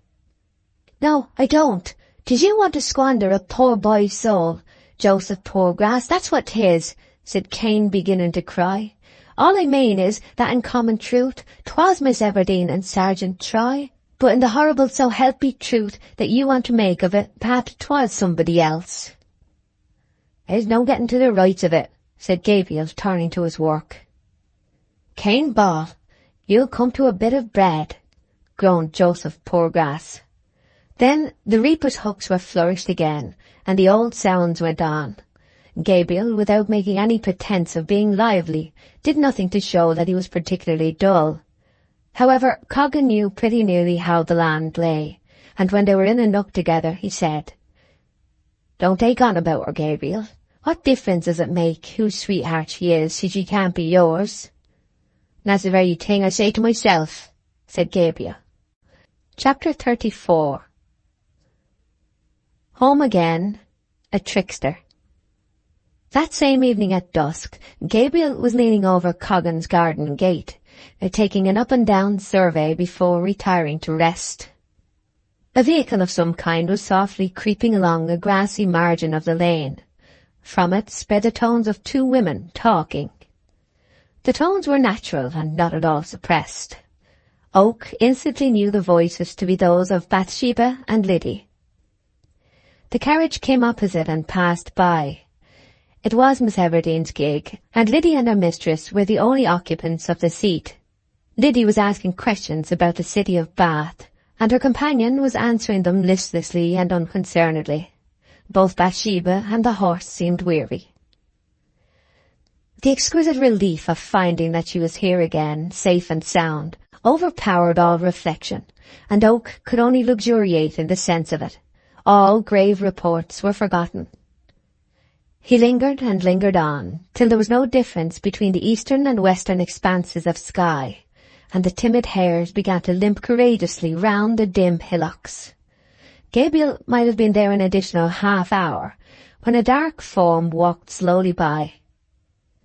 "Good night, Gabriel," the passer said. It was Boldwood. "Good night, sir," said Gabriel. Boldwood likewise vanished up the road, and Oak shortly afterwards turned indoors to bed. Farmer Boldwood went on to Miss Everdene's house. He reached the front, and approaching the entrance saw a light in the parlour. The blind was not drawn down, and inside the room was Bathsheba, looking over some papers or letters. Her back was towards Boldwood. He went to the door, knocked, and waited with tense muscles and an aching brow. And Boldwood had not been outside his garden since his meeting with Bathsheba in the road to Yalbury. Silent and alone, he had remained in moody meditation on woman's ways, deeming as essentials of the whole sex the accidents of the single one of the number he had ever closely beheld. By degrees, a more charitable temper had pervaded him, and this was the reason of his sally tonight. He had come to apologize and beg forgiveness of Bathsheba with something like a sense of shame at his violence, having but just now learnt that she had returned, only from a visit to Liddy as he supposed, the Bath escapade being quite unknown to him. he inquired for Miss Everdene. Liddy's manner was odd, but he did not notice it. She went in, leaving him standing there, and in her absence the blind of the room containing Bathsheba was pulled down. Boldwood augured ill from that sign. Liddy came out. "My mistress says she can't see you, sir," she said. The farmer instantly went out by the gate. He was unforgiven, that was the issue of it all. He had seen her who was to him simultaneously a delight and a torture, sitting in the room he had shared with her, as a peculiarly privileged guest only a little earlier in the summer, and she had denied him an entrance there now. Boldwood did not hurry homeward. It was 10 o'clock, at least, when, walking deliberately through the lower part of Weatherbury, he heard the carrier's spring van entering the village. The van ran to and from the town in a northern direction, and it was owned and driven by a Weatherbury man, at the door of whose house it now pulled up. The lamp fixed to the head of the hood illuminated a scarlet and gilded form, who was the first to alight. "Ah," said Boldwood to himself, "come to see her again." Troy entered the carrier's house, which had been the place of his lodging on his last visit to his native place. Boldwood was moved by a sudden determination. He hastened home. In 10 minutes he was back again, and made as if he were going to call upon Troy at the carrier's. But as he approached, someone opened the door and came out. He heard this person say "good night" to the inmates, and the voice was Troy's. This was strange, coming so immediately after his arrival. Boldwood, however, hastened up to him. Troy had what appeared to be a carpet-bag in his hand, the same that he had brought with him. It seemed as if he were going to leave again this very night. Troy turned up the hill and quickened his pace. Boldwood stepped forward. "Sergeant Troy." "Yes, I am Sergeant Troy." "Just arrived from up the country, I think." "Just arrived from Bath." "I am William Boldwood." "Indeed." The tone in which this word was uttered was all that had been wanted to bring Boldwood to the point. "I wish to speak a word with you," he said. "What about?" "About her who lives just ahead there, and about the woman you have wronged." "I wonder at your impertinence," said Troy, moving on. "Now look here," said Boldwood, standing in front of him. "Wonder or not, you are going to hold a conversation with me." Troy heard the dull determination in Boldwood's voice, looked at his stalwart frame, then at the thick cudgel he carried in his hand. He remembered it was past 10 o'clock. It seemed worthwhile to be civil to Boldwood. "Very well, now listen with pleasure," said Troy, placing his bag on the ground. "Only speak low, for somebody or other may overhear us in the farmhouse there." "Well then, I know a good deal concerning your Fanny Robin's attachment to you. I may say, too, that I believe I am the only person in the village, excepting Gabriel Oak, who does know it.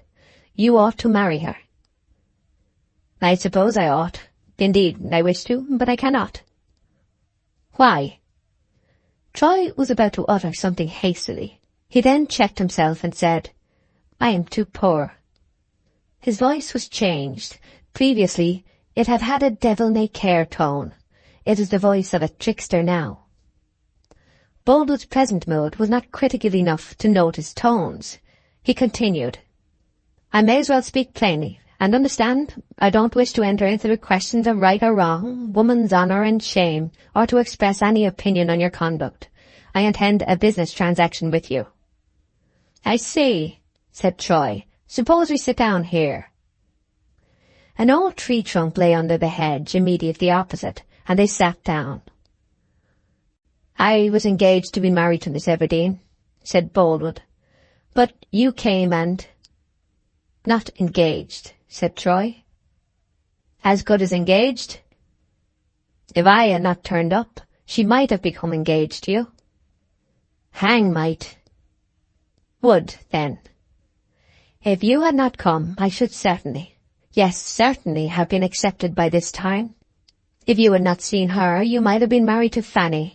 Well, there's too much difference between Miss Everdene's station and your own for this flirtation with her to ever benefit you by ending in marriage. So all I ask is, don't molest her any more. Marry Fanny. I'll make it worth your while." How will you? I'll pay you well now. I'll settle a sum of money upon her, and I'll see that you don't suffer from poverty in the future. I'll put it clearly. Bathsheba is only playing with you. You were too poor for her, as I said, so give up wasting your time about a great match you'll never make for a moderate and rightful match you may make tomorrow. Take up your carpet-bag, turn about, leave Weatherbury now, this night, and you shall take £50 with you. Fanny shall have 50 to enable her to prepare for the wedding, when you have told me where she is living, and she shall have 500 paid down on her wedding day. In making this statement, Boldwood's voice revealed only too clearly a consciousness of the weakness of his position, his aims, and his method. His manner had lapsed quite from that of the firm and dignified Boldwood of former times, and such a scheme as he had now engaged in he would have condemned as childishly imbecile only a few months ago.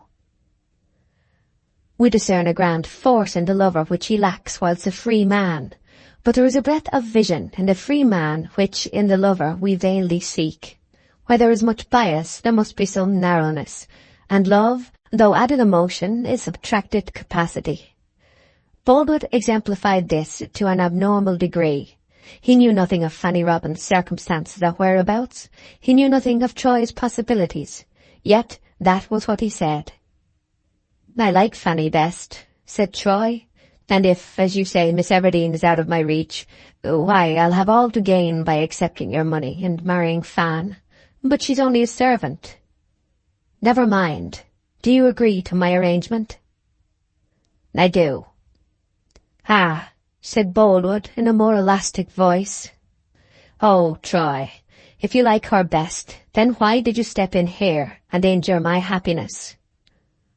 "I love Fanny best now," said Troy, "but Miss Everdene inflamed me and displaced Fanny for a time. It is over now." "Why should it be over so soon? And why then did you come here again?" "There are weighty reasons. £50 at once, you said." "I did," said Boldwood, "and here they are, 50 sovereigns. He handed Troy a small packet. "You have everything ready. It seems that you calculated on my accepting them," said the sergeant, taking the packet. "I thought you might accept them," said Boldwood. "You've only my word that the programme shall be adhered to, whilst I, at any rate, have £50. "I had thought of that, and I have considered that if I can't appeal to your honour, I can trust your, shrewdness, we'll call it, not to lose £500 in prospect, and also make a bitter enemy of a man who was willing to be an extremely useful friend." "Stop. Listen," said Troy in a whisper. A light pit-pat was audible upon the road just above them. "By George, 'tis she," he continued. "I must go and meet her." "She? Who?" "Bathsheba." "Bathsheba, out alone at this time of night?" said Boldwood in amazement, and starting up. "Oh, why must you meet her?" "She was expecting me tonight, and I must now speak to her, and wish her good-bye, according to your wish." "I don't see the necessity of speaking." "It can do no harm, and she'll be wandering about looking for me if I don't. You shall hear all I say to her. It will help in your love-making when I am gone." "Your tone is mocking."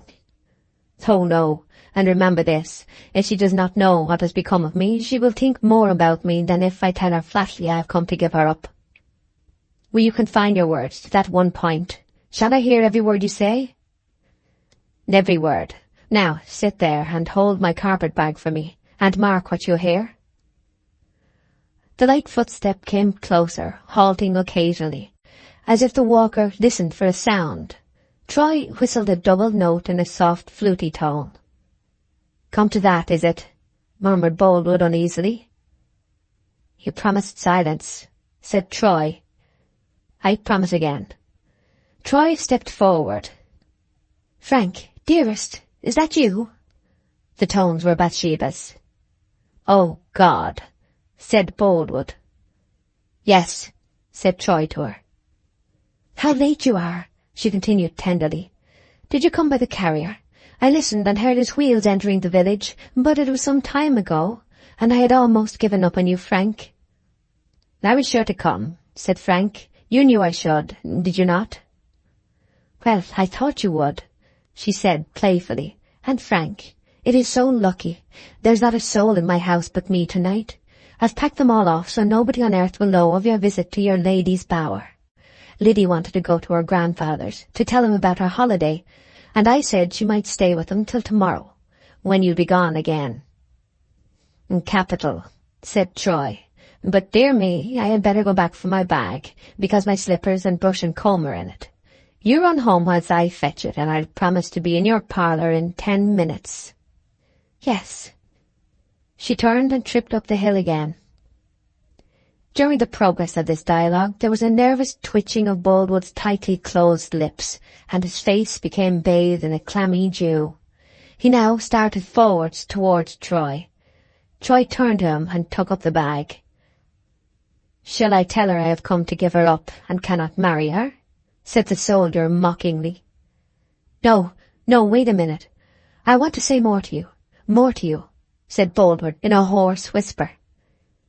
Now, said Troy, you see my dilemma. Perhaps I am a bad man, the victim of my impulses, led away to do what I ought to leave undone. I can't, however, marry them both. And I have 2 reasons for choosing Fanny. First, I like her best upon the whole, and second, you make it worth my while. At the same instant Boldwood sprang upon him and held him by the neck. Troy felt Boldwood's grasp slowly tightening. The move was absolutely unexpected. "A moment," he gasped. "You are injuring her you love." "Well, what do you mean?" said the farmer. "Give me breath," said Troy. Boldwood loosened his hand, saying, "And by heaven, I have a mind to kill you." "And ruin her?" "Save her." "Oh, how can she be saved now unless I marry her?" Boldwood groaned. He reluctantly released the soldier and flung him back against the hedge. "The devil, you torture me," he said. Troy rebounded like a ball and was about to make a dash at the farmer, but checked himself, saying lightly, "It is not worth while to measure my strength with you. Indeed, it is a barbarous way of settling a quarrel. I shall shortly leave the army because of that same conviction. Now, after that revelation of how the land lies with Bathsheba, 'twould be a mistake to kill me, would it not?" "'Twould be a mistake to kill you," repeated Boldwood mechanically with a bowed head. "Better kill yourself. Far better. I'm glad you see it. Troy, make her your wife, and don't act upon what I arranged just now. The alternative is dreadful, but take Bathsheba. I give her up. She must love you indeed to sell soul and body to you so utterly as she has done. Wretched woman, deluded woman you are, Bathsheba." "But about Fanny?" "Bathsheba is a woman well-to-do," continued Boldwood in nervous anxiety. "And Troy, she will make a good wife, and indeed she is worth your hastening on your marriage with her. But she has a will, not to say a temper, and I shall be a mere slave to her, and I could do anything with poor Fanny Robin." "Troy," said Boldwood imploringly, "I'll do anything for you, only don't desert her. Pray, don't desert her, Troy." "Which, poor Fanny?" "No, Bathsheba Everdene. Love her best, love her tenderly. How shall I get you to see how advantageous it will be to you to secure her at once?" "I don't wish to secure her in any new way." Boldwood's arm moved spasmodically towards Troy's person again. He repressed the instinct, and his form drooped as with pain. Troy went on. "I shall soon purchase my discharge, and then— But I wish you to hasten on this marriage. It will be better for you both. You love each other, and you must let me help you to do it." "How?"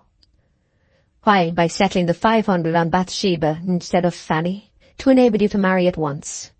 No, she wouldn't have it of me. I'll pay it down to you on the wedding day." Troy paused in secret amazement at Boldwood's wild infatuation. He carelessly said, "And am I to have anything now?" "Yes, if you wish to. But I have not much additional money with me, and I did not expect this, but all I have is yours." Boldwood, more like a somnambulist than a wakeful man, pulled out the large canvas bag he carried by way of a purse and searched it. "I have £21 more with me," he said, "2 notes and a sovereign. But before I leave you, I must have a paper signed. Pay me the money, and then we go straight to her parlour, and make any arrangement you please to secure my compliance with your wishes. But you must know nothing of this cash business." Nothing, said Boldwood hastily. "Here is the sum, and if you come to my house, we'll write out the agreement for the remainder, and the terms also. First we call upon her." "But why? Come with me tonight, and go with me tomorrow to the surrogates." "But she must be consulted, at any rate informed." "Very well. Go on." They went up the hill to Bathsheba's house. Where they stood at the entrance, Troy said, "Wait here a moment." Opening the door, he glided inside, leaving the door ajar. Boldwood waited. In 2 minutes, a light appeared in the passage. Boldwood then saw that the chain had been fastened across the door. Troy appeared inside, carrying a bedroom candlestick. "What, did you think I should break in?" said Boldwood contemptuously. "Oh, no, it is merely my humour to secure things. Reread this a moment. I'll hold the light." Troy handed a folded newspaper through the slit between door and doorpost, and put the candle close. "That's the paragraph," he said, placing his finger on a line. Boldwood looked and read. "Marriages. On the 17th instant at St. Ambrose's Church, Bath, by the Reverend G. Mincing, B.A. Francis Troy, only son of the late Edward Troy, Esquire, M.D. of Weatherbury, and Sergeant with Dragoon Guards, to Bathsheba, only surviving daughter of the late Mr. John Everdene, of Casterbridge." "This may be called Fort meeting feeble, hey, Boldwood?" said Troy. A low gurgle of derisive laughter followed the words. The paper fell from Boldwood's hands. Troy continued. £50 to marry Fanny. Good. £21 not to marry Fanny, but Bathsheba. Good. Finale, already Bathsheba's husband. Now, Boldwood, yours is the ridiculous fate which always attends interference between a man and his wife. And another word, bad as I am not such a villain as to make the marriage or misery of any woman a matter of huckster and sale. Fanny has long ago left me. I don't know where she is, and I have searched everywhere. Another word yet. You say you love Bathsheba, yet on the merest apparent evidence you instantly believe in her dishonour. A fig for such love. Now that I have taught you a lesson, take your money back again." I will not, said Boldwood in a hiss. "Anyhow, I won't have it," said Troy contemptuously. He wrapped the packet of gold in the notes and threw the whole into the road. Boldwood shook his clenched fist at him. "You juggler of Satan! You black hound! I'll punish you yet, Mark Ney. I'll punish you yet." Another peal of laughter. Troy then closed the door and locked himself in. Throughout the whole of that night, Boldwood's dark form might have been seen walking about the hills and downs of Weatherbury, like an unhappy shade in the mournful fields by Acheron. Chapter 35. At an upper window. It was very early the next morning, a time of sun and dew. The confused beginnings of many bird songs spread into the healthy air, and the wan blue of the heaven was here and there coated with thin webs of incorporeal cloud, which were of no effect in obscuring day. All the lights in the scene were yellow as to colour, and all the shadows were attenuated as to form. The creeping plants about the old manor house were bowed with rows of heavy water drops, which had upon objects behind them the effect of minute lenses of high magnifying power. Just before the clock struck 5, Gabriel Oak and Coggan passed the village cross, and went on together to the fields. They were yet barely in view of their mistress's house, when Oak fancied he saw the opening of a casement in one of the upper windows. The two men were at this moment partially screened by an elder bush, now beginning to be enriched with black bunches of fruit, and they paused before emerging from its shade. A handsome man leaned idly from the lattice. He looked east and then west, in the manner of one who makes a first morning survey. The man was Sergeant Troy. His red jacket was loosely thrown on, but not buttoned, and he had altogether the relaxed bearing of a soldier taking his ease. Coggan spoke first, looking quietly at the window. "She has married him," he said. Gabriel had previously beheld the sight, and he now stood with his back turned, making no reply. "I fancied we should know something today," continued Coggan. "I heard wheels pass my door just after dark. You were out somewhere." He glanced round upon Gabriel. "Good heavens above us, Oak. How white your face is. You look like a corpse." "Do I?" said Oak with a faint smile. "Lean on the gate, I'll wait a bit." All right. They stood by the gate a while, Gabriel listlessly staring at the ground. His mind sped into the future, and saw there enacted in years of leisure the scenes of repentance that would ensue from this work of haste. That they were married he had instantly decided. Why had it been so mysteriously managed? It had become known that she had had a fearful journey to Bath, owing to her miscalculating the distance, that the horse had broken down, and that she had been more than 2 days getting there. It was not Bathsheba's way to do things furtively. With all her faults, she was candour itself. Could she have been entrapped? The union was not only an unutterable grief to him, it amazed him, notwithstanding that he had passed the preceding week in a suspicion that such might be the issue of Troy's meeting with her away from home. Her quiet return with Liddy had to some extent dispersed the dread, just as that imperceptible motion which appears like stillness is infinitely divided in its properties from stillness itself. So had his hope, undistinguishable from despair, differed from despair indeed. In a few minutes they moved on again towards the house. The sergeant still looked from the window. "Morning, comrades," he shouted in a cheery voice when they came up. Coggan replied to the greeting. "Ain't you going to answer the man?" he then said to Gabriel. "I'd say good morning. You needn't spend a halfpenny a meaning upon it, and yet keep the man civil." Gabriel soon decided, too, that, since the deed was done, to put the best face upon the matter would be the greatest kindness to her he loved.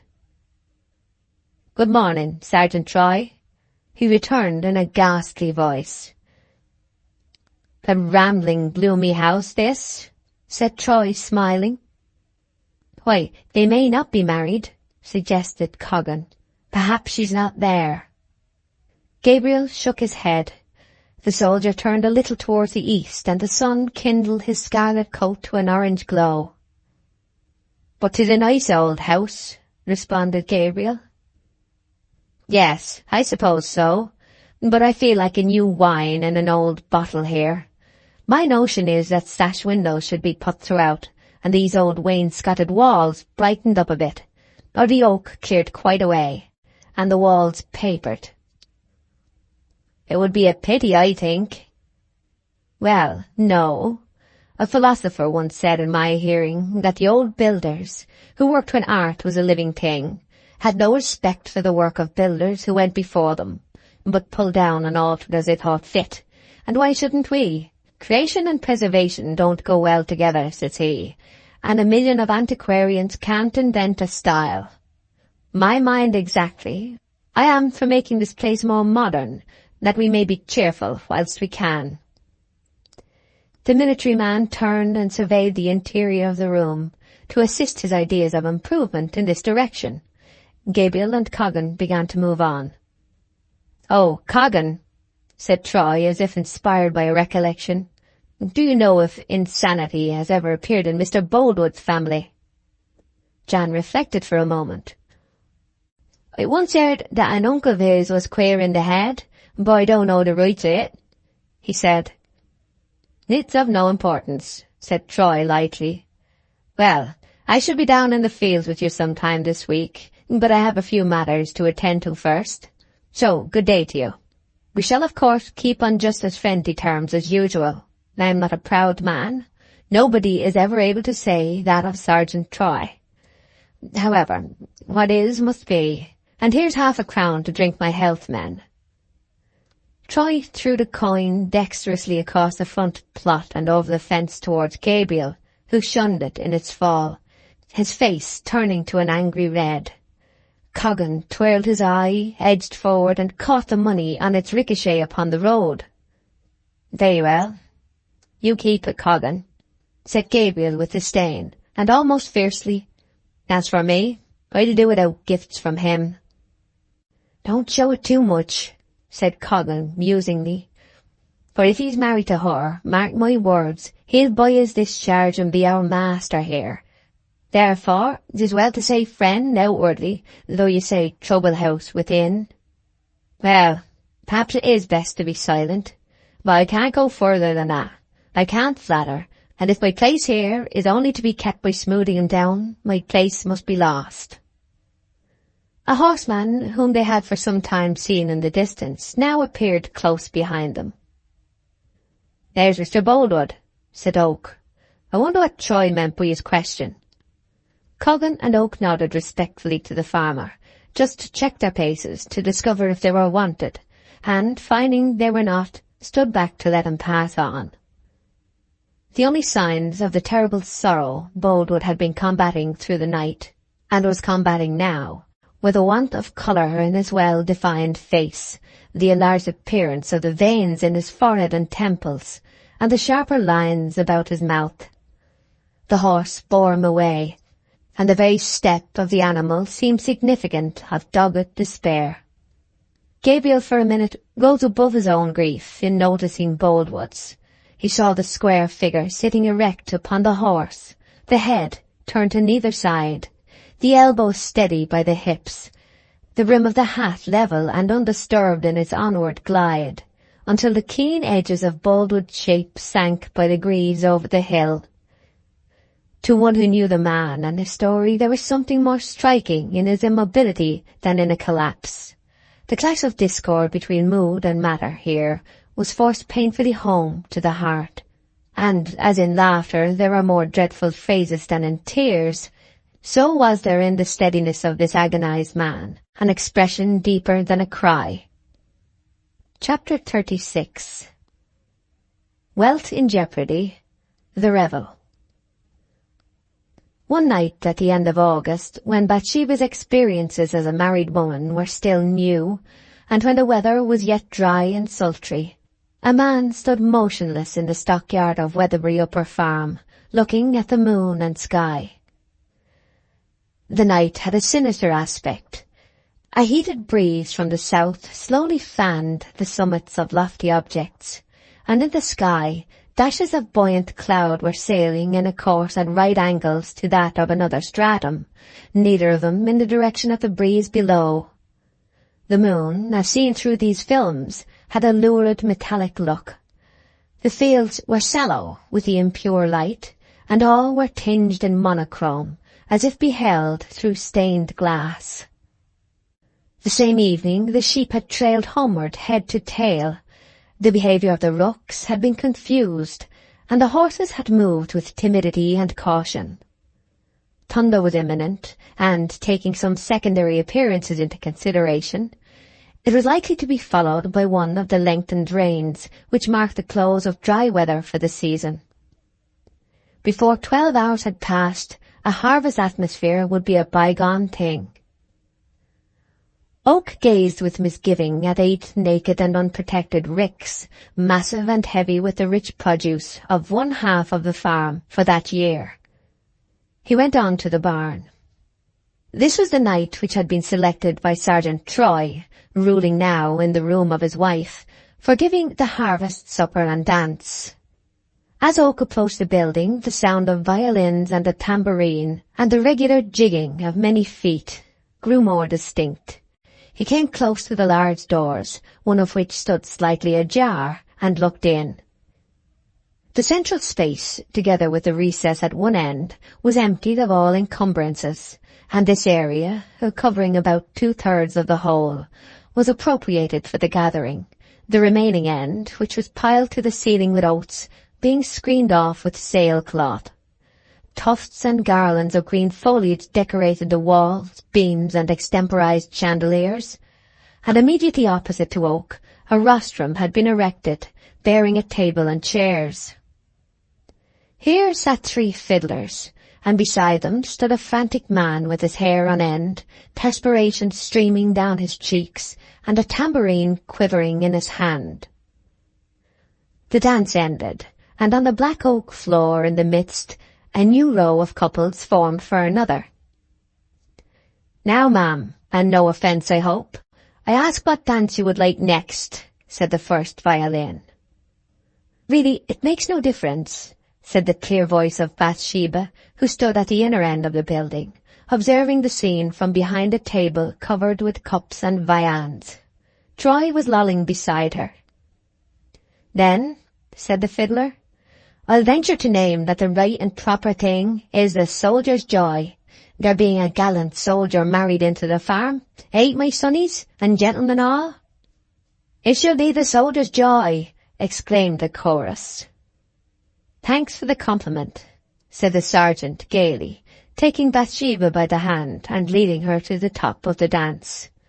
"For, though I have purchased my discharge from Her Most Gracious Majesty's Regiment of Cavalry, the 11th Dragoon Guards, to attend to the new duties awaiting me here, I shall continue a soldier in spirit and feeling as long as I live." So the dance began.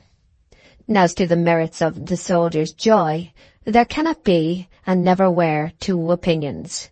It has been observed in the musical circles of Weatherbury and its vicinity that this melody, at the end of 3/4 of an hour of thunderous footing, still possesses more stimulative properties for the heel and toe than the majority of other dances at their first opening.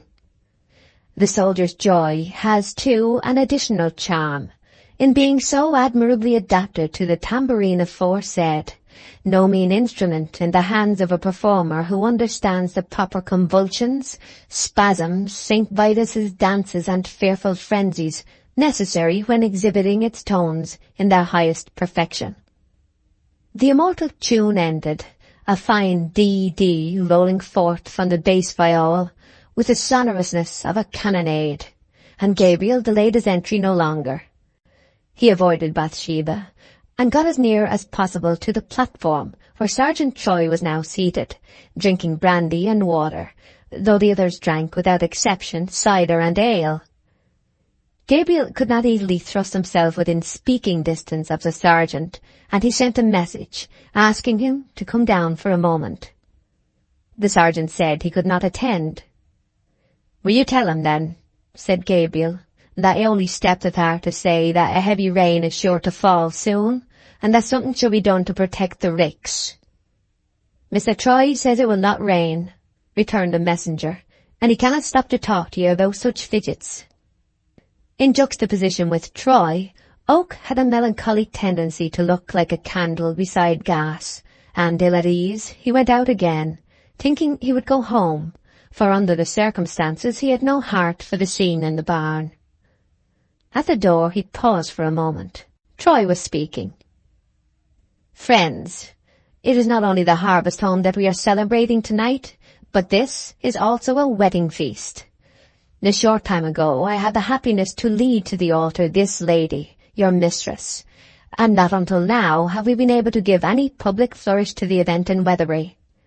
That it might be thoroughly well done, and that every man may go happy to bed, I have ordered to be brought here some bottles of brandy and kettles of hot water. A treble strong goblet will be handed round to each guest." Bathsheba put her hand upon his arm, and with upturned pale face said imploringly, "No, don't give it to them. Pray don't, Frank. It will only do them harm. They have had enough of everything." "True, we don't wish for no more, thank ye," said one or two. "Pooh," said the sergeant contemptuously, and raised his voice as if lighted up by a new idea. "Friends," he said, "we'll send the women folk home. 'Tis time they were in bed. Then we cockbirds will have a jolly carouse to ourselves. If any of the men show a white feather, let them look elsewhere for a winter's work."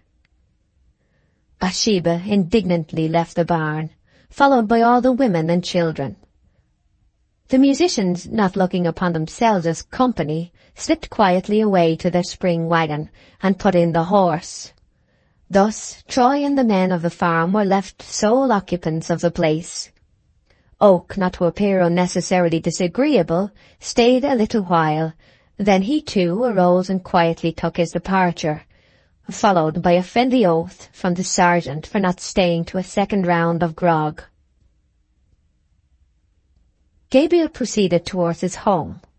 In approaching the door, his toe kicked something which felt and sounded soft, leathery and distended, like a boxing glove. It was a large toad humbly travelling across the path. Oak took it up, thinking it might be better to kill the creature to save it from pain, but finding it uninjured, he placed it again among the grass.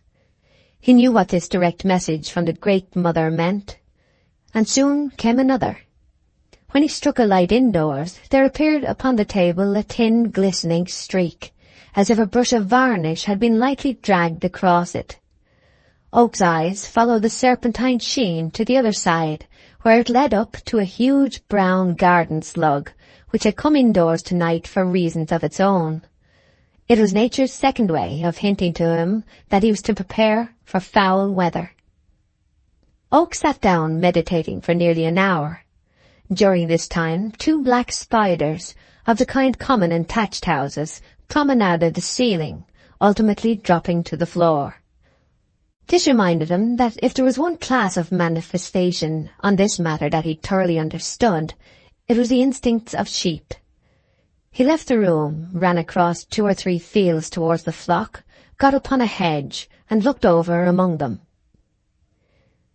They were crowded close together on the other side around some furze bushes, and the first peculiarity observable was that, on the sudden appearance of Oak's head over the fence, they did not stir or run away. They had now a terror of something greater than their terror of man. But this was not the most noteworthy feature. They were all grouped in such a way that their tails, without a single exception, were towards that half of the horizon from which the storm threatened. There was an inner circle, closely huddled, and outside these they radiated wider apart, the pattern formed by the flock as a whole not being unlike a Van Dyked lace collar, to which the clump of furze bushes stood in the position of a wearer's neck. This was enough to re-establish him in his original opinion. He knew now that he was right, and that Troy was wrong. Every voice in nature was unanimous in bespeaking change, but 2 distinct translations attached to these dumb expressions. Apparently there was to be a thunderstorm, and afterwards a cold, continuous rain. The creeping things seemed to know all about the later rain, but little of the interpolated thunderstorm, whilst the sheep knew all about the thunderstorm and nothing of the later rain. This complication of weathers being uncommon was all the more to be feared. Oak returned to the stackyard. All was silent there, and the conical tips of the ricks jutted darkly into the sky.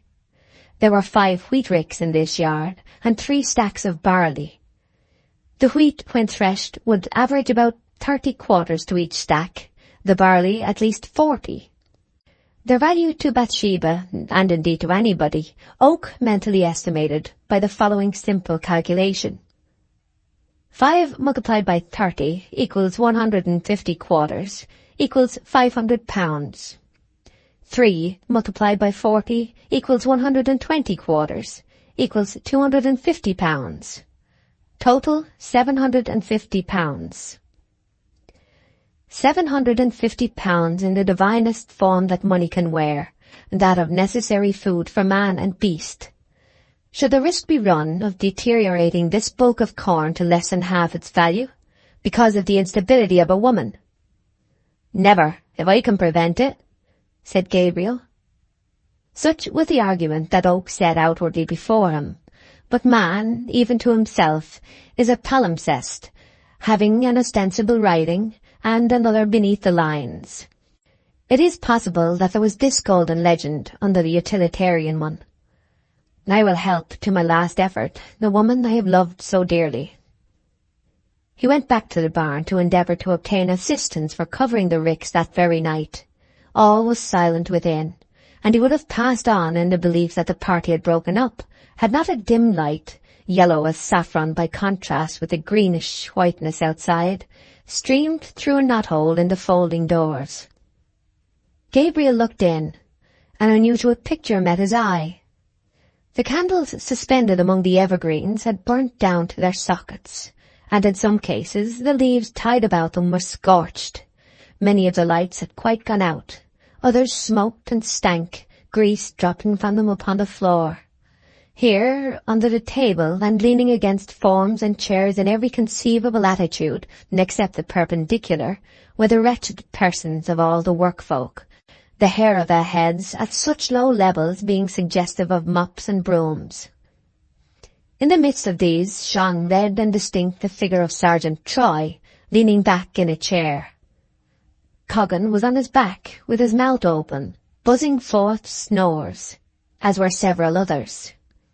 The united breathings of the horizontal assemblage forming a subdued roar, like London from a distance. Joseph Poorgrass was curled round in the fashion of a hedgehog, apparently in attempts to present the least possible portion of a surface to the air, and behind him was dimly visible an unimportant remnant of William Smallbury. The glasses and cups still stood upon the table, a water jug being overturned, from which a small rill, after tracing its course with marvellous precision down the centre of the long table, fell into the neck of the unconscious Mark Clark in a steady, monotonous drip, like a dripping of a stalactite in a cave. Gabriel glanced hopelessly at the group, which, with one or two exceptions, composed all the able-bodied men upon the farm. He saw at once that if the ricks were to be saved that night, or even the next morning, he must save them with his own hands. A faint ting-ting resounded from under Coggan's waistcoat. It was Coggan's watch striking the hour of 2. Oak went to the recumbent form of Matthew Moon, who usually undertook the rough thatching of the homestead, and shook him. The shaking was without effect. Gabriel shouted in his ear, "Where's your thatching beetle and rick sticks and spars?" "Under the staddles," said Moon mechanically, with the unconscious promptness of a medium. Gabriel let go his head. It dropped upon the floor like a bowl, and then he went to Susan Tall's husband. "Where's the key of the granary?" No answer. The question was repeated with the same result. To be shouted to at night was evidently less of a novelty to Susan Tall's husband than to Matthew Moon. Oak flung down Tall's head to the corner again and turned away. To be just, the men were not greatly to blame for this painful and demoralizing termination to the evening's entertainment.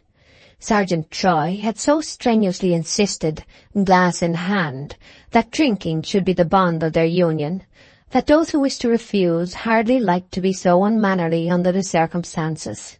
Having from their youth up been entirely unaccustomed to any liquor stronger than cider or mild ale, it was no wonder that they had succumbed, one and all, with extraordinary uniformity, after the lapse of about an hour. Gabriel was greatly depressed. This debauch boded ill for that wilful and fascinating mistress, whom the faithful man even now felt within him as the embodiment of all that was sweet and bright and hopeless. He put out the expiring lights, that the barn might not be endangered, closed the door upon the men in their deep and oblivious sleep, and went again into the lone night.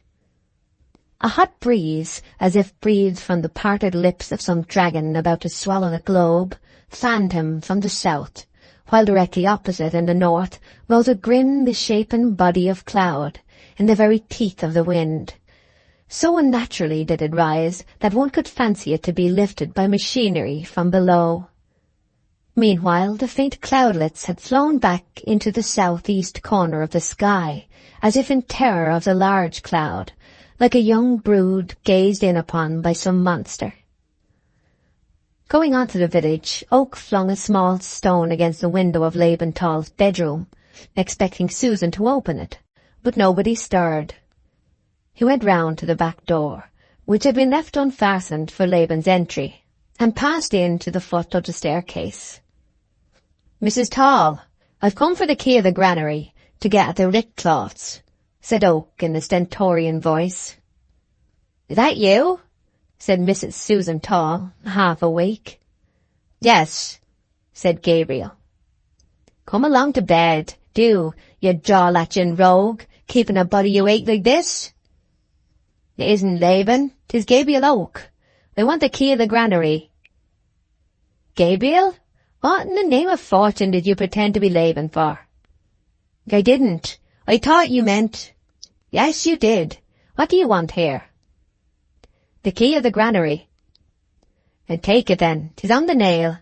People coming disturbing women at this time of night ought—" Gabriel took the key, without waiting to hear the conclusion of the tirade. 10 minutes later, his lonely figure might have been seen dragging 4 large waterproof coverings across the yard, and soon 2 of these heaps of treasure in grain were covered snug, 2 cloths to each. £200 were secured. 3 wheat stacks remained open, and there were no more cloths.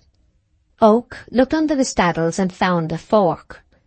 He mounted the 3rd pile of wealth and began operating, adopting the plan of sloping the upper sheaves one over the other, and in addition filling the interstices with a material of some untied sheaves. So far all was well. By his hurried contrivance, Bathsheba's property in wheat was safe for, at any rate, a week or 2, provided always that there was not much wind. Next came the barley. This was only possible to protect by systematic thatching. The time went on, and the moon vanished not to reappear. It was the farewell of the ambassador previous to war. The night had a haggard look, like a sick thing, and there came finally an utter expiration of air from the whole heaven in the form of a slow breeze, which might have been likened to a death. And now nothing was heard in the yard but the dull thuds of the beetle which drove in the spars, and the rustle of thatch in the intervals. Chapter 37. The storm, the 2 together. A light flapped over the scene, as if reflected from phosphorescent wings crossing the sky, and a rumble filled the air. It was the first move of the approaching storm. The second peal was noisy, with comparatively little visible lightning. Gabriel saw a candle shining in Bathsheba's bedroom, and soon a shadow swept to and fro upon the blind. Then there came a 3rd flash. Manoeuvres of a most extraordinary kind were going on in the vast firmamental hollows overhead. The lightning now was the colour of silver, and gleamed in the heavens like a mailed army. Rumbles became rattles. Gabriel, from his elevated position, could see over the landscape at least 6 miles in front. Every hedge, bush, and tree was distinct, as in a line engraving. In a paddock in the same direction was a herd of heifers, and the forms of these were visible at this moment, in the act of galloping about, in the wildest and maddest confusion, flinging their heels and tails high into the air, with their heads to the earth. A poplar in the immediate foreground was like an ink stroke on burnished tin.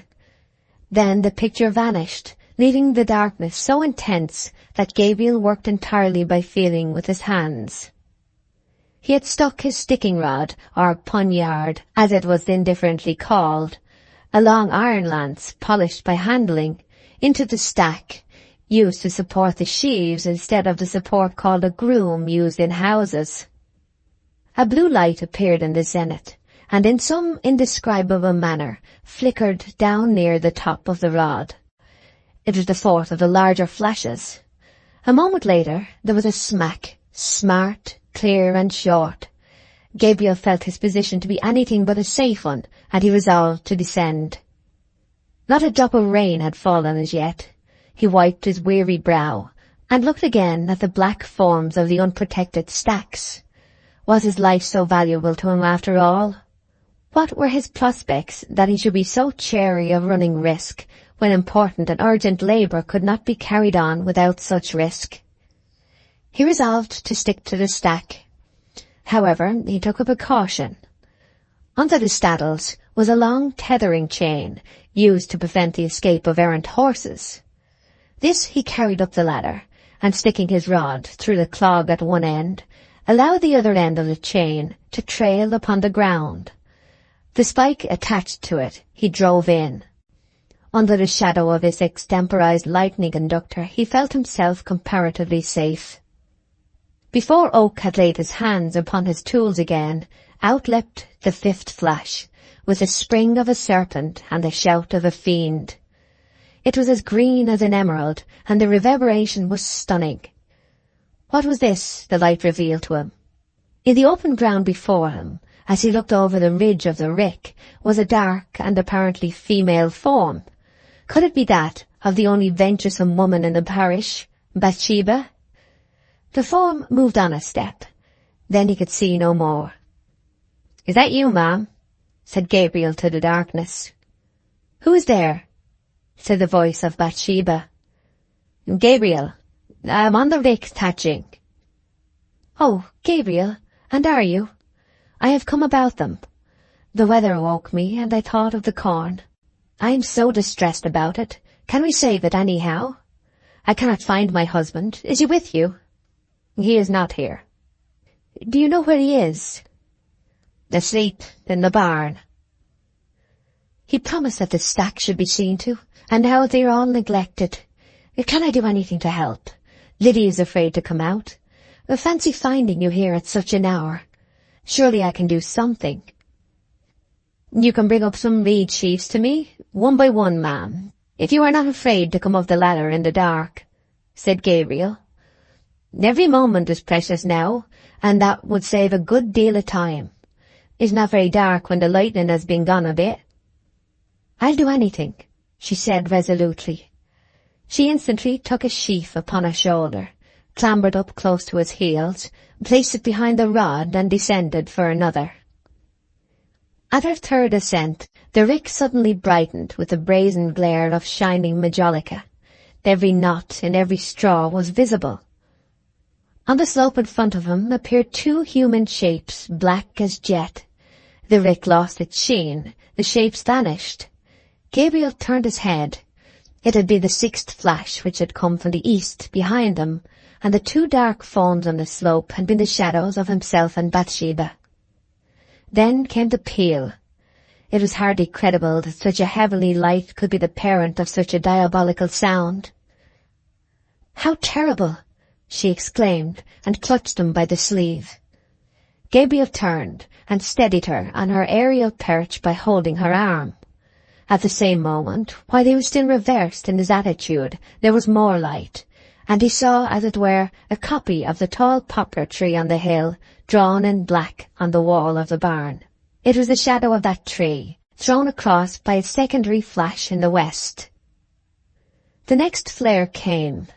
Bathsheba was on the ground now, shouldering another sheaf, and she bore its dazzle without flinching, thunder and all, and again ascended with the load. There was then a silence everywhere for 4 or 5 minutes, and the crunch of the spars as Gabriel hastily drove them in could again be distinctly heard. He thought the crisis of the storm had passed, but there came a burst of light. "Hold on," said Gabriel, taking the sheaf from her shoulder and grasping her arm again. Heaven opened then, indeed. The flash was almost too novel for its inexpressibly dangerous nature to be at once realized, and they could only comprehend the magnificence of its beauty. It sprang from the east, west, north, and south, and was a perfect dance of death. The forms of skeletons appeared in the air, shaped with blue fire for bones, dancing, leaping, striding, racing round, and mingling together in unparalleled confusion. With these were intertwined undulating snakes of green, and behind these was a broad mass of lesser light. Simultaneously came from every part of the tumbling sky what may be called a shout, since, though no shout ever came near it, it was more of the nature of a shout than of anything else earthly. In the meantime, one of the grisly forms had alighted upon the point of Gabriel's rod to run invisibly down it, down the chain and into the earth. Gabriel was almost blinded, and he could feel Bathsheba's warm arm tremble in his hand, a sensation novel and thrilling enough. But love, life, everything human seemed small and trifling in such close juxtaposition with an infuriated universe. Oak had hardly time to gather up these impressions into a thought, and to see how strangely the red feather of her hat shone in this light, when the tall tree on the hill before mentioned seemed on fire to a white heat, and a new one among these terrible voices mingled with the last crash of those preceding. It was a stupefying blast, harsh and pitiless, and it fell upon their ears in a dead, flat blow, without that reverberation which lends the tones of a drum to more distant thunder. By the lustre reflected from every part of the earth, and from the wide domical scoop above it, he saw that the tree was sliced down the whole length of its tall, straight stem, a huge riband of bark being apparently flung off. The other portion remained erect, and revealed the bared surface as a strip of white down the front. The lightning had struck the tree. A sulphurous smell filled the air, then all was silent, and black as a cave in Hinnom. "We had a narrow escape," said Gabriel hurriedly. "You'd better go down." Bathsheba said nothing, but he could distinctly hear her rhythmical pants, and the recurrent rustle of the sheaf beside her in response to her frightened pulsations. She descended the ladder, and, on second thoughts, he followed her. The darkness was now impenetrable by the sharpest vision. They both stood at the bottom, side by side. Bathsheba appeared to think only of the weather. Oak thought only of her just then. At last he said, "The storm seems to have passed now, at any rate." "I think so too," said Bathsheba, "though there are multitudes of gleams. Look." The sky was now filled with an incessant light, frequent repetition melting into complete continuity, as an unbroken sound results from the successive strokes of a gong. "Nothing serious," said he. "I cannot understand no rain falling. But heaven be praised, it's all the better for us. I'm now going up again." "Gabriel, you are kinder than I deserve.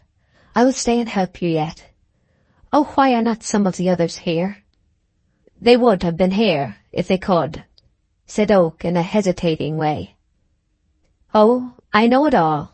All," she said, adding slowly, "They are all asleep in the barn, in a drunken sleep, and my husband among them. That's it, is it not? Don't think I'm a timid woman and can't endure things." "I am not certain," said Gabriel. "I will go and see." He crossed to the barn, leaving her there alone. He looked through the chinks of the door. All was in total darkness as he had left it, and there still arose, as at the former time, the steady buzz of many snores.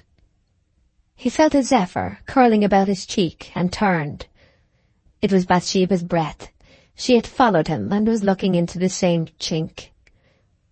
He endeavoured to put off the immediate and painful subject of their thoughts by remarking gently, "If you come back again, ma'am, and hand up a few more, it would save much time." Then Oak went back again, ascended to the top, stepped off the ladder for greater expedition, and went on thatching. She followed, but without a sheaf. "Gabriel," she said in a strange and impressive voice. Oak looked up at her. She had not spoken since he left the barn. The soft and continual shimmer of the dying lightning showed a marble face high against the black sky of the opposite quarter. Bathsheba was sitting almost at the apex of the stack, her feet gathered up beneath her, and resting on the top round of the ladder. "Yes, mistress," he said. "I suppose you thought that when I galloped away to Bath that night it was on purpose to be married." "I did at last, not at first," he answered, somewhat surprised at the abruptness with which this new subject was broached. "And others thought so too?" "Yes." "And you blamed me for it?" Well, a little. I thought so. Now, I care a little for your good opinion, and I want to explain something. I have longed to do it ever since I returned, and you looked so gravely at me. For if I were to die, and I may die soon, it would be dreadful that you should always think mistakenly of me. Now listen. Gabriel ceased his rustling. I went to Bath that night, in the full intention of breaking off my engagement to Mr. Troy. It was owing to circumstances which occurred after I got there that we were married. Now do you see the matter in a new light? I do, somewhat. I must, I suppose, say more, now that I have begun. And perhaps it's no harm, for you are certainly under no delusion that I ever loved you, nor that I can have any object in speaking, more than that object I have mentioned. Well, I was alone in a strange city, and the horse was lame, and at last I didn't know what to do. I saw, when it was too late, that scandal might seize hold of me for meeting him alone in that way. But I was coming away, when he suddenly said he had that day seen a woman more beautiful than I, and that his constancy could not be counted on unless I at once became his, and I was grieved and troubled. She cleared her voice and waited a moment as if to gather breath, and then, between jealousy and distraction, I married him. She whispered with desperate impetuosity. Gabriel made no reply. He was not to blame, for it was perfectly true about his seeing somebody else, she quickly added. And now I don't wish for a single remark from you upon the subject. Indeed, I forbid it. I only wanted you to know that misunderstood bit of my history before a time comes when you could never know it. Do you want some more sheaves? She went down the ladder, and the work proceeded. Gabriel soon perceived a languor in the movements of his mistress up and down, and he said to her, gently as a mother, I think you had better go indoors now. You are tired. I can finish the rest alone. If the wind does not change, the rain is likely to keep off. If I am useless, I will go, said Bathsheba in a flagging cadence. But oh, if your life should be lost. You're not useless, but I would rather not tire you any longer. You have done well. And you better, she said gratefully. Thank you for your devotion, 1,000 times, Gabriel. Good night. I know you are doing your very best for me. She diminished in the gloom and vanished, and he heard the latch of the gate fall as she passed through. He worked in a reverie now, musing upon her story, and upon the contradictoriness of that feminine heart which had caused her to speak more warmly to him tonight than she had ever done whilst unmarried and free to speak as warmly as she chose. He was disturbed in his meditation by a grating noise from the coach-house. It was the vane on the roof turning round, and this change in the wind was the signal for a disastrous rain. Chapter 38. Rain. One solitary meets another. It was now 5 o'clock, and the dawn was promising to break in hues of drab and ash. The air changed its temperature and stirred itself more vigorously. Cool breezes caught in transparent eddies round Oak's face. The wind shifted yet a point or two and blew stronger. In 10 minutes every wind of heaven seemed to be roaming at large. Some of the thatching on the wheat stacks was now whirled fantastically aloft, and had to be replaced and weighted with some rails that lay near at hand. This done, Oak slaved away again at the barley. A huge drop of rain smote his face.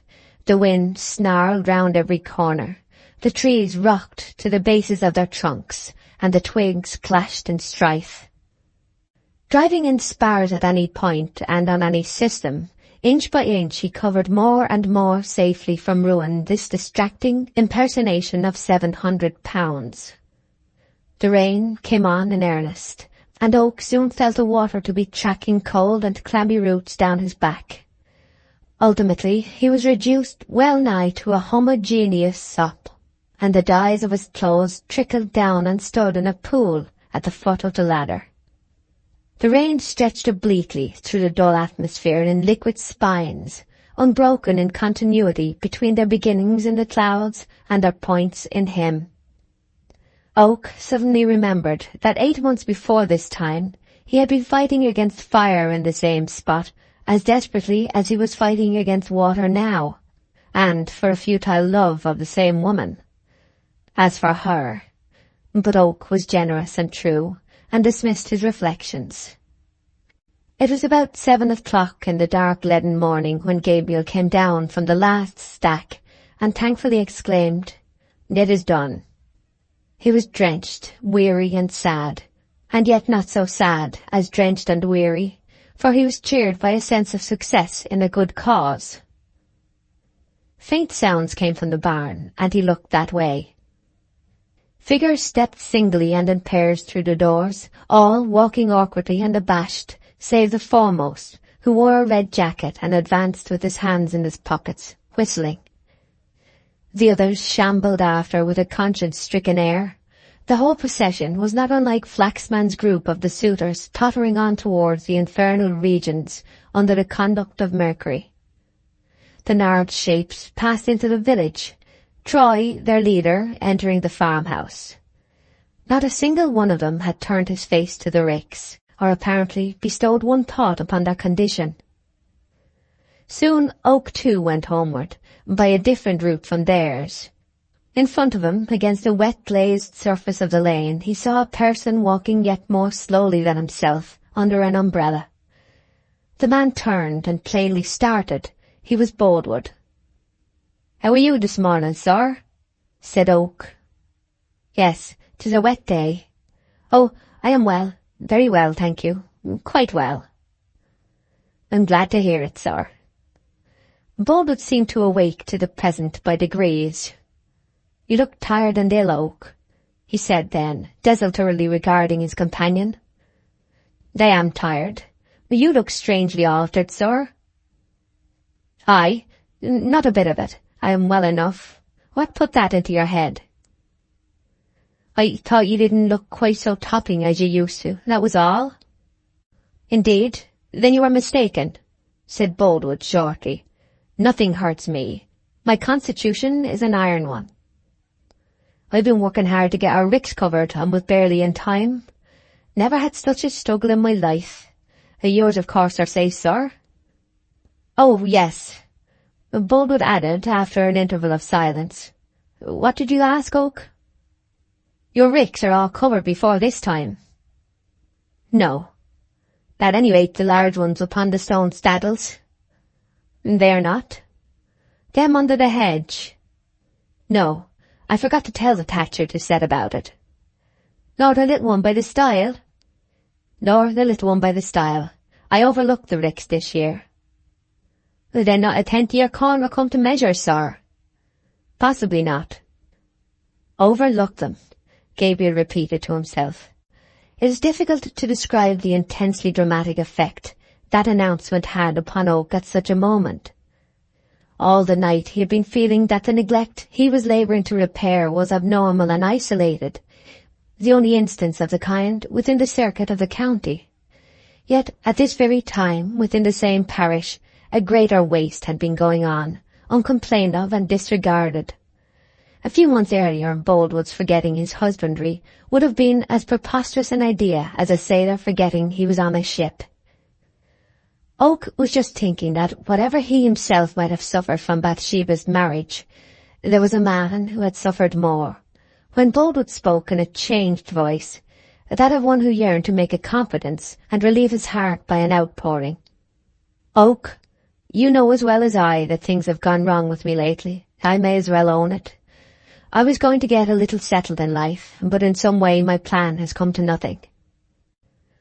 "I thought my mistress would have married you," said Gabriel, not knowing enough of the full depths of Boldwood's love to keep silence on the farmer's account, and determined not to evade discipline by doing so on his own. "However, it is so sometimes, and nothing happens that we expect," he added, with the repose of a man whom misfortune had injured rather than subdued. "I dare say I am a joke about the parish," said Boldwood, as if the subject came irresistibly to his tongue, and with a miserable lightness meant to express his indifference.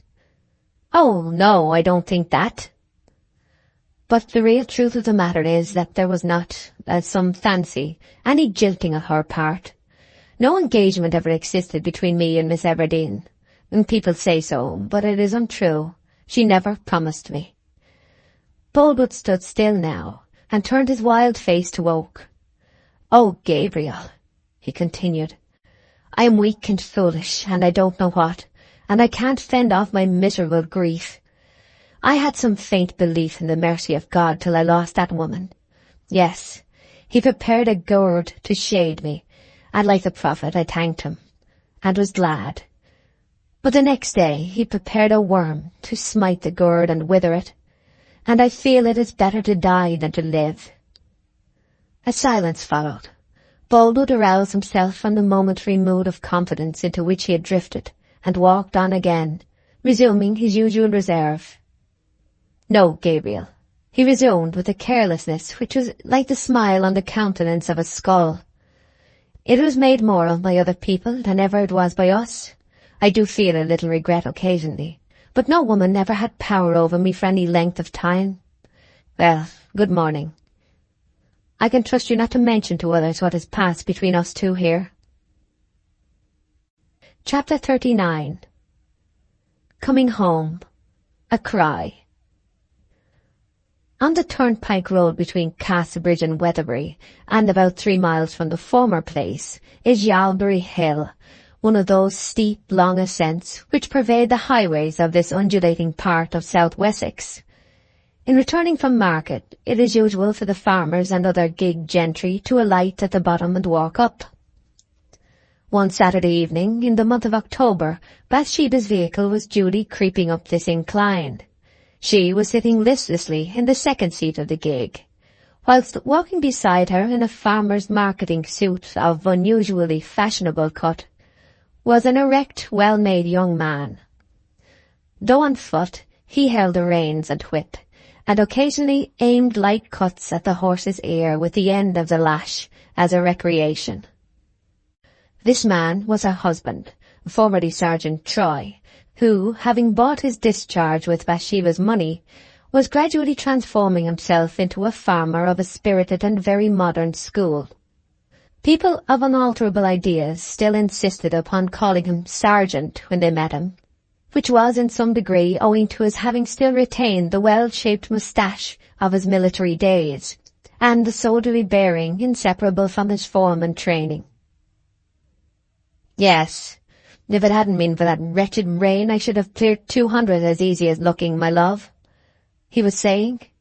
"Don't you see, he had altered all the chances.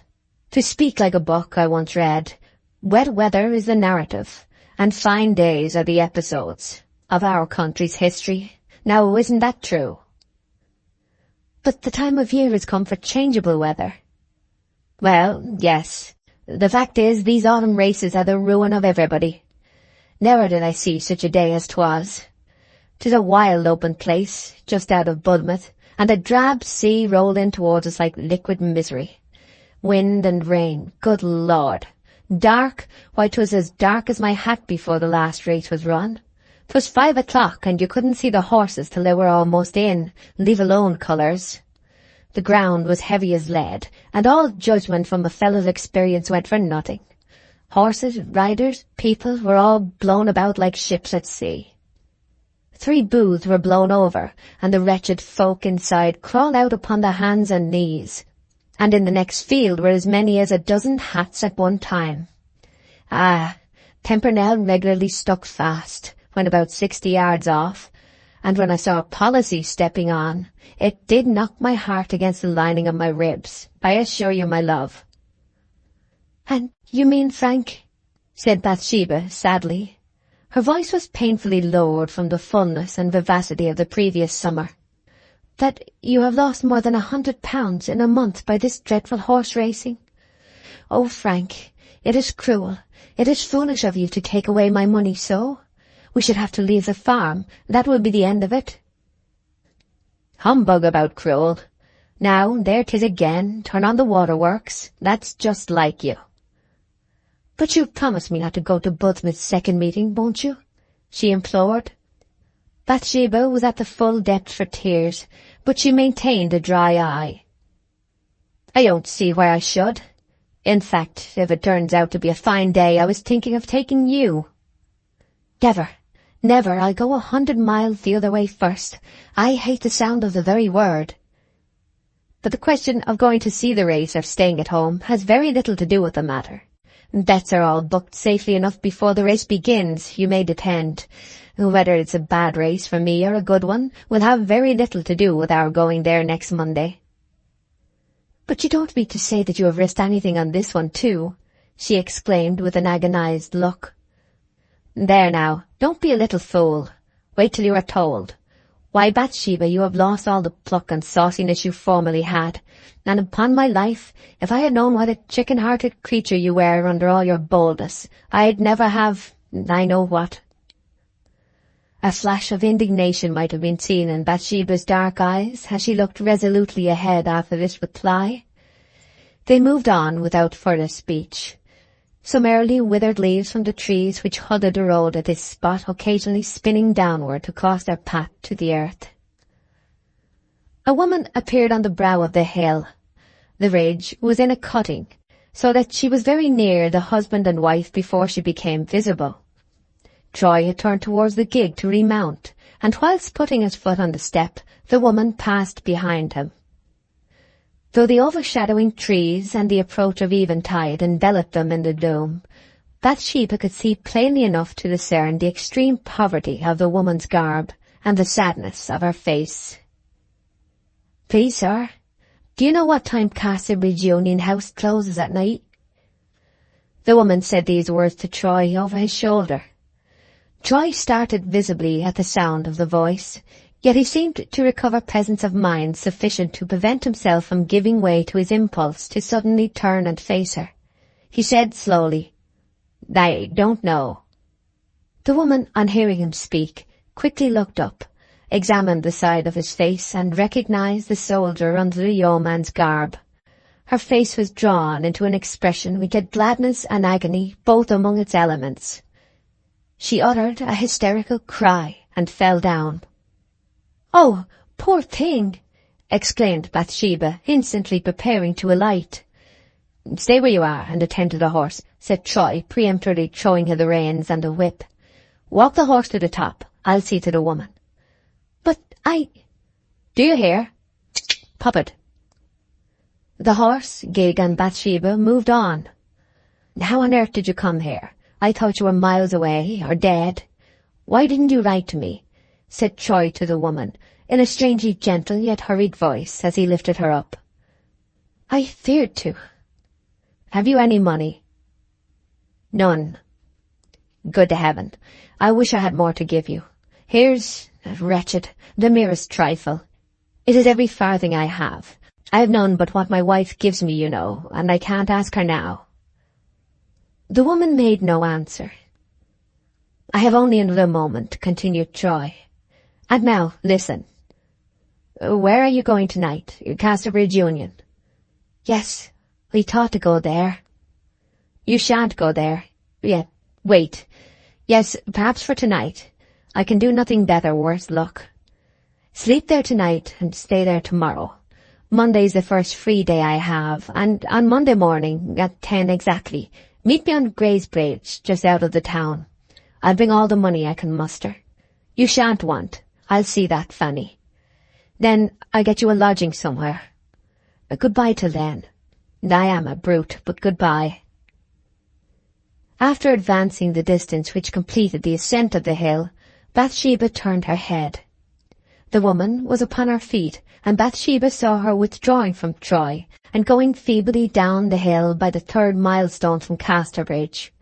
Troy then came on towards his wife, stepped into the gig, took the reins from her hand, and without making any observation whipped the horse into a trot.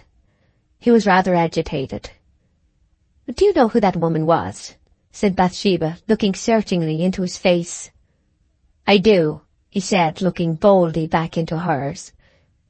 "I thought you did," she said with angry hauteur, and still regarding him. "Who is she?" He suddenly seemed to think that frankness would benefit neither of the women. "Nothing to either of us," he said. "I know her by sight." "What's her name?" "How should I know her name?" "I think you do." "Think if you will, and be—" The sentence was completed by a smart cut of the whip round Poppet's flank, which caused the animal to start forward at a wild pace. No more was said. Chapter 40. On Casterbridge Highway. For a considerable time the woman walked on. Her steps became feebler, and she strained her eyes to look far upon the naked road, now indistinct amid the penumbra of night. At length her onward walk dwindled to the merest totter, and she opened a gate within which was a haystack. Underneath this she sat down and presently slept. When the woman awoke, it was to find herself in the depths of a moonless and starless night. A heavy, unbroken crust of cloud stretched across the sky, shutting out every speck of heaven, and a distant halo which hung over the town of Casterbridge was visible against the black concave, the luminosity appearing the brighter by its great contrast with the circumscribing darkness. Towards this weak, soft glow the woman turned her eyes. "If only I could get there," she said. "Meet him the day after tomorrow. God help me. Perhaps I shall be in my grave before then." A manor-house clock from the far depths of shadow struck the hour 1 in a small, attenuated tone. After midnight, the voice of a clock seems to lose in breadth as much as in length, and to diminish its sonorousness to a thin falsetto. Afterwards a light, 2 lights, arose from the remote shade, and grew larger. A carriage rolled along the road and past the gate. It probably contained some late diners out. The beam from one lamp shone for a moment upon the crouching woman, and threw her face into vivid relief. The face was young in the groundwork, old in the finish. The general contours were flexuous and childlike, but the finer lineaments had begun to be sharp and thin. The pedestrian stood up, apparently with revived determination, and looked around. The road appeared to be familiar to her, and she carefully scanned the fence as she slowly walked along. Presently there became visible a dim white shape. It was another milestone. She drew her fingers across its face to feel the marks. 2 more, she said. She leant against a stone as a means of rest for a short interval, then bestirred herself, and again pursued her way. For a slight distance she bore up bravely, afterwards flagging as before. This was beside a lone copsewood, wherein heaps of white chips strewn upon the leafy ground showed that woodmen had been faggoting and making hurdles during the day. Now there was not a rustle, not a breeze, not the faintest clash of twigs to keep her company. The woman looked over the gate, opened it, and went in. Close to the entrance stood a row of faggots, bound and unbound, together with stakes of all sizes. For a few seconds the wayfarer stood, with that tense stillness which signifies itself not to be the end, but merely the suspension of a previous motion. Her attitude was that of a person who listens, either to the external world of sound or to the imagined discourse of thought. A close criticism might have detected signs proving that she was intent on the latter alternative. Moreover, as was shown by what followed, she was oddly exercising the faculty of invention upon the speciality of the clever Jacques Droz, the designer of automatic substitutes for human limbs. By the aid of the Casterbridge aurora, and by feeling with her hands, the woman selected 2 sticks from the heaps. These sticks were nearly straight, to the height of 3 or 4 feet, where each branched into a fork, like the letter Y. She sat down, snapped off the small upper twigs, and carried the remainder with her to the road. She placed one of these forks under each arm as a crutch, tested them, timidly threw her whole weight upon them, so little that it was, and swung herself forward. The girl had made for herself a material aid. The crutches answered well. The pat of her feet and the tap of her sticks upon the highway were all the sounds that came from the traveller now. She had passed the last milestone by a good long distance, and began to look wistfully towards the bank as if calculating upon another milestone soon. The crutches, though so very useful, had their limits of power. Mechanism only transfers labour, being powerless to supersede it, and the original amount of exertion was not cleared away. It was thrown into the body and arms. She was exhausted, and each swing forward became fainter. At last she swayed sideways and fell. Here she lay, a shapeless heap, for 10 minutes and more. The morning wind began to boom dully over the flats and to move afresh dead leaves which had lain still since yesterday. The woman desperately turned round upon her knees, and next rose to her feet. Steadying herself by the help of one crutch, she essayed a step, then another, then a third, using the crutches now as walking sticks only. Thus she progressed till, descending Mellstock Hill, another milestone appeared, and soon the beginning of an iron-railed fence came into view. She staggered across to the first post, clung to it, and looked around. The Castlebridge lights were now individually visible. It was getting towards morning, and vehicles might be hoped for, if not expected soon. She listened. There was not a sound of life, save that acme and sublimation of all dismal sounds, the bark of a fox, its 3 hollow notes being rendered at intervals of a minute with the precision of a funeral bell.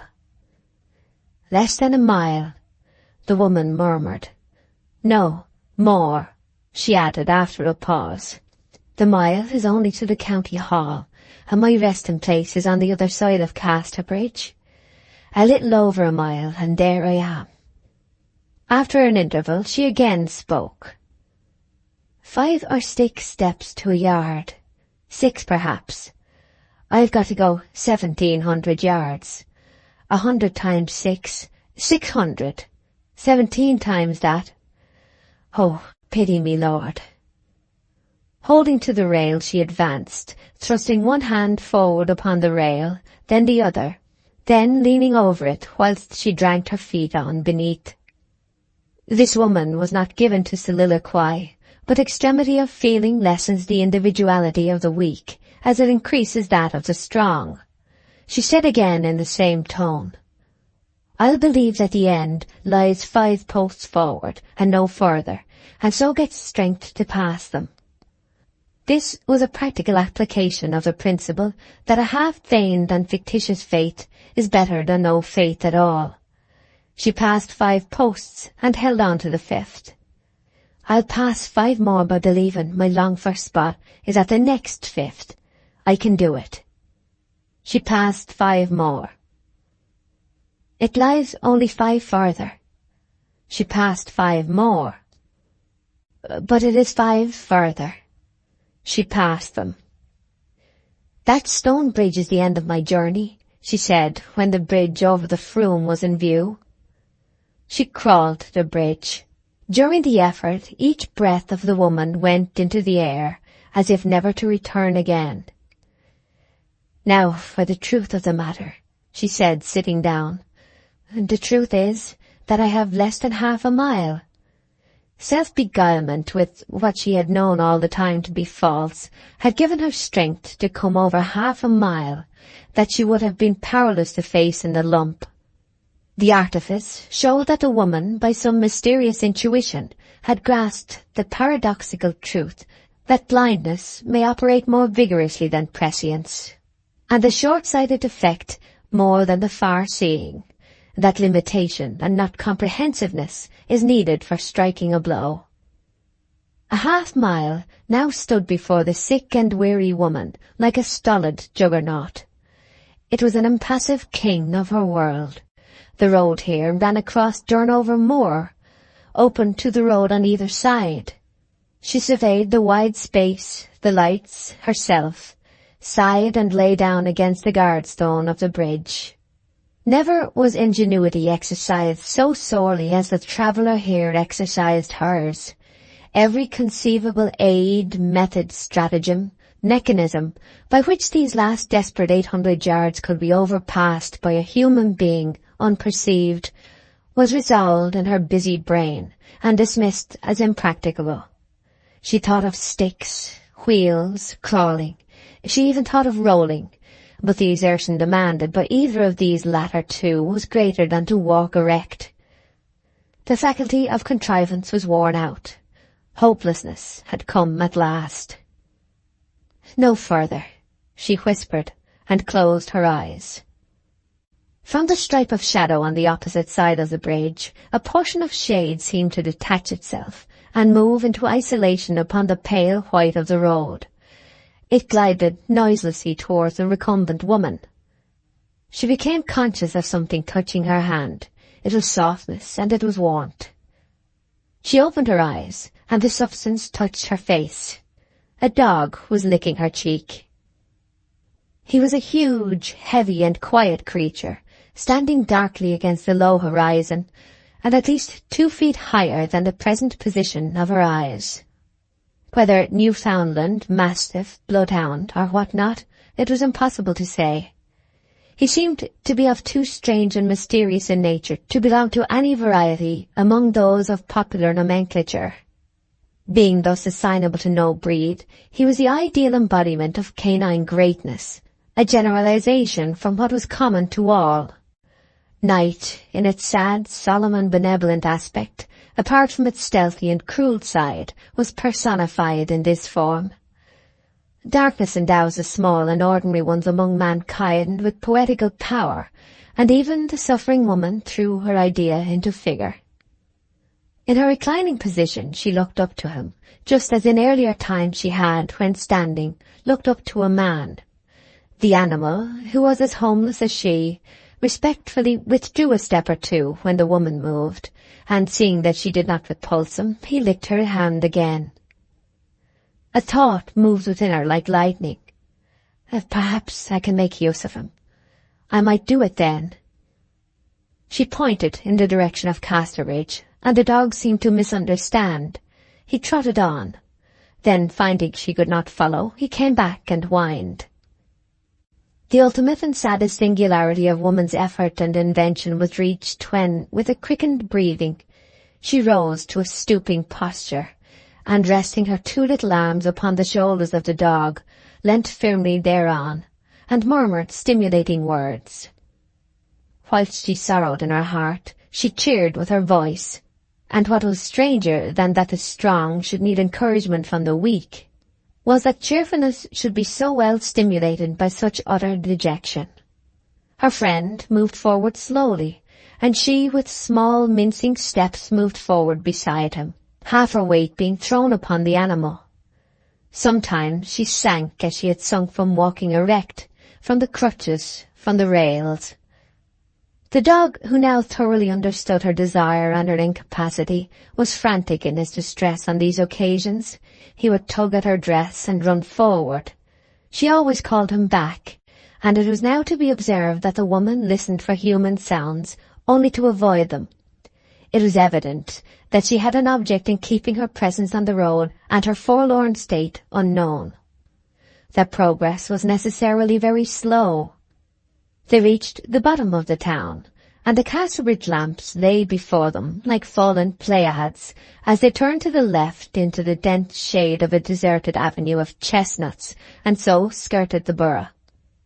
Thus the town was passed, and the goal was reached. On this much-desired spot outside the town rose a picturesque building. Originally it had been a mere case to hold people. The shell had been so thin, so devoid of excrescence, and so closely drawn over the accommodation granted, that the grim character of what was beneath showed through it, as the shape of a body is visible under a winding sheet. Then nature, as if offended, lent a hand. Masses of ivy grew up, completely covering the walls, till the place looked like an abbey, and it was discovered that the view from the front, over the Casterbridge chimneys, was one of the most magnificent in the county. A neighbouring earl once said that he would give up a year's rental to have at his own door the view enjoyed by the inmates from theirs, and very probably the inmates would have given up the view for his year's rental.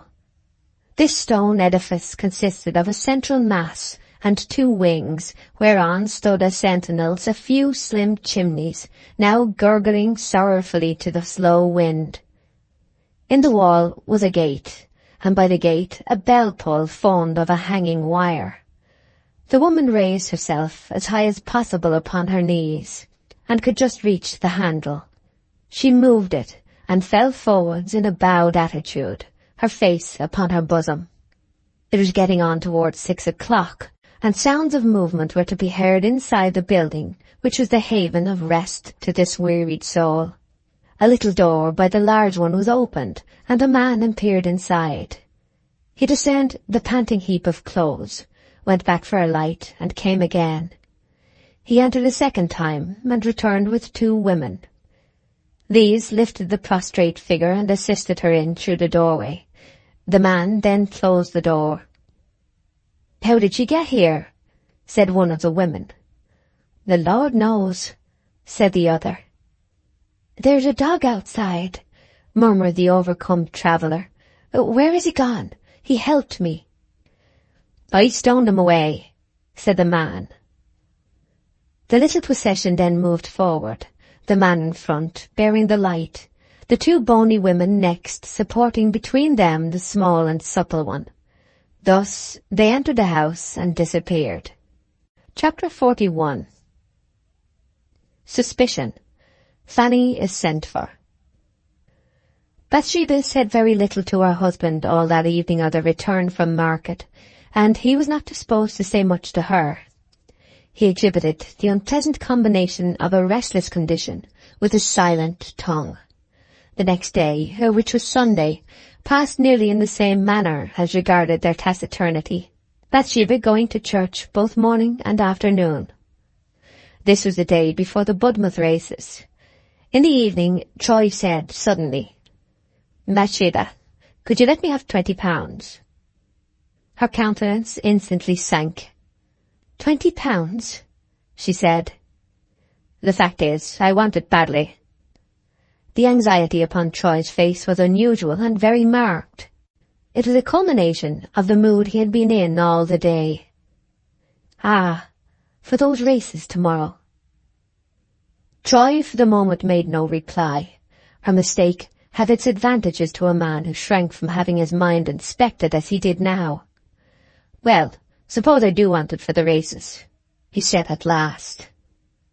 "Oh, Frank," Bathsheba replied, and there was such a volume of entreaty in the words. "Only such a few weeks ago you said that I was far sweeter than all your other pleasures put together, and that you would give them all up for me. And now you won't give up this one, which is more a worry than a pleasure. Do, Frank, come, let me fascinate you by all I can do, by pretty words and pretty looks, and everything I can think of, to stay at home. Say yes to your wife. Say yes." The tenderest and softest phases of Bathsheba's nature were prominent now, advanced impulsively for his acceptance, without any of the disguises and defences which the wariness of her character, when she was cool, too frequently threw over them. Few men could have resisted the arch yet dignified entreaty of the beautiful face, thrown a little back and sideways in the well-known attitude that expresses more than the words it accompanies, and which seems to have been designed for these special occasions. Had the woman not been his wife, Troy would have succumbed instantly. As it was, he thought he would not deceive her longer. "The money is not wanted for racing debts at all," he said. "What is it for?" she asked. "You worry me a great deal by these mysterious responsibilities, Frank." Troy hesitated. He did not now love her enough to allow himself to be carried too far by her ways, yet it was necessary to be civil. "You wrong me by such a suspicious manner," he said. "Such straight waistcoating as you treat me to is not becoming in you at so early a date." "I think that I have a right to grumble a little if I pay," she said, with features between a smile and a pout. "Exactly. And the former being done, suppose we proceed to the latter. Bathsheba, fun is all very well, but don't go too far, or you may have cause to regret something." She reddened. "I do that already," she said quickly. What do you regret? That my romance has come to an end. All romances end at marriage. I wish you wouldn't talk like that. You grieve me to my soul by being smart at my expense.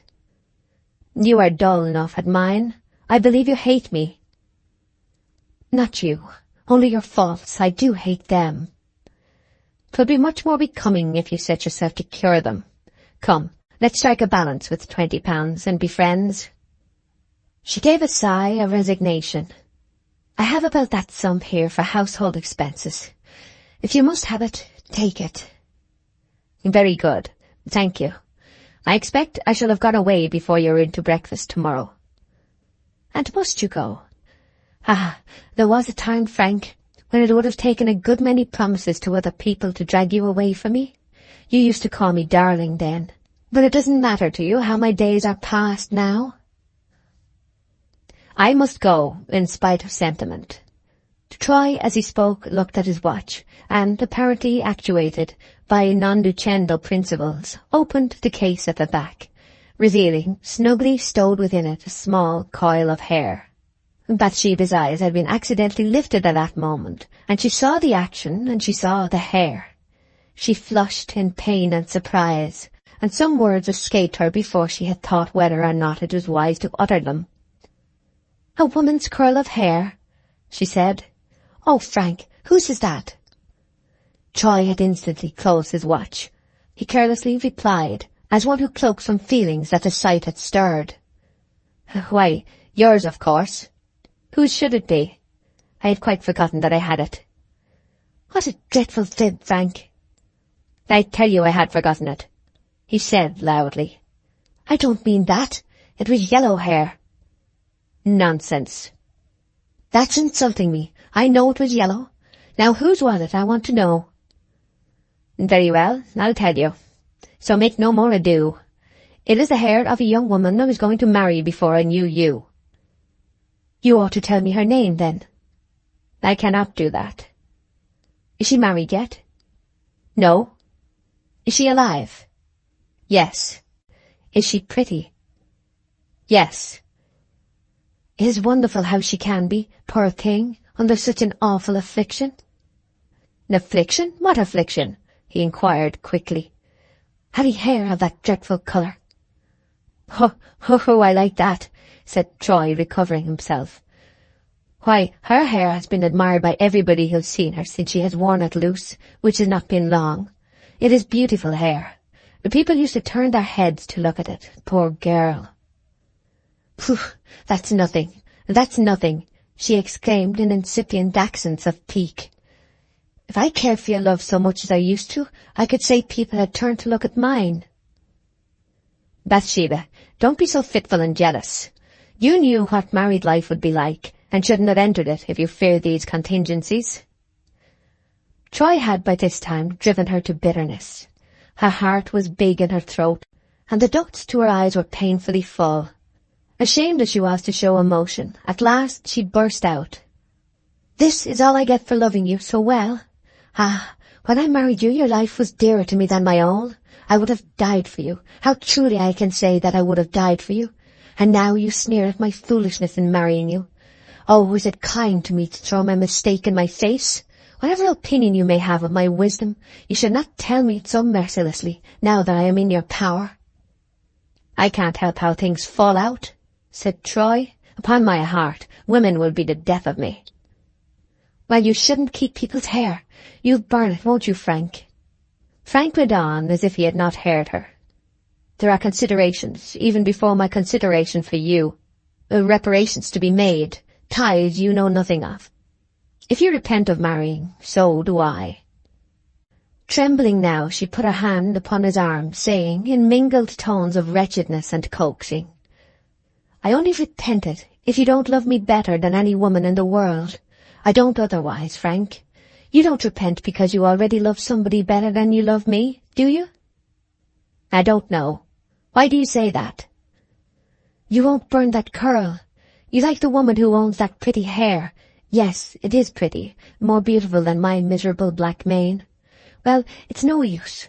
I can't help being ugly. You must like her best, if you will."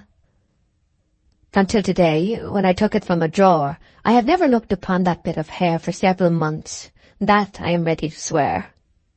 But just now you said ties, and then that woman we met. 'Twas the meeting with her that reminded me of the hair. Is it hers, then? Yes. There, now that you have wormed it out of me, I hope you are content. And what are the ties? Oh, that meant nothing, a mere jest. A mere jest? She said in mournful astonishment. Can you jest when I am so wretchedly in earnest? Tell me the truth, Frank. I am not a fool, you know, although I am a woman and have my woman's moments. Come, treat me fairly, she said, looking honestly and fearlessly into his face. I don't want much.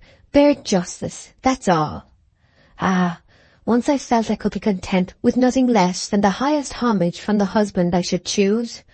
Now, anything short of cruelty will content me. Yes, the independent and spirited Bathsheba is come to this. For heaven's sake, don't be so desperate, said Troy snappishly, rising as he did so and leaving the room. Directly he had gone, Bathsheba burst into great sobs, dry-eyed sobs which cut as they came, without any softening by tears. But she determined to repress all evidences of feeling. She was conquered, but she would never own it as long as she lived. Her pride was indeed brought low by despairing discoveries of her spoliation by marriage with a less pure nature than her own. She chafed to and fro in rebelliousness, like a caged leopard. Her whole soul was in arms, and the blood fired her face. Until she had met Troy, Bathsheba had been proud of her position as a woman. It had been a glory to her to know that her lips had been touched by no man's on earth, that her waist had never been encircled by a lover's arm. She hated herself now. In those earlier days she had always nourished a secret contempt for girls who were the slaves of the first good-looking young fellow who should choose to salute them. She had never taken kindly to the idea of marriage in the abstract, as did the majority of women she saw about her. In the turmoil of her anxiety for her lover, she had agreed to marry him, but the perception that had accompanied her happiest hours on this account was rather that of self-sacrifice than of promotion and honour. Although she scarcely knew the divinity's name, Diana was the goddess whom Bathsheba instinctively adored.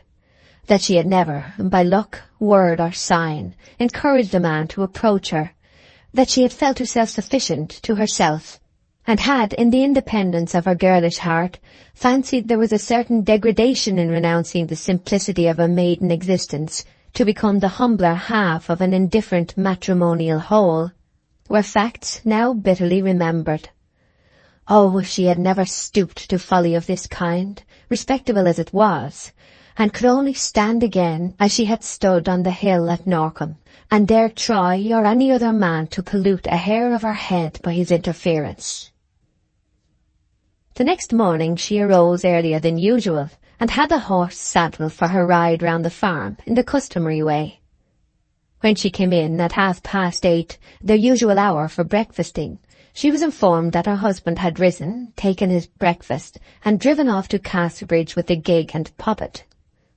After breakfast she was cool and collected, quite herself in fact, and she rambled to the gate, intending to walk to another quarter of the farm, which she still personally superintended as well as her duties in the house would permit, continually, however, finding herself preceded in forethought by Gabriel Oak, for whom she had begun to entertain the genuine friendship of a sister. Of course, she sometimes thought of him in the light of an old lover, and had momentary imaginings of what life with him as a husband would have been like. Also of life with Boldwood under the same conditions. But Bathsheba, though she could feel, was not much given to futile dreaming, and her musings under this head were short and entirely confined to the times when Troy's neglect was more than ordinarily evident. She saw coming up the road a man like Mr. Boldwood. It was Mr. Boldwood. Bathsheba blushed painfully and watched. The farmer stopped when still a long way off, and held up his hand to Gabriel Oak, who was in a footpath across the field. The two men then approached each other and seemed to engage in earnest conversation. Thus they continued for a long time. Joseph Poorgrass now passed near them, wheeling a barrow of apples up the hill to Bathsheba's residence. Boldwood and Gabriel called to him, spoke to him for a few minutes, and then all three parted, Joseph immediately coming up the hill with his barrow. Bathsheba, who had seen this pantomime with some surprise, experienced great relief when Boldwood turned back again. "Well, what's the message, Joseph?" she said. He set down his barrow, and putting upon himself the refined aspect that a conversation with the lady required, spoke to Bathsheba over the gate. "You'll never see Fanny Robin no more. You's not principal, ma'am." "Why?" "Because she's dead in the Union." "Fanny? Dead?" "Never." "Yes, ma'am." "What did she die from?" "I don't know for certain, but I should be inclined to think it was from general nashness of constitution. She was such a limber maid, and I could stand no hardship, even when I knowed her, and I went like a candle snuff, so 'tis said. She was took bad in the morning, and, being quite feeble and worn out, she died in the evening. She belongs by law to our parish, and Mr. Boldwood is going to send a wagon at 3 this afternoon to fetch her home here and bury her." "Indeed, I shall not let Mr. Boldwood do any such thing. I shall do it. Fanny was my uncle's servant, and although I only knew her for a couple of days, she belongs to me. How very, very sad this is. The idea of Fanny being in a workhouse." Bathsheba had begun to know what suffering was, and she spoke with real feeling. "Send across to Mr. Boldwood's to say that Mrs. Troy would take upon herself the duty of fetching an old servant of the family. We ought not to put her in a wagon. We'll get a hearse." "There would hardly be any time, ma'am, will there?" "Perhaps not," she said musingly. "When did you say we must be at the door? 3 o'clock?" 3 o'clock this afternoon, ma'am, so to speak it." "Very well. You go with it. A pretty wagon is better than an ugly hearse after all. Joseph, have the new spring wagon with the blue body and red wheels, and wash it very clean. And Joseph—" "Yes, ma'am." "Carry with you some evergreens and flowers to put upon her coffin. Indeed, gather a great many, and completely bury her in them. Get some boughs of laurustines, and variegated box, and yew, and boy's love. Aye, and some bunches of chrysanthemum, and let old Pleasant draw her, because she knew him so well." "I will, ma'am. I ought to have said that the Union, in the form of 4 labouring men, will meet me when I get to our churchyard gate, and take her and bury her according to the rites of the Board of Guardians, as by law ordained." "Dear me, Casterbridge Union, and is Fanny come to this?" said Bathsheba, musing. "I wish I had known it sooner. I thought she was far away. How long has she lived there?" "Only been a day or 2. "Oh, then she has not been staying there as a regular inmate?" "No. She first went to live in a garrison town t'other side of Wessex, and since then she's picked up a living at seamstering in Melchester for several months, at the house of a very respectable widow woman who takes in work of that sort. She only got handy the Union House on Sunday morning, I believe, and to suppose here and there that she has traipsed every step of the way from Melchester. Why she left her place I can't say, for I don't know, and as to a lie, why I wouldn't tell it. That's the short of the story, ma'am." "Ah." No gem ever flashed from a rosy ray to a white one more rapidly than changed the young wife's countenance whilst this word came from her in a long-drawn breath. "Did she walk along our turnpike road?" she said in a suddenly restless and eager voice. "I believe she did. Ma'am, shall I call Liddy? You bain't well, ma'am, surely. You look like a lily, so pale and fainty." "No, don't call her, it is nothing. When did she pass Weatherbury?" "Last Saturday night." "That will do, Joseph. Now you may go." "Certainly, ma'am." Joseph, come hither a moment. What was the colour of Fanny Robin's hair?" "Really, mistress, now that 'tis put to me so judge and jury-like, I can't call to mind if you'll believe me." "Never mind. Go on and do what I told you." "Stop. Well, no, go on. She turned herself away from him, that he might no longer notice the mood which had set its sign so visibly upon her, and went indoors with a distressing sense of faintness and a beating brow. About an hour after, she heard the noise of the wagon and went out, still with a painful consciousness of her bewildered and troubled look. Joseph, dressed in his best suit of clothes, was putting in the horse to start.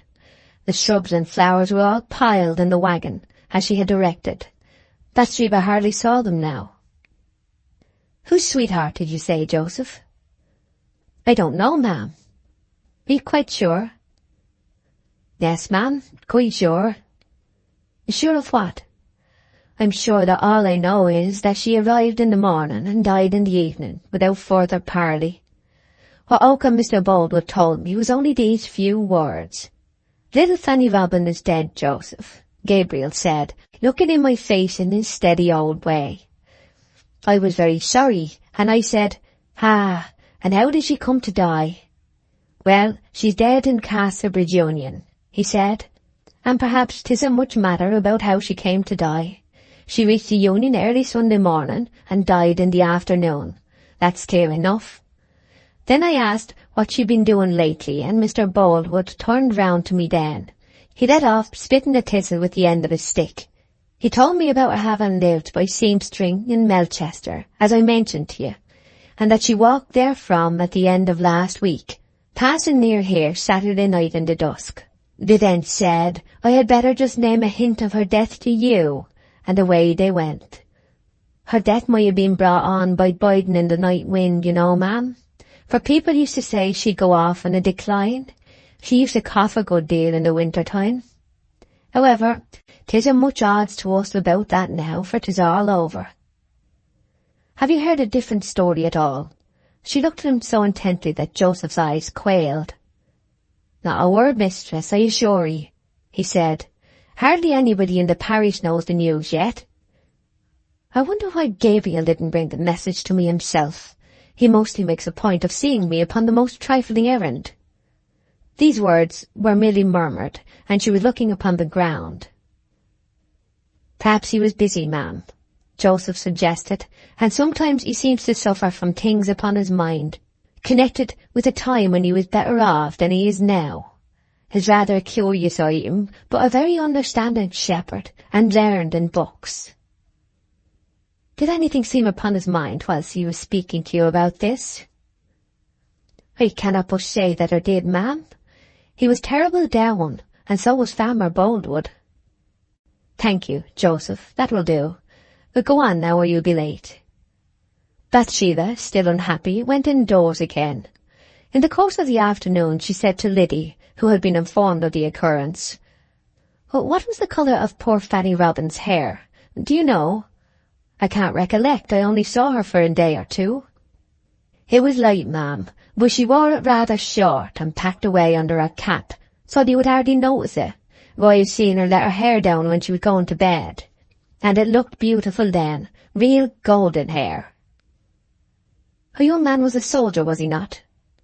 "Yes, in the same regiment as Mr. Troy. He says he knew him very well." "What? Mr. Troy says so? How came he to say that?"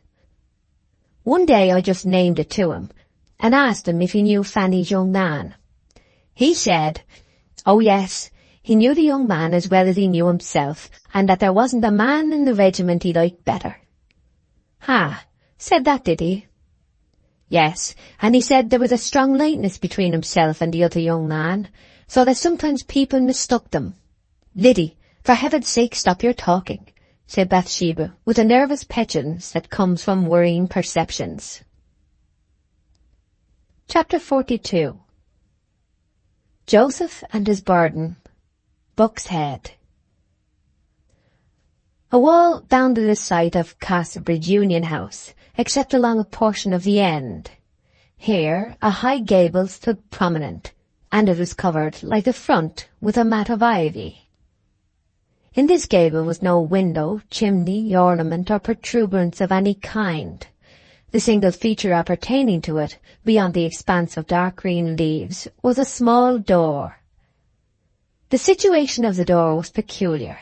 The sill was 3 or 4 feet above the ground, and for a moment one was at a loss for an explanation of this exceptional altitude, till ruts immediately beneath suggested that the door was used solely for the passage of articles and persons to and from the level of a vehicle standing on the outside.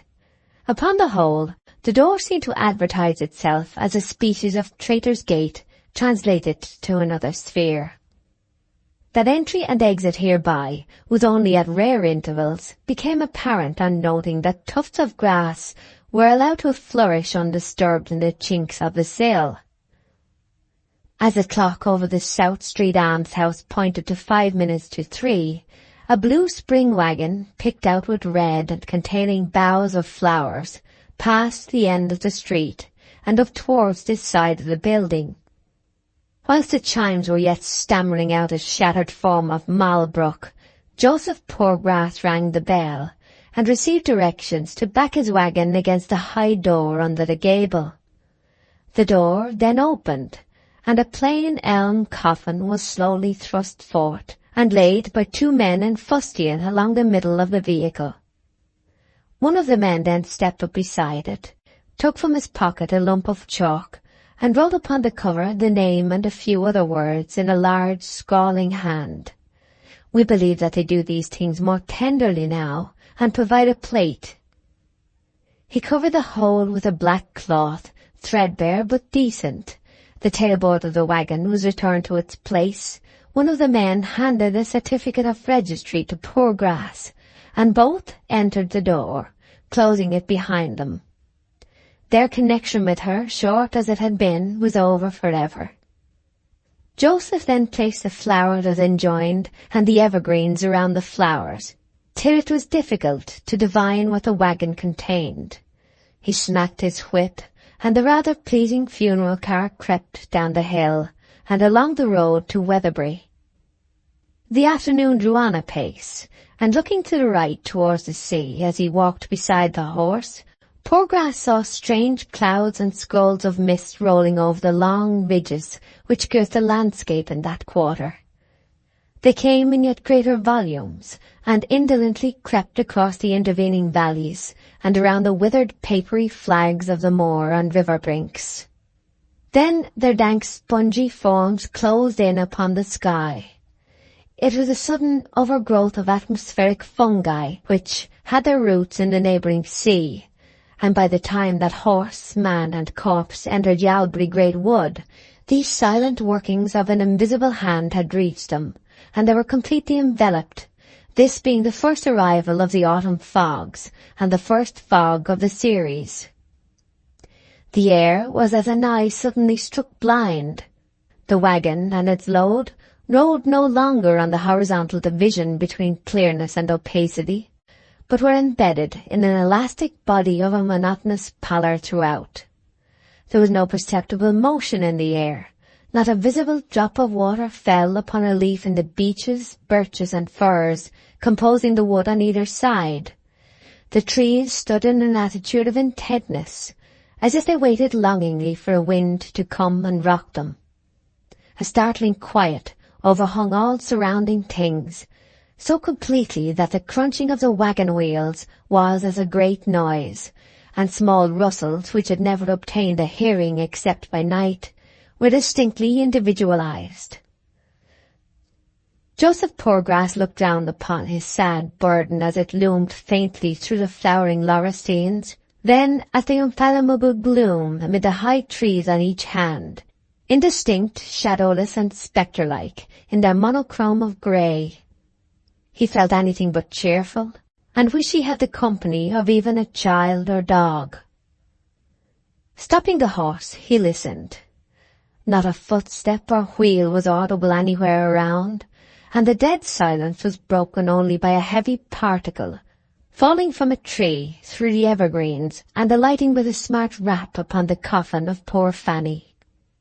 The fog had by this time saturated the trees, and this was the first dropping of water from the over-brimming leaves.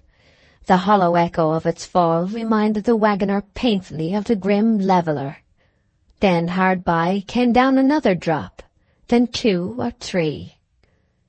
Presently there was a continual tapping of these heavy drops upon the dead leaves, the road, and the travellers. The nearer boughs were beaded with a mist to the greyness of aged men, and the rusty red leaves of the beeches were hung with similar drops, like diamonds on auburn hair.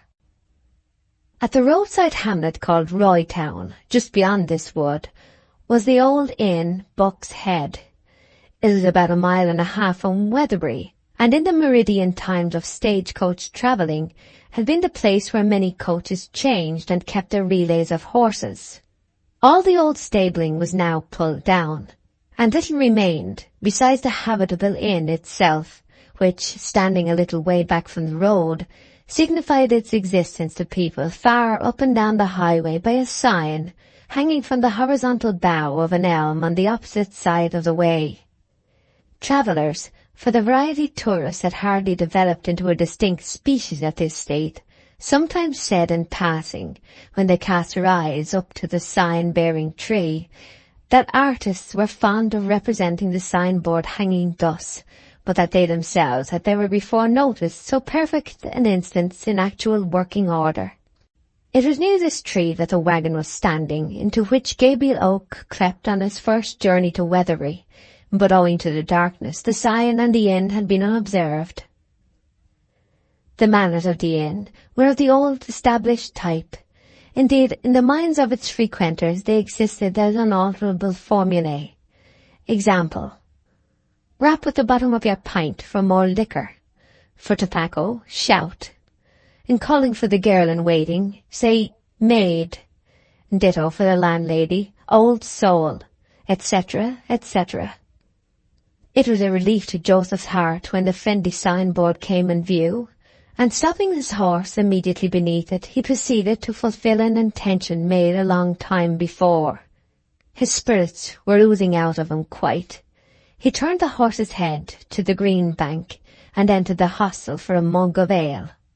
Going down into the kitchen of the inn, the floor of which was a step below the passage, which in its turn was a step below the road outside, what should Joseph see to gladden his eyes but 2 copper-coloured discs, in the form of the countenances of Mr. Jan Coggan and Mr. Mark Clark.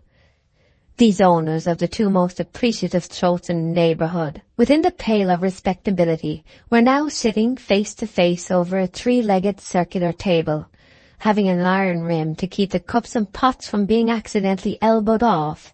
They might have been said to resemble the setting sun and the full moon shining vis-a-vis across the globe. "Why, 'tis neighbour Poorgrass," said Mark Clark. "I'm sure your face don't praise your mistress's table, Joseph." "We had a very pale companion for the last 4 miles," said Joseph, indulging in a shudder toned down by resignation. "And to speak the truth, 'twas beginning to tell upon me. I assure you I hadn't seen the colour of victuals or drink since breakfast time this morning, and that was no more than a dew bit afield." "Then drink, Joseph, and don't restrain yourself," said Coggan, handing him a hooped mug 3/4 full. Joseph drank for a moderately long time, then for a longer time, saying as he lowered the jug, "'Tis pretty drinking, very pretty drinking, and is more than cheerful on my melancholy errand, so to speak it." "True, drink is a pleasant delight," said Jan, as one who repeated a truism so familiar to his brain that he hardly noticed its passage over his tongue. And lifting the cup, Coggan tilted his head gradually backwards, with eyes closed, that his expectant soul might not be diverted for one instant from its bliss by irrelevant surroundings. "Well, I must be on again," said Poorgrass. "Not but I should like another nip with ye, but the parish might lose confidence in me if I was seed here." "Where you be trading off to today, then, Joseph?" "Back to Weatherbury. I got poor little Fanny Robin on my waggon outside, and I must be at the churchyard gates at 4:45 with her." "Ah, I've heard of it. And so she's nailed up in parish boards after all, and nobody to pay the bell shilling and the grave half-crown?" "The parish pays the grave half-crown, but not the bell shilling, because the bell's a luxury. But I can't hardly do without the grave, poor body, However, I expect our mistress will pay all. A pre-made as ever I see. Why, what's your hurry, Joseph? The poor woman's dead, and you can't bring her back to life, and you may as well sit down comfortable and finish another with us. We don't mind taking just the least timberful you can dream of, more wiki sunnies, for only a few minutes, 'cause 'tis as it is. Of course you'll have another drop. A man's twice the man afterwards. You feel so warm and glorious. And you whop and slap at your work without any trouble, and everything goes on like sticks a breaking. Too much liquor is bad, and leads us to that horned man in the smoky house. But after all, many people haven't the gift of enjoying away, and since we be highly favoured with a power that way, we should make the most of it. True, said Mark Clark, 'tis a talent the Lord has mercifully bestowed upon us, and we ought not to neglect it. But what with the parsons and the clerks and school people and serious tea parties, the merry old ways of good life have gone to the dogs. Upon my carcass they have. Well, really, I must be onward again now, said Joseph. Now, Joseph, nonsense. The poor woman is dead, isn't she? And what's your hurry? Well, I hope Providence won't be in a way with me for my doings, said Joseph, sitting down again. I've been troubled with weak moments lately, 'tis true. I've been drinky once this month already, and I've not go to church a Sunday, and I dropped a course or two yesterday, so I don't want to go too far for my safety.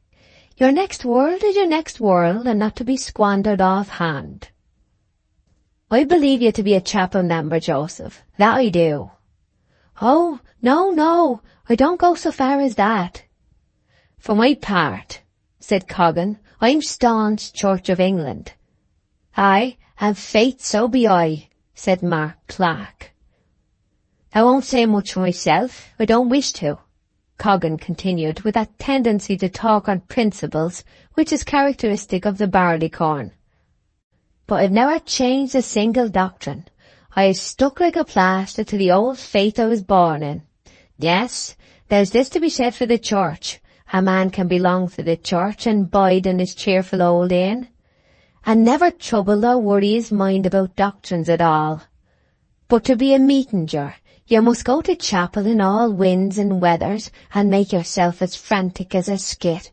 Not but that chapel members be clever chaps enough in their way. They can lift up beautiful prayers out of their own heads, all about their families and shipwrecks in a newspaper. They can, said Mark Clark with corroborative feeling. But we churchmen, you see, must have it all printed aforehand, or dang it all, we should no more know what to say to a great gaffer like the Lord than babes unborn. Chapel folk be more hand and glove with them above than we, said Joseph thoughtfully. Yes, said Coggan. We know very well that if anybody do go to heaven, they will. They've worked hard for it, and they deserve to have it, such as 'tis. I bain't such a fool as to pretend that we who stick to the church have the same chance as they, because we know we have not. But I hate a feller who changes old ancient doctrines for the sake of getting to heaven. I'd as soon turn King's evidence for the few pounds you get. Why, neighbours, when every one of my taties were frosted, our parson thirdly with a man who gave me a sack for seed, though he hardly had one for his own use, and no money to buy him. If it hadn't been for him, I shouldn't have had a tatie to put in my garden. Do you think I'd turn after that? No, I'll stick to my side, and if we be in the wrong, so be it. I'll fall with the fallen. Well said, very well said, observed Joseph. However, folks, I must be moving on now. Upon my life I must. Parson Thirdly be waiting at the church gates, and there's the woman abiding outside in the wagon. Joseph Poorgrass, don't be so miserable. Parson Thirdly won't mind. He's a generous man. He's found me in tracts for years, and I've consumed a good many in the course of a long and shady life, but he's never been the man to cry out at the expense. Sit down. The longer Joseph Poorgrass remained, the less his spirit was troubled by the duties which devolved upon him this afternoon. The minutes glided by uncounted, until the evening shades began perceptibly to deepen, and the eyes of the tree were but sparkling points on the surface of darkness. Coggan's repeater struck 6 from his pocket in the usual still, small tones. At that moment hasty steps were heard in the entry, and the door opened to admit the figure of Gabriel Oak, followed by the maid of the inn bearing a candle. He stared sternly at the one lengthy and 2 round faces of the sitters, which confronted him with the expressions of a fiddle and a couple of warming pans. Joseph Poorgrass blinked and shrank several inches into the background. "Upon my soul, I'm ashamed of you. 'Tis disgraceful, Joseph, disgraceful," said Gabriel indignantly. "Coggan, call yourself a man, and don't know better than this." Coggan looked up indefinitely at Oak, one or other of his eyes occasionally opening and closing of its own accord, as if it were not a member, but a dozy individual with a distinct personality. "Don't take on so, shepherd," said Mark Clark, looking reproachfully at the candle, which appeared to possess special features of interest for his eyes.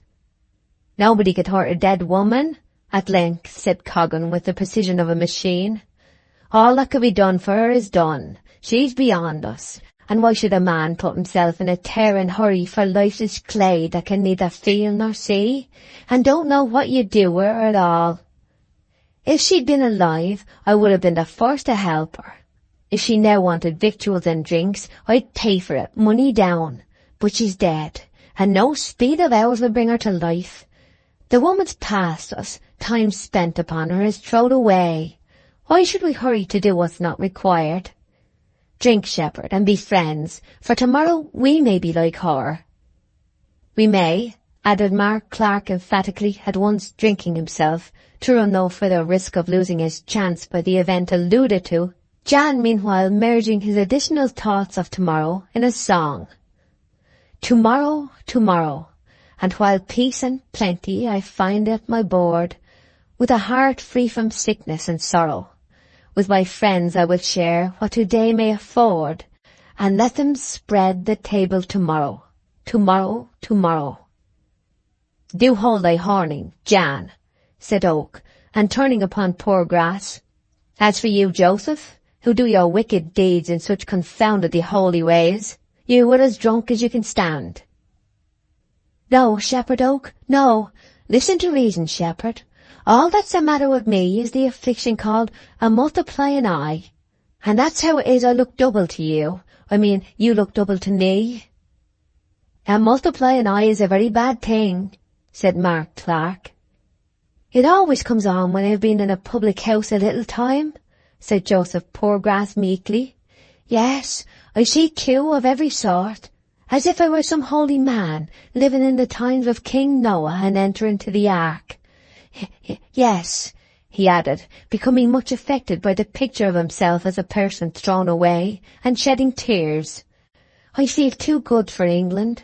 I ought to have lived in Genesis by right, like the other men of sacrifice, and then I shouldn't have been called a drunkard in such a way." "I wish you'd show yourself a man of spirit, and not sit whining there." "Show myself a man of spirit? Ah, well, let me take the name of drunkard humbly, and let me be a man of contrite knees, let it be. I know that I do always say, please God, afore I do anything, from my getting up to my going down are the same, and I'd be willing to take as much disgrace as there is in that holy act. Ha, yes, but not a man of spirit.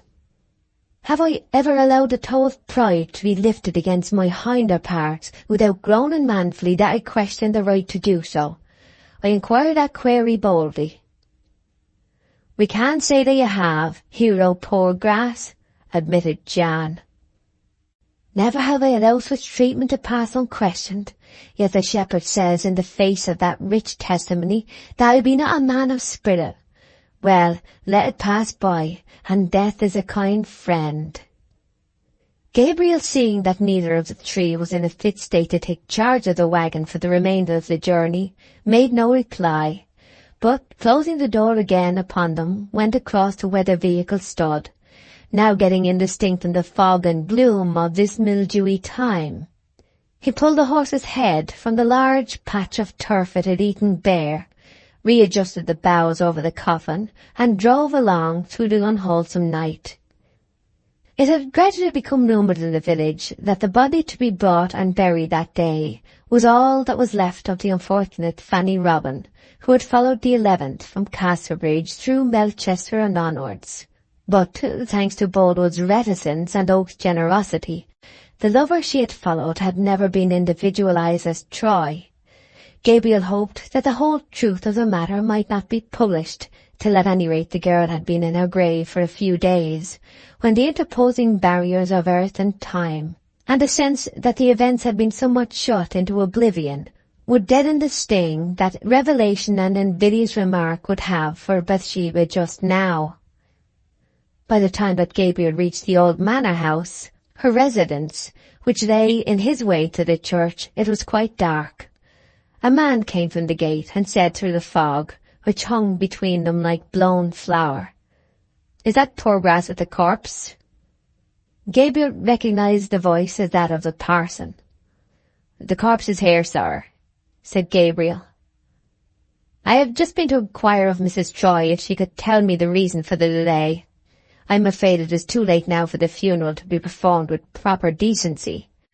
Have you the registrar's certificate?" "No," said Gabriel. "I expect Poorgrass has that, and he's at the Buck's Head. I forgot to ask him for it." "Then that settles the matter. We'll put off the funeral till tomorrow morning. The body may be brought on to the church, or it may be left here at the farm, and fetched by the bearers in the morning. They waited more than an hour, and have now gone home." Gabriel had his reasons for thinking the latter a most objectionable plan, notwithstanding that Fanny had been an inmate of the farmhouse for several years in the lifetime of Bathsheba's uncle. Visions of several unhappy contingencies which might arise from this delay flitted before him. But his will was not law, and he went indoors to inquire of his mistress what were her wishes on the subject. He found her in an unusual mood. Her eyes, as she looked up to him, were suspicious and perplexed, as with some antecedent thought. Troy had not yet returned. At first, Bathsheba assented with a mien of indifference to his proposition that they should go on to the church at once with their burden. But immediately afterwards, following Gabriel to the gate, she swerved to the extreme of solicitousness on Fanny's account, and desired that the girl might be brought into the house. Oak argued upon the convenience of leaving her in the wagon, just as she lay now, with her flowers and green leaves about her, merely wheeling the vehicle into the coach-house till the morning, but to no purpose. "It is unkind and unchristian," she said, "to leave the poor thing in the coach-house all night." "Very well, then," said the parson, "and I will arrange that the funeral shall take place early tomorrow. Perhaps Mrs. Troy is right in feeling that we cannot treat a dead fellow creature too thoughtfully. We must remember that though she may have erred grievously in leaving her home, she is still our sister, and it is to be believed that God's uncovenanted mercies are extended towards her, and that she is a member of the flock of Christ." The parson's words spread into the heavy air with a sad, yet unperturbed cadence, and Gabriel shed an honest tear. Bathsheba seemed unmoved. Mr. Thirdly then left them, and Gabriel lighted a lantern. Fetching 3 other men to assist him, they bore the unconscious truant indoors, placing the coffin on 2 benches in the middle of the little sitting-room next the hall, as Bathsheba directed. Everyone except Gabriel Oak then left the room. He still indecisively lingered beside the body. He was deeply troubled at the wretchedly ironical aspect that circumstances were putting on with regard to Troy's wife, and at his own powerlessness to counteract them. In spite of his careful manoeuvring all this day, the very worst event that could in any way have happened in connection with the burial had happened now. Oak imagined a terrible discovery resulting from this afternoon's work that might cast over Bathsheba's life a shade which the interposition of many lapsing years might but indifferently lighten, and which nothing at all might altogether remove. Suddenly, as in a last attempt to save Bathsheba from, at any rate, immediate anguish, he looked again, as he had looked before, at the chalk writing upon the coffin lid. The scrawl was this simple one: Fanny Robin and child. Gabriel took his handkerchief and carefully rubbed out the two latter words, leaving visible the inscription, Fanny Robin only. He then left the room and went out quietly by the front door. Chapter 43. Fanny's Revenge. "Do you want me any longer, ma'am?" inquired Liddy at a later hour that same evening, standing by the door with the chamber candlestick in her hand, and addressing Bathsheba, who sat cheerless and alone in the large parlour beside the first fire of the season. "No more tonight, Liddy." "I'll sit up for master if you like, ma'am. I'm not at all afraid of Fanny, if I may sit in my own room and have a candle. She was such a childlike, nesh young thing that her spirit couldn't appear to anybody if it tried, I'm quite sure." "Oh, no, you go to bed. I'll sit up for him myself till 12 o'clock, and if he is not arrived by that time, I shall give him up and go to bed too." "It's 10:30 now." "Oh, is it? Why don't you sit upstairs, ma'am?" "Why don't I?" said Bathsheba desultorily. "It isn't worthwhile. There's a fire here, Liddy," she suddenly exclaimed in an impulsive and excited whisper. "Have you heard anything strange said of Fanny?" The words had no sooner escaped her than an expression of unutterable regret crossed her face, and she burst into tears. "No, not a word," said Liddy, looking at the weeping woman with astonishment. "What is it makes you cry so, ma'am? Had anything hurt you?" She came to Bathsheba's side, with a face full of sympathy. "No, Liddy, I don't want you any more. I can hardly say what I have taken to crying lately. I never used to cry. Good night." Liddy then left the parlour and closed the door. Bathsheba was lonely and miserable now, not lonelier actually than she had been before her marriage, but her loneliness then was to that of the present time, as the solitude of a mountain is to the solitude of a cave. And within the last day or two had come these disquieting thoughts about her husband's past. Her wayward sentiment that evening concerning Fanny's temporary resting place had been the result of a strange complication of impulses in Bathsheba's bosom. Perhaps it would be more accurately described as a determined rebellion against her prejudices, a revulsion from a lower instinct of uncharitableness, which would have withheld all sympathy from the dead woman, because in life she had preceded Bathsheba in the attentions of a man whom Bathsheba had by no means ceased from loving, though her love was sick to death just now with the gravity of a further misgiving. In 5 or 10 minutes there was another tap at the door. Liddy reappeared, and coming in a little way stood hesitating, until at length she said, "Mary Ann has just heard something very strange, but I know it isn't true, and we shall be sure to know the rights of it in a day or two." "What is it?" "Oh, nothing connected with you or us, ma'am. It's about Fanny. The same thing that you have heard." "I have heard nothing."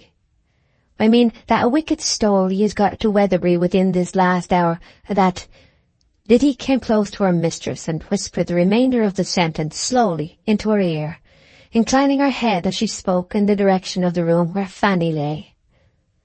Bathsheba trembled from head to foot. "I don't believe it," she said excitedly, "and there's only one name written on the coffin cover." "Nor I, ma'am, and a good many others don't, for we should surely have been told more about it if it had been true. Don't you think so, ma'am?" "We might, and we might not." Bathsheba turned and looked into the fire, that Liddy might not see her face. Finding that her mistress was going to say no more, Liddy glided out, closed the door softly, and went to bed. Bathsheba's face, as she continued looking into the fire that evening, might have excited solicitousness on her account even among those who loved her least. The sadness of Fanny Robin's fate did not make Bathsheba's glorious, although she was the Esther to this poor Vashti. and their fates might be supposed to stand in some respects as contrasts to each other. When Liddy came into the room a second time, the beautiful eyes which met hers had worn a listless, weary look, and when she went out after telling the story, they had expressed wretchedness in full activity. Her simple country nature, fed on old-fashioned principles, was troubled by that which would have troubled a woman of the world very little, both Fanny and her child, if she had one, being dead. Bathsheba had grounds for conjecturing a connection between her own history and the dimly suspected tragedy of Fanny's end, which Oak and Boldwood never for a moment credited her with possessing. The meeting with the lonely woman on the previous Saturday night had been unwitnessed and unspoken of. Oak may have had the best of intentions in withholding for as many days as possible the details of what had happened to Fanny, but had he known that Bathsheba's perceptions had already been exercised in the matter, he would have done nothing to lengthen the minutes of suspense she was now undergoing, when the certainty which was terminated would be the worst fact suspected after all. She suddenly felt a longing desire to speak to someone stronger than herself, and so get strength to sustain her surmised position with dignity and her lurking doubts with stoicism. Where could she find such a friend? Nowhere in the house. She was by far the coolest of the women under her roof. Patience and suspension of judgment for a few hours were what she wanted to learn, and there was nobody to teach her. Might she but go to Gabriel Oak? But that could not be. What a way Oak had, she thought, of enduring things. Boldwood, who seemed so much deeper and higher and stronger in feeling than Gabriel, had not yet learnt, any more than she herself, the simple lesson which Oak showed a mastery of by every turn and look he gave, that among the multitude of interests by which he was surrounded, those which affected his personal well-being were not the most absorbing and important in his eyes. Oak meditatively looked upon the horizon of the circumstances, without any special regard to his own standpoint in the midst. That was how she would wish to be. But then Oak was not racked with incertitude upon the inmost matter of his bosom, as she was at this moment. Oak knew all about Fanny that he wished to know. She felt convinced of that. If she were to go to him, now at once, and say no more than these few words, "What is the truth of the story?" he would feel bound in honour to tell her. It would be an inexpressible relief. No further speech would need to be uttered. He knew her so well that no eccentricity of behaviour in her would alarm him. She flung a cloak round her, went to the door and opened it. Every blade, every twig was still. The air was yet thick with moisture, though somewhat less dense than during the afternoon, and a steady smack of drops upon the fallen leaves under the boughs was almost musical in its soothing regularity. It seemed better to be out of the house than within it, and Bathsheba closed the door, and walked slowly down the lane till she came opposite to Gabriel's cottage, where he now lived alone, having left Coggan's house through being pinched for room. There was a light in one window only, and that was downstairs. The shutters were not closed, nor was any blind or curtain drawn over the window, neither robbery nor observation being a contingency which could do much injury to the occupant of the domicile. Yes, it was Gabriel himself who was sitting up. He was reading. From her standing place on the road she could see him plainly, sitting quite still, his light curly head upon his hand, and only occasionally looking up to snuff the candle which stood beside him. At length he looked at the clock, seemed surprised at the lateness of the hour, closed his book and arose. He was going to bed, she knew, and if she tapped it must be done at once. Alas for her resolve! She felt she could not do it. Not for worlds now could she give a hint about her misery to him, much less ask him plainly for information on the cause of Fanny's death. She must suspect and guess and chafe, and bear it all alone. Like a homeless wanderer she lingered by the bank, as if lulled and fascinated by the atmosphere of content which seemed to spread from that little dwelling, and was so sadly lacking in her own. Gabriel appeared in an upper room, placed his light in the window bench, and then knelt down to pray. The contrast as a picture with her rebellious and agitated existence at this time was too much for her to bear to look upon longer. It was not for her to make a truce with trouble by any such means. She must tread her giddy, distracting measure to its last note as she had begun it. With a swollen heart, she went again up the lane and entered her own door. More fevered now by a reaction from the first feeling which Oak's example had raised in her, she paused in the hall, looking at the door of the room wherein Fanny lay.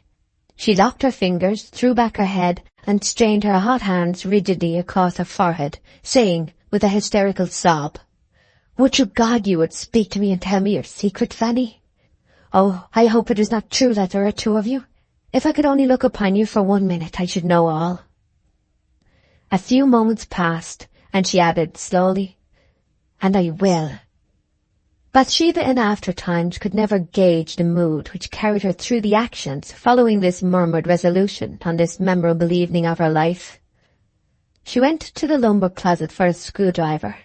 At the end of a short, though undefined time, she found herself in the small room, quivering with emotion.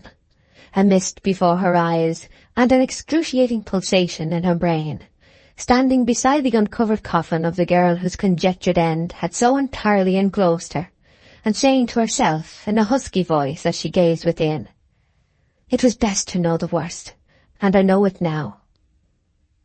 She was conscious of having brought about this situation by a series of actions, done as by one in an extravagant dream, of following that idea as to method which had burst upon her in the hall with glaring obviousness, by gliding to the top of the stairs, assuring herself by listening to the heavy breathing of her maids that they were asleep, gliding down again, turning the handle of the door within which the young girl lay, and deliberately setting herself to do what, if she had anticipated any such undertaking at night and alone, would have horrified her, but which, when done, was not so dreadful as was the conclusive proof of her husband's conduct, which came with knowing beyond doubt the last chapter of Fanny's story.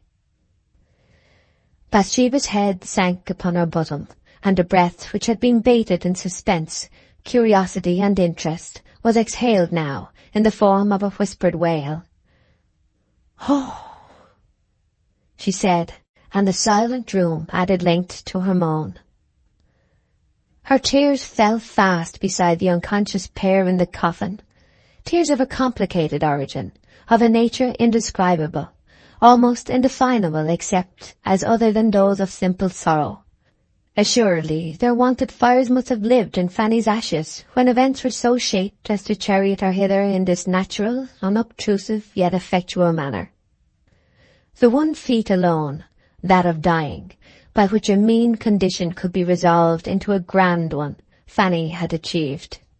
And to that had destiny subjoined this rencounter tonight, which had, in Bathsheba's wild imagining, turned her companion's failure to success, her humiliation to triumph, her lucklessness to ascendancy. It had thrown over herself a garish light of mockery, and set upon all things about her an ironical smile. Fanny's face was framed in by that yellow hair of hers, and there was no longer much room for doubt as to the origin of the curl owned by Troy. In Bathsheba's heated fancy, the innocent white countenance expressed a dim, triumphant consciousness of the pain she was retaliating for her pain with all the merciless rigour of the Mosaic law. Burning for burning, wound for wound, strife for strife. Bathsheba indulged in contemplations of escape from her position by immediate death, which, thought she, though it was an inconvenient and awful way, had limits to its inconvenience and awfulness that could not be overpassed, whilst the shames of life were measureless. Yet even this scheme of extinction by death was but tamely copying her rival's method, without the reasons which had glorified it in her rival's case. She glided rapidly up and down the room, as was mostly her habit when excited, her hands hanging clasped in front of her, as she thought and in part expressed in broken words. "Oh, I hate her, yet I don't mean that I hate her, for it is grievous and wicked, and yet I hate her a little. Yes, my flesh insists upon hating her, whether my spirit is willing or no. If she had only lived, I could have been angry and cruel towards her with some justification, but to be vindictive towards a poor dead woman recoils upon myself. O God, have mercy. I am miserable at all this. Bathsheba became at this moment so terrified at her own state of mind that she looked round for some sort of refuge from herself.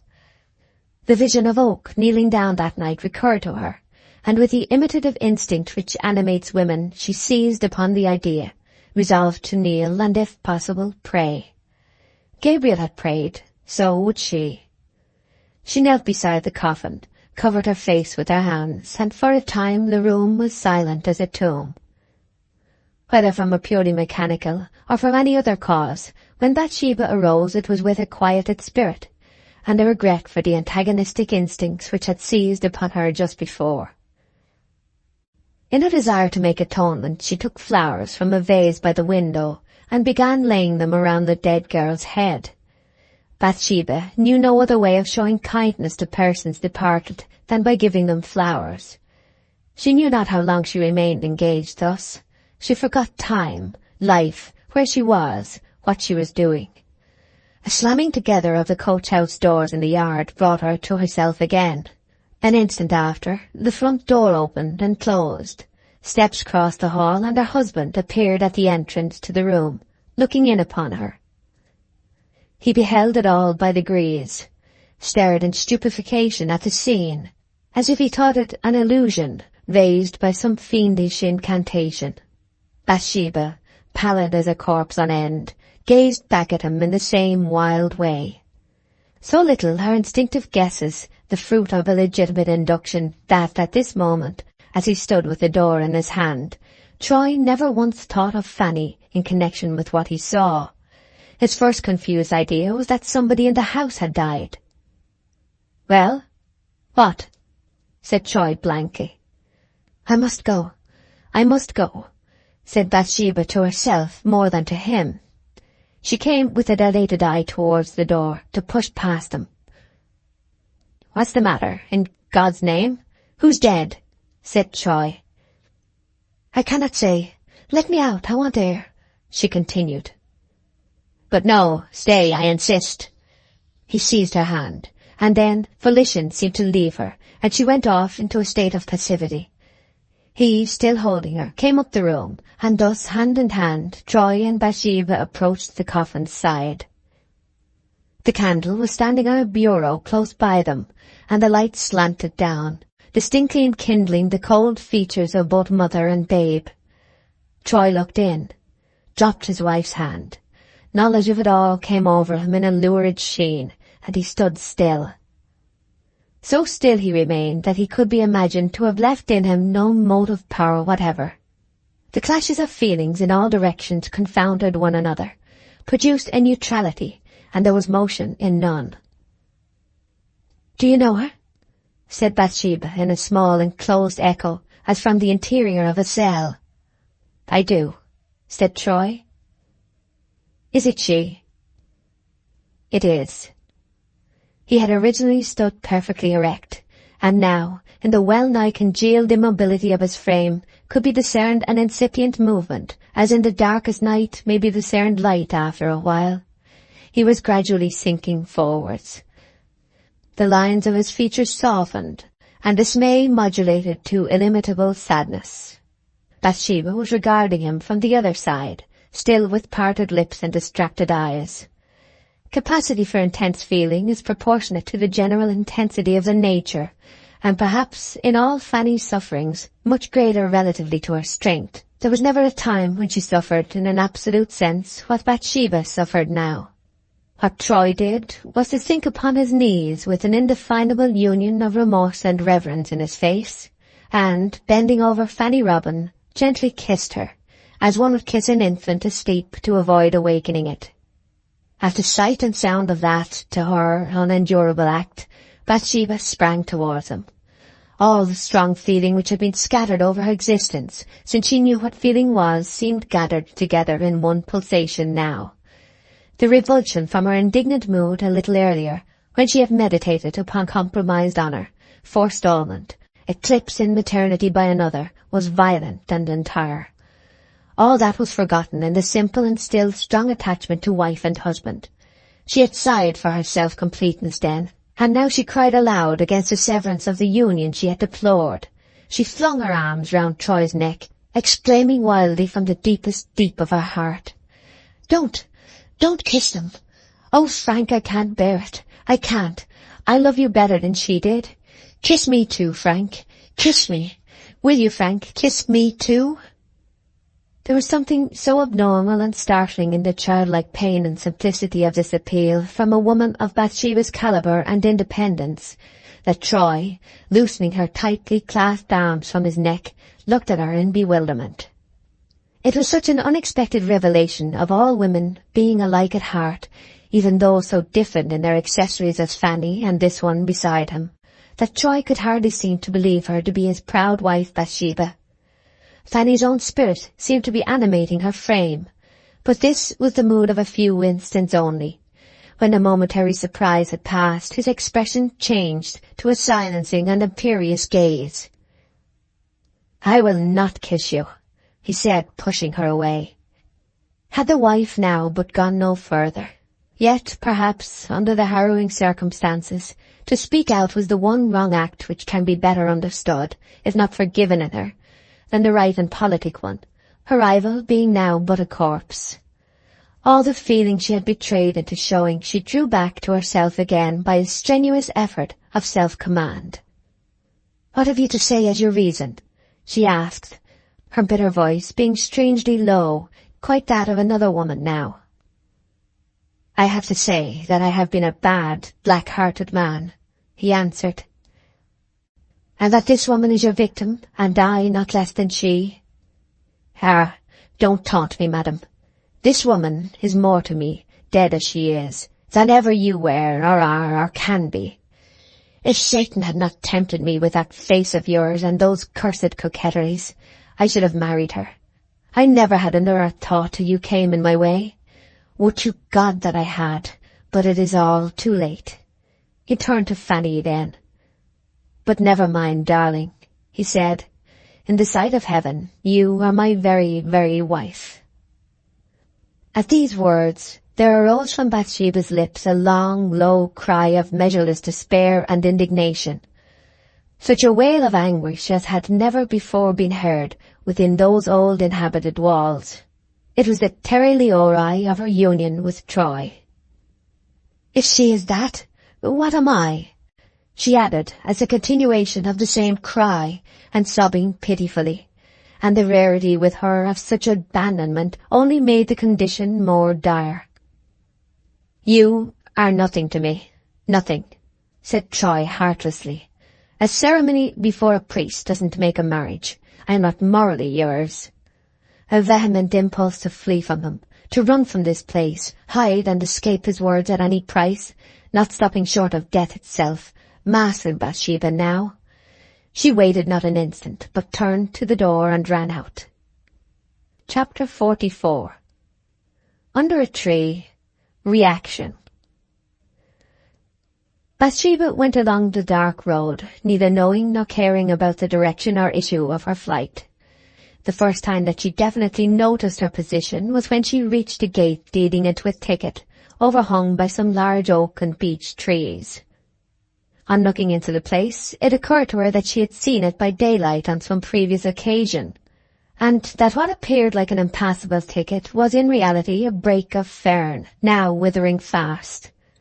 She could think of nothing better to do with her palpitating self than to go in there and hide, and entering, she lighted on a spot sheltered from the damp fog by a reclining trunk, where she sank down upon a tangled couch of fronds and stems. She mechanically pulled some armfuls round her to keep off the breezes, and closed her eyes. Whether she slept or not that night, Bathsheba was not clearly aware. But it was with a freshened existence and a cooler brain that a long time afterward she became conscious of some interesting proceedings which were going on in the trees above her head and around. A coarse-throated chatter was the first sound. It was a sparrow, just waking. Next, chee-wee-wee-wee-wees from another retreat. It was a finch. Third, tink-tink-tink-tink-a-chink from the hedge. It was a robin. Chuck, chuck, chuck Overhead, a squirrel.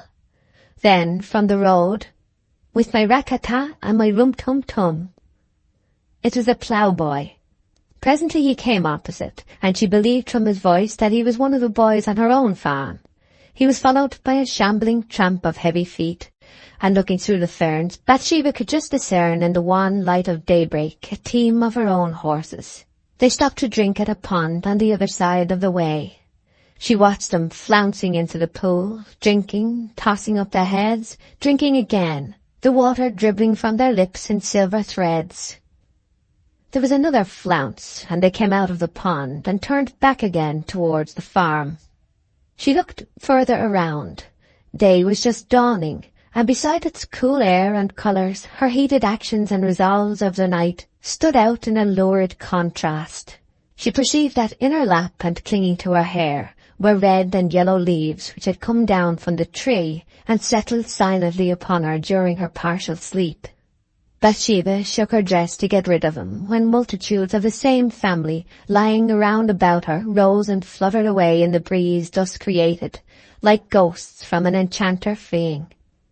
There was an opening towards the east, and the glow from the as yet unrisen sun attracted her eyes thither.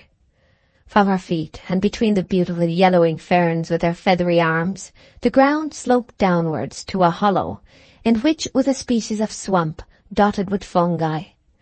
A morning mist hung over it now, a fulsome yet magnificent silvery veil, full of light from the sun, yet semi-opaque, the hedge behind it being in some measure hidden by its hazy luminousness. Up the sides of this depression grew sheaves of the common rush, and here and there a peculiar species of flag, the blades of which glistened in the emerging sun like scythes. But the general aspect of the swamp was malignant. From its moist and poisonous coat seemed to be exhaled the essences of evil things in the earth, and in the waters under the earth. The fungi grew in all manner of positions, from rotting leaves and tree stumps, some exhibiting to our listless gaze their clammy tops, others oozing gills. Some were marked with great splotches, red as arterial blood. Others were saffron yellow, and others tall and attenuated with stems like macaroni.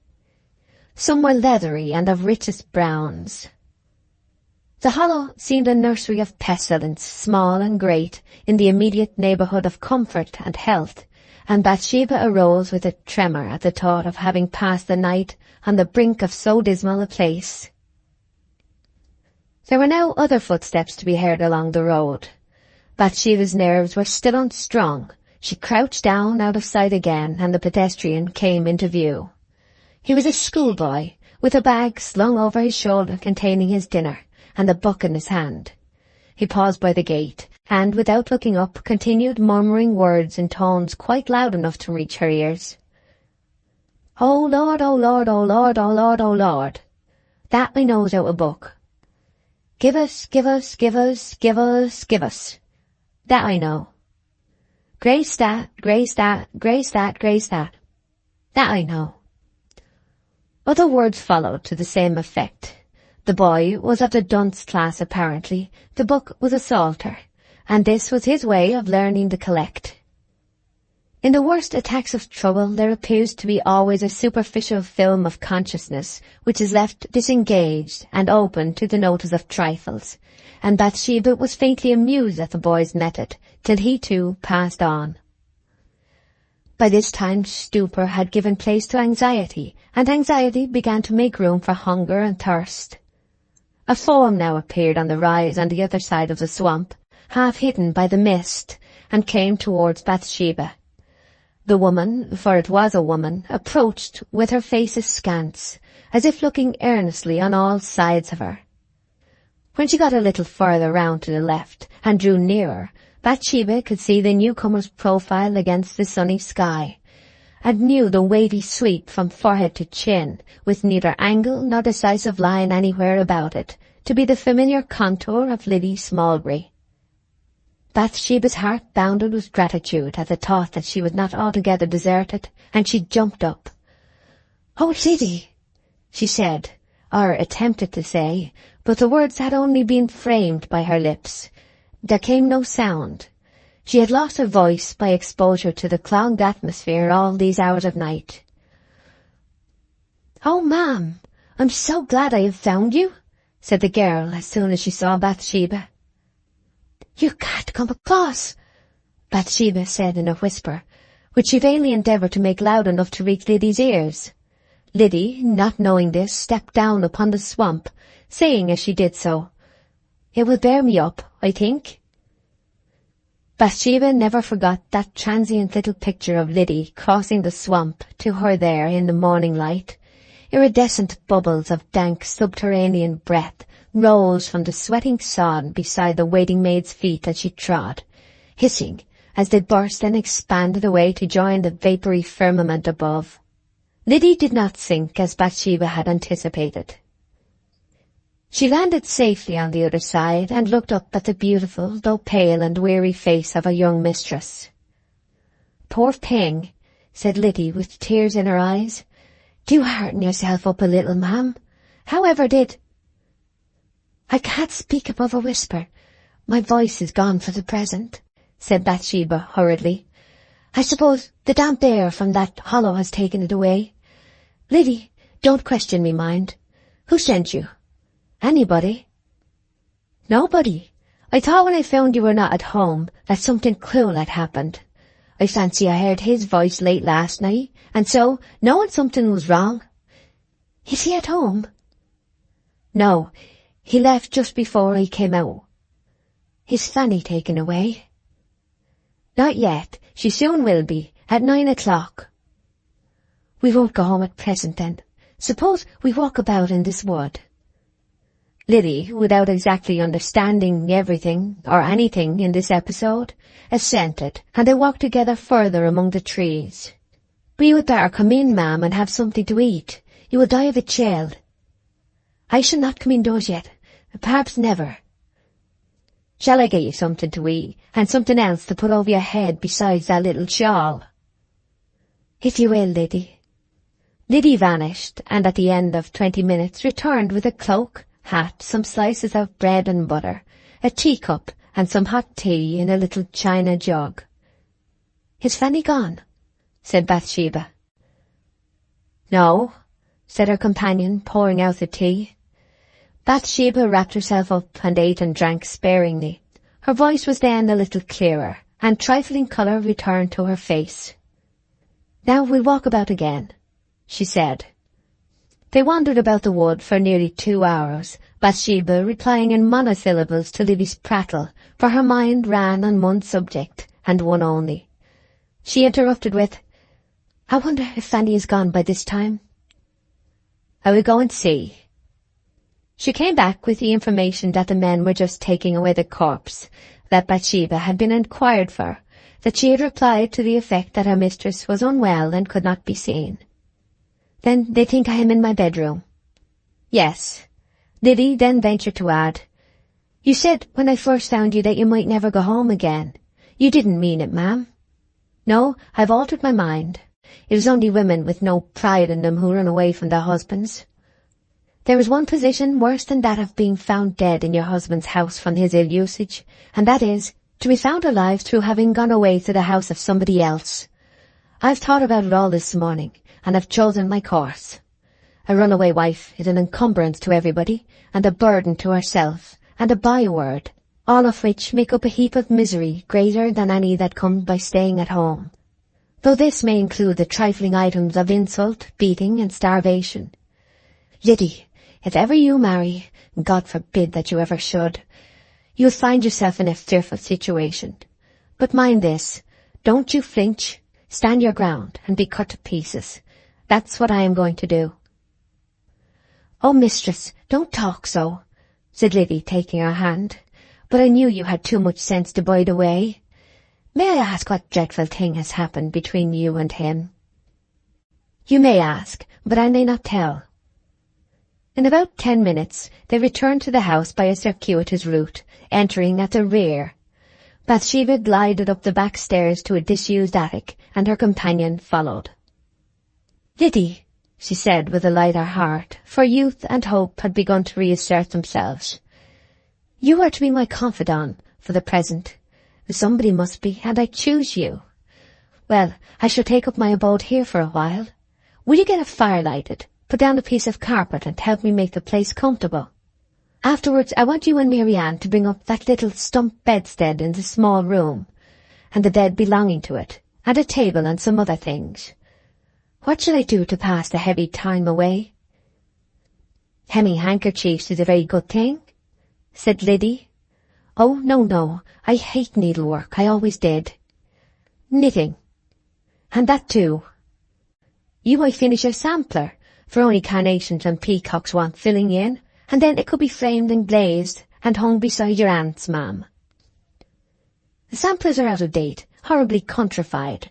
No, Liddy, I'll read.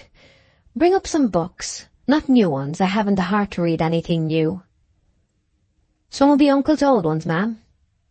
"Yes, some of those we stowed away in boxes." A faint gleam of humour passed over her face as she said, "Bring Beaumont and Fletcher's Maid's Tragedy, and The Morning Bride, and let me see, Night Thoughts, and The Vanity of Human Wishes. And that story of the black man who murdered his wife Desdemona. It's a nice dismal one that would suit you excellent just now." "Now, Liddy, you've been looking into my books without telling me, and I said you were not to. How do you know it would suit me? It wouldn't suit me at all." "But if the others do?" "No, they don't, and I won't read dismal books. Why should I read dismal books indeed? Bring me Love in a Village, and Maid of the Mill, and Dr. Syntax, and some volumes of The Spectator."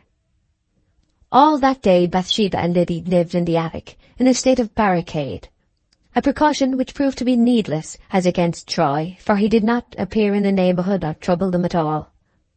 Bathsheba sat at the window till sunset, sometimes attempting to read, at other times watching every movement outside without much purpose, and listening without much interest to every sound.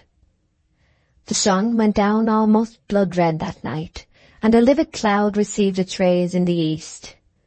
Up against this dark background, the west front of the church tower, the only part of the edifice visible from the farmhouse windows, rose distinct and lustrous, the vane upon the summit bristling with rays.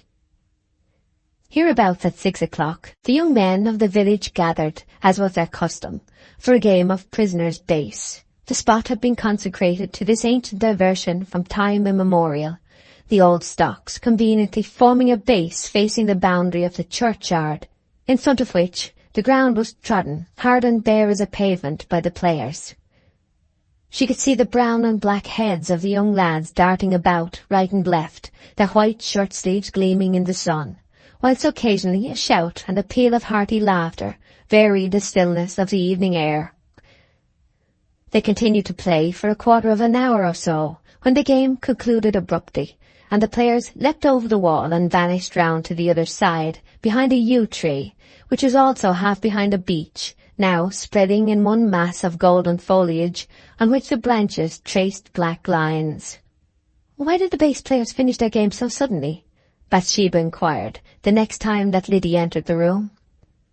"I think 'twas because two men came just then from Casterbridge and began putting up a grand carved tombstone," said Liddy. "The lads went to see whose it was." "Do you know?" Bathsheba asked. "I don't," said Liddy. Chapter 45. Troy's Romanticism. When Troy's wife had left the house at the previous midnight, his first act was to cover the dead from sight.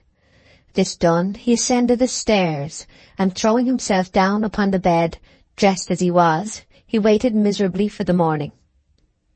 Fate had dealt grimly with him through the last 24 hours. His day had been spent in a way which varied very materially from his intentions regarding it.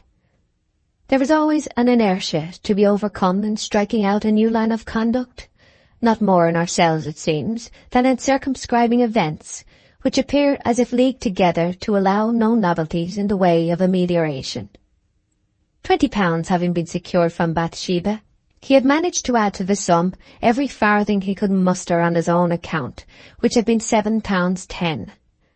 With this money, £27.10 in all, he had hastily driven from the gate that morning to keep his appointment with Fanny Robin. On reaching Castlereagh, he left the horse and trap at an inn, and at 5 minutes before 10 came back to the bridge at the lower end of the town, and sat himself upon the parapet. The clocks struck the hour, and no Fanny appeared. In fact, at that moment she was being robed in her grave clothes by 2 attendants at the Union poorhouse, the first and last tiring women the gentle creature had ever been honoured with. The quarter went, the half hour. A rush of recollection came upon Troy as he waited. This was the second time she had broken a serious engagement with him. In anger he vowed it should be the last, and at 11 o'clock, when he had lingered and watched the stone of the bridge till he knew every lichen upon their face, and heard the chink of the ripples underneath till they oppressed him, he jumped from his seat, went to the inn for his gig, and in a bitter mood of indifference concerning the past and recklessness about the future, drove on to Budmouth races. He reached the racecourse at 2 o'clock, and remained either there or in the town till 9. But Fanny's image, as it had appeared to him in the sombre shadows of that Saturday evening, returned to his mind, backed up by Bathsheba's reproaches. He vowed he would not bet, and he kept his vow, for on leaving the town at 9 o'clock in the evening he had diminished his cash only to the extent of a few shillings. He trotted slowly homeward, and it was now that he was struck for the first time with the thought that Fanny had been really prevented by illness from keeping her promise. This time she could have made no mistake. He regretted that he had not remained in Casterbridge and made inquiries. Reaching home, he quietly unharnessed the horse, and came indoors, as we have seen, to the fearful shock that awaited him.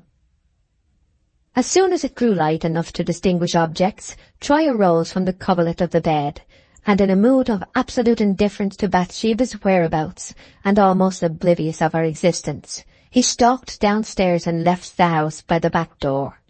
His walk was towards the churchyard, entering which he searched around till he found a newly dug unoccupied grave, the grave dug the day before for Fanny. The position of this having been marked, he hastened down to Casterbridge, only pausing and musing for a while at the hill whereon he had last seen Fanny alive. Reaching the town, Troy descended into a side street and entered a pair of gates surmounted by a board bearing the words, "Leicester, Stone and Marble Mason." Within were lying about stones of all sizes and designs, inscribed as being sacred to the memory of unnamed persons who had not yet died. Troy was so unlike himself now, in look, word, and deed, that the want of likeness was perceptible even to his own consciousness. His method of engaging himself in the business of purchasing a tomb was that of an absolutely unpractised man. He could not bring himself to consider, calculate, or economize. He waywardly wished for something, and he set about obtaining it like a child in a nursery. "I want a good tomb," he said to the man who stood in the little office within the yard. "I want as good a one as you can give me for £27. It was all the money he possessed. "That sum to include everything?" "Everything. Cutting the name, carriage to Weatherbury and erection. And I want it now, at once." "We could not get anything special work this week." "I must have it now." "If you would like one of these in stock, it could be got ready immediately." "Very well," said Troy impatiently. "Let's see what you have." "The best I have in stock is this one," said the stone-cutter, going into his shed. "Here's a marble headstone, beautifully crocketed, with medallions beneath of typical subjects. Here's a footstone, after the same pattern, and here's a coping to enclose the grave. The polishing alone of this set cost me £11. The slabs are of the best kind, and I can work them to resist rain and frost for 100 years without flying." "And how much?" "Well, I could add the name and put it up at Weatherbury for the sum you mention." "Get it done today, and I'll pay the money now."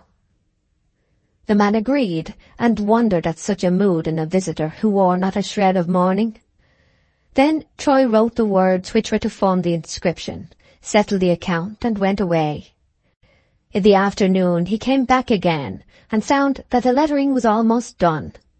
He waited in the yard till the tomb was packed, and saw it placed in the cart and started on its way to Weatherbury, giving directions to the 2 men who were to accompany it to inquire of the sexton for the grave of the person named in the inscription. It was quite dark when Troy came out of Casterbridge. He carried rather a heavy basket upon his arm, with which he strode moodily along the road, resting occasionally at bridges and gates, whereon he deposited his burden for a time. Midway on his journey he met, returning in the darkness, the men and the wagon which had conveyed the tomb. He merely inquired if the work was done, and, on being assured that it was, passed on again. Troy entered Weatherbury churchyard about 10 o'clock, and went immediately to the corner where he had marked the vacant grave early in the morning. It was on the obscure side of the tower, screened to a great extent from the view of passers along the road, a spot which until lately had been abandoned to heaps of stones and bushes of alder, but now it was cleared and made orderly for interments by reason of the rapid filling of the ground elsewhere. Here now stood a tomb, as the men had stated, snow-white and shapely in the gloom, consisting of a head and footstone, and enclosing border of marble work uniting them. In the midst was mould, suitable for plants. Troy deposited his basket beside the tomb and vanished for a few minutes. When he returned he carried a spade and a lantern, the light of which he directed for a few moments upon the marble whilst he read the inscription. He hung his lantern on the lowest bough of the yew tree, and took from his basket flower roots of several varieties. There were bundles of snowdrops, hyacinths, and crocus bulbs, violets, and double daisies, which were to bloom in early spring, and of carnations, pinks, picotees, lilies of the valley, forget-me-not, summer farewell, meadow saffron, and others, for the later seasons of the year. Troy laid these out upon the grass, and with an impassive face set to work to plant them. The snowdrops were arranged in a line on the outside of the coping, the remainder within the enclosure of the grave. The crocuses and hyacinths were to grow in rows. Some of the summer flowers he placed over her head and feet, the lilies and forget-me-nots over her heart. The remainder were dispersed in the spaces between these. Troy, in his prostration at this time, had no perception that in the futility of these romantic doings, dictated by a remorseful reaction from previous indifference, there was any element of absurdity. Deriving his idiosyncrasies from both sides of the channel, he showed at such junctures as the present the inelasticity of the Englishman, together with that blindness to the line where sentiment verges on mawkishness, characteristic of the French. It was a cloudy, muggy, and very dark night, and the rays from Troy's lantern spread into the 2 old yews with a strange illuminating power, flickering, as it seemed, up to the black ceiling of cloud above.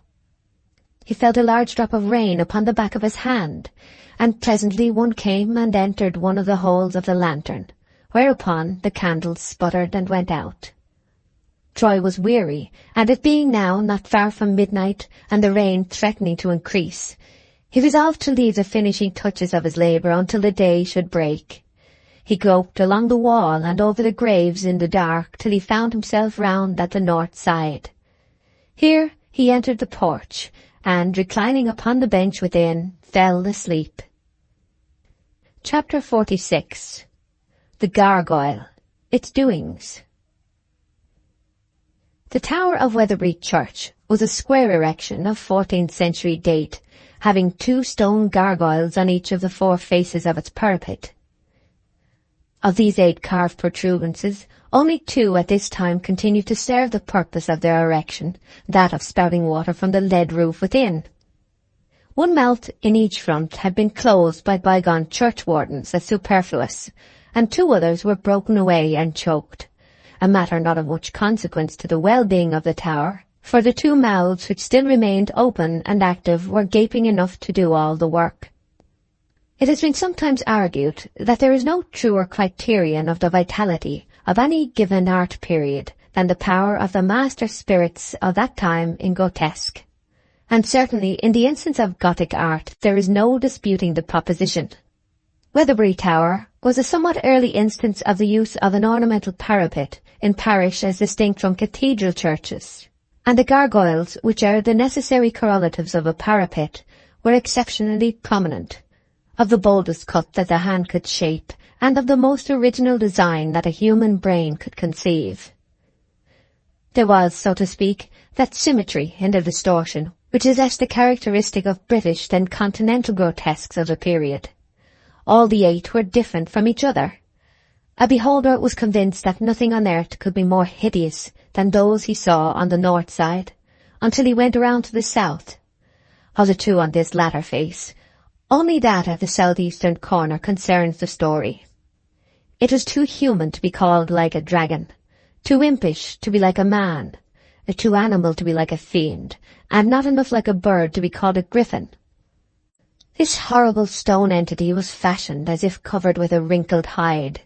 It had short, erect ears, eyes starting from their sockets, and its fingers and hands were seizing the corners of its mouth, which they thus seemed to pull open to give free passage to the water it vomited. The lower row of teeth was quite washed away, though the upper still remained. Here and thus, jutting a couple of feet from the wall against which its feet rested as a support, the creature had for 400 years laughed at the surrounding landscape, voicelessly in dry weather, and in wet with a gurgling and snorting sound. Troy slept on in the porch, and the rain increased outside. Presently the gargoyle spat. In due time a small stream began to trickle through the 70 feet of aerial space between its mouth and the ground, which the water drops smote like duckshot in their accelerated velocity. The stream thickened in substance and increased in power, gradually spouting further and yet further from the side of the tower. When the rain fell in a steady and ceaseless torrent, the stream dashed downwards in volumes. We follow its course to the ground at this point of time. The end of the liquid parabola has come forward from the wall, has advanced over the plinth mouldings, over a heap of stones, over the marble border into the midst of Fanny Robin's grave. The force of the stream had, until very lately, been received upon some loose stones spread thereabout, which had acted as a shield to the soil under the onset. These, during the summer months, had been cleared from the ground, and there was now nothing to resist the downfall but the bare earth. For several years the stream had not spouted so far from the tower as it was doing on this night, and such a contingency had been overlooked. Sometimes this obscure corner received no inhabitant for the space of 2 or 3 years, and then it was usually but a pauper, a poacher, or some sinner of undignified sins. The persistent torrent from the gargoyle's jaws directed all its vengeance into the grave. The rich, tawny mould was stirred into motion and boiled like chocolate. The water accumulated and washed deeper down, and the roar of the pool thus formed spread into the night as the head and chief among other noises of the kind created by the deluging rain. The flowers so carefully planted by Fanny's repentant lover began to move and writhe in their bed. The winter violets turned slowly upside down and became a mere mat of mud. Soon the snowdrops and other bulbs danced in the boiling mass, like ingredients in a cauldron. Plants of the tufted species were loosened, rose to the surface and floated off. Troy did not awake from his comfortless sleep till it was broad day. Not having been in bed for 2 nights, his shoulders felt stiff, his feet tender, and his head heavy. He remembered his position, arose, shivered, took the spade, and again went out. The rain had quite ceased, and the sun was shining through the green, brown, and yellow leaves, now sparkling and varnished by the raindrops to the brightness of similar effects in the landscapes of Ryesdale and Hobbema, and full of all those infinite beauties that arise from the union of water and colour with high lights. The air was rendered so transparent by the heavy fall of rain that the autumn hues of the middle distance were as rich as those near at hand, and the remote fields, intercepted by the angle of the tower, appeared in the same plane as the tower itself. He entered the gravel path which would take him behind the tower. The path, instead of being stony as it had been the night before, was browned over with a thin coating of mud. At one place in the path he saw a tuft of stringy roots, washed white and clean as a bundle of tendons. He picked it up. Surely it could not be one of the primroses he had planted. He saw a bulb, another and another as he advanced. Beyond doubt they were crocuses. With a face of perplexed dismay, Troy turned the corner and then beheld the wreck the stream had made. The pool upon the grave had soaked away into the ground, and in its place was a hollow. The disturbed earth was washed over the grass and pathway in the guise of the brown mud he had already seen, and had spotted the marble tombstone with the same stains. Nearly all the flowers were washed clean out of the ground, and they lay roots upward on the spots whither they had been splashed by the stream. Troy's brow became heavily contracted. He set his teeth closely, and his compressed lips moved as those of one in great pain. This singular accident, by a strange confluence of emotions in him, was felt as the sharpest sting of all. Troy's face was very expressive, and any observer who had seen him now would hardly have believed him to be a man who had laughed and sung and poured love trifles into a woman's ear.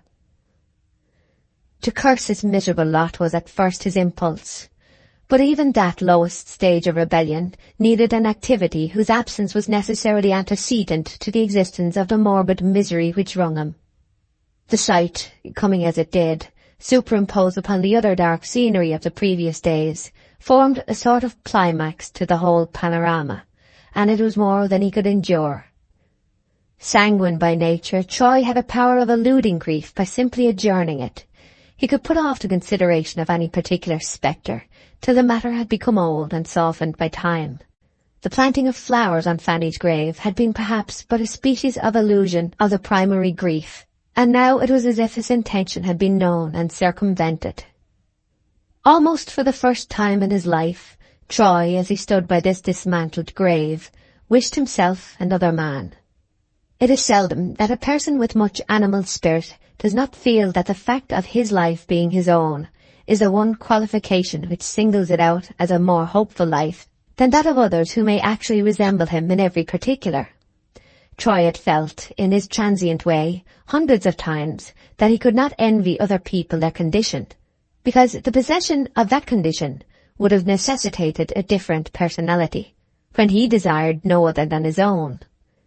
He had not minded the peculiarities of his birth, the vicissitudes of his life, the meteor-like uncertainty of all that related to him, because these appertained to the hero of his story, without whom there would have been no story at all for him, and it seemed to be only in the nature of things that matters would right themselves at some proper date and wind up well. This very morning the illusion completed its disappearance, and, as it were, all of a sudden Troy hated himself. The suddenness was probably more apparent than real. A coral reef which just comes short of the ocean's surface is no more to the horizon than if it had never been begun, and the mere finishing stroke is what often appears to create an event which has long been potentially an accomplished thing. He stood and meditated, a miserable man. Whither should he go? He that is accursed, let him be accursed still, was a pitiless anathema written in this spoilated effort of his newborn solicitousness. A man who has spent his primal strength in journeying in one direction has not much spirit left for reversing his course. Troy had since yesterday faintly reversed his, but the merest opposition had disheartened him. To turn about would have been hard enough under the greatest providential encouragement, but to find that Providence, far from helping him into a new course, or showing any wish that he might adopt one, actually jeered his first trembling and critical attempt in that kind, was more than nature could bear. He slowly withdrew from the grave. He did not attempt to fill up the hole, replace the flowers, or do anything at all. He simply threw up his cards and forswore his game for that time and always. Going out of the churchyard silently and unobserved, none of the villagers having yet risen, he passed down some fields at the back, and emerged just as secretly upon the high road. Shortly afterwards he had gone from the village. Meanwhile Bathsheba remained a voluntary prisoner in the attic. The door was kept locked, except during the entries and exits of Liddy, for whom a bed had been arranged in a small adjoining room. The light of Troy's lantern in the churchyard was noticed about 10 o'clock by the maid-servant, who casually glanced from the window in that direction whilst taking her supper, and she called Bathsheba's attention to it. They looked curiously at the phenomenon for a time, until Liddy was sent to bed. Bathsheba did not sleep very heavily that night. When her attendant was unconscious and softly breathing in the next room, the mistress of the house was still looking out of the window at the faint gleam spreading from among the trees, not in a steady shine, but blinking like a revolving coast light, though this appearance failed to suggest to her that a person was passing and repassing in front of it. Bathsheba sat here till it began to rain, and the light vanished, when she withdrew to lie restlessly in her bed, and reenact in a worn mind the lurid scene of yesternight. Almost before the first faint sign of dawn appeared, she arose again, and opened the window to obtain a full breathing of the new morning air. The panes being now wet with trembling tears left by the night rain, each one rounded with a pale lustre caught from primrose-hued slashes through a cloud low down in the awakening sky. From the trees came the sound of a steady dripping upon the drifted leaves underneath them, and from the direction of the church she could hear another noise, peculiar and not intermittent like the rest, the purl of water falling into a pool. Liddy knocked at 8 o'clock, and Bathsheba unlocked the door. "What a heavy rain we had in the night, ma'am," said Liddy when her inquiries about breakfast had been made. "Yes, very heavy. Did you hear the strange noise in the churchyard?" "I heard one strange noise. I've been thinking it must have been the water from the tower spouts." "Well, that's what the shepherd was saying, ma'am. He's now gone on to see." "Oh, Gabriel has been here this morning." "Only just looked in passing, quite in his old way, which I thought he had left off lately. But the tower spout used to spatter on the stones, and we were puzzled, for this was like the boiling of a pot." Not being able to read, think, or work, Bathsheba asked Liddy to stay and breakfast with her. The tongue of the more childish woman still ran upon recent events. "Are you going across to the church, ma'am?" she asked. "Not that I know of," said Bathsheba. "I thought you might like to go and see where they've put Fanny. The trees hide the place from your window." Bathsheba had all sorts of dreads about meeting her husband. "Has Mr. Troy been in tonight?" she said. "No, ma'am. I think he's gone to Budmouth." Budmouth. The sound of the word carried with it a much diminished perspective of him and his deeds. There were 13 miles interval betwixt them now. She hated questioning Liddy about her husband's movements, and indeed had hitherto sedulously avoided doing so. But now all the house knew that there had been some dreadful disagreement between them, and it was futile to attempt disguise. Bathsheba had reached a stage at which people ceased to have any appreciative regard for public opinion. "What makes you think he has gone there?" she said. "Leventhal saw him on the Budmouth road this morning before breakfast." Bathsheba was momentarily relieved of that wayward heaviness of the past 24 hours, which had quenched the vitality of youth in her, without substituting the philosophy of maturer years, and she resolved to go out and walk a little way. So when breakfast was over, she put on her bonnet and took a direction towards the church. It was 9 o'clock, and the men having returned to work again from their first meal, she was not likely to meet any of them in the road. Knowing that Fanny had been laid in the reprobate's quarter of the graveyard, called in the parish behind church, which was invisible from the road, it was impossible to resist the impulse to enter and look upon a spot which, from nameless feelings, she had at the same time dreaded to see.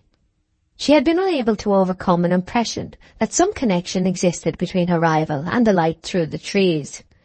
Bathsheba skirted the buttress, and beheld the hole and the tomb, its delicately veined surface splashed and stained, just as Troy had seen it and left it 2 hours earlier. On the other side of the scene stood Gabriel. His eyes, too, were fixed on the tomb, and her arrival having been noiseless, she had not as yet attracted his attention. Bathsheba did not at once perceive that the grand tomb and the disturbed grave were Fanny's, and she looked on both sides and around for some humbler mound, earthed up and plodded in the usual way. Then her eye followed Oak's, and she read the words with which the inscription opened: "Erected by Francis Troy, in beloved memory of Fanny Robin." Oak saw her, and his first act was to gaze inquiringly and learn how she received this knowledge of the authorship of the work, which to himself had caused considerable astonishment. But such discoveries did not much affect her now.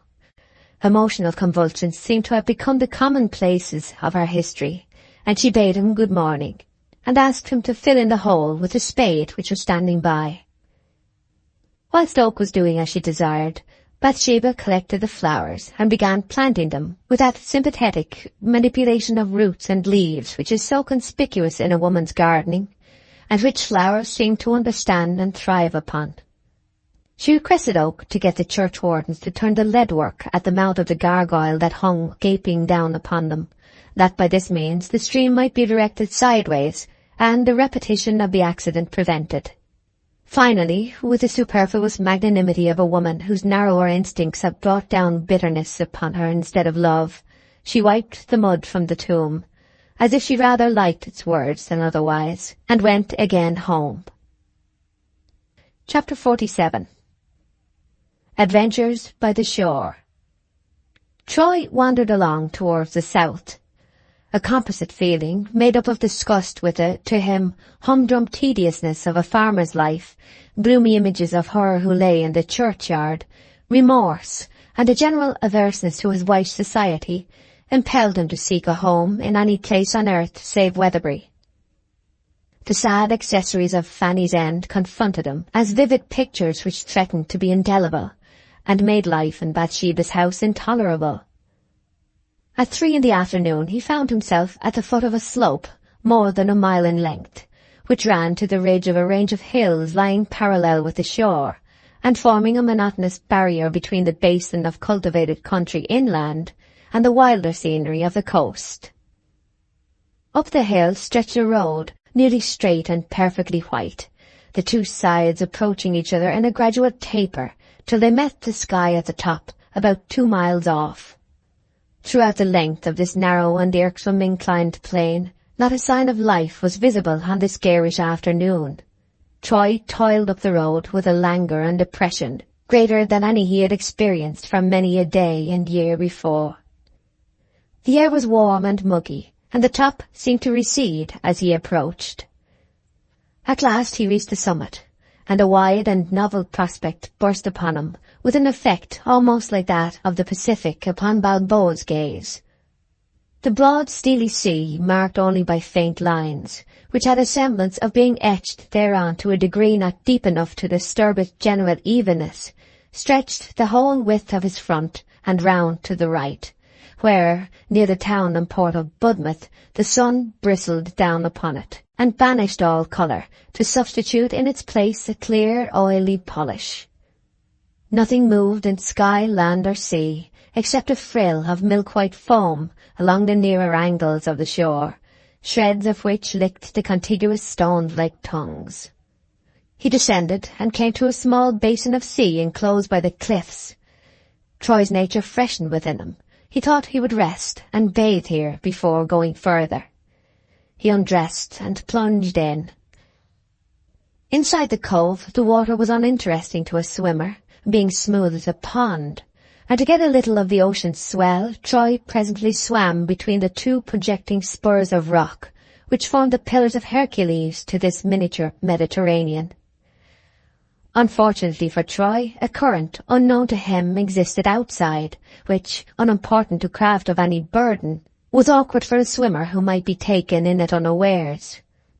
Troy found himself carried to the left, and then round in a swoop, out to sea. He now recollected the place and its sinister character. Many bathers had there prayed for a dry death from time to time, and, like Gonzalo, also had been unanswered, and Troy began to deem it possible that he might be added to their number. Not a boat of any kind was at present within sight, but far in the distance Budmouth lay upon the sea, as it were quietly regarding his efforts, and beside the town the harbour showed its position by a dim meshwork of ropes and spars. After well-nigh exhausting himself in attempts to get back to the mouth of the cove, in his weakness swimming several inches deeper than was his wont, keeping up his breathing entirely by his nostrils, turning upon his back a dozen times over, swimming en papillon, and so on, Troy resolved as a last resort to tread water at a slight incline, and so endeavoured to reach the shore at any point, merely giving himself a gentle impetus inwards whilst carried on in the general direction of the tide. This, necessarily a slow process, he found to be not altogether so difficult, and though there was no choice of a landing place, the objects on shore passing by him in a sad and slow procession, he perceptibly approached the extremity of a spit of land, yet further to the right, now well defined against the sunny portion of the horizon. While the swimmer's eyes were fixed upon the spit, as his only means of salvation on this side of the unknown, a moving object broke the outline of the extremity, and immediately a ship's boat appeared, manned with several sailor lads, her bows towards the sea. All Troy's vigour spasmodically revived to prolong the struggle yet a little further. Swimming with his right arm, he held up his left to hail them, splashing upon the waves and shouting with all his might. From the position of the setting sun, his white form was distinctly visible upon the now deep-hued bosom of the sea to the east of the boat, and the men saw him at once. Backing their oars and putting the boat about, they pulled towards him with a will, and in 5 or 6 minutes from the time of his first halloo, 2 of the sailors hauled him over the stern. They formed part of a brig's crew, and had come ashore for sand. Lending him what little clothing they could spare among them as a slight protection against the rapidly cooling air, they agreed to land them in the morning, and without further delay, for it was growing late, they made again towards the roadstead where their vessel lay. And now night drooped slowly upon the wide watery levels in front, and at no great distance from them, where the shoreline curved round, and formed a long ribbon of shade upon the horizon, a series of points of yellow light began to start into existence, denoting the spot to be the site of Budmouth, where the lamps were being lighted along the parade. The cluck of their oars was the only sound of any distinctness upon the sea, and as they laboured amid the thickening shades, the lamplights grew larger, each appearing to send a flaming sword deep down into the waves before it, until there arose, among other dim shapes of the kind, the form of the vessel for which they were bound. Chapter 48.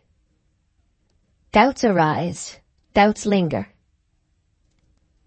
Bathsheba underwent the enlargement of her husband's absence from hours to days, with a slight feeling of surprise and a slight feeling of relief, yet neither sensation rose at any time far above the level commonly designated as indifference. She belonged to him.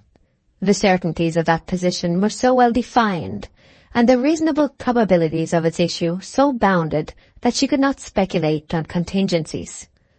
Taking no further interest in herself as a splendid woman, she acquired the indifferent feelings of an outsider in contemplating her probable fate as a singular wretch, for Bathsheba drew herself and her future in colours that no reality could exceed for darkness. Her original vigorous pride of youth had sickened, and with it had declined all her anxieties about coming years, since anxiety recognises the better and the worse alternative, and Bathsheba had made up her mind that alternatives on any noteworthy scale had ceased for her. Soon or later, and that not very late, her husband would be home again, and then the days of their tenancy of the upper farm would be numbered. There had originally been shown by the agent to the estate some distrust of Bathsheba's tenure as James Everdene's successor, on the score of her sex, and her youth, and her beauty. But the peculiar nature of her uncle's will, his own frequent testimony before his death to her cleverness in such a pursuit, and her vigorous marshalling of the numerous flocks and herds which came suddenly into her hands before negotiations were concluded, had won confidence in her powers, and no further objections had been raised. She had latterly been in great doubt as to what the legal effects of her marriage would be upon her position, but no notice had been taken as yet of her change of name, and only one point was clear, that in the event of her own or her husband's inability to meet the agent at the forthcoming January rent day, very little consideration would be shown, and for that matter very little would be deserved. Once out of the farm, the approach of poverty would be sure. Hence Bathsheba lived in a perception that her purposes were broken off. She was not a woman who could hope without good materials for the process, differing thus from the less far-sighted and energetic, though more petted ones of the sex, with whom hope goes on as a sort of clockwork, which the merest food and shelter are sufficient to wind up. And perceiving clearly that her mistake had been a fatal one, she accepted her position, and waited coldly for the end.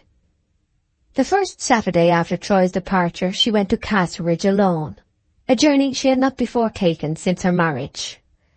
On this Saturday Bathsheba was passing slowly on foot through the crowd of rural businessmen gathered as usual in front of the market house, who were as usual gazed upon by the burghers with feelings that those healthy lives were dearly paid for, by exclusion from possible aldermanship, when a man, who had apparently been following her, said some words to another on her left hand. Bathsheba's ears were keen as those of any wild animal, and she distinctly heard what the speaker said, though her back was towards him. "I am looking for Mrs. Troy. Is that she there?" "Yes, that's the young lady, I believe," said the person addressed. "They have some awkward news to break to her. Her husband is drowned." As if endowed with the spirit of prophecy, Bathsheba gasped out, "No, it is not true. It cannot be true." Then she said and heard no more. The ice of self-command which had latterly gathered over her was broken, and the currents burst forth again and overwhelmed her. A darkness came into her eyes, and she fell, but not to the ground. A gloomy man, who had been observing her from under the portico of the old corn exchange when she passed through the group without, stepped quickly to her side at the moment of her exclamation, and caught her in his arms as she sank down. "What is it?" said Boldwood, looking up at the bringer of the bad news, as he supported her. "Her husband was drowned this week, while bathing in Lulwind Cove. A coastguardsman found his clothes, and brought them into Budmouth yesterday." Thereupon a strange fire lighted up in Boldwood's eye, and his face flushed with the suppressed excitement of an unutterable thought. Everybody's glance was now centred upon him and the unconscious Bathsheba. He lifted her bodily off the ground, and smoothed down the folds of her dress, as a child might have taken a storm-beaten bird, and arranged its ruffled plumes, and bore her along the pavement to the King's Arms Inn. Here he passed with her under the archway into a private room, and by the time he had deposited, so loathly, the precious burden upon a sofa, Bathsheba had opened her eyes. Remembering all that had occurred, she murmured, "I want to go home." Boldwood left the room. He stood for a moment in the passage to recover his senses. The experience had been too much for his consciousness to keep up with, and now that he had grasped it, it had gone again. For those few heavenly golden moments she had been in his arms. What did it matter about her not knowing it? She had been close to his breast, and he had been close to hers. He started onward again, and sending a woman to her, went out to ascertain all the facts of the case. These appeared to be limited to what he had already heard. He then ordered her horse to be put into the gig, and when all was ready returned to inform her. He found that, though still pale and unwell, she had in the meantime sent for the Budmouth man who had brought the tidings, and learnt from him all there was to know. Being hardly in a condition to drive home, as she had driven to town, Boldwood, with every delicacy of manner and feeling, offered to get her a driver, or to give her a seat in his phaeton, which was more comfortable than her own conveyance. These proposals Bathsheba gently declined, and the farmer at once departed. About half an hour later she invigorated herself by an effort, and took her seat and the reins as usual, in external appearance much as if nothing had happened. She went out of the town by a tortuous back street, and drove slowly along, unconscious of the road and the scene. The first shades of evening were showing themselves when Bathsheba reached home, where, silently alighting and leaving the horse in the hands of the boy, she proceeded at once upstairs. Liddy met her on the landing. The news had preceded Bathsheba to Weatherbury by half an hour, and Liddy looked inquiringly into her mistress's face. Bathsheba had nothing to say. She entered her bedroom and sat by the window, and thought till night enveloped her, and the extreme lines only of her shape were visible. Somebody came to the door, knocked and opened it. "Well, what is it, Liddy?" she said. "I was thinking there must be something got for you to wear," said Liddy with hesitation. "What do you mean?" "Mourning." No, said Bathsheba hurriedly. "But I suppose there must be something done for poor—" "Not at present, I think. It is not necessary." "Why not, ma'am?" "Because he is still alive." "How do you know that?" said Liddy, amazed. "I don't know it, but wouldn't it have been different, or shouldn't I have heard more? Or wouldn't they have found him, Liddy? Or, I don't know how it is, but death would have been different from how this is. I am perfectly convinced that he is still alive." Bathsheba remained firm in this opinion till Monday, when two circumstances conjoined to shake it. The first was a short paragraph in the local newspaper, which, beyond making by a methodizing pen formidable presumptive evidence of Troy's death by drowning, contained the important testimony of a young Mr. Barker, M.D. of Budmouth, who spoke to being an eye-witness of the accident in a letter to the editor. In this he stated that he was passing over the cliff on the remoter side of the cove just as the sun was setting. At that time he saw a bather carried along in the current outside the mouth of the cove, and guessed in an instant that there was but a poor chance for him, unless he should be possessed of unusual muscular powers. He drifted behind a projection of the coast, and Mr. Barker followed along the shore in the same direction. But by the time that he could reach an elevation sufficiently great to command a view of the sea beyond, dusk had set in, and nothing further was to be seen. The other circumstance was the arrival of his clothes, when it became necessary for her to examine and identify them, though this had virtually been done long before by those who inspected the letters in his pockets. It was so evident to her in the midst of agitation that Troy had undressed in the full conviction of dressing again almost immediately, that the notion that anything but death could have prevented him was a perverse one to entertain. Then Bathsheba said to herself that others were assured in their opinion, strange that she should not be. A strange reflection occurred to her, causing her face to flush. Suppose that Troy had followed Fanny into another world. Had he done this intentionally, yet contrived to make his death appear like an accident? Nevertheless, this thought of how the apparent might differ from the real, made vivid by her bygone jealousy of Fanny, and the remorse he had shown that night, did not blind her to the perception of a likelier difference, less tragic, but to herself far more disastrous. When alone late that evening beside a small fire, and much calmed down, Bathsheba took Troy's watch into her hand, which had been restored to her with the rest of the articles belonging to him. She opened the case as he had opened it before her a week ago. There was a little coil of pale hair, which had been as a fuse to this great explosion. He was hers, and she was his, and they should be gone together. She said, "I am nothing to either of them, and why should I keep her hair?" She took it in her hand and held it over the fire. "No, I'll not burn it. I'll keep it in memory of her, poor thing," she added, snatching back her hand.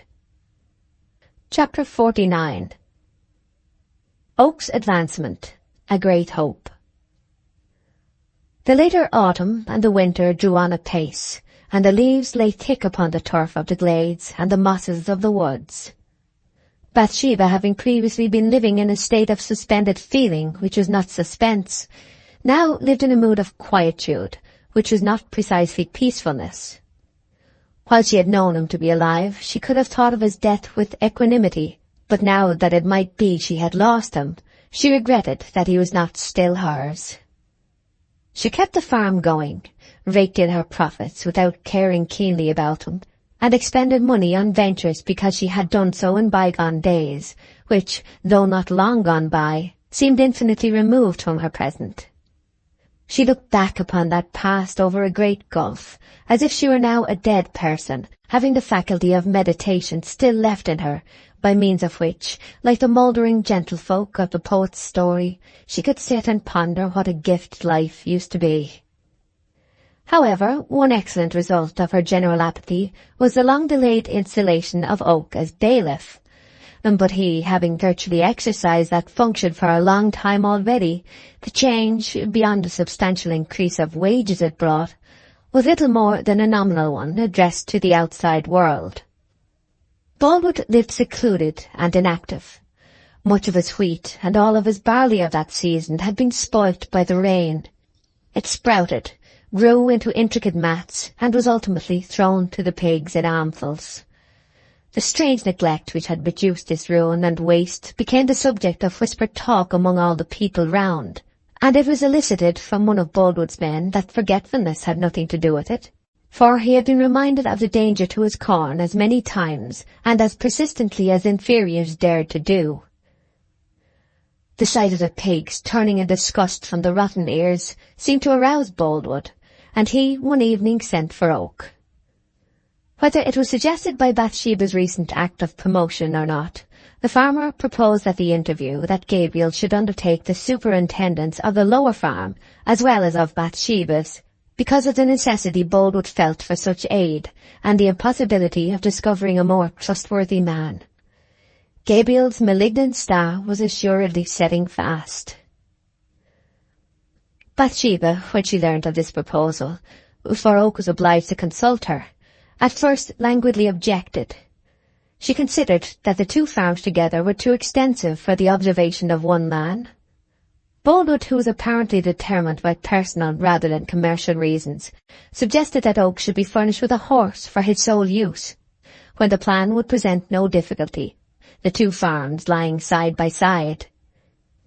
Boldwood did not directly communicate with her during these negotiations, only speaking to Oak, who was the go-between throughout.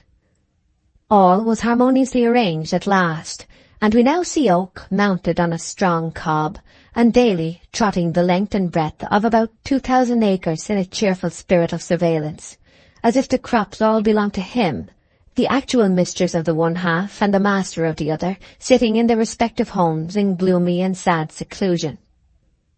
Out of this there arose, during the spring succeeding, a talk in the parish that Gabriel Oak was feathering his nest fast. "Whatever do you think?" said Susan Tall. "Gabriel Oak is coming quite a dand. He now wears shining boots or hardly a hob in them 2 or 3 times a week, and a tall hat o' Sundays, and I hardly know the name of a smock frock. When I see people strut enough to be cut up into bantam cocks, I stand dormant with wonder, and says no more." It was eventually known that Gabriel, though paid a fixed wage by Bathsheba, independent of the fluctuations of agricultural profits, had made an engagement with Boldwood by which Oak was to receive a share of the receipts.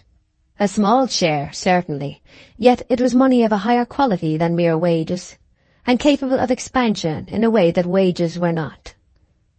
Some were becoming to consider Oak a near man, for though his condition had thus far improved, he lived in no better style than before, occupying the same cottage, paring his own potatoes, mending his stockings, and sometimes even making his bed with his own hands. But as Oak was not only provokingly indifferent to public opinion, but a man who clung persistently to old habits and usages simply because they were old, there was room for doubt as to his motives. A great hope had latterly germinated in Boldwood, whose unreasoning devotion to Bathsheba could only be characterized as a fond madness, which neither time nor circumstance, evil nor good report, could weaken nor destroy. This fevered hope had grown up again, like a grain of mustard seed, during the quiet which followed the hasty conjecture that Troy was drowned. He nourished it fearfully, and almost shunned the contemplation of it in earnest, lest facts should reveal the wildness of his dream. Bathsheba, having at last been persuaded to wear mourning, her appearance as she entered the church in that guise was in itself a weekly addition to his faith that a time was coming, very far off perhaps, yet surely nearing, when his waiting on events should have its reward. How long he might have to wait he had not yet closely considered.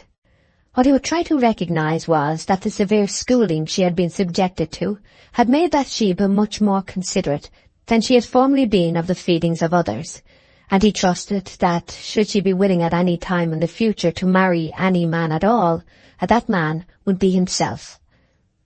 There was a substratum of good feeling in her. Her self-reproach for the injury she had thought was done him might be depended upon now to a much greater extent than before her infatuation and disappointment. It would be possible to approach her by the channel of her good nature, and to suggest a friendly business-like compact between them for fulfilment at some future day, keeping the passionate side of his desire entirely out of her sight. Such was Boldwood's hope. To the eyes of the middle-aged, Bathsheba was perhaps additionally charming just now. Her exuberance of spirit was pruned down. The original phantom of delight had shown herself to be not too bright for human nature's daily food, and she had been able to enter this second poetical phase without losing much of the first in the process. Bathsheba's return from a 2 months' visit to her old aunt at Norcombe afforded the impassioned and yearning farmer a pretext for inquiring directly after her, now possibly in the 9th month of her widowhood, and endeavouring to get a notion of her state of mind regarding him.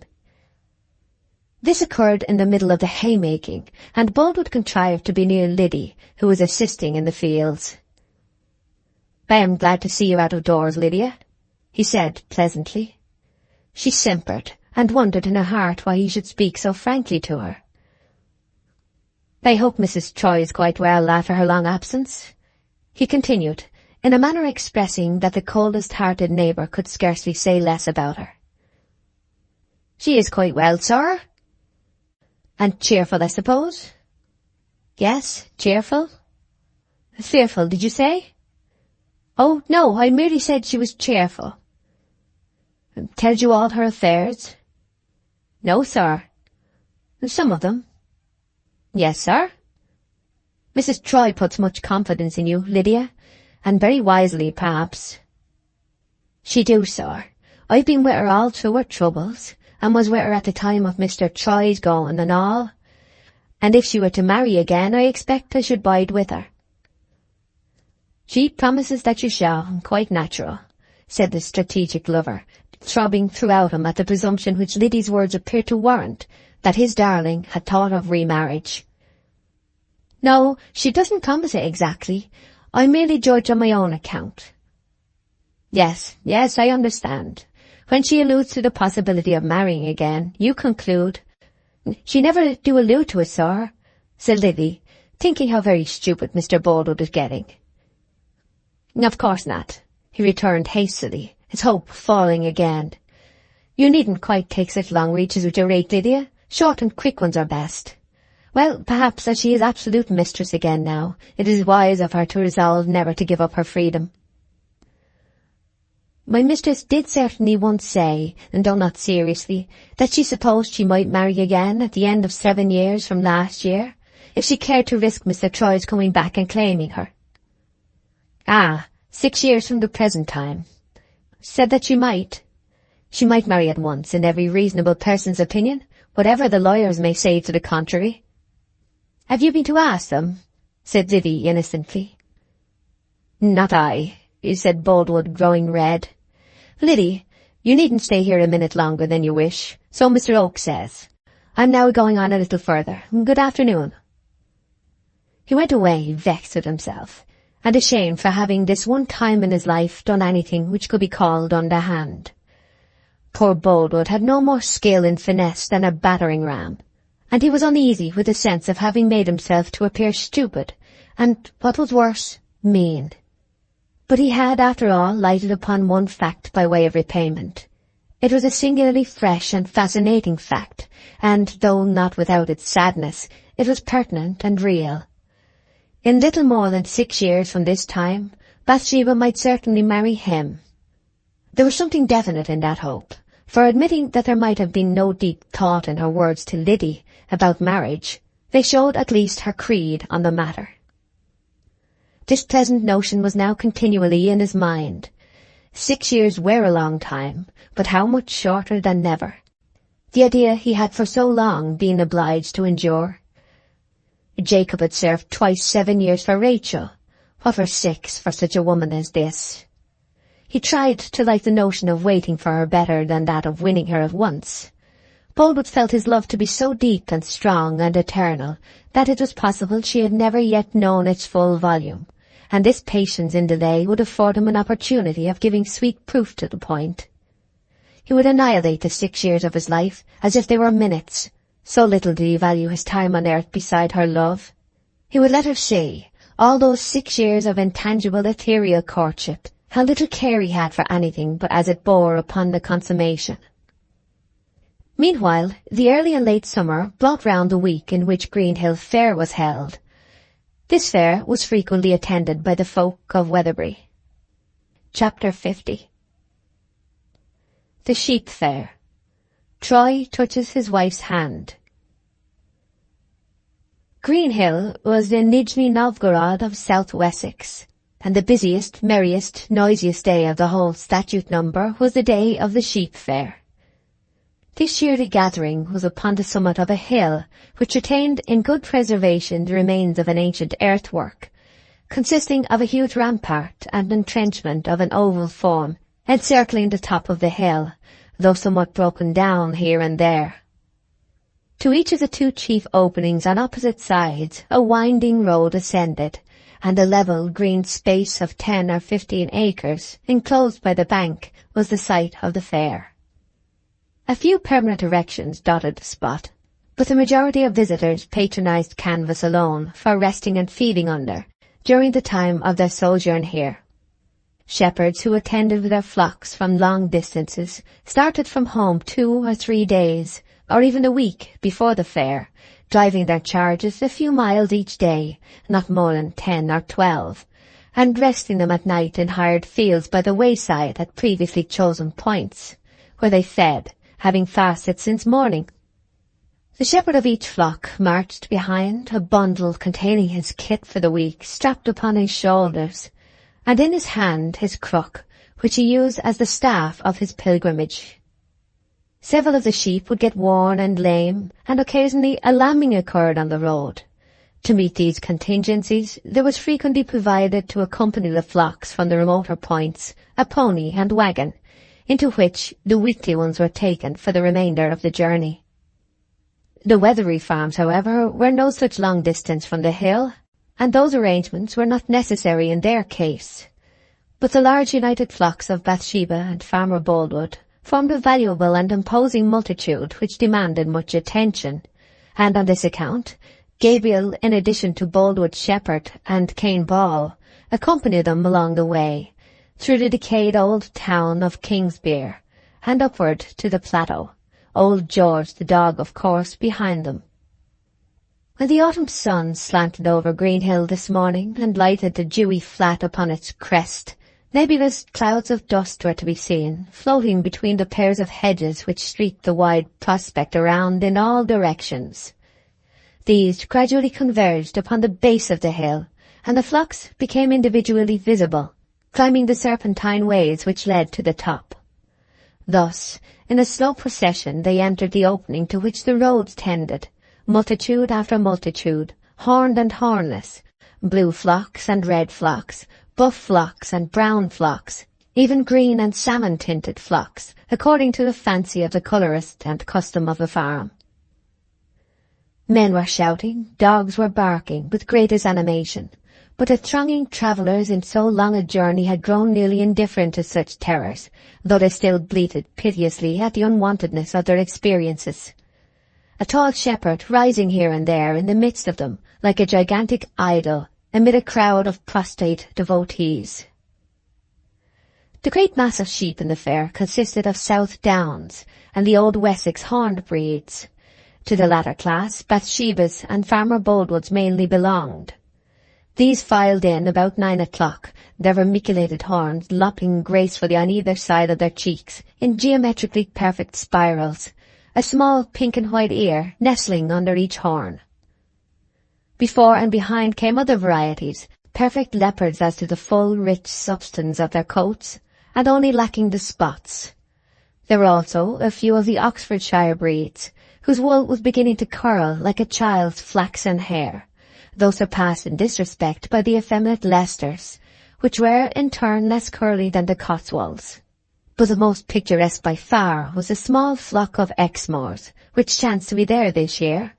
Their pied faces and legs, dark and heavy horns, tresses of wool hanging round their swarthy foreheads, quite relieved the monotony of the flocks in that quarter. All these bleating, panting and weary thousands had entered and were penned before the morning had far advanced, the dog belonging to each flock being tied to the corner of the pen containing it. Alleys for pedestrians intersected the pens, which soon became crowded with buyers and sellers from far and near.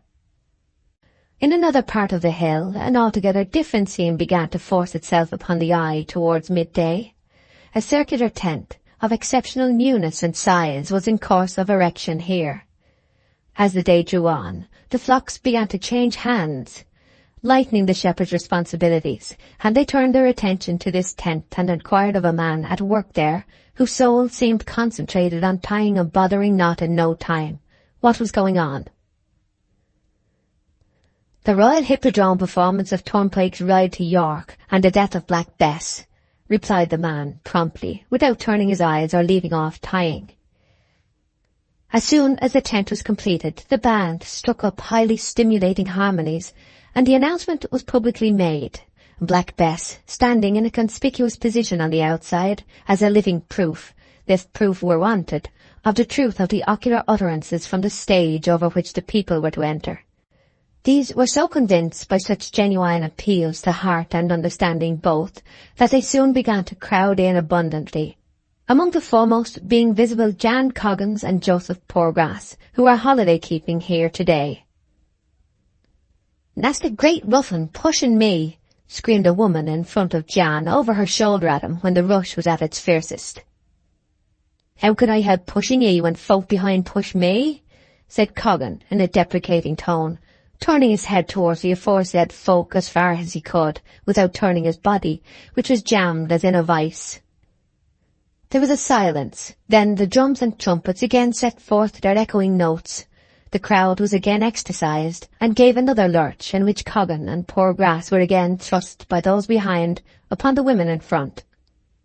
"Oh, the helpless female should be at the mercy of such ruffians!" exclaimed one of the ladies again, as she swayed like a reed shaken by the wind.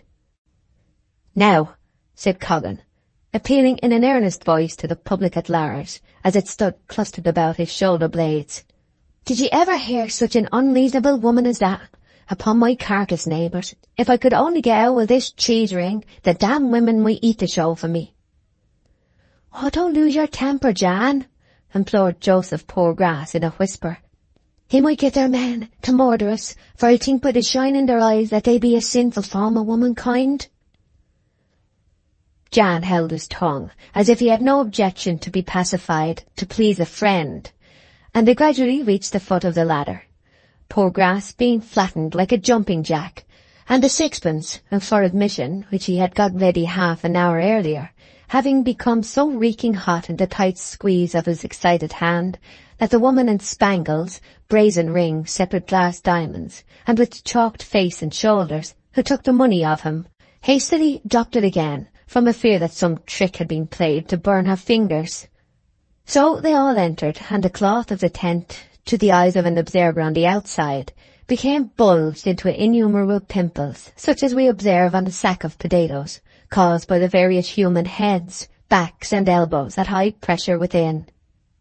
At the rear of the large tent there were two small dressing tents. One of these, allotted to the male performers, was partitioned into halves by a cloth, and in one of the divisions there was sitting on the grass, pulling on a pair of jack-boots, a young man whom we instantly recognized as Sergeant Troy. Troy's appearance in this position may be briefly accounted for. The brig aboard which he was taken to Budmouth Roads was about to start on a voyage, though somewhat short of hands. Troy read the articles and joined, but before they sailed, a boat was dispatched across the bay to Lulwind Cove. As he had half suspected, his clothes were gone. He ultimately worked his passage to the United States, where he made a precarious living in various towns as professor of gymnastics, sword exercise, fencing and pugilism. A few months were sufficient to give him a distaste for this kind of life. There was a certain animal form of refinement in his nature, and however pleasant a strange condition might be whilst privations were easily warded off, It was disadvantageously caught when money was short. There was ever present, too, the idea that he could claim a home and its comforts did he but choose to return to England and Weatherbury Farm. Whether Bathsheba thought him dead was a frequent subject of curious conjecture. To England he did return at last, but the fact of drawing nearer to Weatherbury abstracted its fascinations, and his intention to enter his old groove at the place became modified. It was with gloom he considered on landing at Liverpool that, if he were to go home, his reception would be of a kind very unpleasant to contemplate, for what Troy had in the way of emotion was an occasional fitful sentiment, which sometimes caused him as much inconvenience as emotion of a strong and healthy kind. Bathsheba was not a woman to be made a fool of, or a woman to suffer in silence, and how could he endure existence with a spirited wife, to whom at first entering he would be beholden for food and lodging? Moreover, it was not at all unlikely that his wife would fail at her farming, if she had not already done so, and he would then become liable for her maintenance. And what a life such a future of poverty with her would be, the spectre of Fanny constantly between them, harrowing his temper and embittering her words. Thus, for reasons touching on distaste, regret, and shame commingled, he put off his return from day to day, and would have decided to put it off altogether if he could have found anywhere else the ready-made establishment which existed for him there. At this time, the July preceding the September in which we find him at Greenhill Fair, he fell in with a travelling circus which was performing in the outskirts of a northern town. Troy introduced himself to the manager by taming a restive horse of the troupe, hitting a suspended apple with a pistol bullet fired from the animal's back when in full gallop, and other feats. For his merits in these, all more or less based upon his experiences as a dragoon guardsman, Troy was taken into the company, and the play of Turpin was prepared with a view to his personation of the chief character. Troy was not greatly elated by the appreciative spirit in which he was undoubtedly treated, but he thought the engagement might afford him a few weeks for consideration.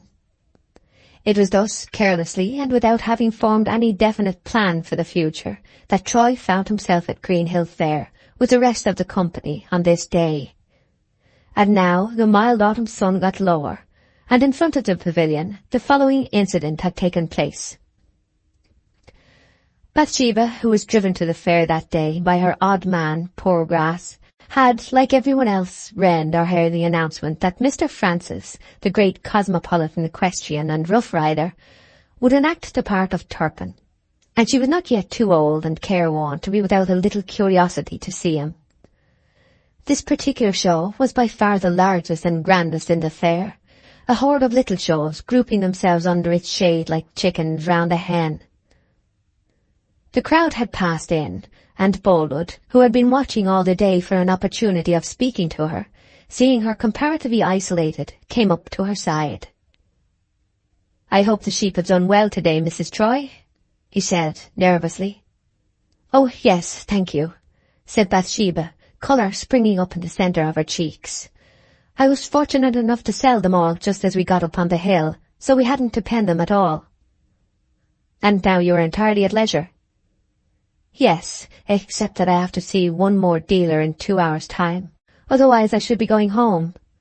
He was looking at this large tent and the announcement. "Have you ever seen the play of Turpin Ride to York? Turpin was a real man, was he not?" "Oh, yes, and perfectly true, all of it. Indeed, I think I've heard Jan Coggan say that a relation of his knew Tom King, Turpin's friend, quite well. Coggan is rather given to strange stories connected with his relations, we must remember, and I hope they can all be believed." Yes, we know Coggan. But Turpin is true enough. You have never seen it played, I suppose?" "Never. I was not allowed to go into these places when I was young. Hark, what's that prancing? How they shout." "Black Bess just started off, I suppose. Am I right in supposing you would like to see the performance, Mrs. Troy?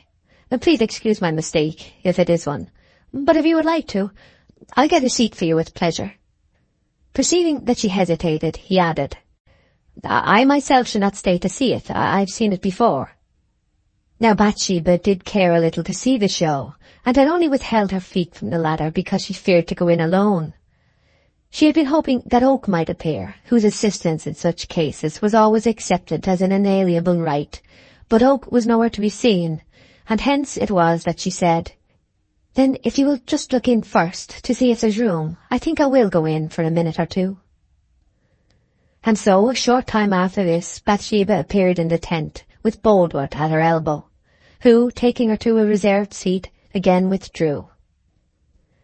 This feature consisted of one raised bench in a very conspicuous part of the circle, covered with red cloth and floored with a piece of carpet, and Bathsheba immediately found, to her confusion, that she was the single reserved individual in the tent, the rest of the crowded spectators, one and all, standing on their legs on the border of the arena, where they got twice as good a view of the performance for half some money. Hence, as many eyes were turned upon her, enthroned alone in this place of honour, against a scarlet background, as upon the ponies and clowns who were engaged in preliminary exploits in the centre, Turpin not having yet appeared. Once there, Bathsheba was forced to make the best of it and remained. She sat down, spreading her skirts with some dignity over the unoccupied space on each side of her, and giving a new and feminine aspect to the pavilion. In a few minutes she noticed the flat red nape of Coggan's neck among those standing just below her, and Joseph Poorgrass's saintly profile a little further on. The interior was shadowy with a peculiar shade. The strange luminous semi-opacities of fine autumn afternoons and eves intensified into Rembrandt effects the few yellow sunbeams which came through holes and divisions in the canvas, and spurted like jets of gold dust across the dusky blue atmosphere of haze pervading the tent, until they alighted on inner surfaces of cloth opposite, and shone like little lamps suspended there. Troy, on peeping from his dressing-tent through a slit for reconnoitre before entering, saw his unconscious wife on high before him as described, sitting as queen of the tournament. He started back in utter confusion, for although his disguise effectually concealed his personality, he instantly felt that she would be sure to recognize his voice. He had several times during the day thought of the possibility of some weather-breed person or other appearing and recognizing him, but he had taken the risk carelessly. "If they see me, let them," he had said.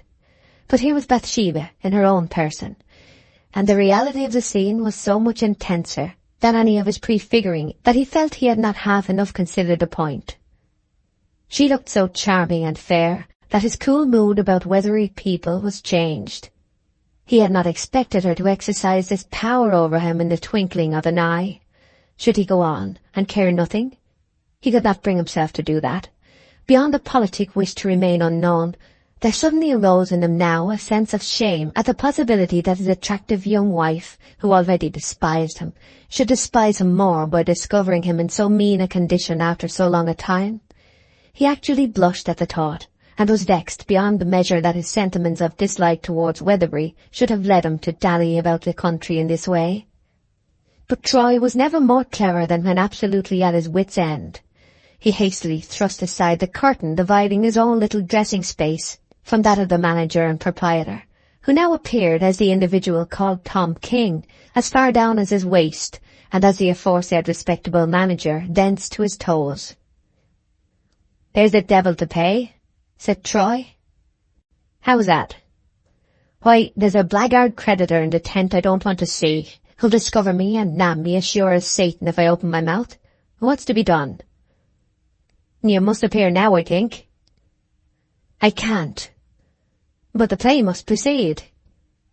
"Do you give that Turpin has got a bad cold, and can't speak his part, but that he'll perform it just the same without speaking?" The proprietor shook his head. "Anyhow, play or no play, I won't open my mouth," said Troy firmly. "Very well, let me see." "I'll tell you how we'll manage," said the other, who perhaps felt it would be extremely awkward to offend his leading man just at this time. "I won't tell him anything about just keeping silence. Go on with the piece, and say nothing, doing what you can by a judicious wink now and then, and a few indomitable nods in the heroic places, you know. Then never find out that the speeches are omitted." This seemed feasible enough, for Turpin's speeches were not many or long, the fascination of the piece lying entirely in the action, and accordingly the play began, and at the appointed time Black Bess leapt into the grassy circle amid the plaudits of the spectators. At the turnpike scene, where Bess and Turpin were hotly pursued at midnight by the officers, and the half-awake gatekeeper in his tasselled nightcap denies that any horseman has passed, Coggan uttered a broad-chested, "Well done," which could be heard all over the fair above the bleating, and Torgras smiled delightedly with a nice sense of dramatic contrast between our hero, who coolly leaped the gate, and halting justice in the form of his enemies, who must needs pull up cumbersomely and wait to be let through. After the death of Tom King, he could not refrain from seizing Coggan by the hand and whispering, with tears in his eyes, "Of course, he's not really shot, Jan, only seemingly." And when the last sad scene came on, and the body of the gallant and faithful Bess had to be carried out on a shutter by 12 volunteers from among the spectators, nothing could restrain poor Grass from lending a hand, exclaiming as he asked Jan to join him, "'Twill be something to tell of at Warren's in future years, Jan, and hand down to our children." For many a year in Weatherbury, Joseph told, with the air of a man who had had experiences in his time, that he touched with his own hand the hoof of Bess as she lay upon the board upon his shoulder. If, as some thinkers hold, immortality consists in being enshrined in others' memories, then did Black Bess become immortal that day, if she never had done so before. Meanwhile, Troy had added a few touches to his ordinary make-up for the character, the more effectually to disguise himself, and though he had felt faint qualms on first entering, the metamorphosis effected by judiciously lining his face with a wire rendered him safe from the eyes of Bathsheba and her men. Nevertheless, he was relieved when it was got through. There was a second performance in the evening, and the tent was lighted up. Troy had taken his part very quietly this time, venturing to introduce a few speeches on occasion, and was just concluding it when, while standing at the edge of the circle, contiguous to the first row of spectators, he observed within a yard of him the eye of a man darted keenly into his side features. Troy hastily shifted his position, after having recognized in the scrutineer the knavish bailiff Pennyways, his wife's sworn enemy, who still hung about the outskirts of Weatherbury. At first, Troy resolved to take no notice and abide by circumstances, and that he had been recognized by this man was highly probable, yet there was room for a doubt. Then the great objection he had felt to allowing news of his proximity to precede him to Weatherbury in the event of his return, based on a feeling that knowledge of his present occupation would discredit him still further in his wife's eyes, returned in full force. Moreover, should he resolve not to return at all, a tale of his being alive and being in the neighbourhood would be awkward, and he was anxious to acquire a knowledge of his wife's temporal affairs before deciding which to do. In this dilemma, Troy at once went out to reconnoitre. It occurred to him that to find Pennyways and make a friend of him if possible would be a very wise act. He had put on a thick beard borrowed from the establishment, and in this he wandered about the Fairfield. It was now almost dark, and respectable people were getting their carts and gigs ready to go home. The largest refreshment booth in the fair was provided by an innkeeper from the neighbouring town. This was considered an unexceptionable place for obtaining the necessary food and rest. Host Trencher, as he was jauntily called by the local newspaper, being a substantial man of high repute for catering through all the country round. The tent was divided into first and second-class compartments, and at the end of the first-class division was a yet further enclosure for the most exclusive, fenced off from the body of the tent by a luncheon bar, behind which the host himself stood bustling about in a white apron and shirt-sleeves, and looking as if he had never lived anywhere but under canvas all his life. In these penetralia were chairs and a table, which, on candles being lighted, made quite a cosy and luxurious show, with an urn, plated tea and coffee pots, china teacups and plum cakes. Troy stood at the entrance to the booth, where a gypsy woman was frying pancakes over a little fire of sticks and selling them at a penny apiece, and looked over the heads of the people within. He could see nothing of Pennyways, but he soon discerned Bathsheba through an opening in the reserved space at the further end. Troy thereupon retreated, went round the tent into the darkness and listened. He could hear Bathsheba's voice immediately inside the canvas. She was conversing with a man.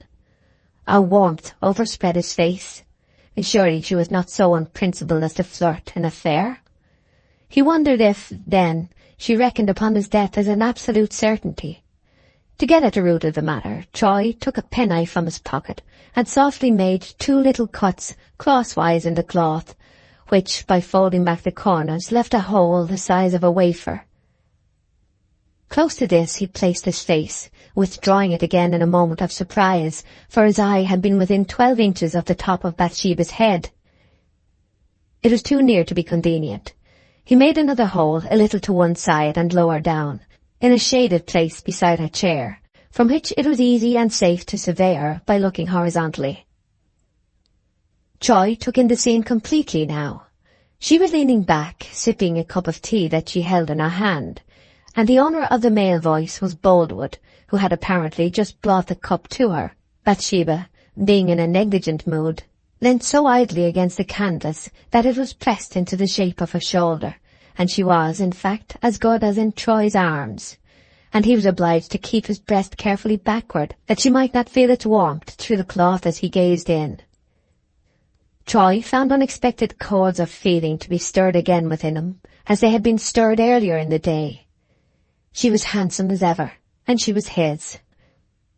It was some minutes before he could counteract his sudden wish to go in and claim her. Then he thought how the proud girl who had always looked down upon him, even whilst it was to love him, would hate him on discovering him to be a strolling player. Were he to make himself known, that chapter of his life must at all risks be kept for ever from her and from the Weatherby people, or his name would be a byword throughout the parish. He would be nicknamed Turpin as long as he lived. Assuredly, before he could claim her, these few past months of his existence must be entirely blotted out. "Shall I get you another cup of tea before you start, ma'am?" said Farmer Boldwood. "Thank you," said Bathsheba, "but I must be going at once. It was great neglect in that man to keep me waiting here till so late. I should have gone 2 hours ago if it had not been for him. I had no idea of coming in here, but there's nothing so refreshing as a cup of tea, though I should never have got one if you hadn't helped me." Troy scrutinized her cheek as lit by the candles, and watched each varying shade thereon, and the white shell-like sinuosities of her little ear.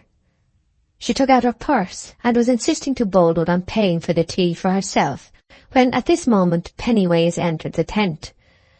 Troy trembled. Here was a scheme for respectability in danger at once. He was about to leave his hole of espial, attempt to follow Pennyways, and find out if the ex-bailiff had recognized him, when he was arrested by the conversation and found he was too late. "Excuse me, ma'am," said Pennyways. "I've some private information for your ear alone." "I cannot hear it now," she said coldly. That Bathsheba could not endure this man was evident. In fact, he was continually coming to her with some tale or other, by which he might creep into favour at the expense of persons maligned. "I'll write it down," said Pennyways confidently. He stooped over the table, pulled a leaf from a warped pocket-book, and wrote upon the paper in a round hand. "Your husband is here. I've seen him. Who's the fool now?" This he folded small and handed towards her. Bathsheba would not read it. She would not even put out her hand to take it. Pennyways then, with a laugh of derision, tossed it into her lap, and, turning away, left her. From the words and actions of Pennyways, Troy, though he had not been able to see what the ex-bailiff wrote, had not a moment's doubt that the note referred to him. Nothing that he could think of could be done to check the exposure. "Curse my luck," he whispered, and added imprecations which rustled in the gloom like a pestilent wind. Meanwhile, Boldwood said, taking up the note from her lap, "Don't you wish to read it, Mrs. Troy? If not, I'll destroy it." "Oh, well," said Bathsheba carelessly, "perhaps it is unjust not to read it, but I can guess what it is about. He wants me to recommend him, or it is to tell me of some little scandal or other connected with my work people. He's always doing that." Bathsheba held the note in her right hand. Boldwood handed towards her a plate of cut bread and butter. when, in order to take a slice, she put the note into her left hand, where she was still holding the purse, and then allowed her hand to drop beside her, close to the canvas. The moment had come for saving his game, and Troy impulsively felt that he would play the card. For yet another time he looked at the fair hand, and saw the pink fingertips and the blue veins of the wrist, encircled by a bracelet of coral chippings which he wore. How familiar it all was to him. Then, with a lightning action in which he was such an adept, he noiselessly slipped his hand under the bottom of the tent cloth, which was far from being pinned tightly down, lifted it a little way, keeping his eye to the hole, snatched the note from her fingers, and dropped the canvas, and ran away in the gloom towards the bank and ditch, smiling at the scream of astonishment which burst from her. Troy then slid down on the outside of the rampart, hastened around in the bottom of the entrenchment to a distance of 100 yards, ascended again, and crossed boldly in a slow walk towards the front entrance of the tent. His object was now to get the pennyways, and prevent a repetition of the announcement until such time as he should choose. Troy reached the tent door, and standing among the groups there gathered, looked anxiously for Pennyways, evidently not wishing to make himself prominent by inquiring for him. One or two men were speaking of the daring attempt that had just been made to rob a young lady by lifting the canvas of the tent beside her. It was supposed that the rogue had imagined the slip of paper which he held in her hand to be a banknote, for he had seized it and made off with it, leaving her purse behind. His chagrin and disappointment at discovering its worthlessness would be a good joke, it was said. However, the occurrence seemed to have become known to few, for it had not interrupted a fiddler, who had lately begun playing by the door of the tent, nor the four bowed old men with grim countenances and walking sticks in hand, who were dancing Major Malley's reel to the tune. Behind these stood Pennyways. Troy glided up to him, beckoned, and whispered a few words, and with a mutual glance of concurrence, the two men went into the night together. Chapter 51. Bathsheba talks with her outrider. The arrangement for getting back again to Weatherbury had been that Oak should take the place of Poorgrass in Bathsheba's conveyance and drive her home, it being discovered late in the afternoon that Joseph was suffering from his old complaint, a multiplying eye, and was, therefore, hardly trustworthy as a coachman and protector to a woman. But Oak had found himself so occupied, and was full of so many cares relative to those portions of Boldwood's flocks that are not disposed of, that Bathsheba, without telling Oak or anybody, resolved to drive home herself, as she had many times done from Casterbridge Market, and trust to her good angel for performing the journey unmolested. But having fallen in with Farmer Boldwood accidentally, on her part at least, at the refreshment tent, she found it impossible to refuse his offer to ride on horseback beside her as escort.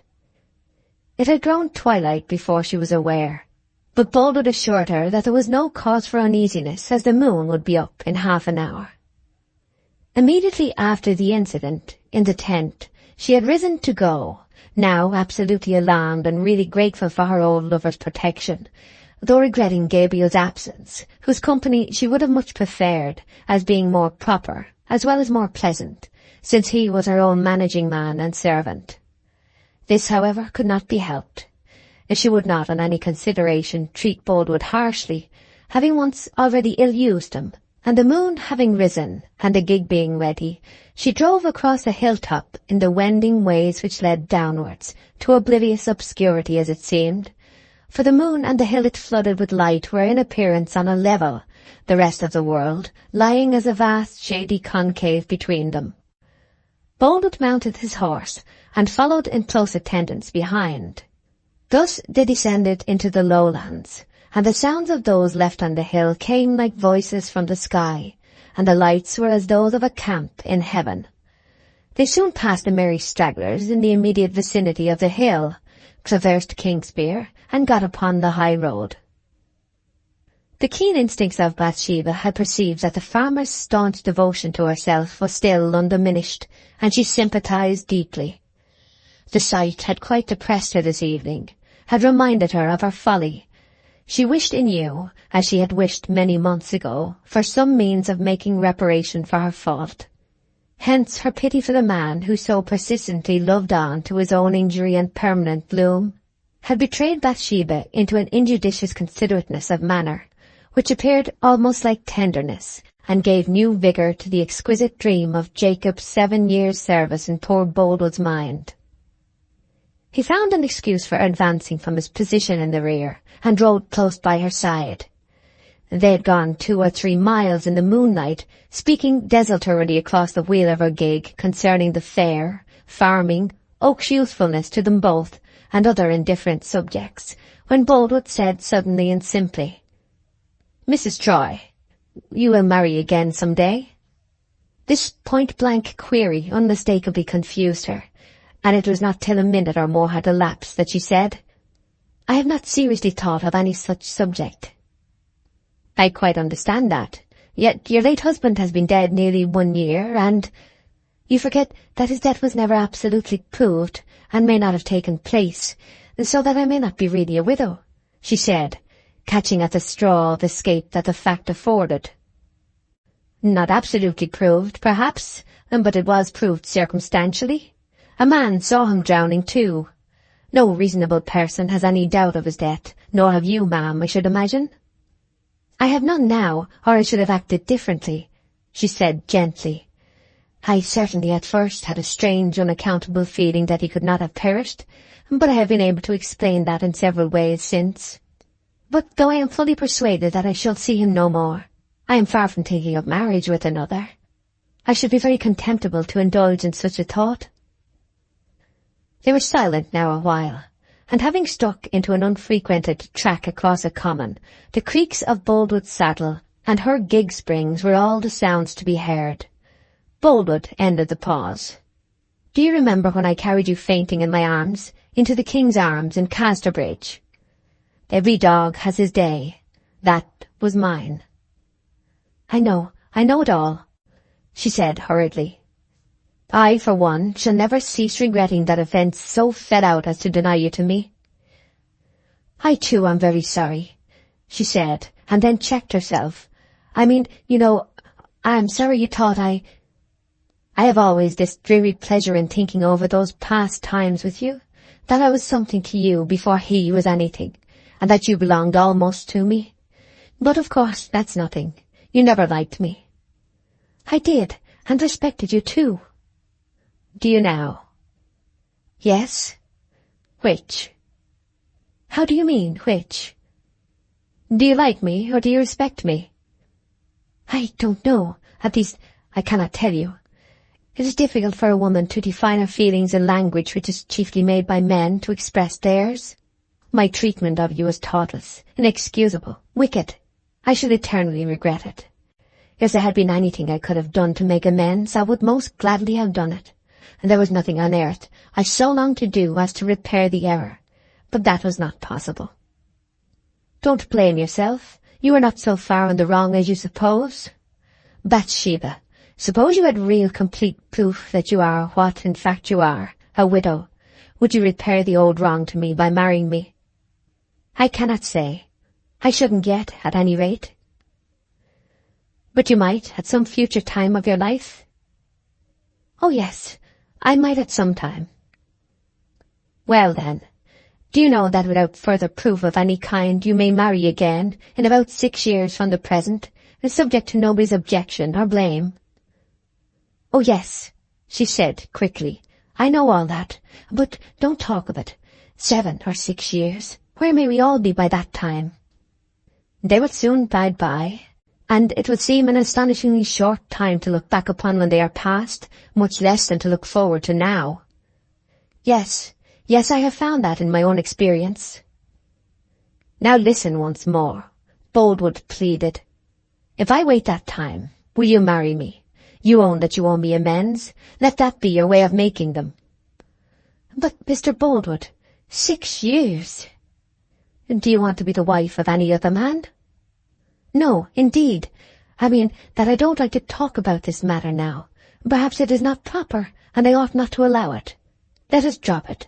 My husband may be living, as I said." "Of course, I'll drop the subject if you wish, but propriety has nothing to do with reasons." I am a middle-aged man, willing to protect you for the remainder of our lives. On your side, at least, there is no passion or blamable haste. On mine, perhaps there is. But I can't help seeing that if you choose from a feeling of pity, and, as you say, a wish to make amends, to make a bargain with me for a far-ahead time, an agreement which will set all things right and make me happy, late though it may be, there is no fault to be found with you as a woman. Hadn't I the first place beside you? Haven't you been almost mine once already?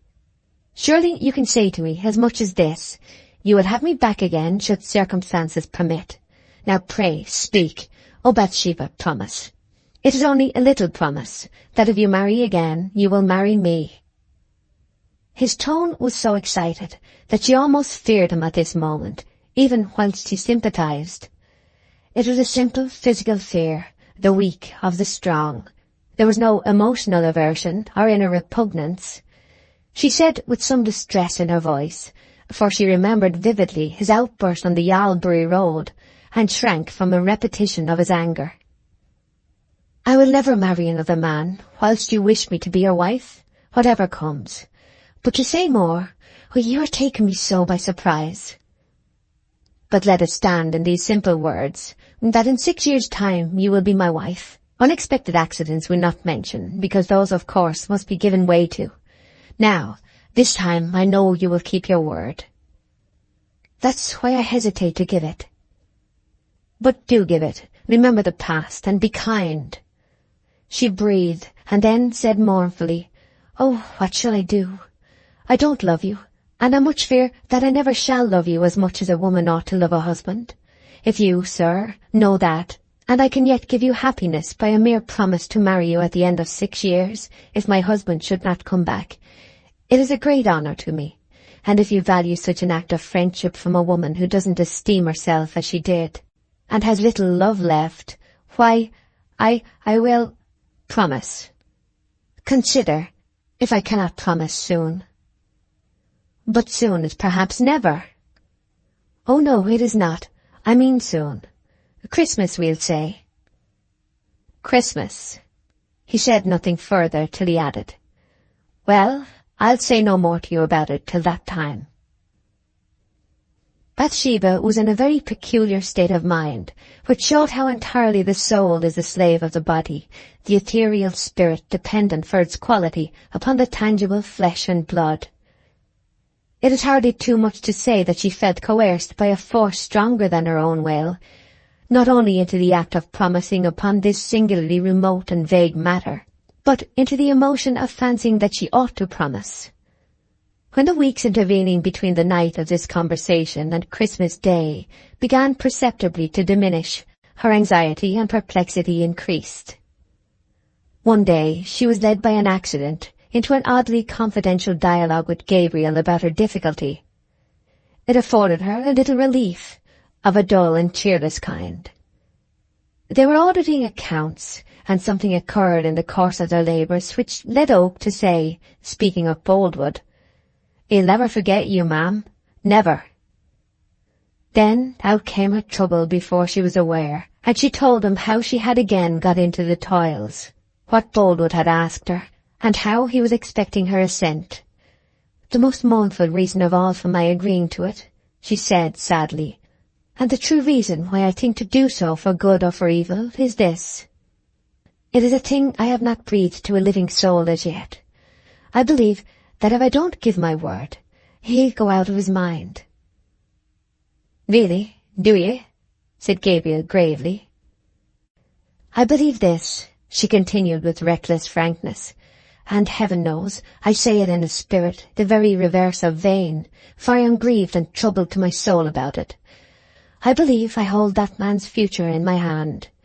His career depends entirely upon my treatment of him. Oh, Gabriel, I tremble at my responsibility, for it is terrible. Well, I think this much, ma'am, as I told you years ago, said Oak, that his life is a total blank whenever he isn't hope-free, but I can't suppose. I hope that nothing so dreadful hangs on to it as you fancy. His natural manner has always been dark and strange, you know, but since the case is so sad and odd-like, Why don't you give the conditional promise? I think I would. But is it right? Some rash acts of my past life have taught me that a watched woman must have very much circumspection to retain only a very little credit, and I do want and long to be discreet in this. And 6 years! Why, we may all be in our graves by that time, even as Mr. Troy does not come back again, which he may not impossibly do.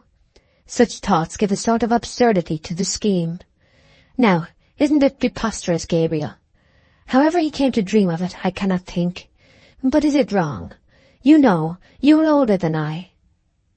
8 years older, ma'am. Yes, 8 years. And is it wrong? Perhaps it would be an uncommon agreement for a man and woman to make. I don't see anything really wrong about it, said Oak slowly. In fact, the very thing that makes it doubtful if you ought to marry him under any condition, that is, you're not caring about him, for I may suppose. Yes, you may suppose that love is wanting, she said shortly. Love is an utterly bygone, sorry, worn-out, miserable thing with me, for him or anyone else. Well, your want of love seems to me the one thing that takes away harm from such an agreement with him. If wild heat had to do with it, and making you long to overcome the awkwardness about your husband's vanishing, it may be wrong, but a cold-hearted agreement to oblige a man seems different somehow. The real sin, ma'am, in my mind, lies in thinking of ever wedding with a man you don't love, honest and true. That I'm willing to pay the penalty of, said Bathsheba firmly. You know, Gabriel, this is what I cannot get off my conscience, that I once seriously injured him in sheer idleness. If I had never played a trick upon him, he would never have wanted to marry me. Oh, if I could only pay some heavy damages in money to him for the harm I did, and so get the sin off my soul that way. Well, there's the debt, which can only be discharged in one way, and I believe I am bound to do it if it honestly lies in my power, without any consideration of my own future at all. When a rake gambles away his expectations, the fact that it is an inconvenient debt doesn't make him the less liable. I have been a rake, and the single point I ask you is, in considering that my own scruples, and the fact that in the eye of the law my husband is only missing, will keep any man from marrying me until 7 years have passed, am I free to entertain such an idea, even though 'tis a sort of penance? For it will be that. I hate the act of marriage under such circumstances, and the class of women I should seem to belong to by doing it. It seems to me that all depends on whether you think, as everyone else do, that your husband is dead. Yes, I've long ceased to doubt that. I well know what would have brought him back, long before this time if he had lived. Well, then, in a religious sense, you would be as free to think of marrying again as any real widow of 1 year's standing. But why don't you ask Mr. Thirdly's advice on how to treat Mr. Boldwood? No. When I want a broad-minded opinion for general enlightenment, distinct from special advice, I never go to a man who deals in the subject professionally.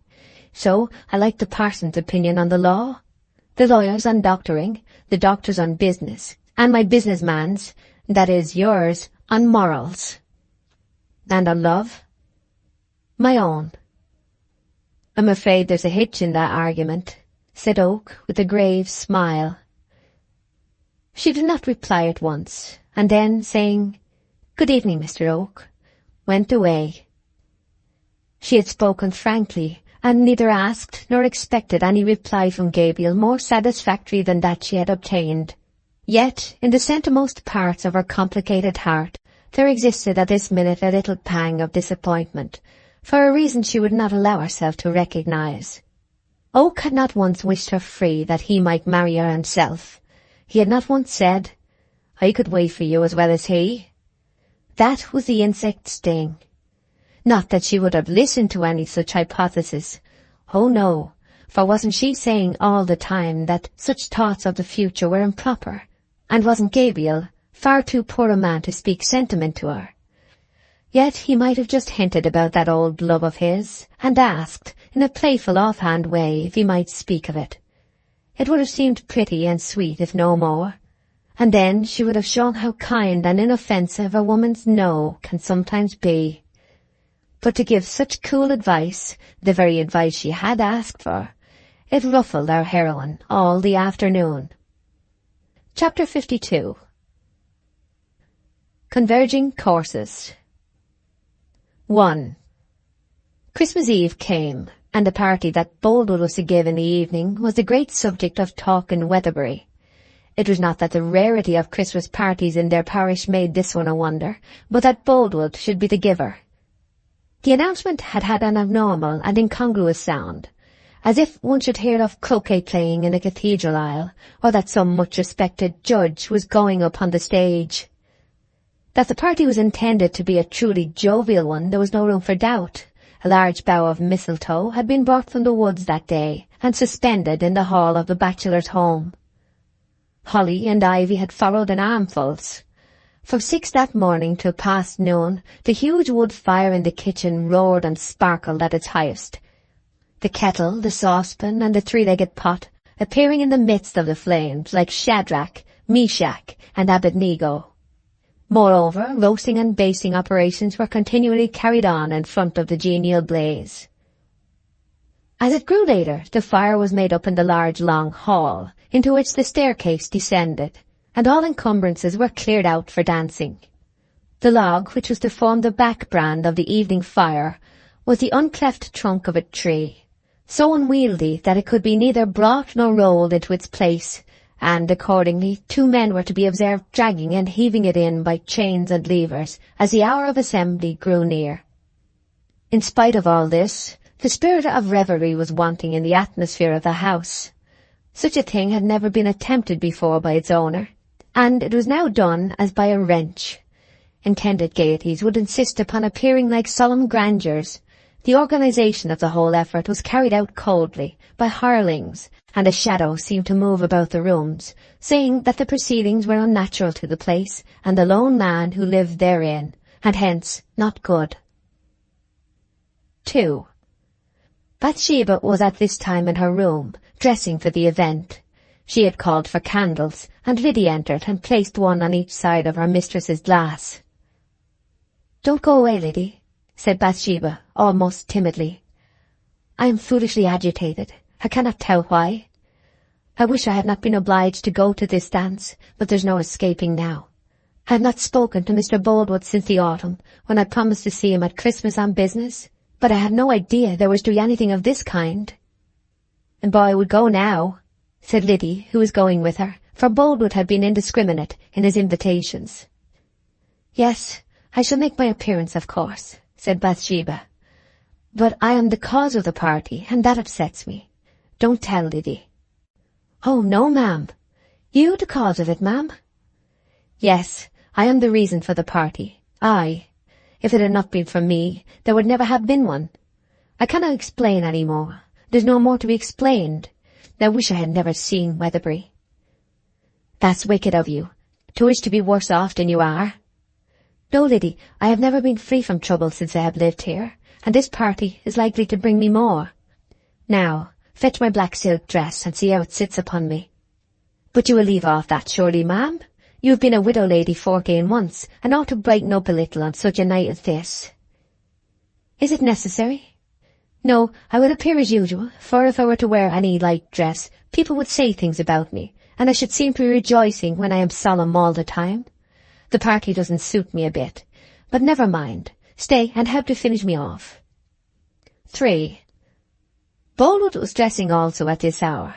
A tailor from Casterbridge was with him, assisting him in the operation of trying on a new coat that had just been brought home. Never had Boldwood been so fastidious, unreasonable about the fit, and generally difficult to please. The tailor walked round and round him, tugging at the waist, pulling the sleeve, pressing out the collar, and for the first time in his experience Boldwood was not bored.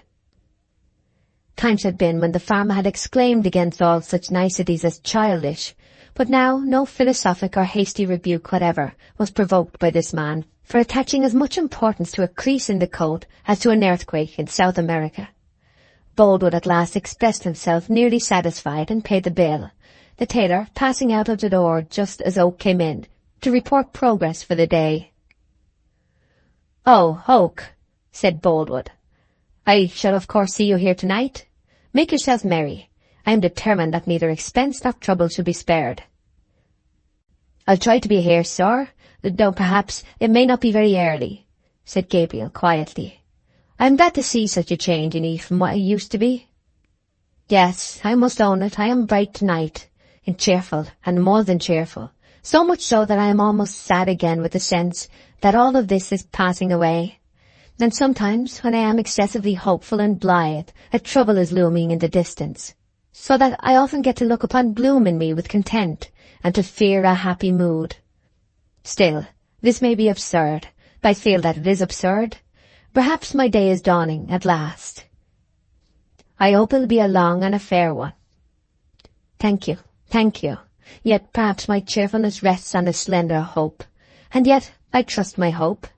It is faith, not hope. I think this time I reckon with my host. Oak, my hands are a little shaky or something. I can't tie this neckerchief properly. Perhaps you will tie it for me. The fact is, I have not been well lately, you know. I'm sorry to hear that, sir. Oh, it's nothing. I want it done as well as you can, please. Is there any late knot in fashion, Oak? I don't know, sir, said Oak. His tone had sunk to sadness. Boldwood approached Gabriel, and as Oak tied the neckerchief, the farmer went on feverishly. Does a woman keep her promises, Gabriel? If it is not inconvenient to her, and she may. Or rather, an implied promise. I won't answer for her implying, said Oak with faint bitterness. That's a word as full of holes as a sieve with them. Oak, don't talk like that. You've got quite cynical lately. How is it? We seem to have shifted our positions. I have become the young and hopeful man, and you the old and unbelieving one. However, does a woman keep a promise, and not to marry, but to enter on an engagement to marry at some time? Now you know women better than I. Tell me. I'm afeard you honour my understanding too much. However, she may keep such a promise, if it is made with an honest meaning to repair a wrong. It has not gone far yet, but I think it soon will. Yes, I know it will, he said, in an impulsive whisper. I have pressed upon her the subject, and she inclines to be kind to me, and to think of me as a husband at a long future time, and that's enough for me. How can I expect more? She has a notion that a woman should not marry within 7 years of her husband's disappearance. That her own self shouldn't, I mean, because his body was not found. It may be merely this legal reason which influences her, or it may be a religious one, but she is reluctant to talk on the point. Yet she has promised, implied, that she will ratify an engagement tonight. In 7 years, murmured Oak. No, it's no such thing, he said with impatience. 5 years, 9 months and a few days. 15 months nearly have passed since he vanished. And is there anything so wonderful in an engagement of little more than 5 years? It seems long in a forward view. Don't build too much upon such promises, sir. Remember, you have once been deceived. Her meaning may be good, but there, she's young yet. Deceived? Never, said Boldwood vehemently. She never promised me at that first time, and hence she did not break her promise. If she promises me, she'll marry me.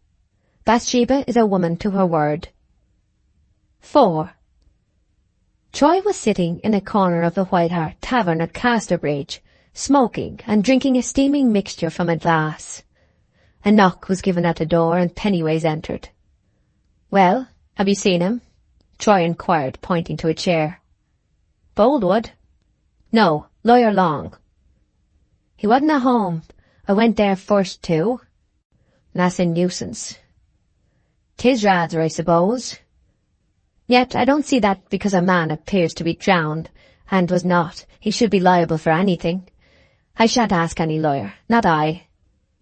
But that's not it exactly.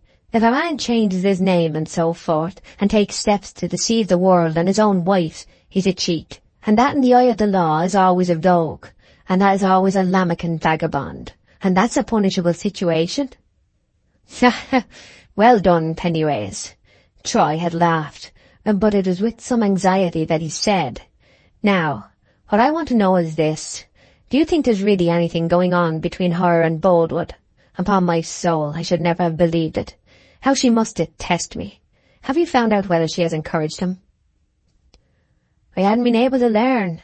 There's a deal of feeling on his side seemingly, but I don't answer for her. I didn't know a word about any such thing till yesterday, and all I heard then was that she was going to the party at his house tonight. This is the first time she's ever gone there, they say.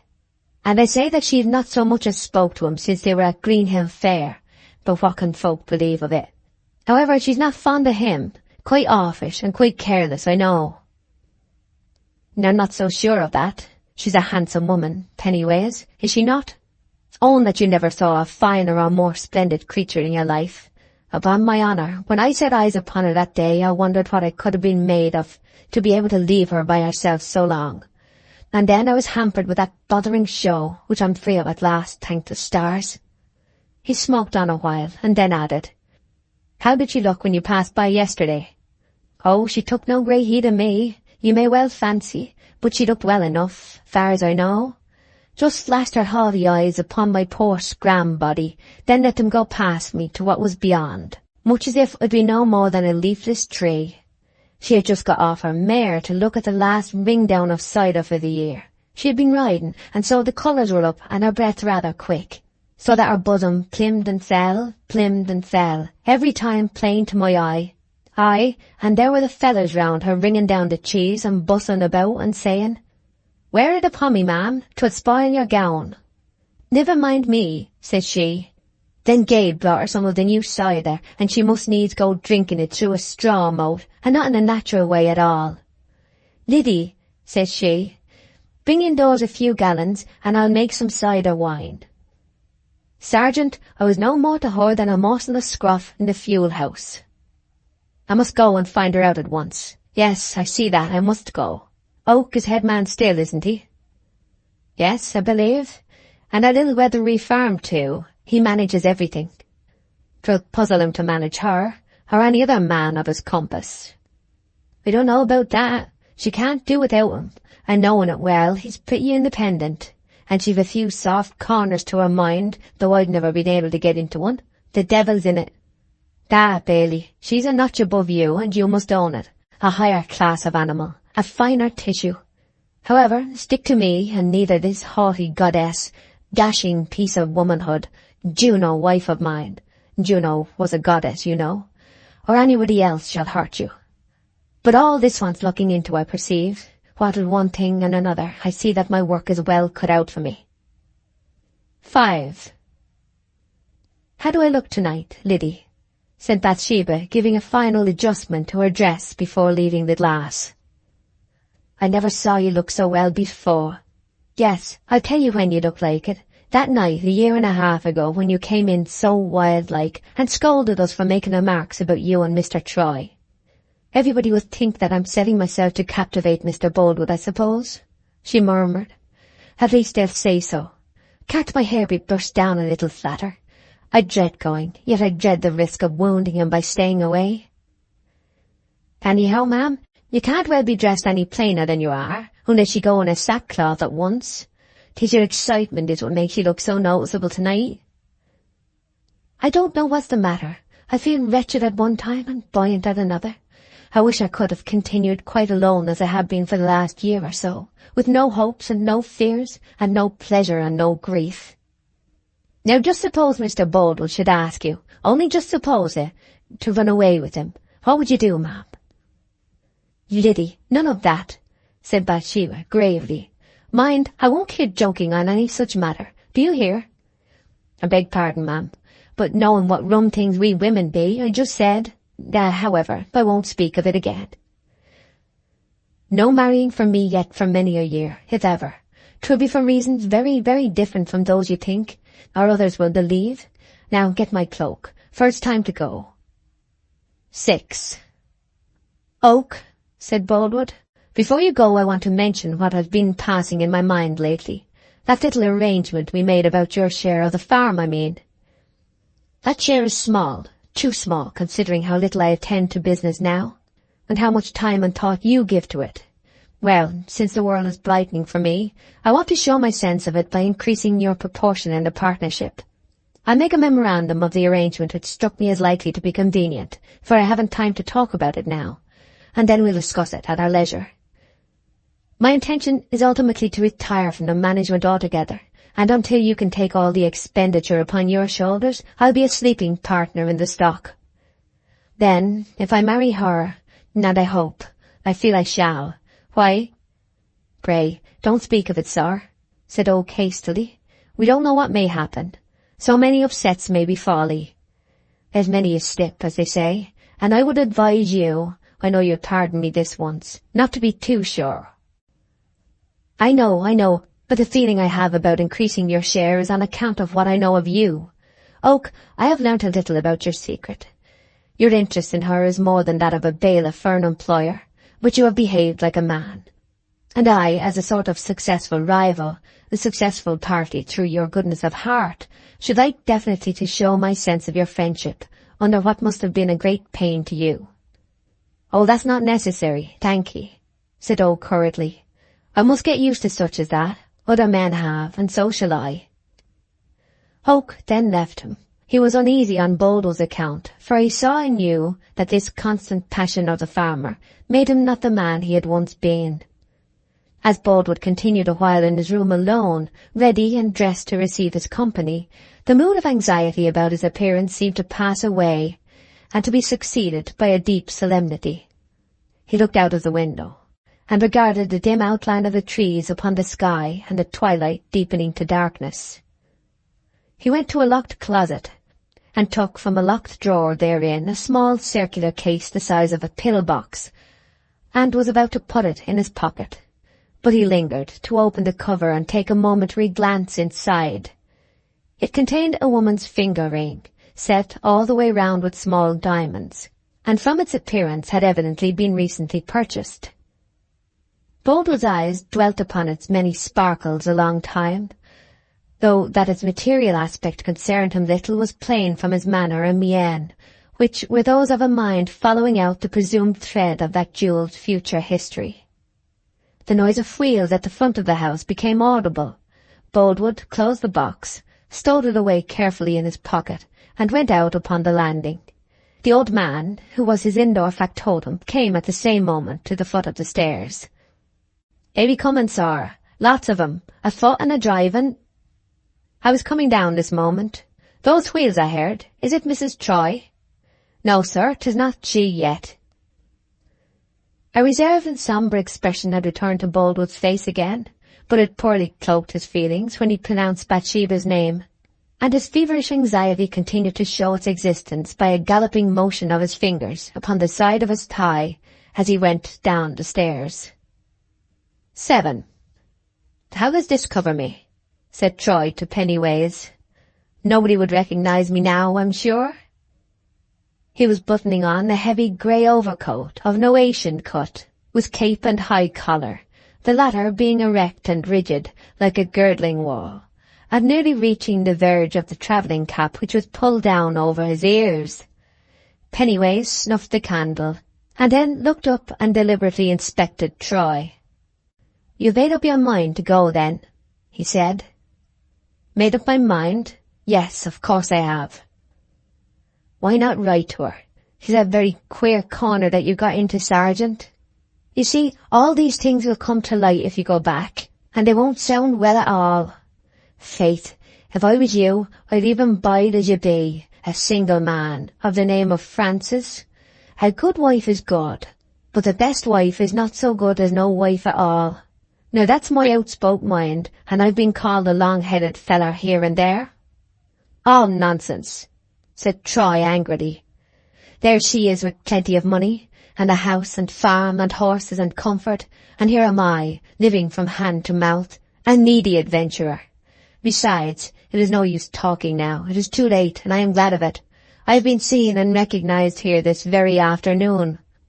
I should have gone back to her the day after the fair, if it hadn't been for you talking about the law and rubbish about getting a separation, and I don't put it off any longer. What the deuce put it into my head to run away at all, I can't think. Humbugging sentiment, that's what it was. But what man on earth was to know that his wife would be in such a hurry to get rid of his name? I should have known it. She's bad enough for anything. And Pennyways, mind who you are talking to."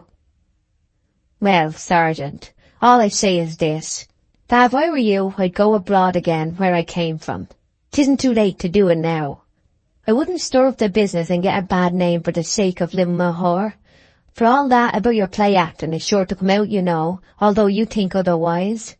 My eyes and limbs, there'll be a racket if you go back just now, in the middle of Boldwood's Christmasing. Yes, I expect I shall not be a very welcome guest if you's got her there, said the sergeant with a slight laugh. A sort of Alonzo the Brave. And when I go in, the guests will sit in silence and fear, and all laughter and pleasure will be hushed, and the lights in the chamber burn blue, and the worms. Horrible. Ring for some more brandy, Pennyways. I felt an awful shudder just then. Well, what is there besides? A stick. I must have a walking stick. Pennyways now felt himself to be in something of a difficulty, for should Bathsheba and Troy become reconciled, it would be necessary to regain her good opinion, if he would secure the patronage of her husband. I sometimes think she likes you yet, and is a good woman at bottom, he said, as a saving sentence. But there's no telling to a certainty from a body's outside. Well, you'll do as you like about going, of course, Sergeant, and as for me, I'll do as you tell me. Now let me see what the time is, said Troy, after emptying his glass in one draught as he stood. 6:30. I shall not hurry along the road, and shall be there then, before 9. Chapter 53. Concurritur Hore Memento. Outside the front of Boldwood's house, a group of men stood in the dark, with their faces towards the door, which occasionally opened and closed for the passage of some guest or servant, when a golden rod of light would stripe the ground for the moment and vanish again, leaving nothing outside but the glowworm shine of the pale lamp amid the evergreens over the door. He was seen in Castleberry's this afternoon, so the boy said, one of them remarked in a whisper. And I for one believe it. His body was never found, you know. 'Tis a strange story, said the next. You may depend upon it that she knows nothing about it. Not a word. Perhaps he don't mean that she shall, said another man. If he's alive, and here in the neighbourhood, he means mischief, said the first. Poor young thing. I do pity her if it's true. He'll drag her to the dogs. Oh no, he'll settle down quite enough, said one disposed to take a more hopeful view of the case. What a fool she must have been never to have anything to do with that man. She's so self-willed and independent too, that one is more minded to say it serves her right than pity her. No, I don't hold with you there. She was no otherwise than a girl, mind. And how could she tell what the man was made of? If 'tis really true, 'tis too hard a punishment, and more than she ought to have. Hello, who's that? If this was to some footsteps that were heard approaching. William Smallbury, said a dim figure in the shades, coming up and joining them. Dark as a hedge tonight, isn't it? I all but missed a plank over the river athwart, there in the bottom. Never did such a thing before in my life. Be ye any of Boldwood's work folk? He peered into their faces. Yes, all of us. We met here a few minutes ago. Ah, I hear now. That's Sam Samway. I thought I know the voice too. Going in? Presently. But I say, William, Samway whispered, have you heard this strange tale? What, about Sergeant Troy being seen, do you mean, souls? Said Smallbury, also lowering his voice. Aye, in Casterbridge. Yes, I have. Laban Tall named a hint of it to me but now. Boy didn't think it. Hark, here Laban comes himself, I believe. A footstep drew near. Laban? Yes, 'tis I, said Tall. Have you heard any more about that? No, said Tall, joining the group, and I'm inclined to think we better keep quiet. If so be 'tis not true, 'twill flurry her, and do her much harm to repeat it. And if so be 'tis true, 'twill do no good to forestall her time of trouble. God send that it mid be a lie, for though Henry Frey and some of 'em do speak against her, she's never been anything but fair to me. She's hot and hasty, but she's a brave girl who'll never tell a lie however much the truth may harm her, and I've no cause to wish her evil. She never do tell women's little lies, that's true, and 'tis a thing that can be said of very few. Aye, all the harm she thinks she says to your face, there's nothing on the hand with her." They stood silent then, every man busied with his own thoughts, during which interval sounds of merriment could be heard within. Then the front door again opened. The rays streamed out. The well-known form of Boldwood was seen in the rectangular area of light. The door closed, and Boldwood walked slowly down the path. "'Tis master," one of the men whispered as he neared them.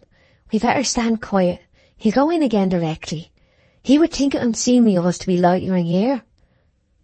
Boldwood came on, and passed by the men without seeing them, they being under the bushes on the grass. He paused, leant over the gate, and breathed a long breath. They heard low words come from him. "I hope to God she'll come, or this night would be nothing but a misery to me. Oh, my darling, why do you keep me in suspense like this?" He said this to himself, and they all distinctly heard it. Boldwood remained silent after that, and the noise from indoors was again just audible, until, a few minutes later, light wheels could be distinguished coming down the hill. They drew nearer and ceased at the gate. Boldwood hastened back to the door and opened it, and the light shone upon Bathsheba coming up the path. Boldwood compressed his emotion to mere welcome. The men marked her light laugh and apology as she met him. He took her into the house, and the door closed again. "Gracious heaven, I didn't know it was like that with him," said one of the men. "I thought that fancy of his was over long ago." "You don't know much of master, if you thought that," said Samway. "I wouldn't he should know we heard what I said for the world," remarked a third. "I wish we had told of the report at once," the first uneasily continued. "More harm may come of this than we know of. Poor Mr. Boldwood, it would be hard upon him. I wish Troy was in, well, God forgive me for such a wish. A scoundrel to play a poor wife such tricks.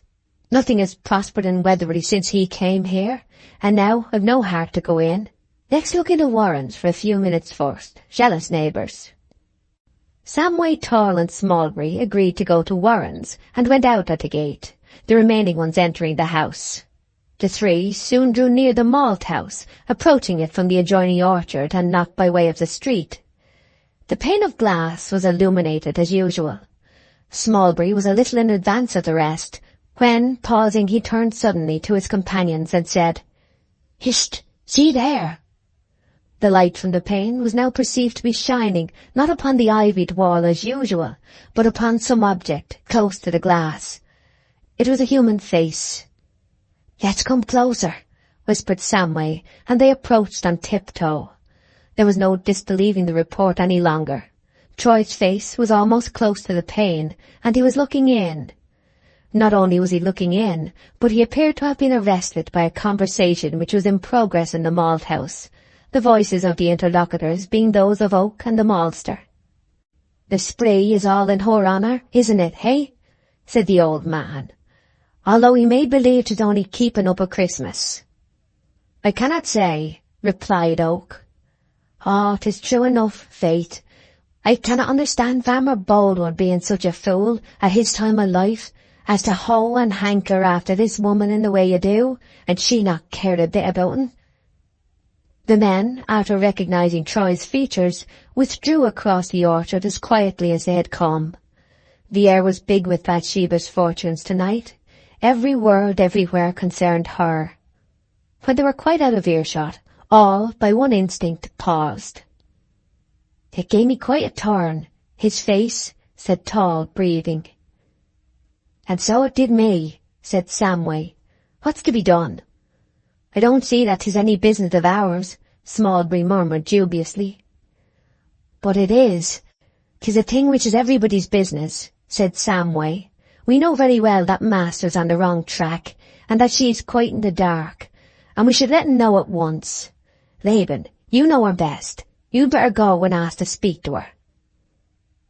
"I bain't fit for any such thing," said Laban nervously. I should think William ought to do it of anybody. He's oldest." "I shall have nothing to do with it," said Smallbury. "'Tis a ticklish business altogether. Why, he'll go on to her himself in a few minutes, you'll see." "We don't know that you will. Come, Laban." "Very well, if I must, I suppose," Tall reluctantly answered. "What must I say?" "Just ask to see Master." "Oh, no, I shan't speak to Mr. Boldwood. If I tell anybody, 'twill be Mistress." "Very well," said Samway. Laban then went to the door. When he opened it, the hum of bustle rolled out as a wave upon a still strand, the assemblage being immediately inside the hall, and was deadened to a murmur as he closed it again. Each man waited intently and looked around at the dark tree-tops gently rocking against the sky and occasionally shivering in a slight wind, as if he took interest in the scene, which neither did. One of them began walking up and down, and then came to where he started from and stopped again, with the sense that walking was a thing not worth doing now. "I should think Laban must have seen Mistress by this time," said Smallbury, breaking the silence. "Perhaps you won't come and speak to him." The door opened. Tall appeared and joined them. "Well?" said both.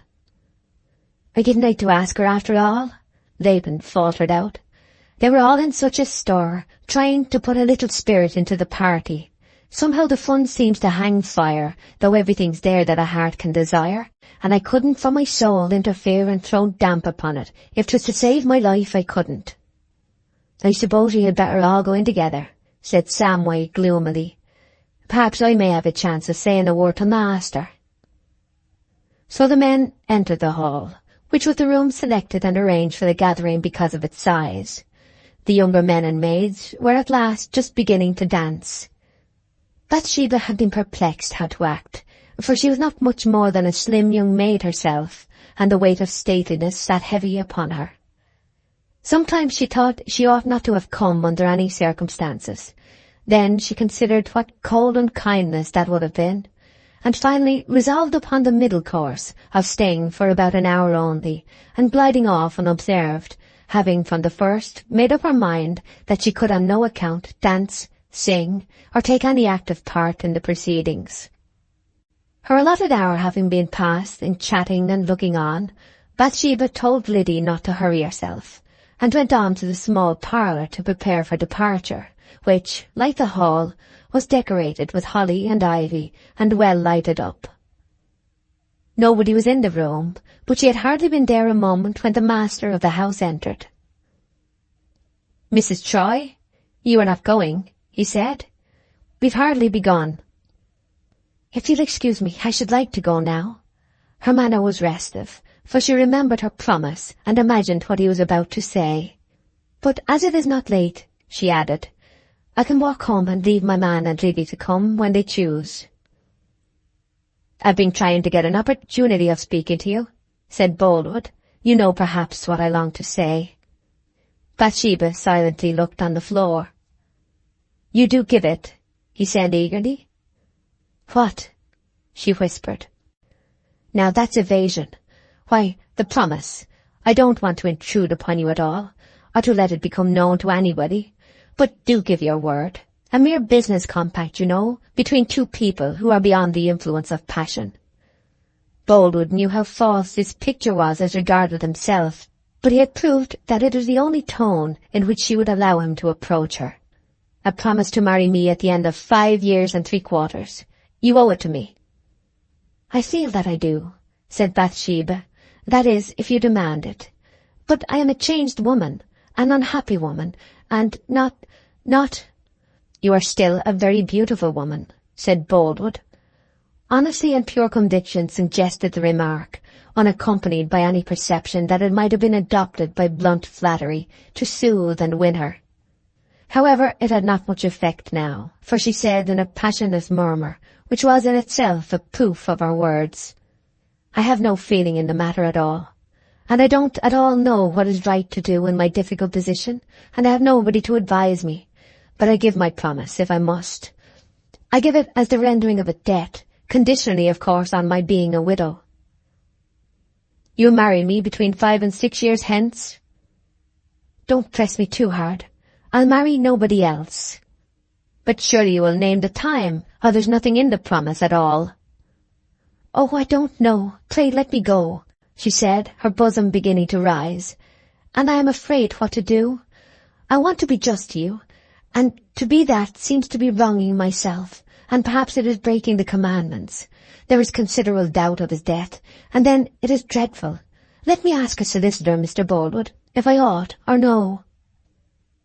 Say the words, dear one, and the subject shall be dismissed.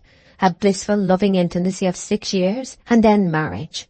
Oh, Bathsheba, say them. He begged in a husky voice, unable to sustain the forms of mere friendship any longer.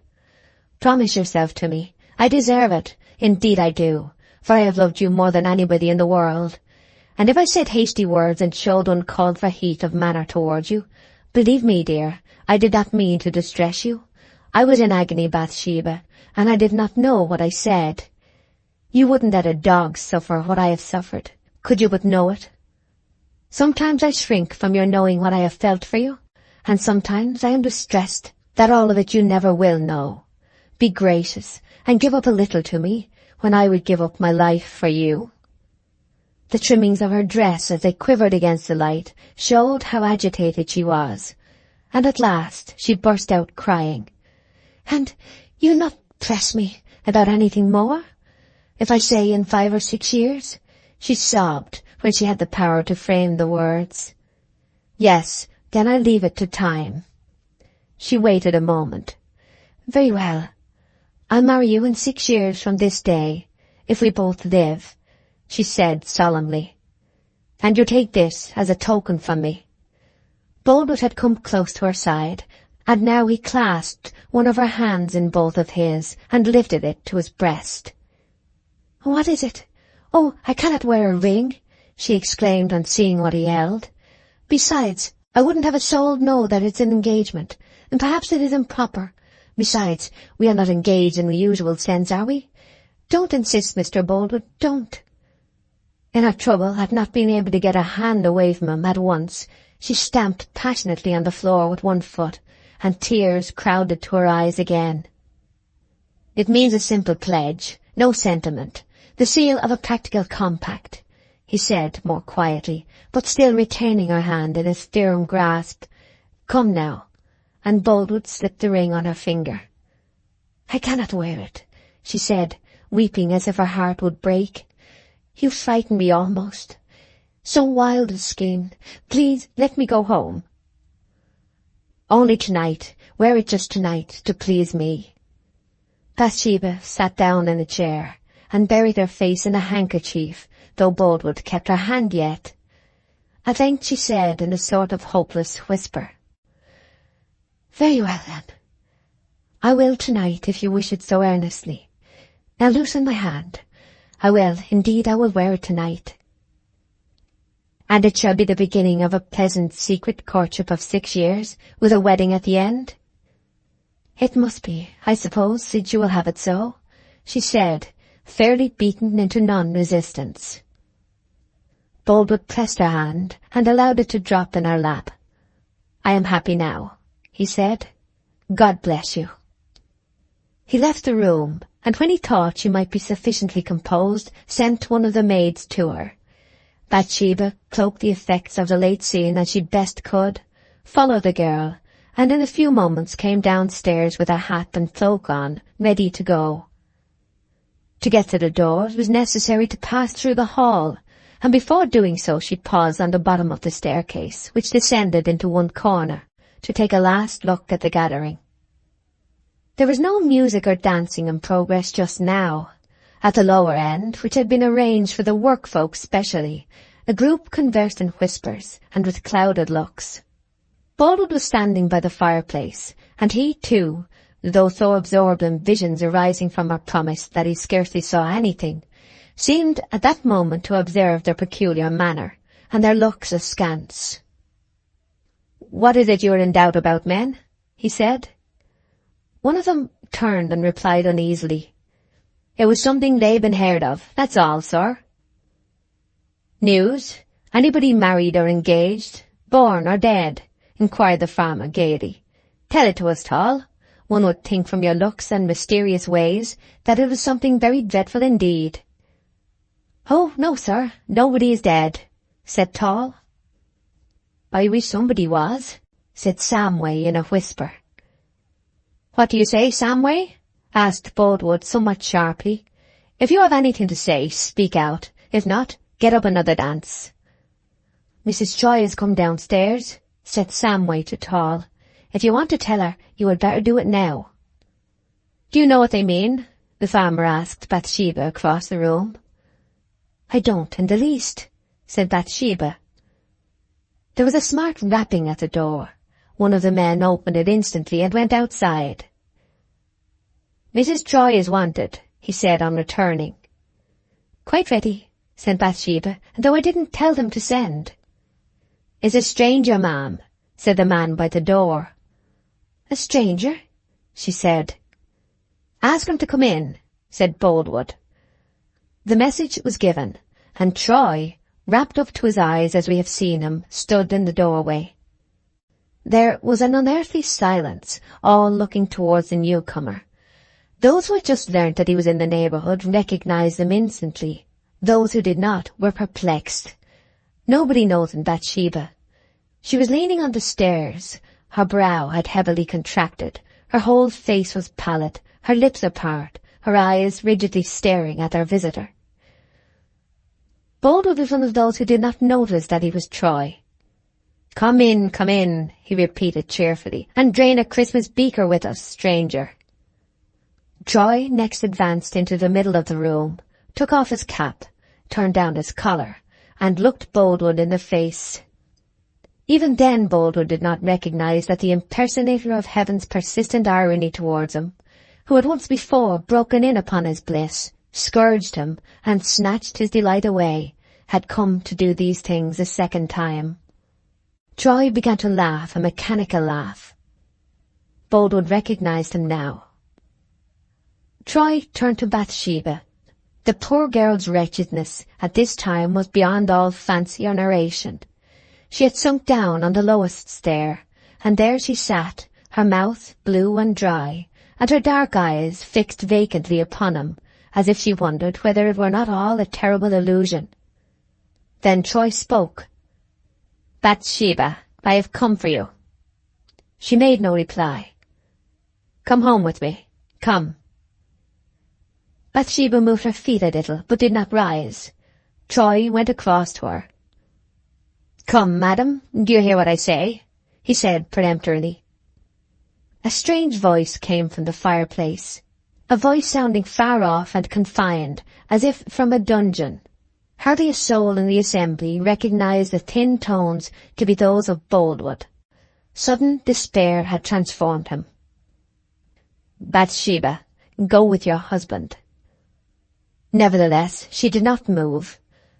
The truth was that Bathsheba was beyond the pale of activity, and yet not in a swoon. She was in a state of mental gutta serena. Her mind was for the minute totally deprived of light. At the same time, no obscuration was apparent from without. Troy stretched out his hand to pull her towards him, when she quickly shrank back. This visible dread of him seemed to irritate Troy, and he seized her by the arm and pulled it sharply. Whether his grasp pinched her, or whether his mere touch was the cause, was never known, but at the moment of his seizure she writhed, and gave a quick, low scream. The scream had been heard but a few seconds, when it was followed by a sudden, deafening report that echoed through the room and stupefied them all. The oak partition shook with the concussion, and the place was filled with grey smoke. In bewilderment, they turned their eyes to Boldwood. At his back, as he stood before the fireplace, was a gun rack, as is usual in farmhouses, constructed to hold 2 guns. When Bathsheba had cried out in her husband's grasp, Boldwood's face of gnashing despair had changed. The veins had swollen, and a frenzied look had gleamed in his eye. He had turned quickly, taken one of the guns, cocked it, and at once discharged it at Troy. Troy fell. The distance apart of the 2 men was so small that the charge of shot did not spread in the least, but passed like a bullet into his body. He uttered a long, guttural sigh. It was a contraction, an extension. Then his muscles relaxed and he lay still. Boldwood was seen through the smoke to be now again engaged with the gun. It was double-barrelled, and he had, meanwhile, in some way, fastened his handkerchief to the trigger, and with his foot on the other end, was in the act of turning the second barrel upon himself. Samway, his man, was the first to see this, and in the midst of the general horror darted up to him. Boldwood had already twitched the handkerchief, and the gun exploded a second time, sending its contents, by a timely blow from Samway, into the beam which crossed the ceiling. "Well, it makes no difference," Boldwood gasped. "There is another way for me to die." Then he broke from Samway, crossed the room to Bathsheba and kissed her hand. He put on his hat, opened the door, and went into the darkness, nobody thinking of preventing him. Chapter 54. After the shock. Boldwood passed into the high road and turned in the direction of Casterbridge. Here he walked at an even, steady pace over Yalbury Hill, along the dead level beyond, mounted Mellstock Hill, and between 11 and 12 o'clock crossed the moor into the town. The streets were nearly deserted now, and the waving lamp flames only lighted up rows of grey shop shutters and strips of white paving upon which his step echoed as he passed along. He turned to the right and halted before an archway of heavy stonework, which was closed by an iron-studded pair of doors. This was the entrance to the Gale, and over it a lamp was fixed, the light enabling the wretched traveller to find a bell-pull. The small wicket was at last opened, and a porter appeared.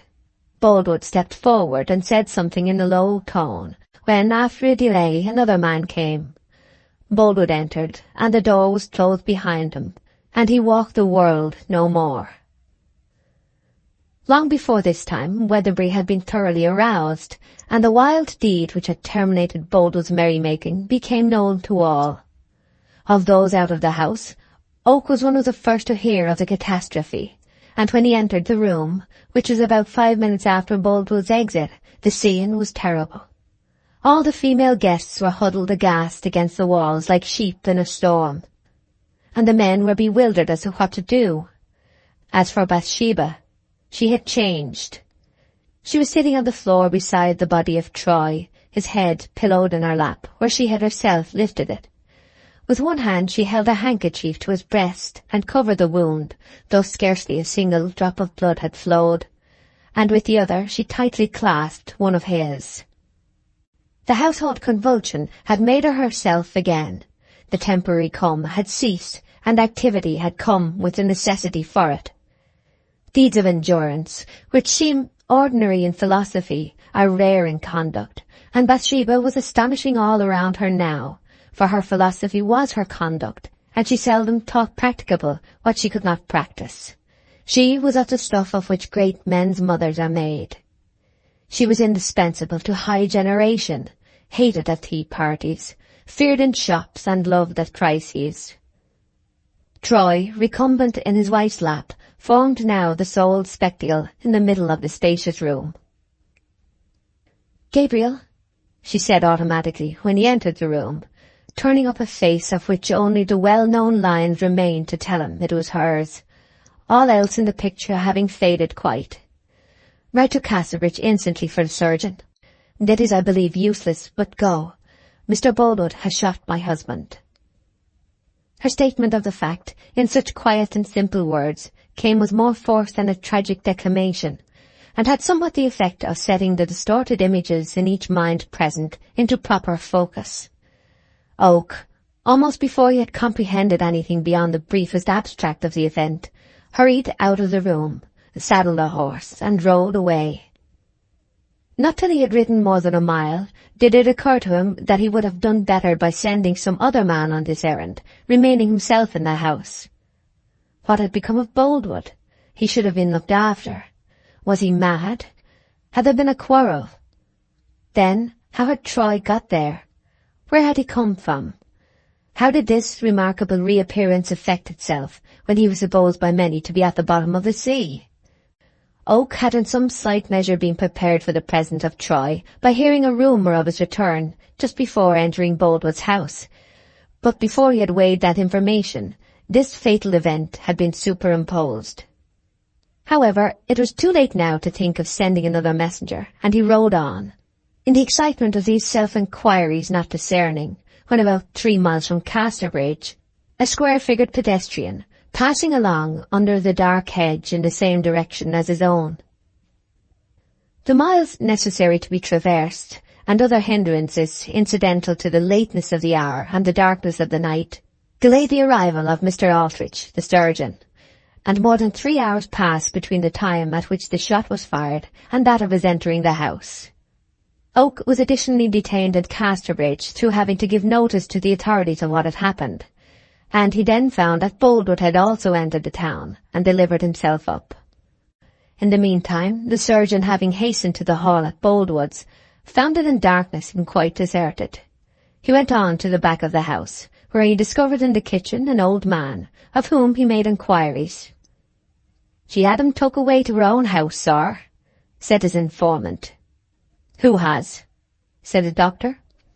"Mrs. Troy. I was quite dead, sir." This was astonishing information. "And she had no right to do that," said the doctor. "And there will have to be an inquest, and she should have waited to know what to do." "Yes, sir, it was hinted to her that she had better wait till the law was known, but she said law was nothing to her, and she wouldn't let her dear husband's corpse bide neglected for folks to stare at for all the crowners in England." Mr. Aldrich drove at once back again up the hill to Bathsheba's. The first person he met was poor Liddy, who seemed literally to have dwindled smaller in these few latter hours. "What has been done?" he said. "I don't know, sir," said Liddy with suspended breath. "My mistress has done it all." "Where is she?" "Upstairs with him, sir. When he was brought home and taken upstairs, she said she wanted no further help from the men. And then she called me and made me fill the bath, and after that told me I had better go and lie down because I looked so ill.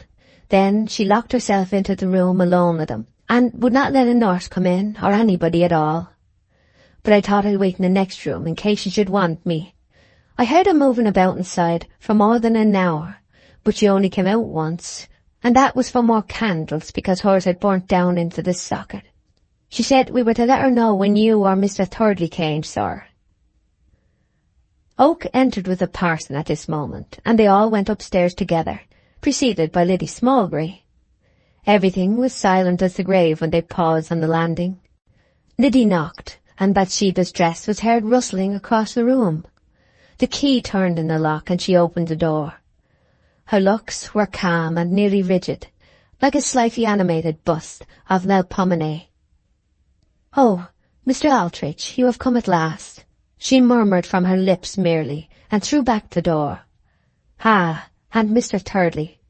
Well, all is done, and anybody in the world may see him now." She then passed by him, crossed the landing, and entered another room. Looking into the chamber of death she had vacated, they saw by the light of the candles which were on the drawers a tall, straight shape lying at the further end of the bedroom, wrapped in white. Everything around was quite orderly. The doctor went in, and after a few minutes returned to the landing again, where Oak and the parson still waited. "You can get it all done indeed, as she says," remarked Mr. Aldrich in a subdued voice. "The body has been undressed and properly laid out in grave clothes. Gracious heaven, this mere girl. She must have the nerve of a stoic. The heart of a wife merely," floated in a whisper about the ears of the three, and turning they saw Bathsheba in the midst of them. Then, as if at that instant to prove that her fortitude had been more of will than spontaneity, she silently sank down between them, and was a shapeless heap of drapery on the floor. The simple consciousness that superhuman strain was no longer required had at once put a period to her power to continue it. They took her away to a further room, and the medical attendance which had been useless in Troy's case was invaluable in Bathsheba's, who fell into a series of fainting fits that had a serious aspect for a time. The sufferer was got to bed, and Oak, finding from the bulletins that nothing really dreadful was to be apprehended on her score, left the house. Liddy kept watch in Bathsheba's chamber, where she heard her mistress moaning in whispers through the dull, slow hours of that wretched night. "Oh, it's my fault. How can I live? Oh, heaven, how can I live?" Chapter 55. The March following. Bathsheba, Boldwood. We passed rapidly on into the month of March, to a breezy day without sunshine, frost, or dew. On Yalbury Hill, about midway between Weatherbury and Casterbridge, where the turnpike road passes over the crest, a numerous concourse of people had gathered, the eyes of the greater number being frequently stretched afar in a northerly direction. The groups consisted of a throng of idlers, a party of javelin men, and 2 trumpeters, and in the midst were carriages, one of which contained the High Sheriff. With the idlers, many of whom had mounted to the top of the cutting formed for the road, were several Weatherbury men and boys, among others Poorgrass, Coggan, and Cane Ball. At the end of half an hour, a faint dust was seen in the expected quarter, and shortly after a travelling carriage, bringing one of the 2 judges on the Western Circuit, came up the hill and halted on the top. The judge changed carriages whilst a flourish was blown by the big-cheeked trumpeters, and, a procession being formed of the vehicles and javelin men, they all proceeded towards the town, excepting the Weatherbury men, who as soon as they had seen the judge move off, returned again home to their work. "Joseph, I seed you squeezing close to the carriage," said Coggan as they walked. "Did you notice my Lord Judge's face?" "I did," said Poorgrass. "I looked hard at him, as if I would read his very soul, and there was mercy in his eyes, or, to speak with the exact truth required of us at this solemn time, in the eye that was towards me." "Well, I hope for the best," said Coggan, "though bad that must be. However, I shan't go to the trial, and I'd advise the rest of you that bain't wanted to bide away. 'Twill disturb his mind more than anything to see us there staring at him as if he were a show." "The very thing I said this morning," observed Joseph. "Justice has come to weigh him in the balances. I said in my reflectious way, and if he's found wanting, so be it unto him." And a bystander said, "Hear, hear. A man who can talk like that ought to be heard, but I don't like dwelling upon it, for my few words and not much, though the speech of some men is rumoured abroad as though by nature formed for such." "And so 'tis, Joseph. And now, neighbours, as I said, every man bide at home." The resolution was adhered to, and all waited anxiously for the news next day. The suspense was diverted, however, by a discovery which was made in the afternoon, throwing more light on Boldwood's conduct and condition than any details which had preceded it. That he had been from the time of Greenhill Fair until the fatal Christmas Eve in excited and unusual moods was known to those who had been intimate with him, but nobody imagined that had shown in him unequivocal symptoms of the mental derangement which Bathsheba and Oak, alone of all others at different times, had momentarily suspected. In a locked closet was now discovered an extraordinary collection of articles. There were several sets of ladies' dresses in the piece, of sundry expensive materials, silks and satins, poplins and velvets, all of colours which, from Bathsheba's style of dress, might have been judged to be her favourites. There were 2 muffs, sable and ermine. Above all, there was a case of jewellery, containing 4 heavy gold bracelets and several lockets and rings, all of fine quality and manufacture. These things had been bought in Bath and other towns from time to time, and brought home by stealth. They were all carefully packed in paper, and each package was labelled Bathsheba Boldwood, a date being subjoined 6 years in advance in every instance. These somewhat pathetic evidences of a mind crazed with care and love were the subject of discourse in Warren's Malthouse when Oak entered from Casterbridge with tidings of sentence. He came in the afternoon, and his face, as the kiln glow shone upon it, told the tale sufficiently well. Boldwood, as everyone now supposed he would do, had pleaded guilty and had been sentenced to death. The conviction that Boldwood had not been morally responsible for his latter acts now became general. Facts elicited previous to the trial had pointed strongly in the same direction, but they had not been of sufficient weight to lead to an order for an examination into the state of Boldwood's mind. It was astonishing, now that a presumption of insanity was raised, how many collateral circumstances were remembered to which a condition of mental disease seemed to afford the only explanation, among others, the unprecedented neglect of his corn stacks in the previous summer. A petition was addressed to the Home Secretary, advancing the circumstances which appeared to justify a request for a reconsideration of the sentence. It was not numerously signed by the inhabitants of Casterbridge, as is usual in such cases, for Boldwood had never made many friends over the counter. The shops thought it very natural of a man who, by importing direct from the producer, had daringly set aside the first great principle of provincial existence, namely that God had made country villages to supply customers to country towns, should have confused ideas about the Decalogue. The prompters were a few merciful men, who had perhaps too feelingly considered the facts latterly unearthed, and the result was that evidence was taken which it was hoped might remove the crime in a moral point of view out of the category of wilful murder, and lead it to be regarded as a sheer outcome of madness. The upshot of the petition was waited for in Weatherbury with solicitous interest. The execution had been fixed for 8 o'clock on a Saturday morning, about a fortnight after the sentence was passed, and up to Friday afternoon no answer had been received. At that time Gabriel came from Casterbridge Gaol, whither he had been to wish Boldwood goodbye, and turned down a by-street to avoid the town. When he passed the last house he heard a hammering, and lifted his bowed head as he looked back for a moment.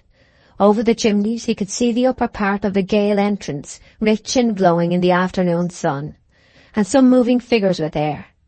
They were carpenters, lifting a post into vertical position within the parapet. He withdrew his eyes quickly and hastened on. It was dark when he reached home, and half the village was out to meet him.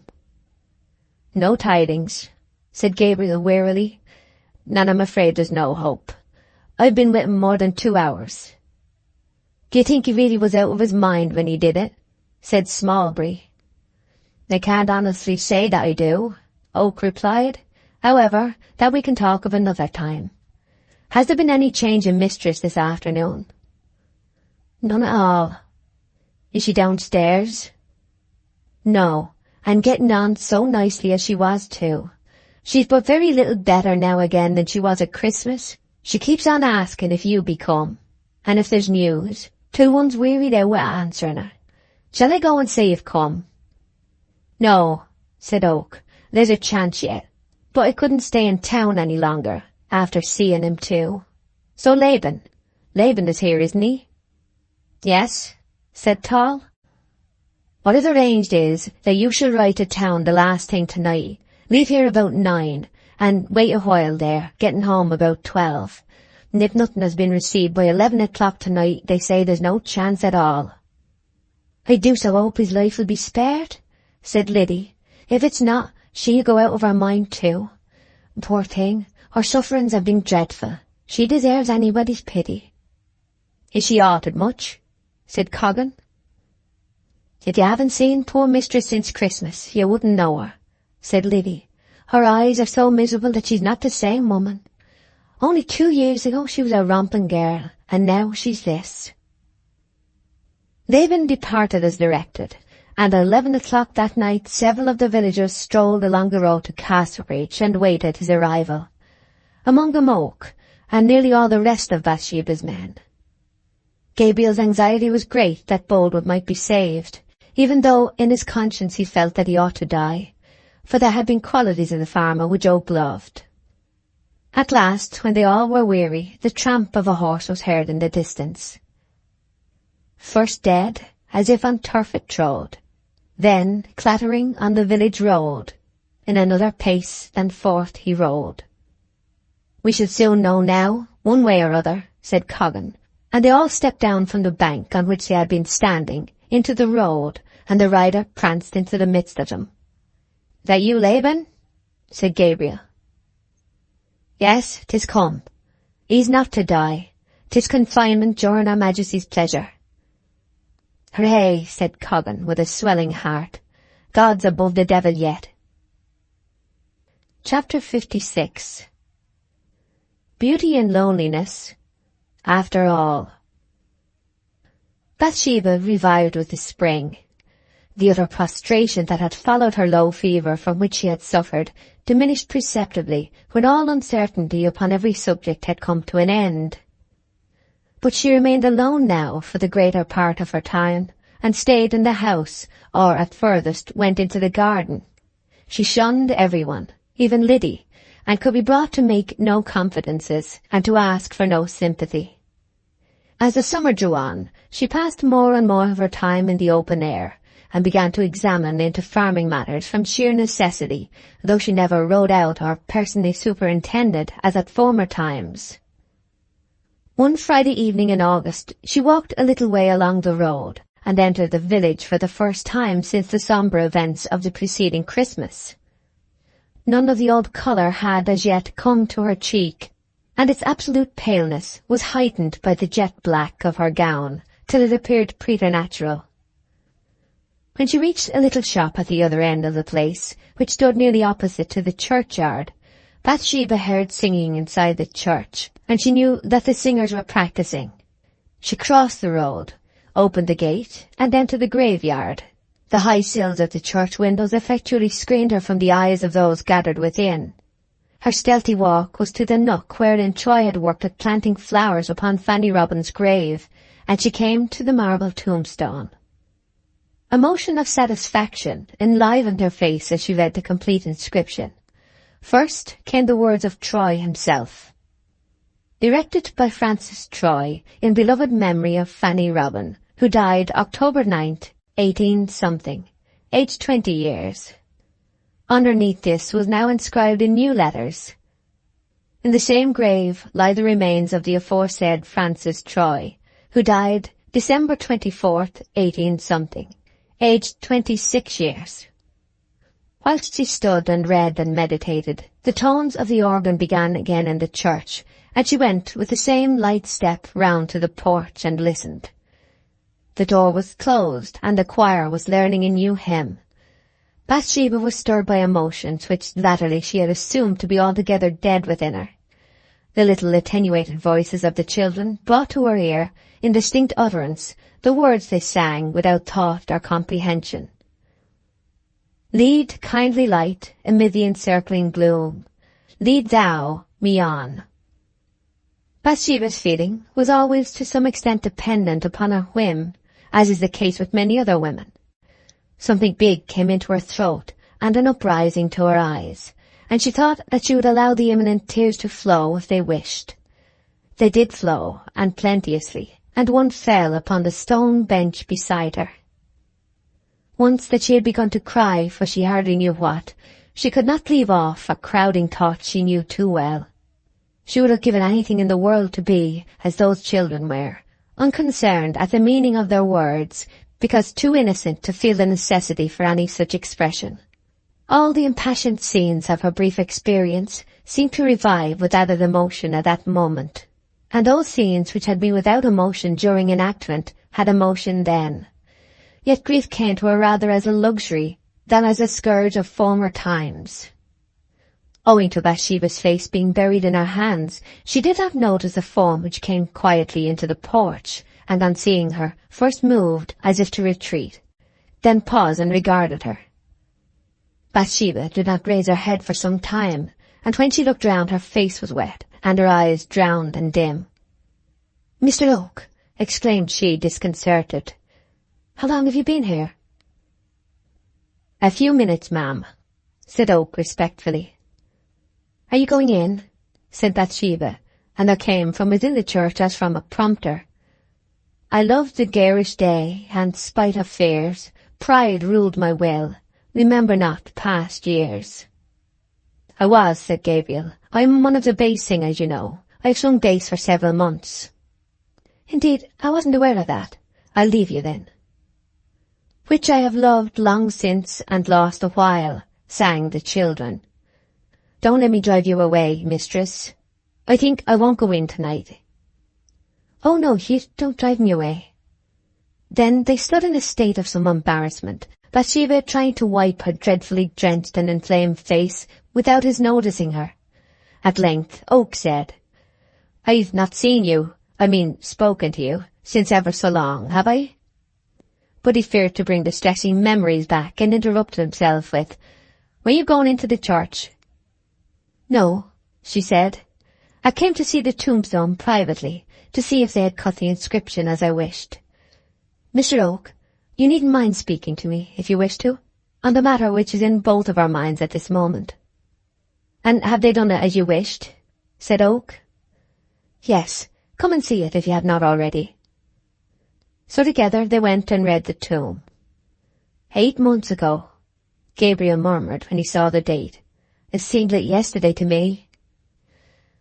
"And to me as if it were years ago, long years, and I had been dead between.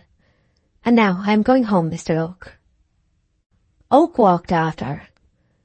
"I wanted to name a small matter to you as soon as I could," he said with hesitation. "Merely about business, and I think I may just mention it now if you'll allow me." "Oh yes, certainly." "It is that I may soon have to give up the management of your farm, Mrs. Troy. The fact is, I'm thinking of leaving England. Not yet, you know, next spring." "Leaving England?" she said in surprise and genuine disappointment. "Why, Gabriel, what are you going to do that for?" "Well, I've thought it best," Oak stammered out. "California's the spot I've had in mind to try." "But it is understood everywhere that you are going to take poor Mr. Boldwood's farm on your own account." "I have had the refusal of it, 'tis true, but nothing is settled yet, and I have reasons for giving up. I shall finish out my year there as manager for the trustees, but no more." "And what shall I do without you? Oh, Gabriel, I don't think you ought to go away. You've been with me so long, through bright times and dark times, such old friends as we are, that it seems unkind almost. I had fancied that if you leased the other farm as master, you might still get a helping look across at mine. And now, going away." "I would have willingly." "Yet now that I am more helpless than ever, you go away?" "Yes, that's the ill fortune of it," said Gabriel in a distressed tone. "And it is because of that very helplessness that I feel bound to go. Good afternoon, ma'am," he concluded, in evident anxiety to get away, and at once went out of the churchyard by a path she could follow on no pretence whatever. Bathsheba went home, her mind occupied with a new trouble, which, being rather harassing than deadly, was calculated to do good by diverting her from the chronic gloom of her life.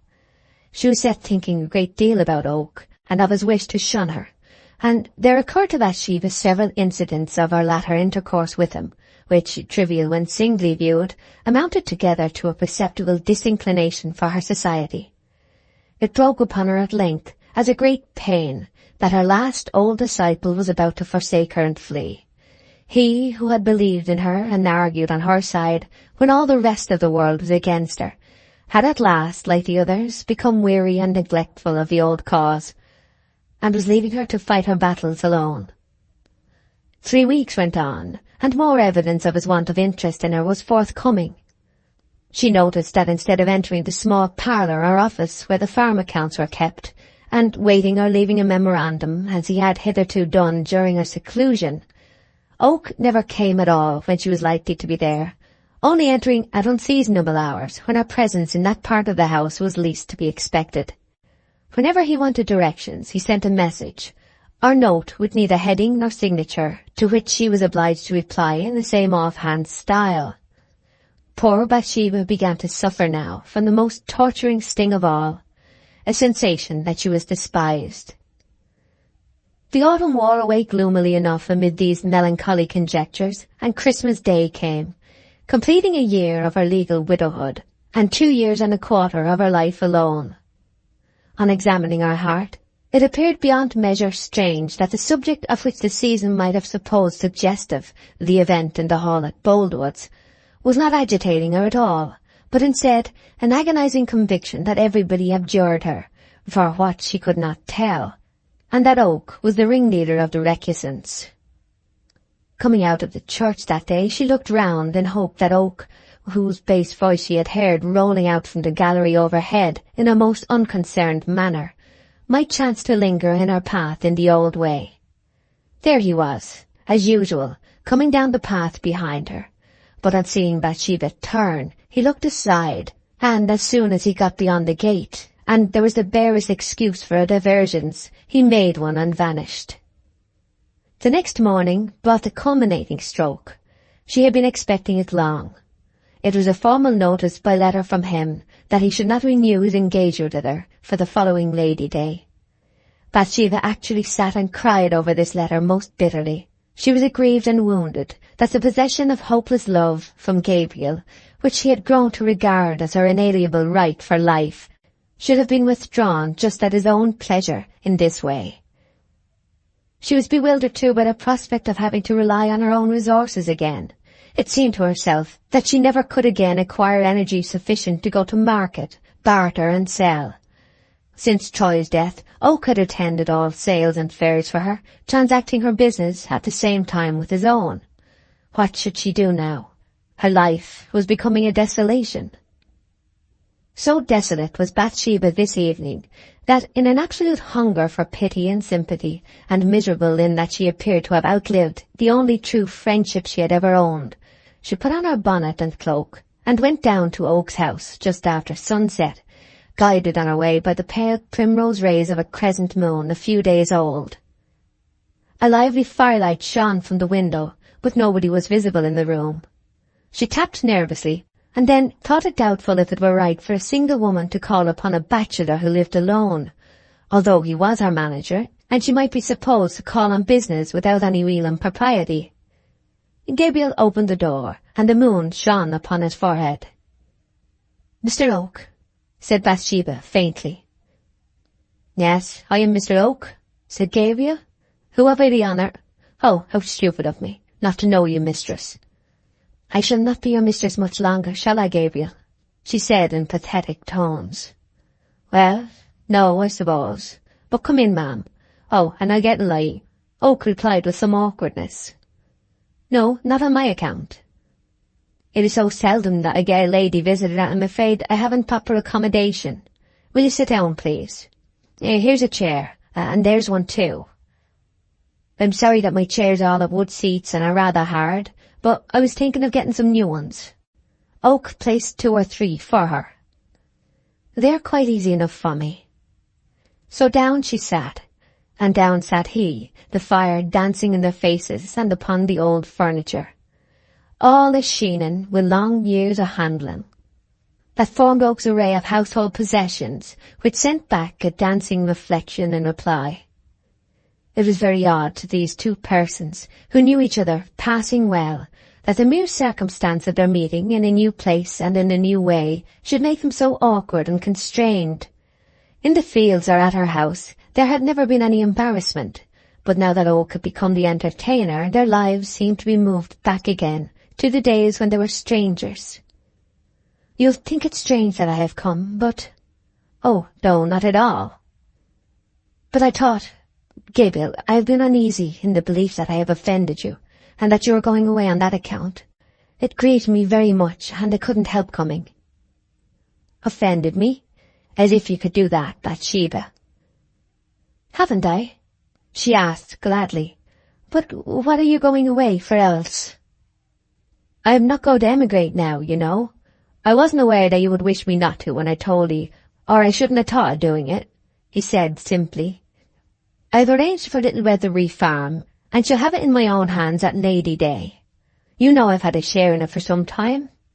Still, that wouldn't prevent my attending to your business as before, hadn't it been that things have been said about us." "What?" said Bathsheba in surprise. "Things said about you and me? What are they?" "I cannot tell you." "'Twould be wiser if you were to, I think. You have played the part of mentor to me many times, and I don't see why you should fear to do it now." "It is nothing that you have done this time. The top and tail of it is this. Now I am sniffing about here, and waiting for poor Boldwood's farm, with a thought of getting you some day." "Getting me? Oh, what does that mean?" "Marrying of 'ee, in plain British. You asked me to tell, so you mustn't blame me.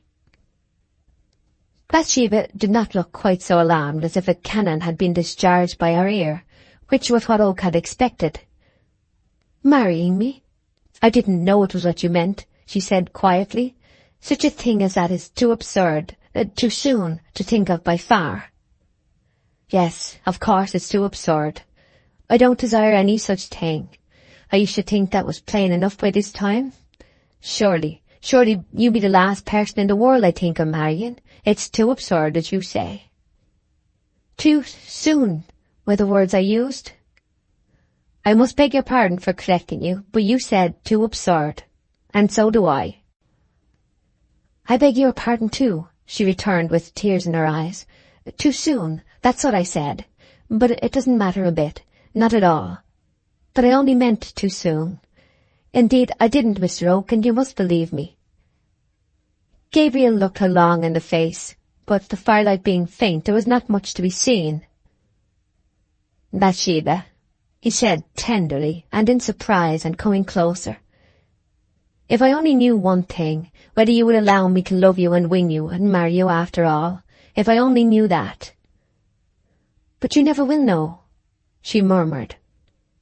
"Why?" "Because you never ask." Oh, said Gabriel, with a low laugh of joyousness. "My own dear." "You ought not to have sent me that harsh letter this morning," she interrupted. "It shows you didn't care a bit about me, and were ready to desert me like all the rest of them. It was very cruel of you, considering I was the first sweetheart that you ever had, and that you were the first I ever had, and I shall not forget it." "Now, Bathsheba, was ever anybody so provoking?" he said, laughing. "You know it was purely that I, as an unmarried man, carrying on a business for you as a very taking young woman, had a proper hard part to play. More particular, that people knew I had a sort of feeling for you, and I fancied, from the way we were mentioned together, that it might injure your good name. Nobody knows the heat and fret I have been caused by it." "And was that all?" "All." "Oh, how glad I am I came," she exclaimed thankfully as she rose from her seat. "I've thought so much more of you since I fancied you did not even want to see me again. But I must be going now, or I shall be missed. Why, Gabriel," she said with a slight laugh, as they went to the door, "it seems exactly as if I had come courting you. How dreadful."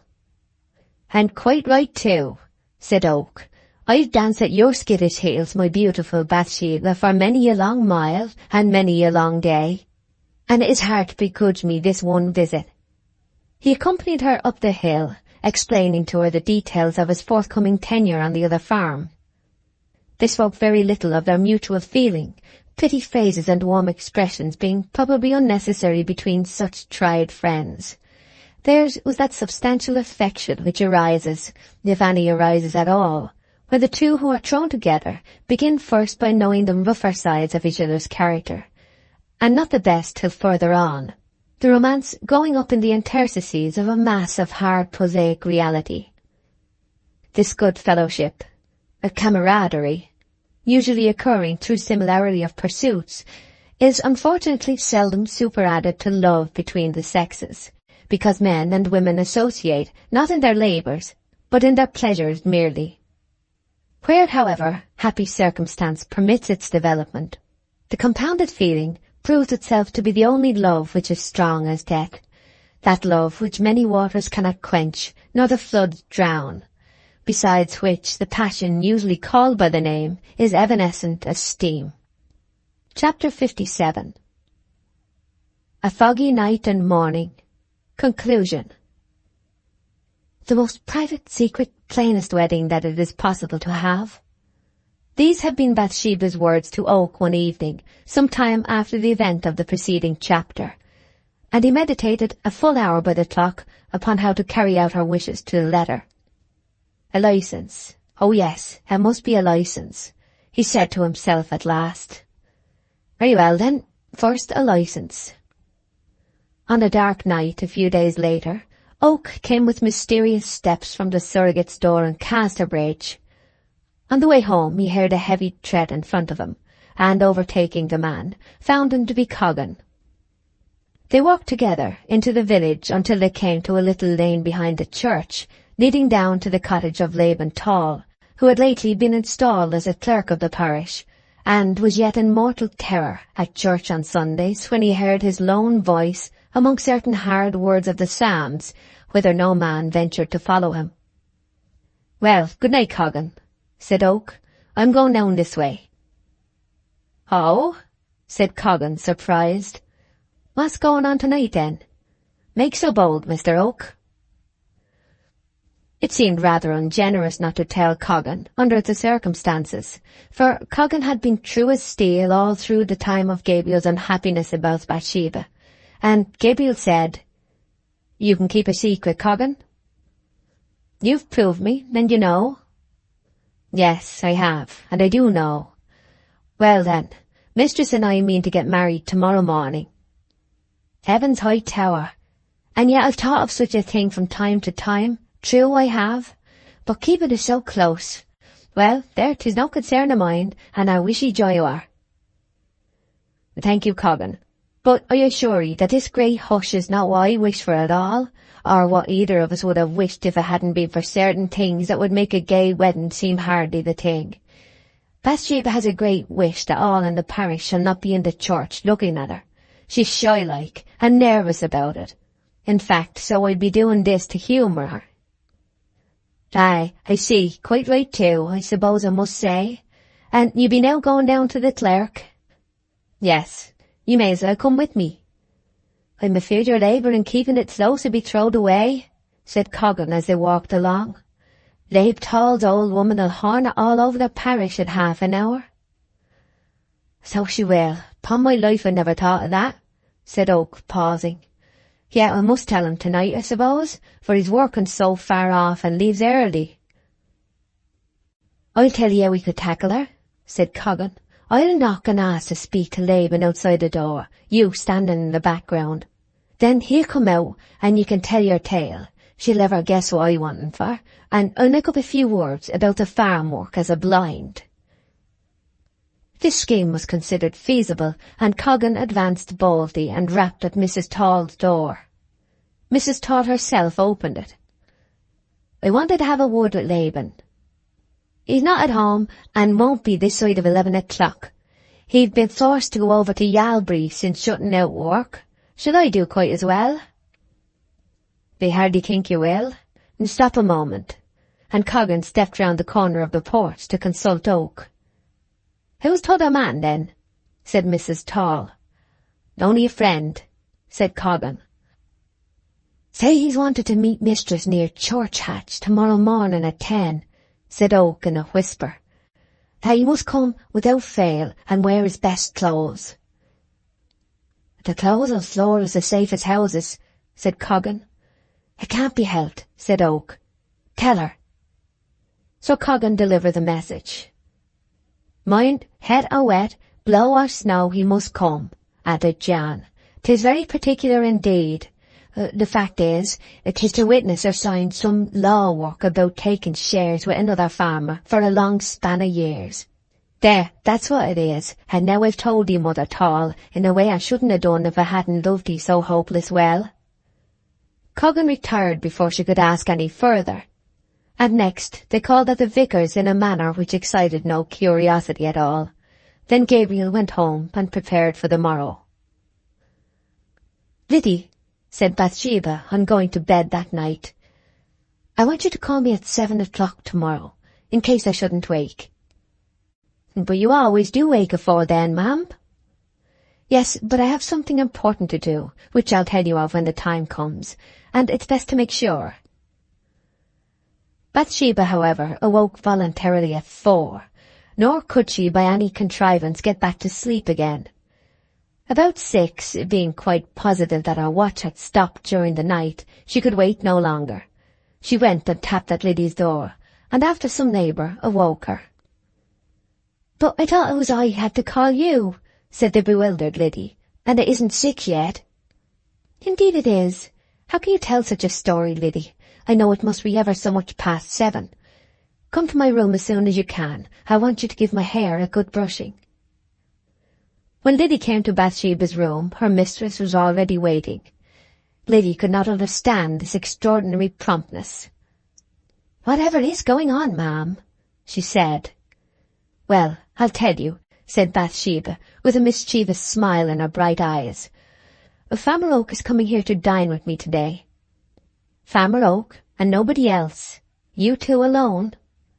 "Yes." "But is it safe, ma'am, after what's been said?" asked her companion dubiously. "A woman's good name is such a perishable article that—" Bathsheba laughed with a flushed cheek and whispered in Liddy's ear, although there was nobody present. Liddy stared and exclaimed, "Souls alive, what news! It makes my heart go quite bumpety-bump." "It makes mine rather furious too," said Bathsheba. "However, there's no getting out of it now." It was a damp, disagreeable morning. Nevertheless, at 20 minutes to 10 o'clock, Oak came out of his house and went up the hillside with that sort of stride a man puts out when walking in search of a bride, and knocked at Bathsheba's door.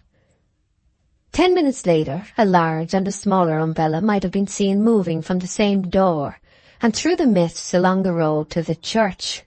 The distance was not more than 1/4 of a mile, and these two sensible persons deemed it unnecessary to drive. An observer must have been very close indeed to discover that the forms under the umbrellas were those of Oak and Bathsheba, arm in arm for the first time in their lives. Oak in a greatcoat extending to his knees, and Bathsheba in a cloak that reached her clogs. Yet, though so plainly dressed, there was a certain rejuvenated appearance about her, as though a rose should shut and be a bud again.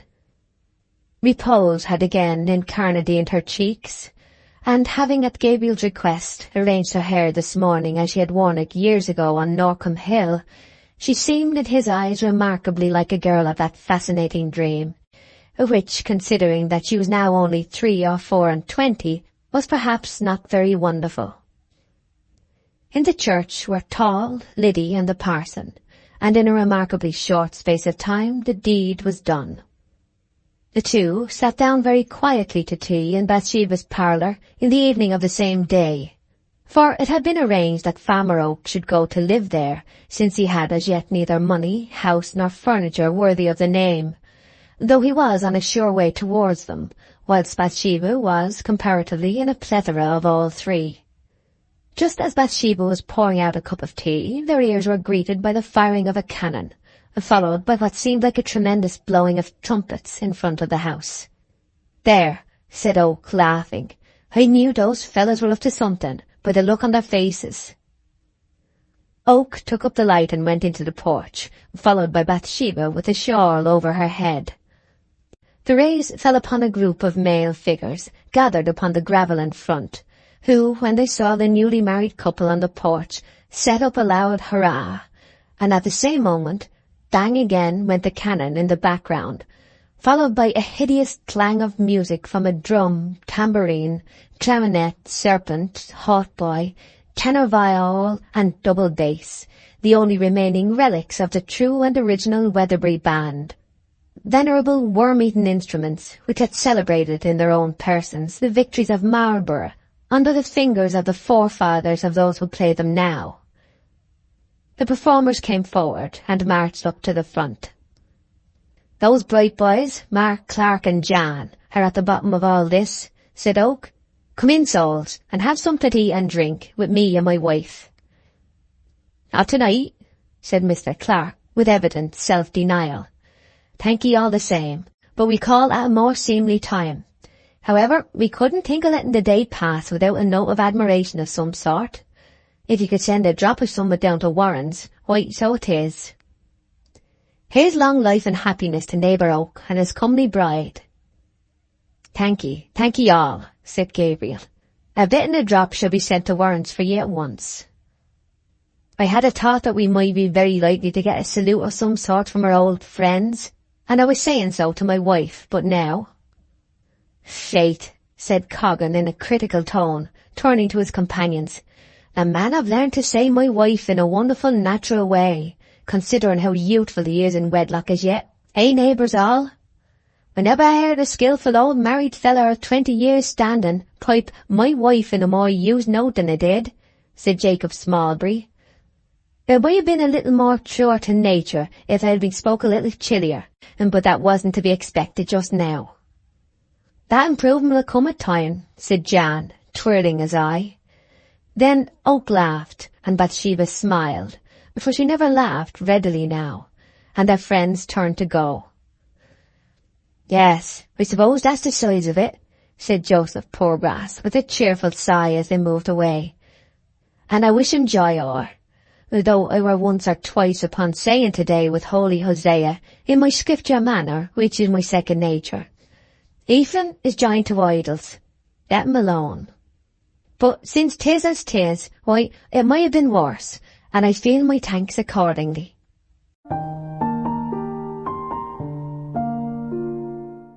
The end. Thank you very much for watching. Please don't forget to subscribe our channel for more stories.